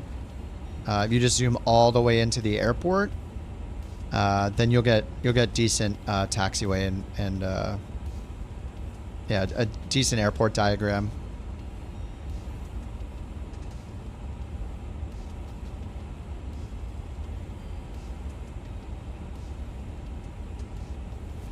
Yeah, normally I wouldn't use a moving map like this style. Maybe for the takeoff I would, but generally I'd bring up the charts. The issue is that this does not show your position on the charts. I think we're out of this anyway. Yeah, we're past this.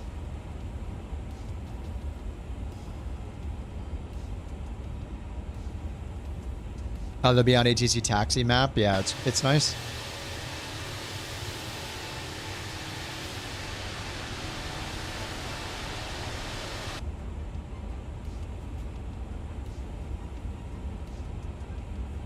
You have Navigraph? Yeah, you can just go into the options under the simulation third-party options or something, and then link your Navigraph. And then it'll get you access to the taxiway maps over here too. So if you turn this knob right here into zoom, you turn it below 10, it will try to look up the airport diagram over here, and you can have it on the ND instead of on the tablet. So that's kind of neat.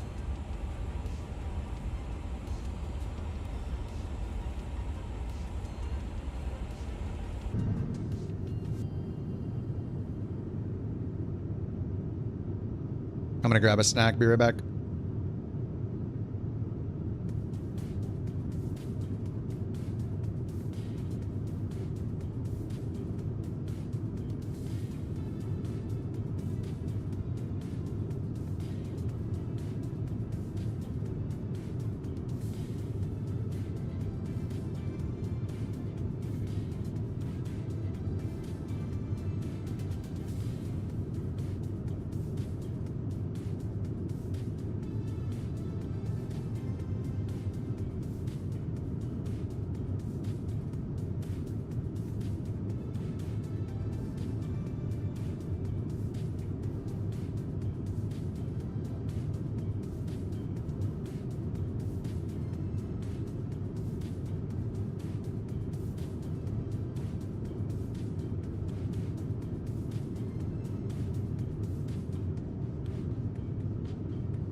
Logan Air 322, Valley Center. Radar contact, climb to flight level 340. Climb to flight level 340, Wagon Air 322.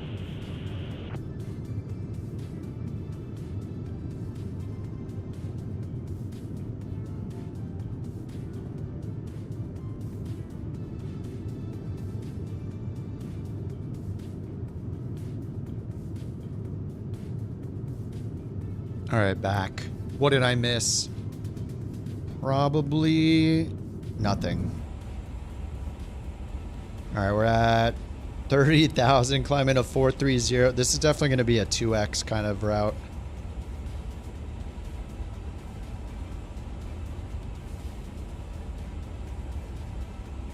All right, we got direct rampy, then the M. Just having a quick look at the arrival, and I don't know what you've got planned, but if you've got the start and the transition, then you've got you're going to be coming way back on yourself, so you probably want to change it to just do the transition. Oh yeah, we the VSI transition. Is that it? Or via? It's either a via VSI or the BASF transition. Yeah, so rather than doing the BASF's arrival, if you just do the BASF transition, it's probably going to be better. I'll take a look.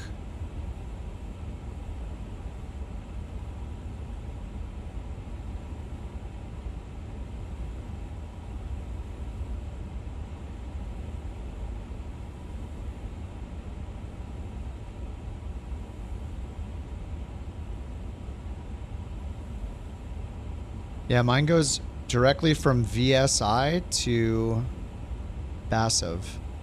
Oh, yeah. And then does it go... Oh, yeah, it looks like it goes straight.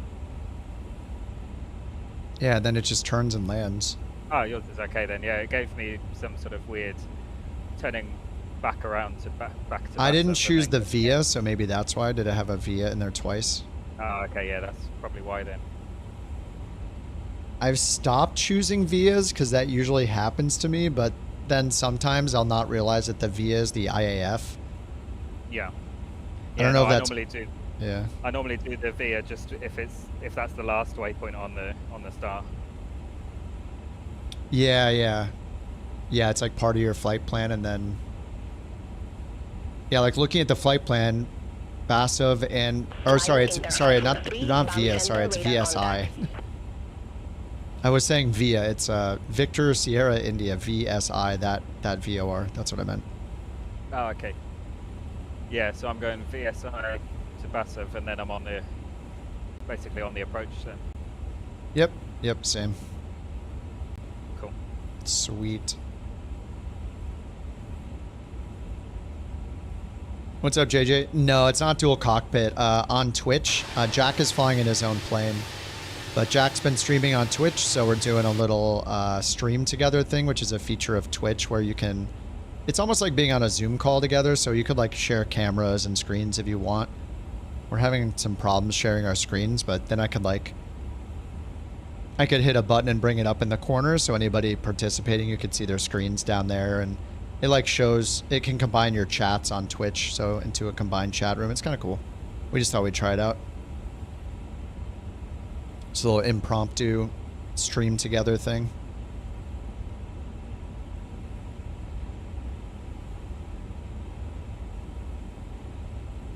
Okay, I'm direct some D. I think I want to just turn on 2x. Rofis. Okay, yeah. Wonder if we can get like a direct to Anipu.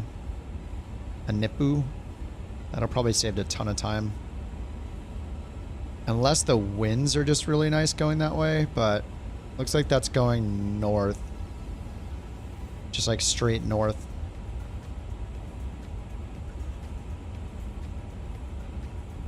But, yeah, we only have 10 knot winds.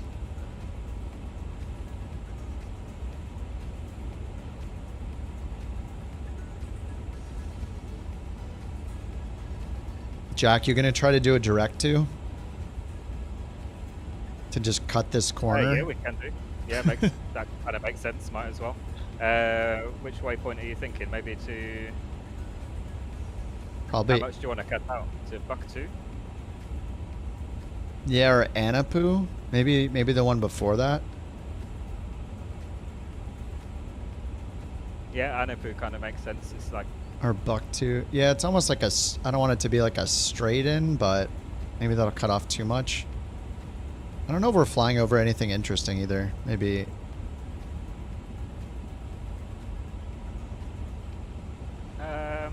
Yeah, I mean, looking at the weather, we're not exactly going to be able to see a huge amount anyway. So. Yeah, yeah.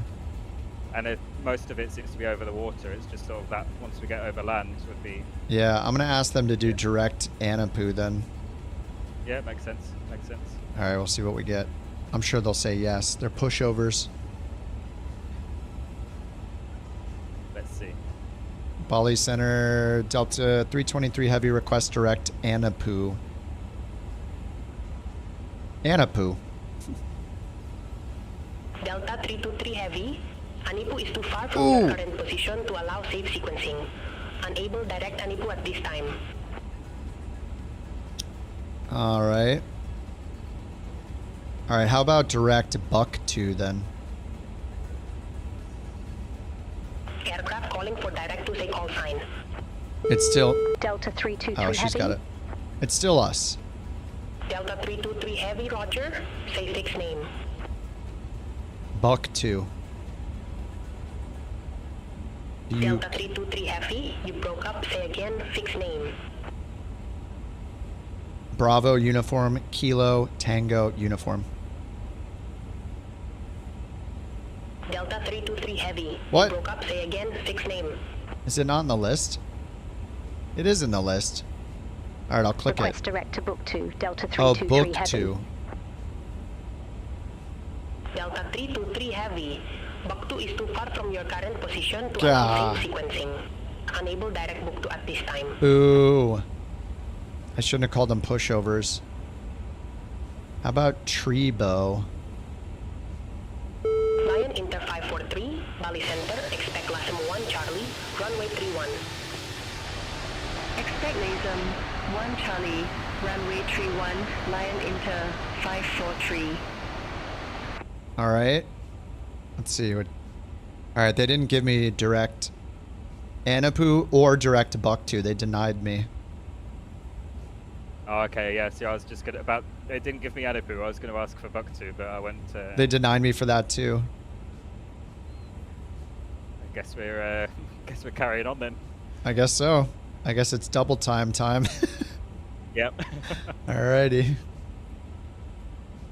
We got like a little second calm frequency here between us. What's up, Brian? Is there a way to bump Jack's volume? I have him pretty loud.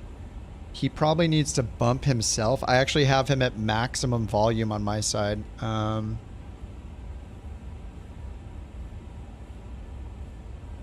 If I'm not going to show his... Hold on, let me try something. Am I loud enough on his side, Brian?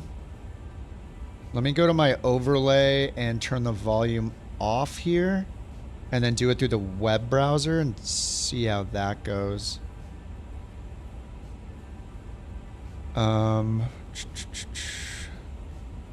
Sorry, it's going to be a black screen for a second. I need to go into this. Control audio. Okay.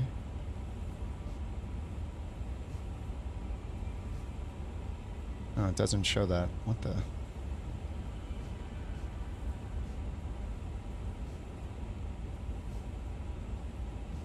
I don't know if I can do anything about it. Oh,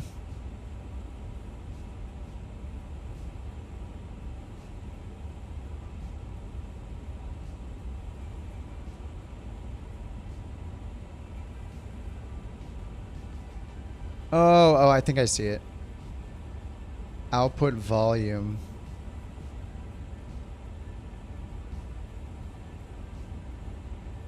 All right, let me see if he's any louder.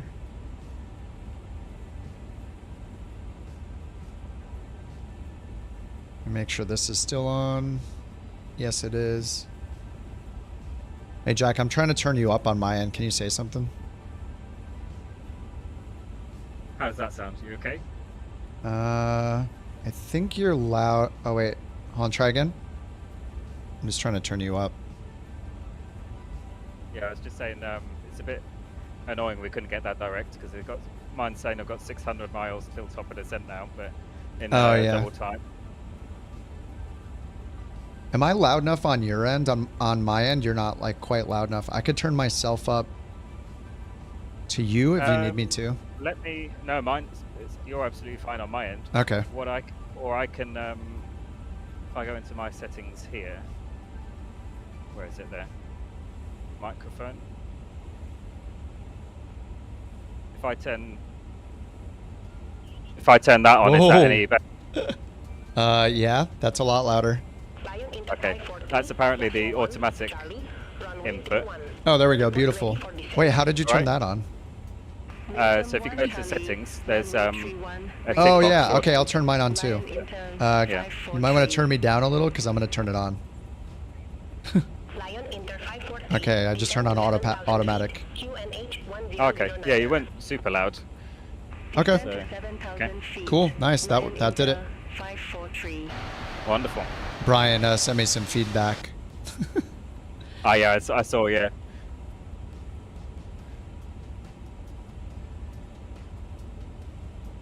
Who knew I would teach you how to fly the A330?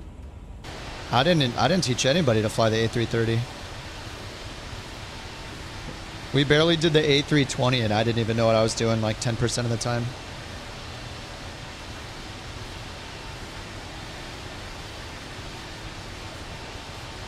Lion Inter 3318, Bali Center, expect copy 1 Charlie, runway 10.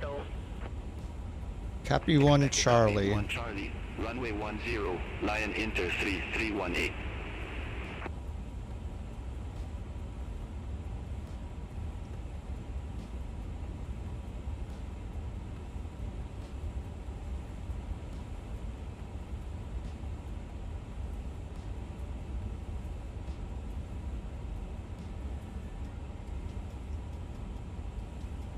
Alright, so I'm not at top of climb yet.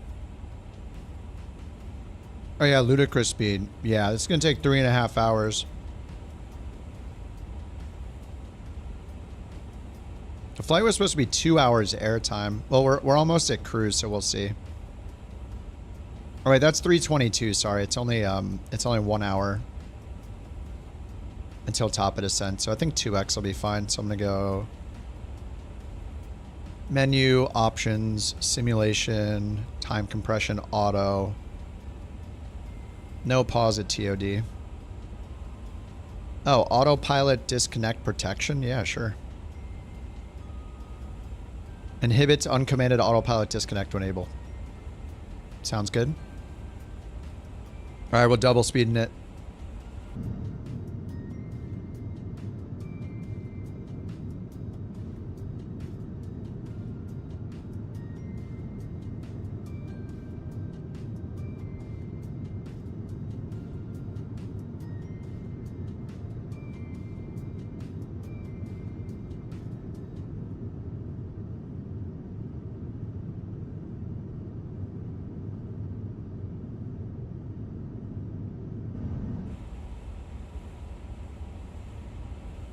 Oh, Sky Crane, nice, Beef. Yeah, I did not do like, I think I did maybe one of the helicopter certifications. Helicopters make me rage. I don't know if you're playing with the sys on or off, but I was trying to do it with the sys off, and holy crap. It was like so frustrating.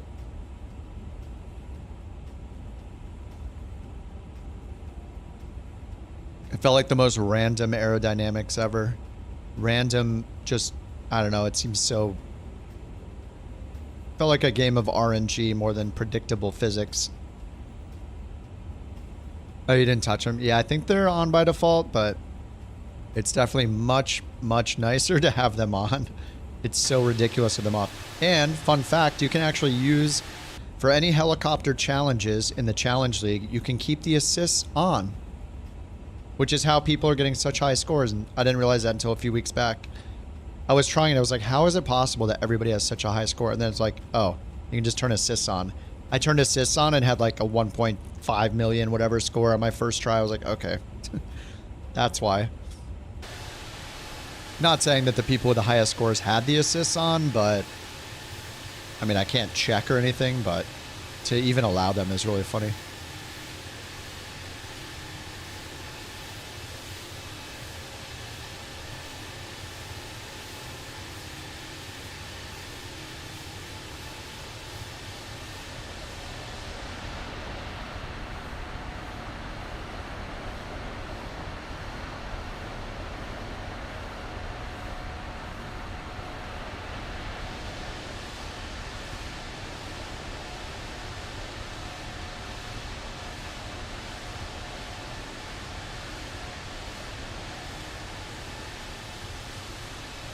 It's so weird.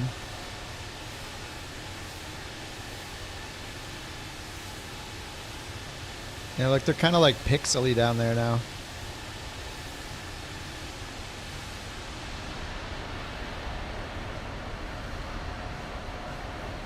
Still trying to figure out if I care about high versus ultra clouds. I'll have to do like an A/B test. I mean, at glance, like having high on seems fine. It doesn't really bug me. I don't notice too major of a difference. I'm just not sure if it hides certain cloud formations like cirrus clouds or anything like that.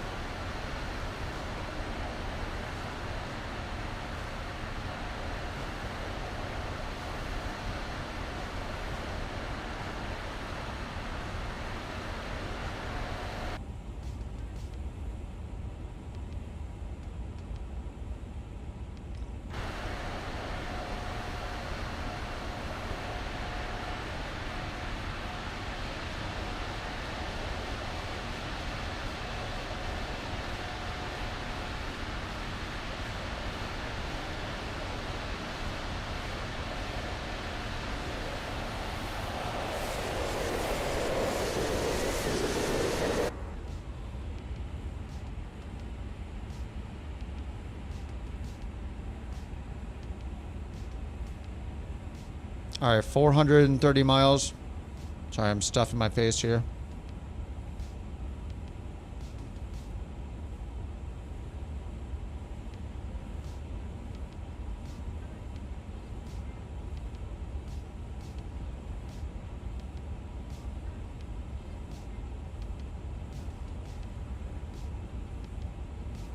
Mach 0.85. All right, might as well. Oh my God, that bug. Might as well check the weather.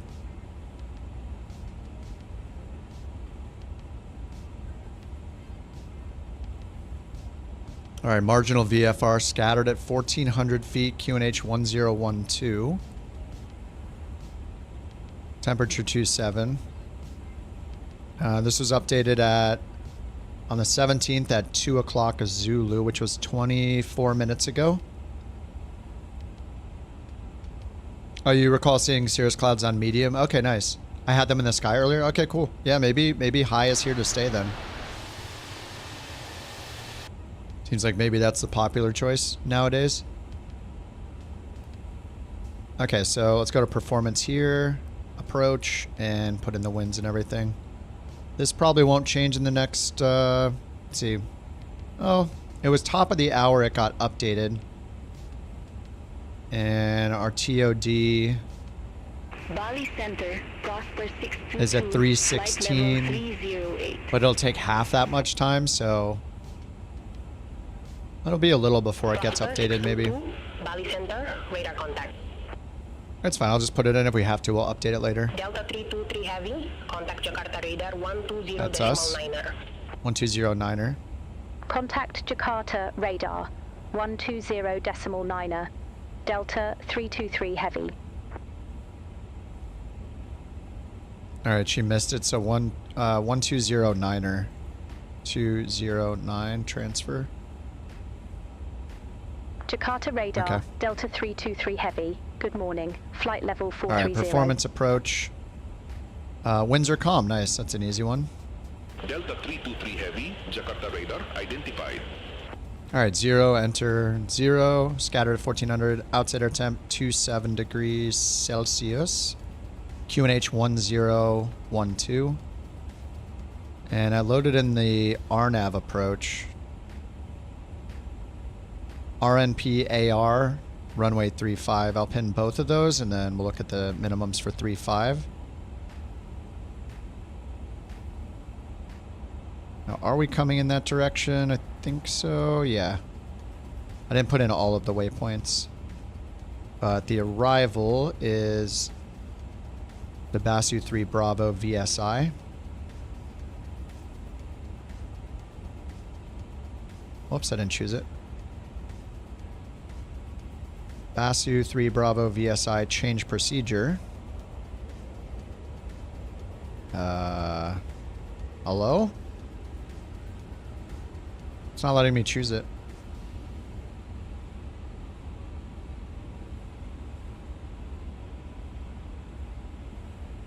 Yeah, it doesn't like me. What if I change the approach first? Oh, 3-5. It's on 1-7. That's why. There we go. All right, 3-5. Basu 3 Bravo VSI. Okay, that's why. All right, there we go. Yep, coming from the southeast. Or southwest. So here on the approaches, we're on 3-5. Coming from the southwest at Basu, or Basov right there. That is our transition, so that'll connect up here and just turn left. Land on runway 35 for the RMP approach. All right, cool. And then RMP minimums, Barrow minimums, 740. So let's put that in. 740. All right, and winds are calm, so it'll be full flat landing. Wagon Air 504. All right, back to descent, 359 miles. And we got some terrain to the south at 5,000 feet, and then here it's relatively flat. Go around is just a climbing left turn, DME, or just an arc, an RNP arc, I guess. Yep, left turn, 166 to Engen, which is right over here, and then we'll just re-enter for another try, it looks like. Just loop around. Climb to 2,700. All right, let's grab the ATIS, 127.8. Throw it in COM 2, 1278, and swap it. Just listen for the static and then unswap it. Just to like prep beyond ATC, prep it for ATIS later. Okay, and then on the way in we got the stars here. And here's the VSI transition, so I had that in, so we go back to our flight plan, VSI, Basov, and then it goes all the way around here to Budva. So we just want to make sure that after Basuv, so we're going up here. Oh, wait, is this coming in?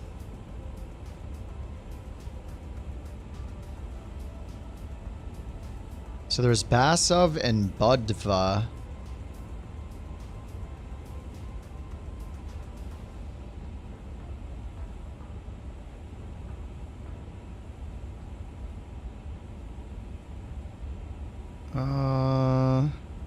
Do I have this in right? Let's see here. 3-5. The Basu 3 Bravo. Is this the 3 Bravo? Stars for runway 35. Down here. Basov 3 Bravo. Oh, Basov's way down here. And then this is the airport. So after Basov, we just want to go direct to the approach. So right, so there's Basov, and then from Basov direct to GB 642. So that'll be in the approach section here. We just want to make sure it goes Basov 642, which it does, yeah, right there. Sweet. What's up, Eric? How's it going, man? Thanks for the raid. All right, Basov. So that's fine. We're gonna flip around. The route looks good. I guess we double check it on the plan view like this. Yeah, I mean, it still looks good. It looked good earlier when we checked. VSI, Basov, and then we just turn left. Beautiful. Crazy crosswinds in New Jersey tonight, gusting 30. Nice. We had a couple, we're just flying random places. We had a couple gusting like 25, 26-ish. I don't think we had a gusting 30 yet. Go arounds on RNAV. Nice. Wait, what were you flying? You're in the 350?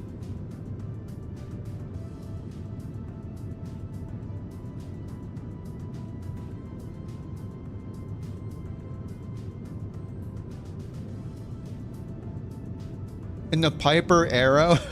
Yeah. Yeah, that sounds hilarious.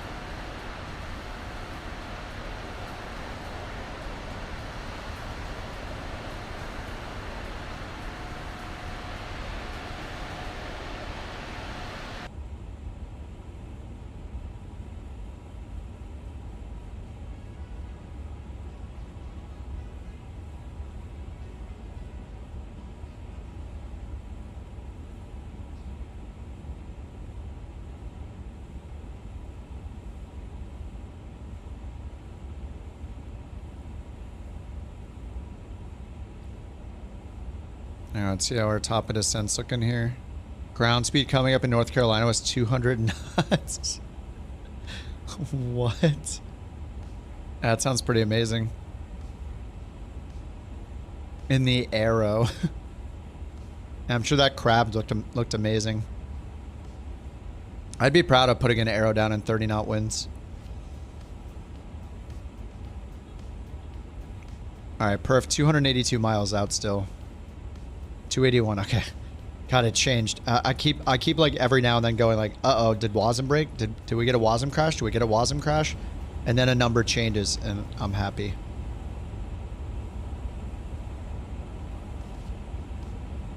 It's definitely been better. Ooh, thank you for the crab. Let's line it up. Hold on, hold on. Wait, crab, wait there. There we go.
We see land.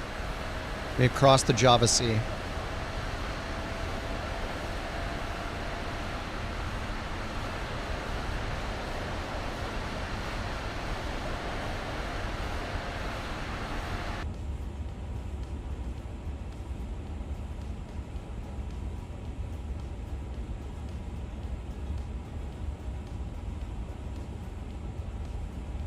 All right, so when we do the descent, let's check the star for a bottom altitude. So boss of 7,000 or above.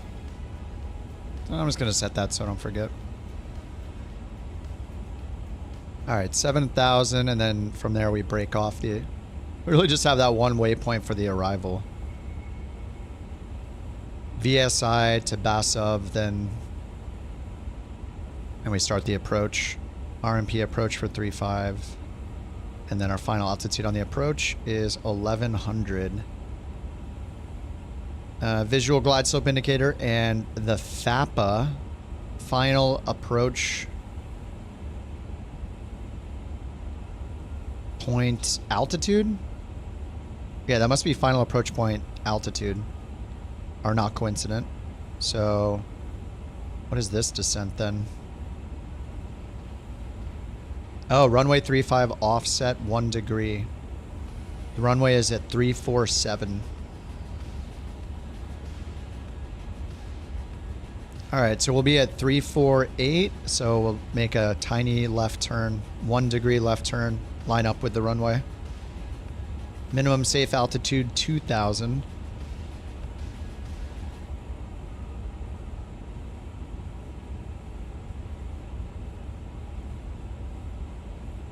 Magnetic variation 0.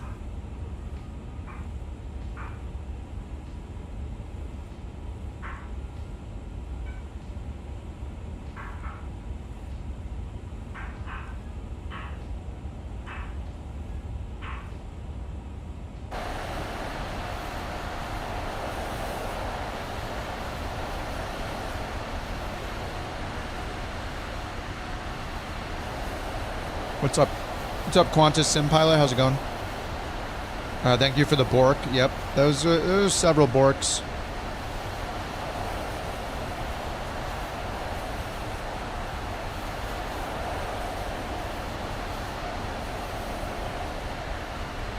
I see Jewel took the shortcut.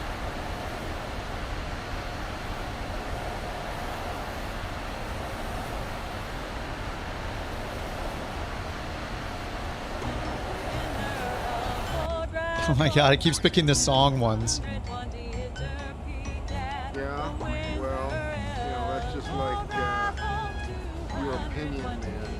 Yeah.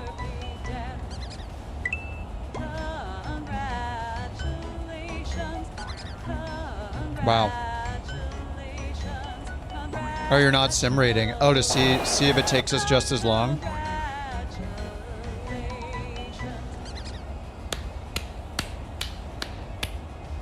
Thank you for the Bork reports.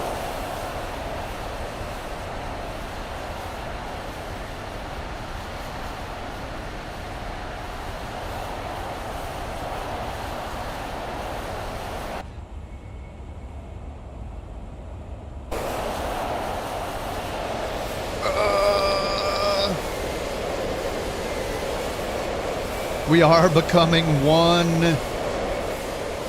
Get in there.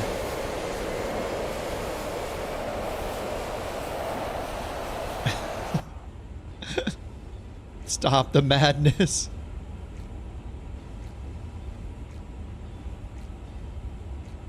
Yeah, if I look at Volanta, Jewel is right here, the green one. So it looks like around here somewhere, maybe after Rumpy or like somewhere in between these two waypoints. He got a direct to Anapu maybe up here. And we kept going in 2x speed. It looks like we might beat him by a little bit, but we're going to beat him by a bit. But I mean, he's not too far off.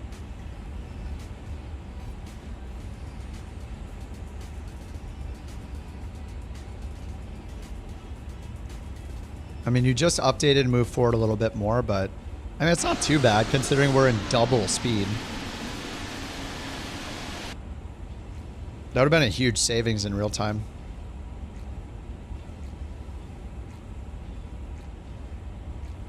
Hugely.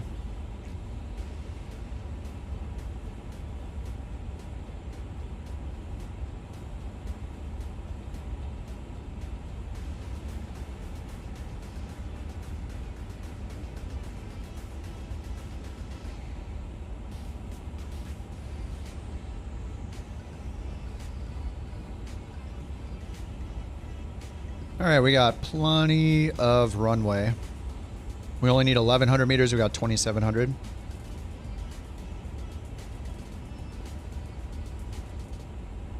Let's check the ground chart. Planning on runway 35, winds are calm. We could land 35 and stop fast enough. We can get off at Bravo. It says we need about 1,100 feet, and that's 2,700, so... Let me see if it'll get the map here. WBGB not in database. Oh yeah, I didn't build it, did I? When in between the flights, I didn't sync the data or anything, so it's fine. We'll just use medium auto braking again. TOD is like 160 miles out. 155 at 3 o'clock. It's 2:41, so like 9-10 minutes.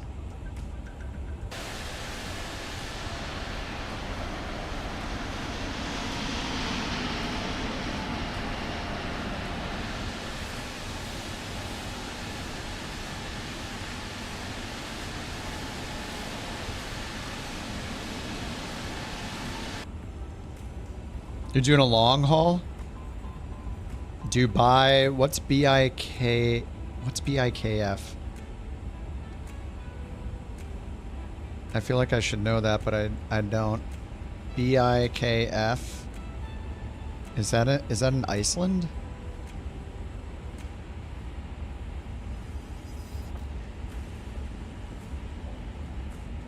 Where is that? It is in Iceland. Okay, cool. I don't know. It's not bringing it up.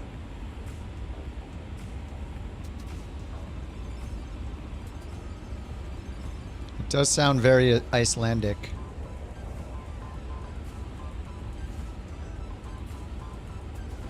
That's cool. Are you in the 350 AvGeek? Oh my god. Look away. Oh, my eyes.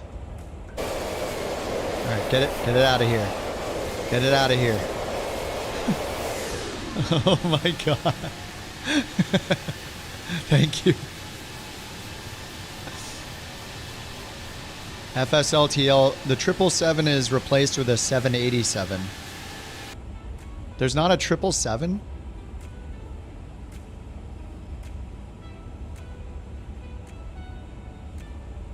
Jack, how's it going there? Checking in. All good, man. How's it going there? Heck yeah, it's incredible. I'm eating a hamburger. Me and Apex are assimilating, becoming one plane. Everything is good. Yeah, I just saw that. Literally the same as Sawyer said. As soon as you said look away, I'm like, wait, what's going on? What's going on? When you said look away, I maximized the screen. Look away!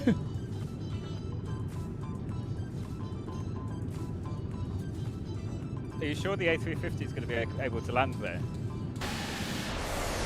I mean, the landing calculator. Oh, I didn't choose medium braking, but it says I have more than enough runway. Oh, okay, fair enough. Because I was just doing the landing calculation. It said on low auto brake will take me right to the end of the runway. So. Oh yeah. Well, medium. I don't have the brake to vacate thing working because I didn't import the Navigraph database or whatever in the EFB. Oh, okay. I don't know if it would have this airport's data anyway, but I mean, it probably would. I think it works with almost anything. Yeah, it says I only need 1,300 meters, 1,400 meters out of 2,700. Okay, fair enough. I mean, we'll see. I'd be surprised if it could do brake to vacate at that. Oh yeah, that middle one. Yeah. I think that'd be quite impressive. I mean, if I go full manual braking, destroy the brakes, maybe it'll work. That's with the reverser credit as well. I know reverser credit doesn't add anything to it. Yeah, it doesn't change the calculation at all. Yeah, no. Steve was asking how I felt with the Grand Prix yesterday. Yeah, very happy with that. Lando did a good job. Wait, oh, Bird? BATC? Bird ATC? Steve. What's up? Steve was asking in the chat how I felt about the Oh. He sounds like George Russell. I like George Russell.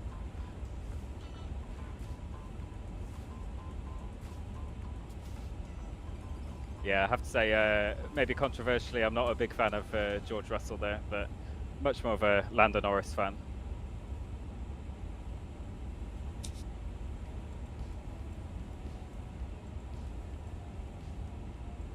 Yeah, the shared streaming stuff's kind of cool. Like, if we ever just want to, like, show each other something. I think just, I don't know why the screen sharing doesn't work, though. It's kind of hit or miss. Here, I'll try the screen share to you again, see if it cuts me off. It says I'm sharing. Oh, is it working? It says I'm sharing another application window. Allow video and... No, I think it's dead. Yeah, it doesn't work as soon as you disappeared, as soon as you selected that. So I don't know what I did the first time that then meant that hey, wait, let me try something. I'm gonna bring up my overlay. Maybe it knows my overlay's hidden. No, because I hear you. I just have the overlay hidden so I can toggle it on and off on the stream, so you're in the corner. Yeah. But it shouldn't know, because I mean I still hear you through the overlay, so it's still running. It's cool when it shows it. It would be really nice if we could, yeah, have it so it's just the screen and it doesn't show like your icon under it. Yeah. Yeah, it's really strange. It must have done something different that time when I got mine to show up. Yeah, I don't know. And we're in different browsers. I have Firefox for like my music, just so it's in a different audio source so I can change it independently. What is move to slot? Oh, what the heck?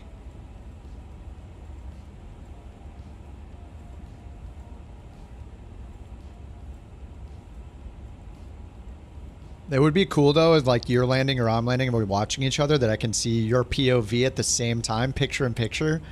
Would be pretty cool looking. Yeah. Do you want to try yours again? Sure. Third time's the charm. I turned my little window overlay on. Oh no, he's gone. It says he started screen sharing. How do I? He just disappears from the list. Yeah, you just disappeared. I wonder. Maybe it's a setting. Hold on. Oh wait, guess. Let me turn on this automatically show on stream checkbox in the session settings. Oh, another way to do it would be virtual camera. That might be better, actually. Delta 323 Heavy, whoa. Jakarta radar. Expect sorry, I'm getting ATC. Bravo, runway 35. Say again for Delta 323 Heavy. Delta 323 Heavy, Jakarta radar.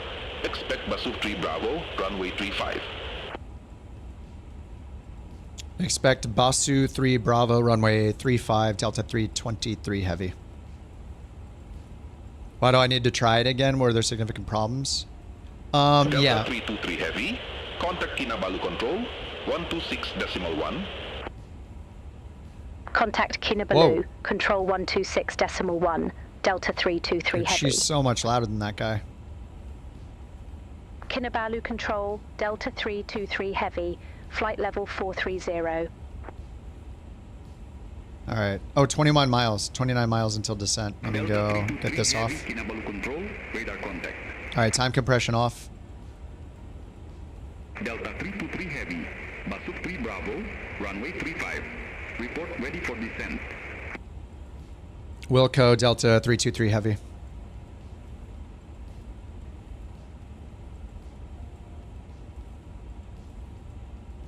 Okay.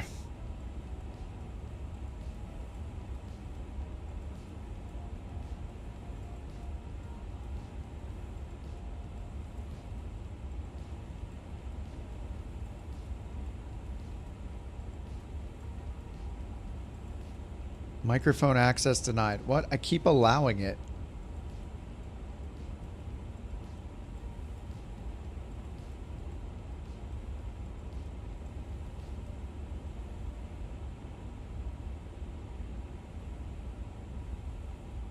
Firefox is a little weird sometimes.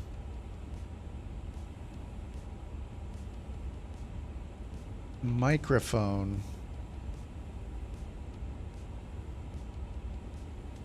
Delta 323 Heavy, descend to 8,000 feet, QNH 1012. Descend to 8,000 feet, Delta 323 Heavy. Descend to 3,000 feet? 8,000 feet. All right, 8,000. I'm going to do manage descent so it does it slower at the beginning. I think I have Jack muted right now. Oh, looks like he's trying to share his screen, maybe. Every time I click to allow my mic, it says, please enable microphone access. Oh, what the heck? Dude, these the permissions in Firefox are like so strict that I can't even use them when I want to. I don't even have block microphone turned on. Block requests are turned off.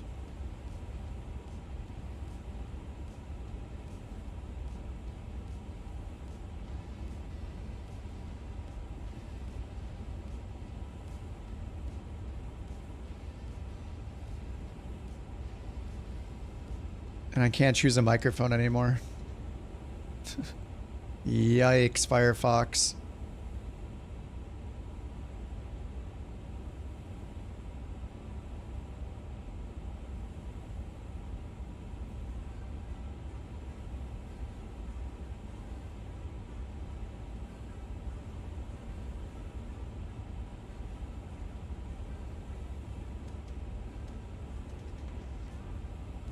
Yeah, it's not letting me share my microphone anymore. This is super annoying.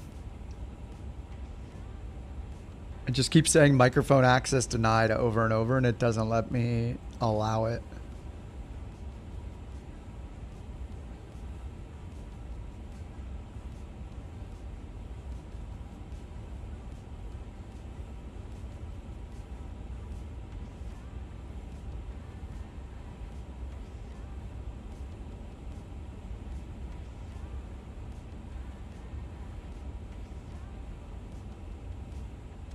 Sorry, I'm trying to figure it out. I can't even hear Jack now. Yeah, I thought I'd. I thought I'd get it to work by sharing the actual screen. Oh, now it's asking if I want to use my microphone. Still closed out the window, but then also.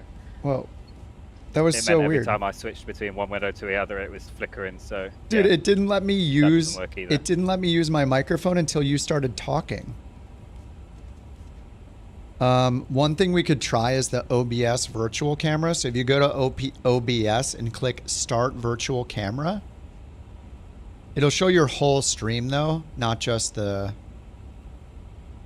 game, but you can basically have an OBS act like a camera source. And then you can choose it as a webcam. Oh, it says you can, yeah, select a virtual camera.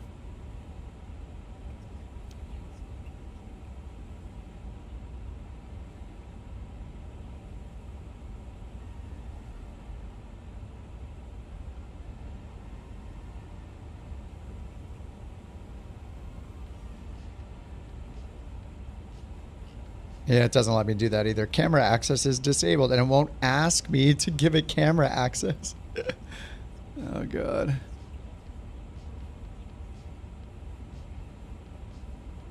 Okay, I was blocking them. Okay, yeah, here we go. OBS virtual camera allow.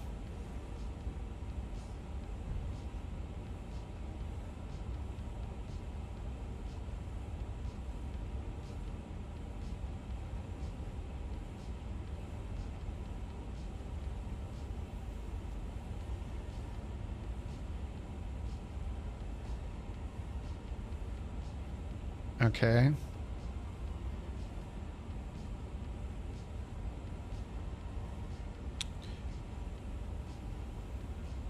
All right, I'll figure it out in a second. Eddie, about the A350, the last time I used it was 2 patches ago, and I crashed 3 times in a row after takeoff.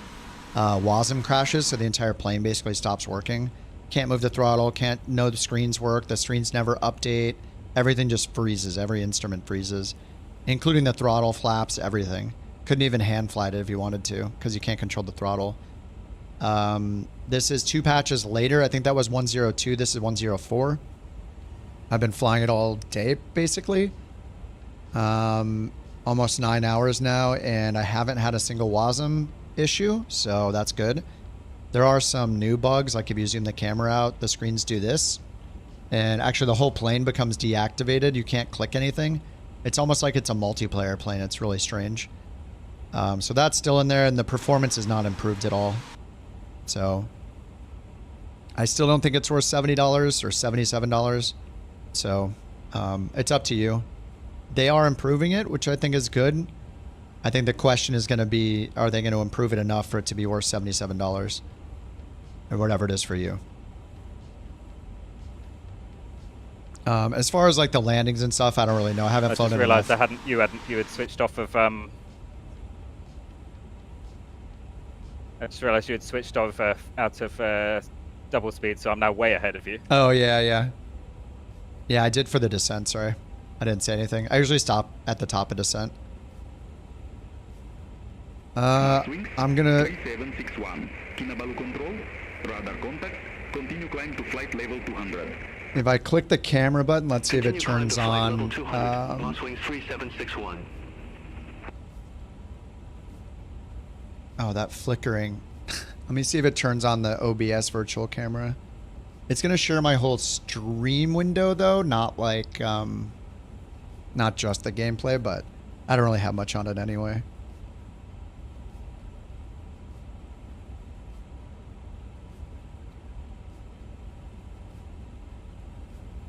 We need a bit more extra.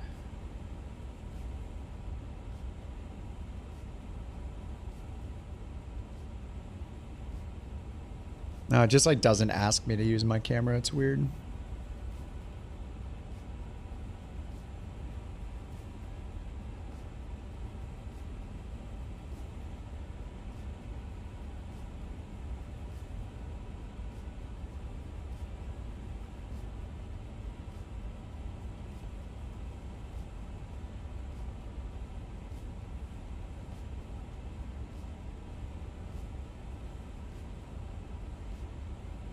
Yeah, I'm not sure. I'm not sure what's up with it. Oh well, whatever. So yes, the plane's still broken. Well, I'm not a huge fan of the plane, mainly because of how much it costs. I think with all the WASM fixes, today has been a much better experience because the last time I was just crashing over and over again. So I think it's better than it was 2 patches ago when I last used it. It's definitely improved because I'm not crashing 3 times in a row. I haven't crashed at all today. Almost 9 hours straight of flying it. So that is a good thing. The bad that is still there is, yeah, I mean, they introduced one bug. Hopefully they fix this, whatever. This, when you zoom your camera out, it does that. Some Microsoft like flight sim LOD thing, because we see this weird stuff happen with some other planes. And then I think they just need a lot of performance options in there. Whatever they need to do to give it like 10 frames more so it can be on the same level as other competitive planes that are $77. It's like PMDG or iFly or, you know, even the Phoenix. Like, I can't be landing with 20, 25 FPS or like 15 FPS at a huge airport with a lot of traffic and have the plane take like 10 or 20 more FPS than it should. So this plane on the ground gives me like 50. The Phoenix on the ground gives me like 77. And this is with low textures, performance mode on, and no cabin. So the Phoenix gives like literally 50% more frames. So if they can get it on that level of performance, I personally don't care what has to give. They can delete everything behind me, turn off the engine wobble, minimize or turn off the wing flex. Like if they gotta disable all 4 of the FO side screens, I don't really care. Maybe at least this one, and this one. Or at least these 2. Like let me turn the EFB off. Give me a permanent option to turn off both of these screens so I don't have to do it every time. I mean, they're the developers. Like, whatever they have to do to make it perform better, I think is important for it to be a $77 plane. So, it is better than it was the last time I used it because I'm not crashing. So, yeah. I mean, I think it's everybody should give credit where it's due, and they have been patching it a lot. This is like the 4th patch. So that's a good sign. We want all the patches. They're working on it. Very clearly, they're working hard on it, so it's fine. That's good. But at the same time, is it worth $77 yet? I don't think so. So they need the criticism and also the credit where it's due when they're putting in the effort and improving things. So yeah, flying all day with no WASM crashes has been really nice. Now I'm flying, and you have to think about your situation. Like for me, this plane is performing less than it will for a lot of people because I use multiplayer. So especially when we're on the ground, there could be 10 of us, 15 of us. It matters the day, the time. Not everybody uses multiplayer. Some people only use VATSIM and fly into airports where there's 1 or 2 planes on the ground max if they're not doing a VATSIM event or something. And even then, it's just loading FSLTL models, which are less impactful than like multiplayer plus beyond ATC traffic injection. So for me, those extra 10 or 20 frames that I get out of the Phoenix on the ground, just in the testing I did, is really important when I fly into an airport with multiplayer traffic, maybe a few beyond ATC traffic planes, and custom scenery at a large international airport. Those frames not being there, that like 50% fewer frames in like the Phoenix, that becomes a big problem. It gets me down into like the 20 range or 15 or 25 or, you know, way below 40, 30 to 40 that I would like. Now, if you just fly on VATSIM and you only see a couple people ever on the ground, and a lot of the streamers that fly this plane, the vast majority of them, outside of I think maybe me and like me and Two-Tone fly with a lot of multiplayer. Most other streamers that fly these planes do not ever use multiplayer. They only use VATSIM traffic. So for them, you're seeing them play in a much more performant environment than someone like me or Two-Tone will play in, where we have all the multiplayer stuff on and we're using AIATC or whatever, with traffic injection, and, you know, multiplayer especially takes a lot. So for those of us that have enough things loaded where when we're landing our frames, you know, we really need that extra 10 or 15 frames, and this plane is taking it from us, that's where it becomes the issue. So if you're not doing that, then it's probably way better for you than it is for me. If you're just flying on VATSIM with no multiplayer traffic, and no other traffic injectors, and you only see maybe a few planes at a time, and they're all with FSLTL liveries, which are much, you know, they're pretty high performing, then you'll probably already have that extra 10 FPS that I'm looking for. Or, you know, that extra 10 FPS is not going to matter as much to you when you get to the airport because it's not as heavy on your performance when you get closer. So yeah, it really depends on your situation. So I think if you're just doing VATSIM, the path that they're on with all these bug fixes, if they do this for the next month or two and it becomes really, really solid, could it be worth $77? I think it's a stretch. Maybe it's worth 55 or 60. 77 is just kind of nuts for any plane. So I don't know, but it's definitely, I don't think it's there yet for me. But it's cool that I'm glad that they're doing all the patches. They deserve kudos for patching it so many times so fast. They're clearly working on the thing, so. Original assessment of, yeah, plus 20 FPS, minus $20. Yeah. Yeah, just when the price of the plane, it's basically the most expensive plane, I think, right? Outside of the 777 maybe. And the 777 might be a little cheaper right now. It matters the conversion rate and stuff. But it's still kind of nuts. Delta 323, heavy QNH 1012, expect the RNF Yankee runway 35. QNH 1012. Oh, they gave me the RNAV Yankee runway 35, Delta 323 heavy. I think I set it for the RNAV Zulu. The Yankee is not the Yankee is not the RNP, I don't think.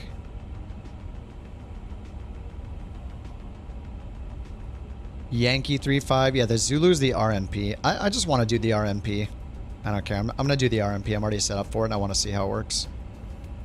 Race temporary. All right, we're almost at 8,000, and let me change this to the Zulu. Basov. RNP 35. And bottom was 11,000 altitude, I think. Oh, charts are dead again. Has it been another 3 hours? I think it has, right? When I restarted, I was at the 4-ish hour mark. Now we're in the 8-hour mark. So yeah, it's been more than 4 hours, and the charts are now instantly dead. Yeah, there's something with Flight Sim. After you play for 3 to 4 hours, the charts stop working. Every single time. There's some kind of timer. I don't know what it is. It's like, oh, no, that's enough. Restart the sim and we'll give you more charts. And it affects this too. If I go into here, terminal charts, RNP 35. It's not going to load it. All right. Well, whatever. I think it was 1100 for the final altitude, and we can check the FMS. Yeah, 1100 right there. GB631. All right, I'm just going to get us all the way down to 1100. Total air temp, plus 23. No need for anti-ice. We're under 10,000. We'll get the landing light on, seatbelt sign on.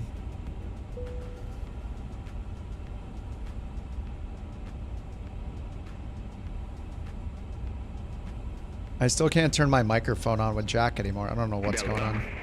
323 heavy. Descend to 5,500 feet.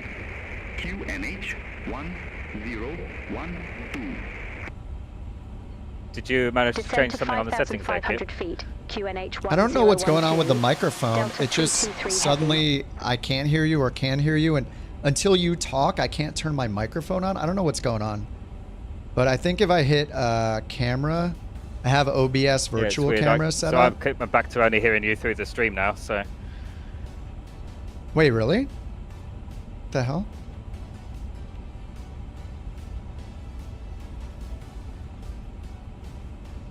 There, is that sharing now?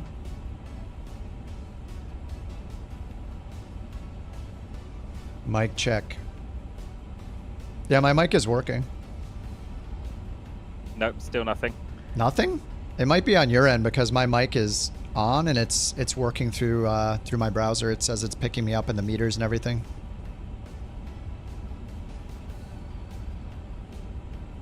Weird.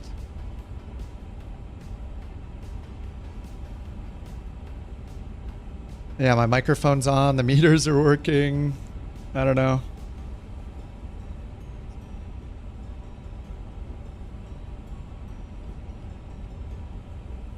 Now, let me try this desktop capture audio. What about now?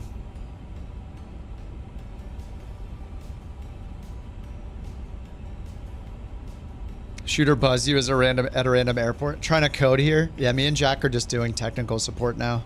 That's what the stream is now.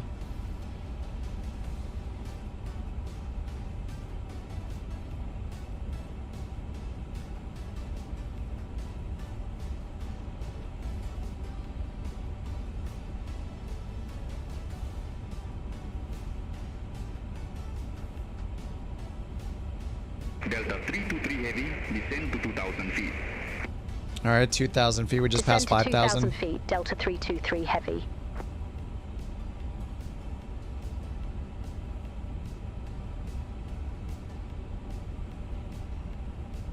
You don't hear me, Jack?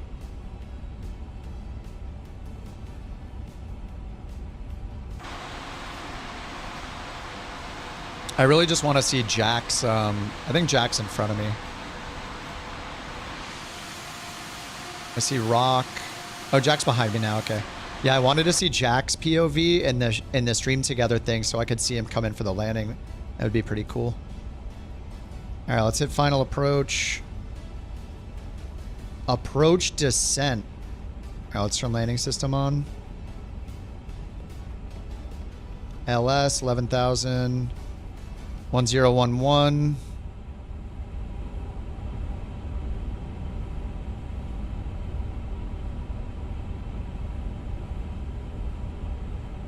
$2,500.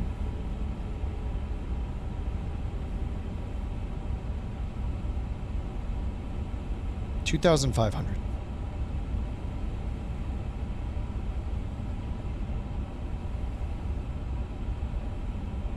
Mass winds 3761. Kinabalu control. Expect Kikak 1 Foxtrot. All right, let me activate the approach. Expect Kikak 1 Foxtrot. Runway 07. Moss wing 3761. All right, approach activated. Slowing down a little bit. Flaps 1. 8 miles from Ibima. Turn right, heading 130. Maintain 2,000 feet until established on the final approach course. Right turn. Cleared RNAV Yankee runway 35. All right, we're cleared right, RNAV heading Yankee. 130, 2,000 feet. Runway until established. 35. Cleared RNAV Yankee runway 35. Delta 323 Heavy. Delta 323 Heavy. Contact Bintulu Tower 122.3. Have a good day. Yeah, it says Jack's screen sharing, Over but to I don't Tower see 122.3. Delta 323 Heavy.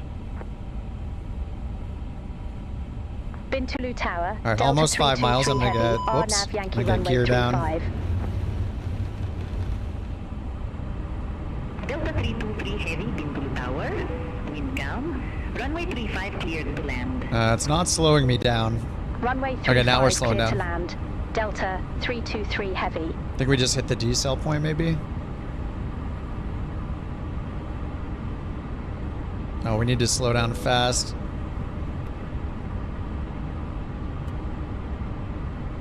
There's the runway right there. VFE, okay, flaps 2.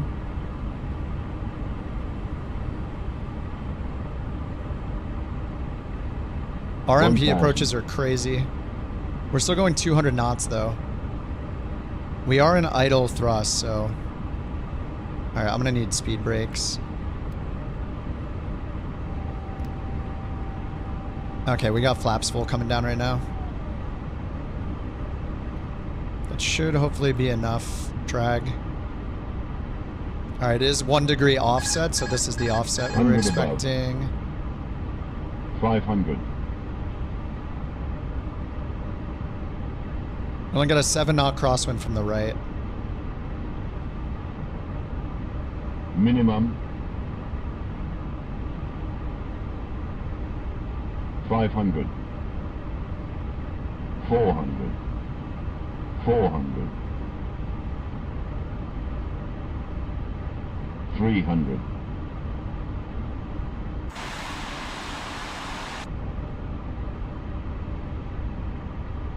200.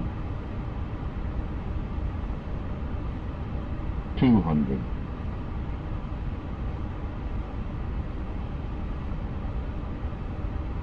100.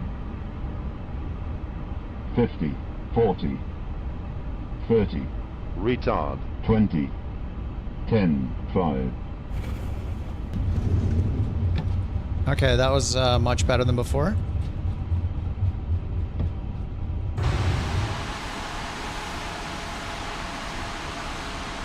The winds were not quite as crazy, so... Auto brake off. We could totally exit by this. Dude, we can stop maybe way too fast in this thing. Yoink. Throw the anchor out the window, basically.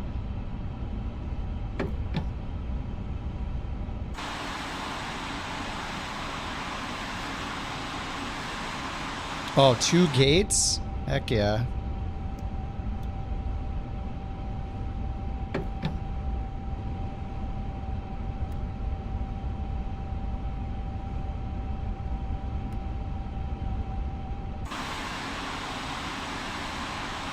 We'll take one of these gates.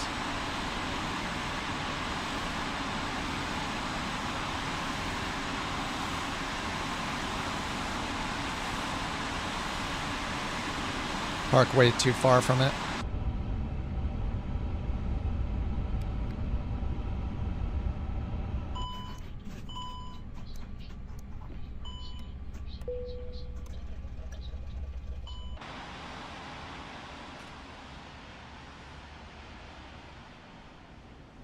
Jack, you hear me?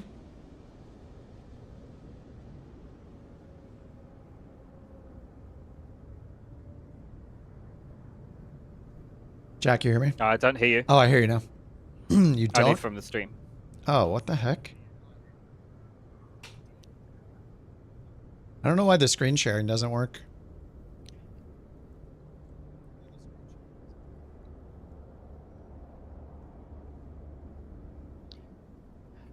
Yeah, my microphone is definitely coming through. Probably not the best idea.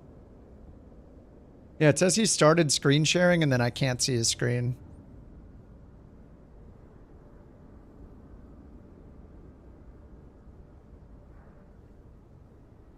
Yeah, I don't know why. If I do that one, can you see that one? There's an exclamation on it.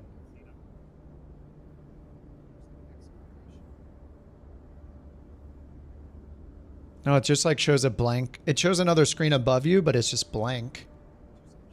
Yeah, and if I bring it up on my stream, it's just blank too. It's so weird. You could try the virtual camera. Yeah, weird. So go to OBS, click start virtual camera, and then share your webcam. Go to settings and change your webcam to the OBS Yeah, it's camera. probably it's probably a bit late for that as I'm down on hit on P, final. Active pause.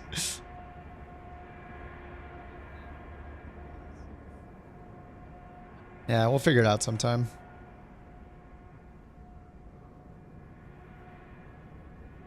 Stream together has ended. I don't know why it just ended. He's gonna think that I ended it. I didn't, I swear. It just says it ended.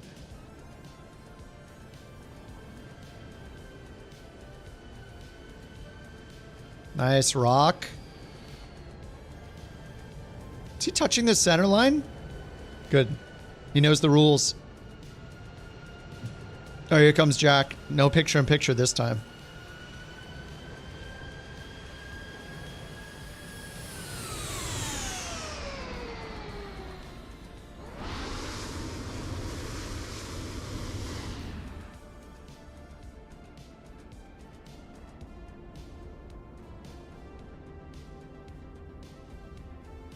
Airport's a bit too small for the aircraft? Nah, did you see we landed? We landed with runway to spare and there's 2 terminals. We're good.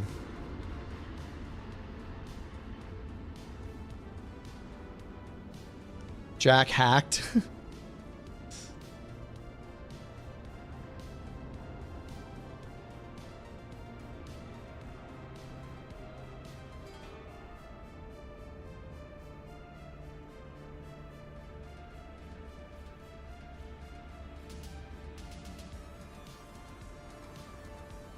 We're back.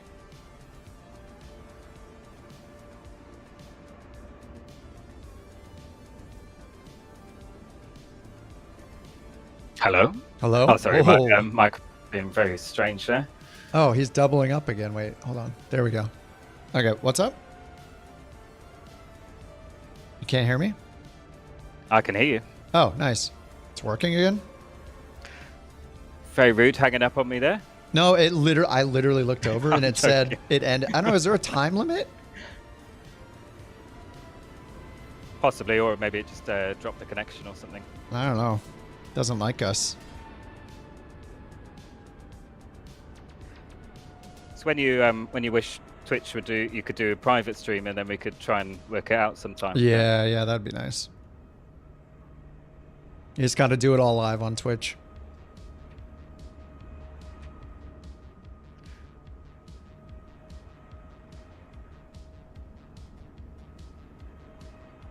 Yeah, if you try the OBS virtual thing worked for me, OBS virtual camera. Okay, yeah, I'll have to have a... It's pretty fast. You just, in OBS, click the button that says start virtual camera, and then it acts as if it's a webcam source. So then you use it as your webcam. Okay, so if I were to... Yeah, it doesn't actually allow me to select anything on the options there for a webcam. I've got the virtual camera started, but it just doesn't give me a drop down, so I have to see. Click must have on a setting turned off somewhere. yeah, I had to click settings in the stream together thing, then go to camera, and then it showed up there.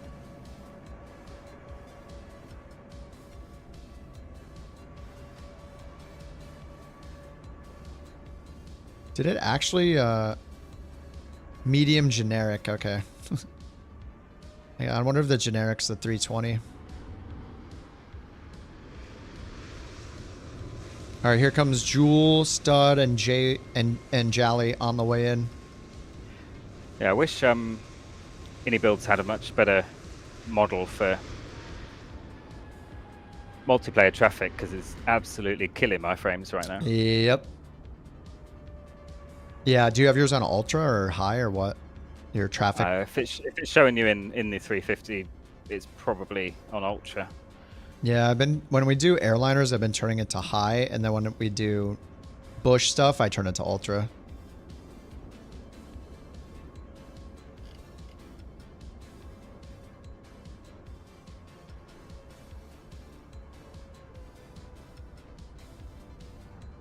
Hey, look at these pretty trees.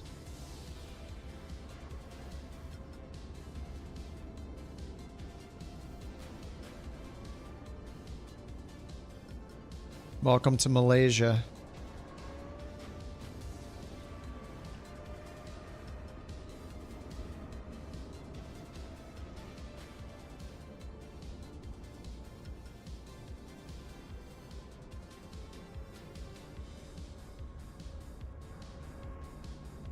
Dude, whenever I zoom the camera all the way in, the frames go to crap. And if I zoom it out just a little bit, then they're smooth again. Smooth, choppy. The more you zoom in, I even turned off depth of field.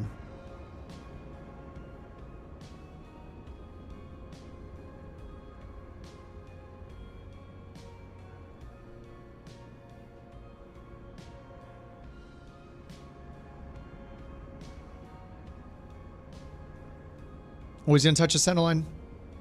Whew. That was pretty center line. All right, here comes Jewel. I finally watched Jewel land. He's also in the... Oh, he's in the 330-900. 330-900 Neo.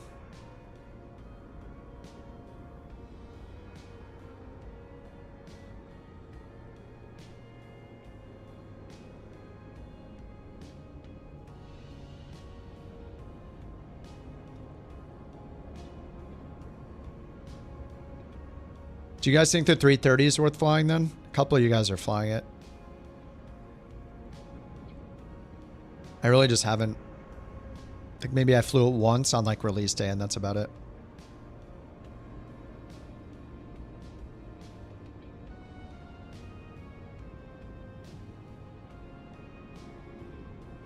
Jack, you gonna pull an all-nighter streaming? No, I was probably going to call it a night there. It's just coming up on 3:30, so it's yeah, a bit late now. All right. I was gonna do the same. So if you were gonna pull an all-nighter, we could just all go over to your stream.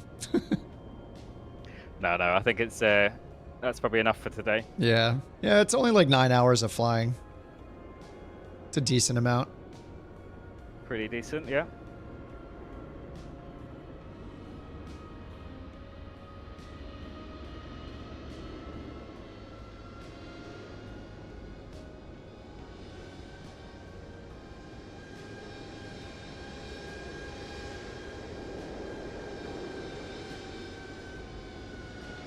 All right, here comes Jewel 330.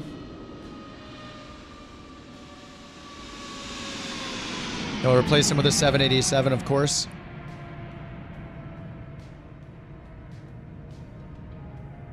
$330, aka 787.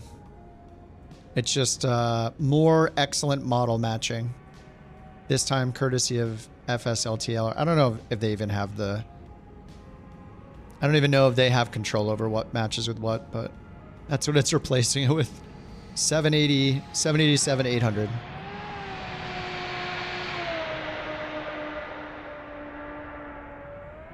Only 9 hours, I know. I know, it's usually 10 to 12 hours. I'm going to, if the mountain's not too tired from traveling still, let's see if maybe we'll catch up on some... She didn't finish Last of Us Season 1.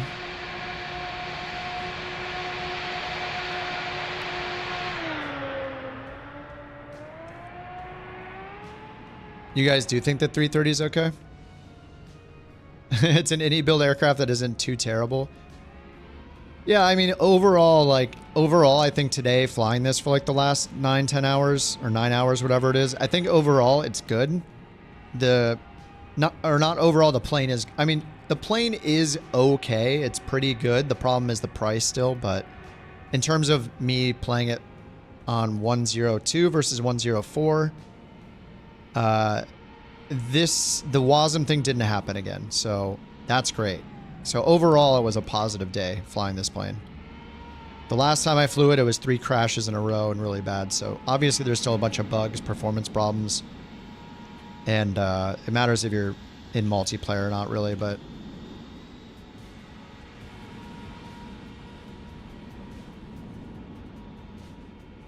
Yeah, I think that...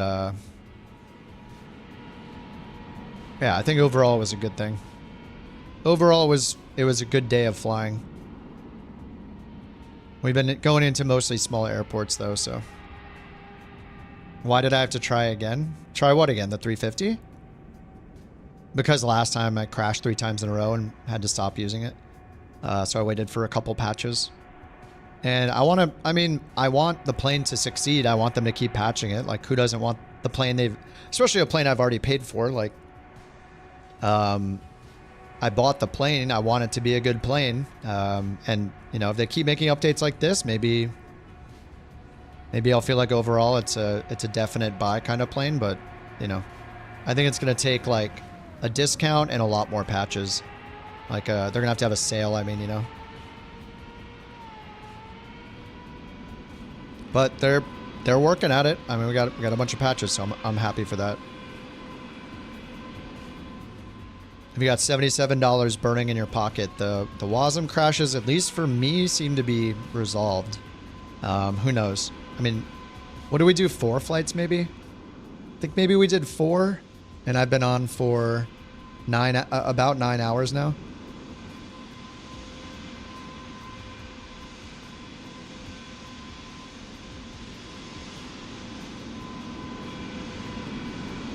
Alrighty. As usual, dudes, thanks for flying along. GG's. Have a good rest of your Sunday. I'll keep using this plane as it gets improved over and over again. So, yeah. Jack, thanks for trying the stream together with me. Maybe we'll no worries. Thanks for having me. Maybe we'll figure out the screen share thing next time. Sounds good. Thanks, everybody. Great to hear your ATC calls. You're welcome. All right, man. You have a good one. All right. Oh, you're No off worries. to you're gonna be streaming like a maniac, right? Hopefully. Yeah, I'm off for 2 weeks. So Oh yeah, heck yeah! I can watch you all day at at work, right? Yes. All right, I'm gonna Excellent. put I'll the see you shout there. out to Jack, and he can paste his own channel. Actually, I'll paste it. If you guys want to follow him, he's gonna be able to stream a lot the next 2 weeks. All right, Jack. I'll see you next time, dude. Have a good night, man. See you later. Thanks, everybody. Take Later. care. Bye. All right, guys. GG's. You guys over on Twitch, I'm going to raid Fliggity. He just got online 25 minutes in. He's like watching videos. It says his plan is videos, challenges, and then Geo. So I think he's going to do like the Challenge League stuff or something. So he's super chill. So we can raid him if you guys want to stick around for the raid on Twitch.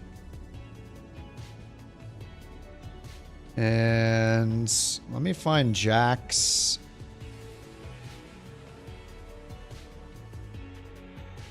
What's Jack's URL? Twitch.tv/JackM94. There's a link to Jack's channel if you guys want to watch him. Whoops, does that one work?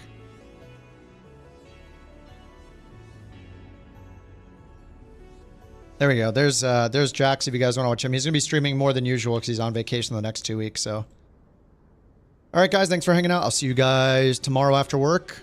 GG's. See you, Jewel. See you, Rich. See you, Rookie. See you, Bird. Sawyer. Thanks for the bits tonight. Eric, thanks for the raid. Eric, thanks for 2 months with the Couch Captains. 2 months. Chase, Bob, and Drew with Couch Captains. Renewals. Shooter for the 2 months in a row on Twitch. Appreciate it, guys. I'll see y'all over on Flickity's channel, or I'll see you tomorrow. GG's, take care. Have a good rest of your Sunday night. Bye-bye.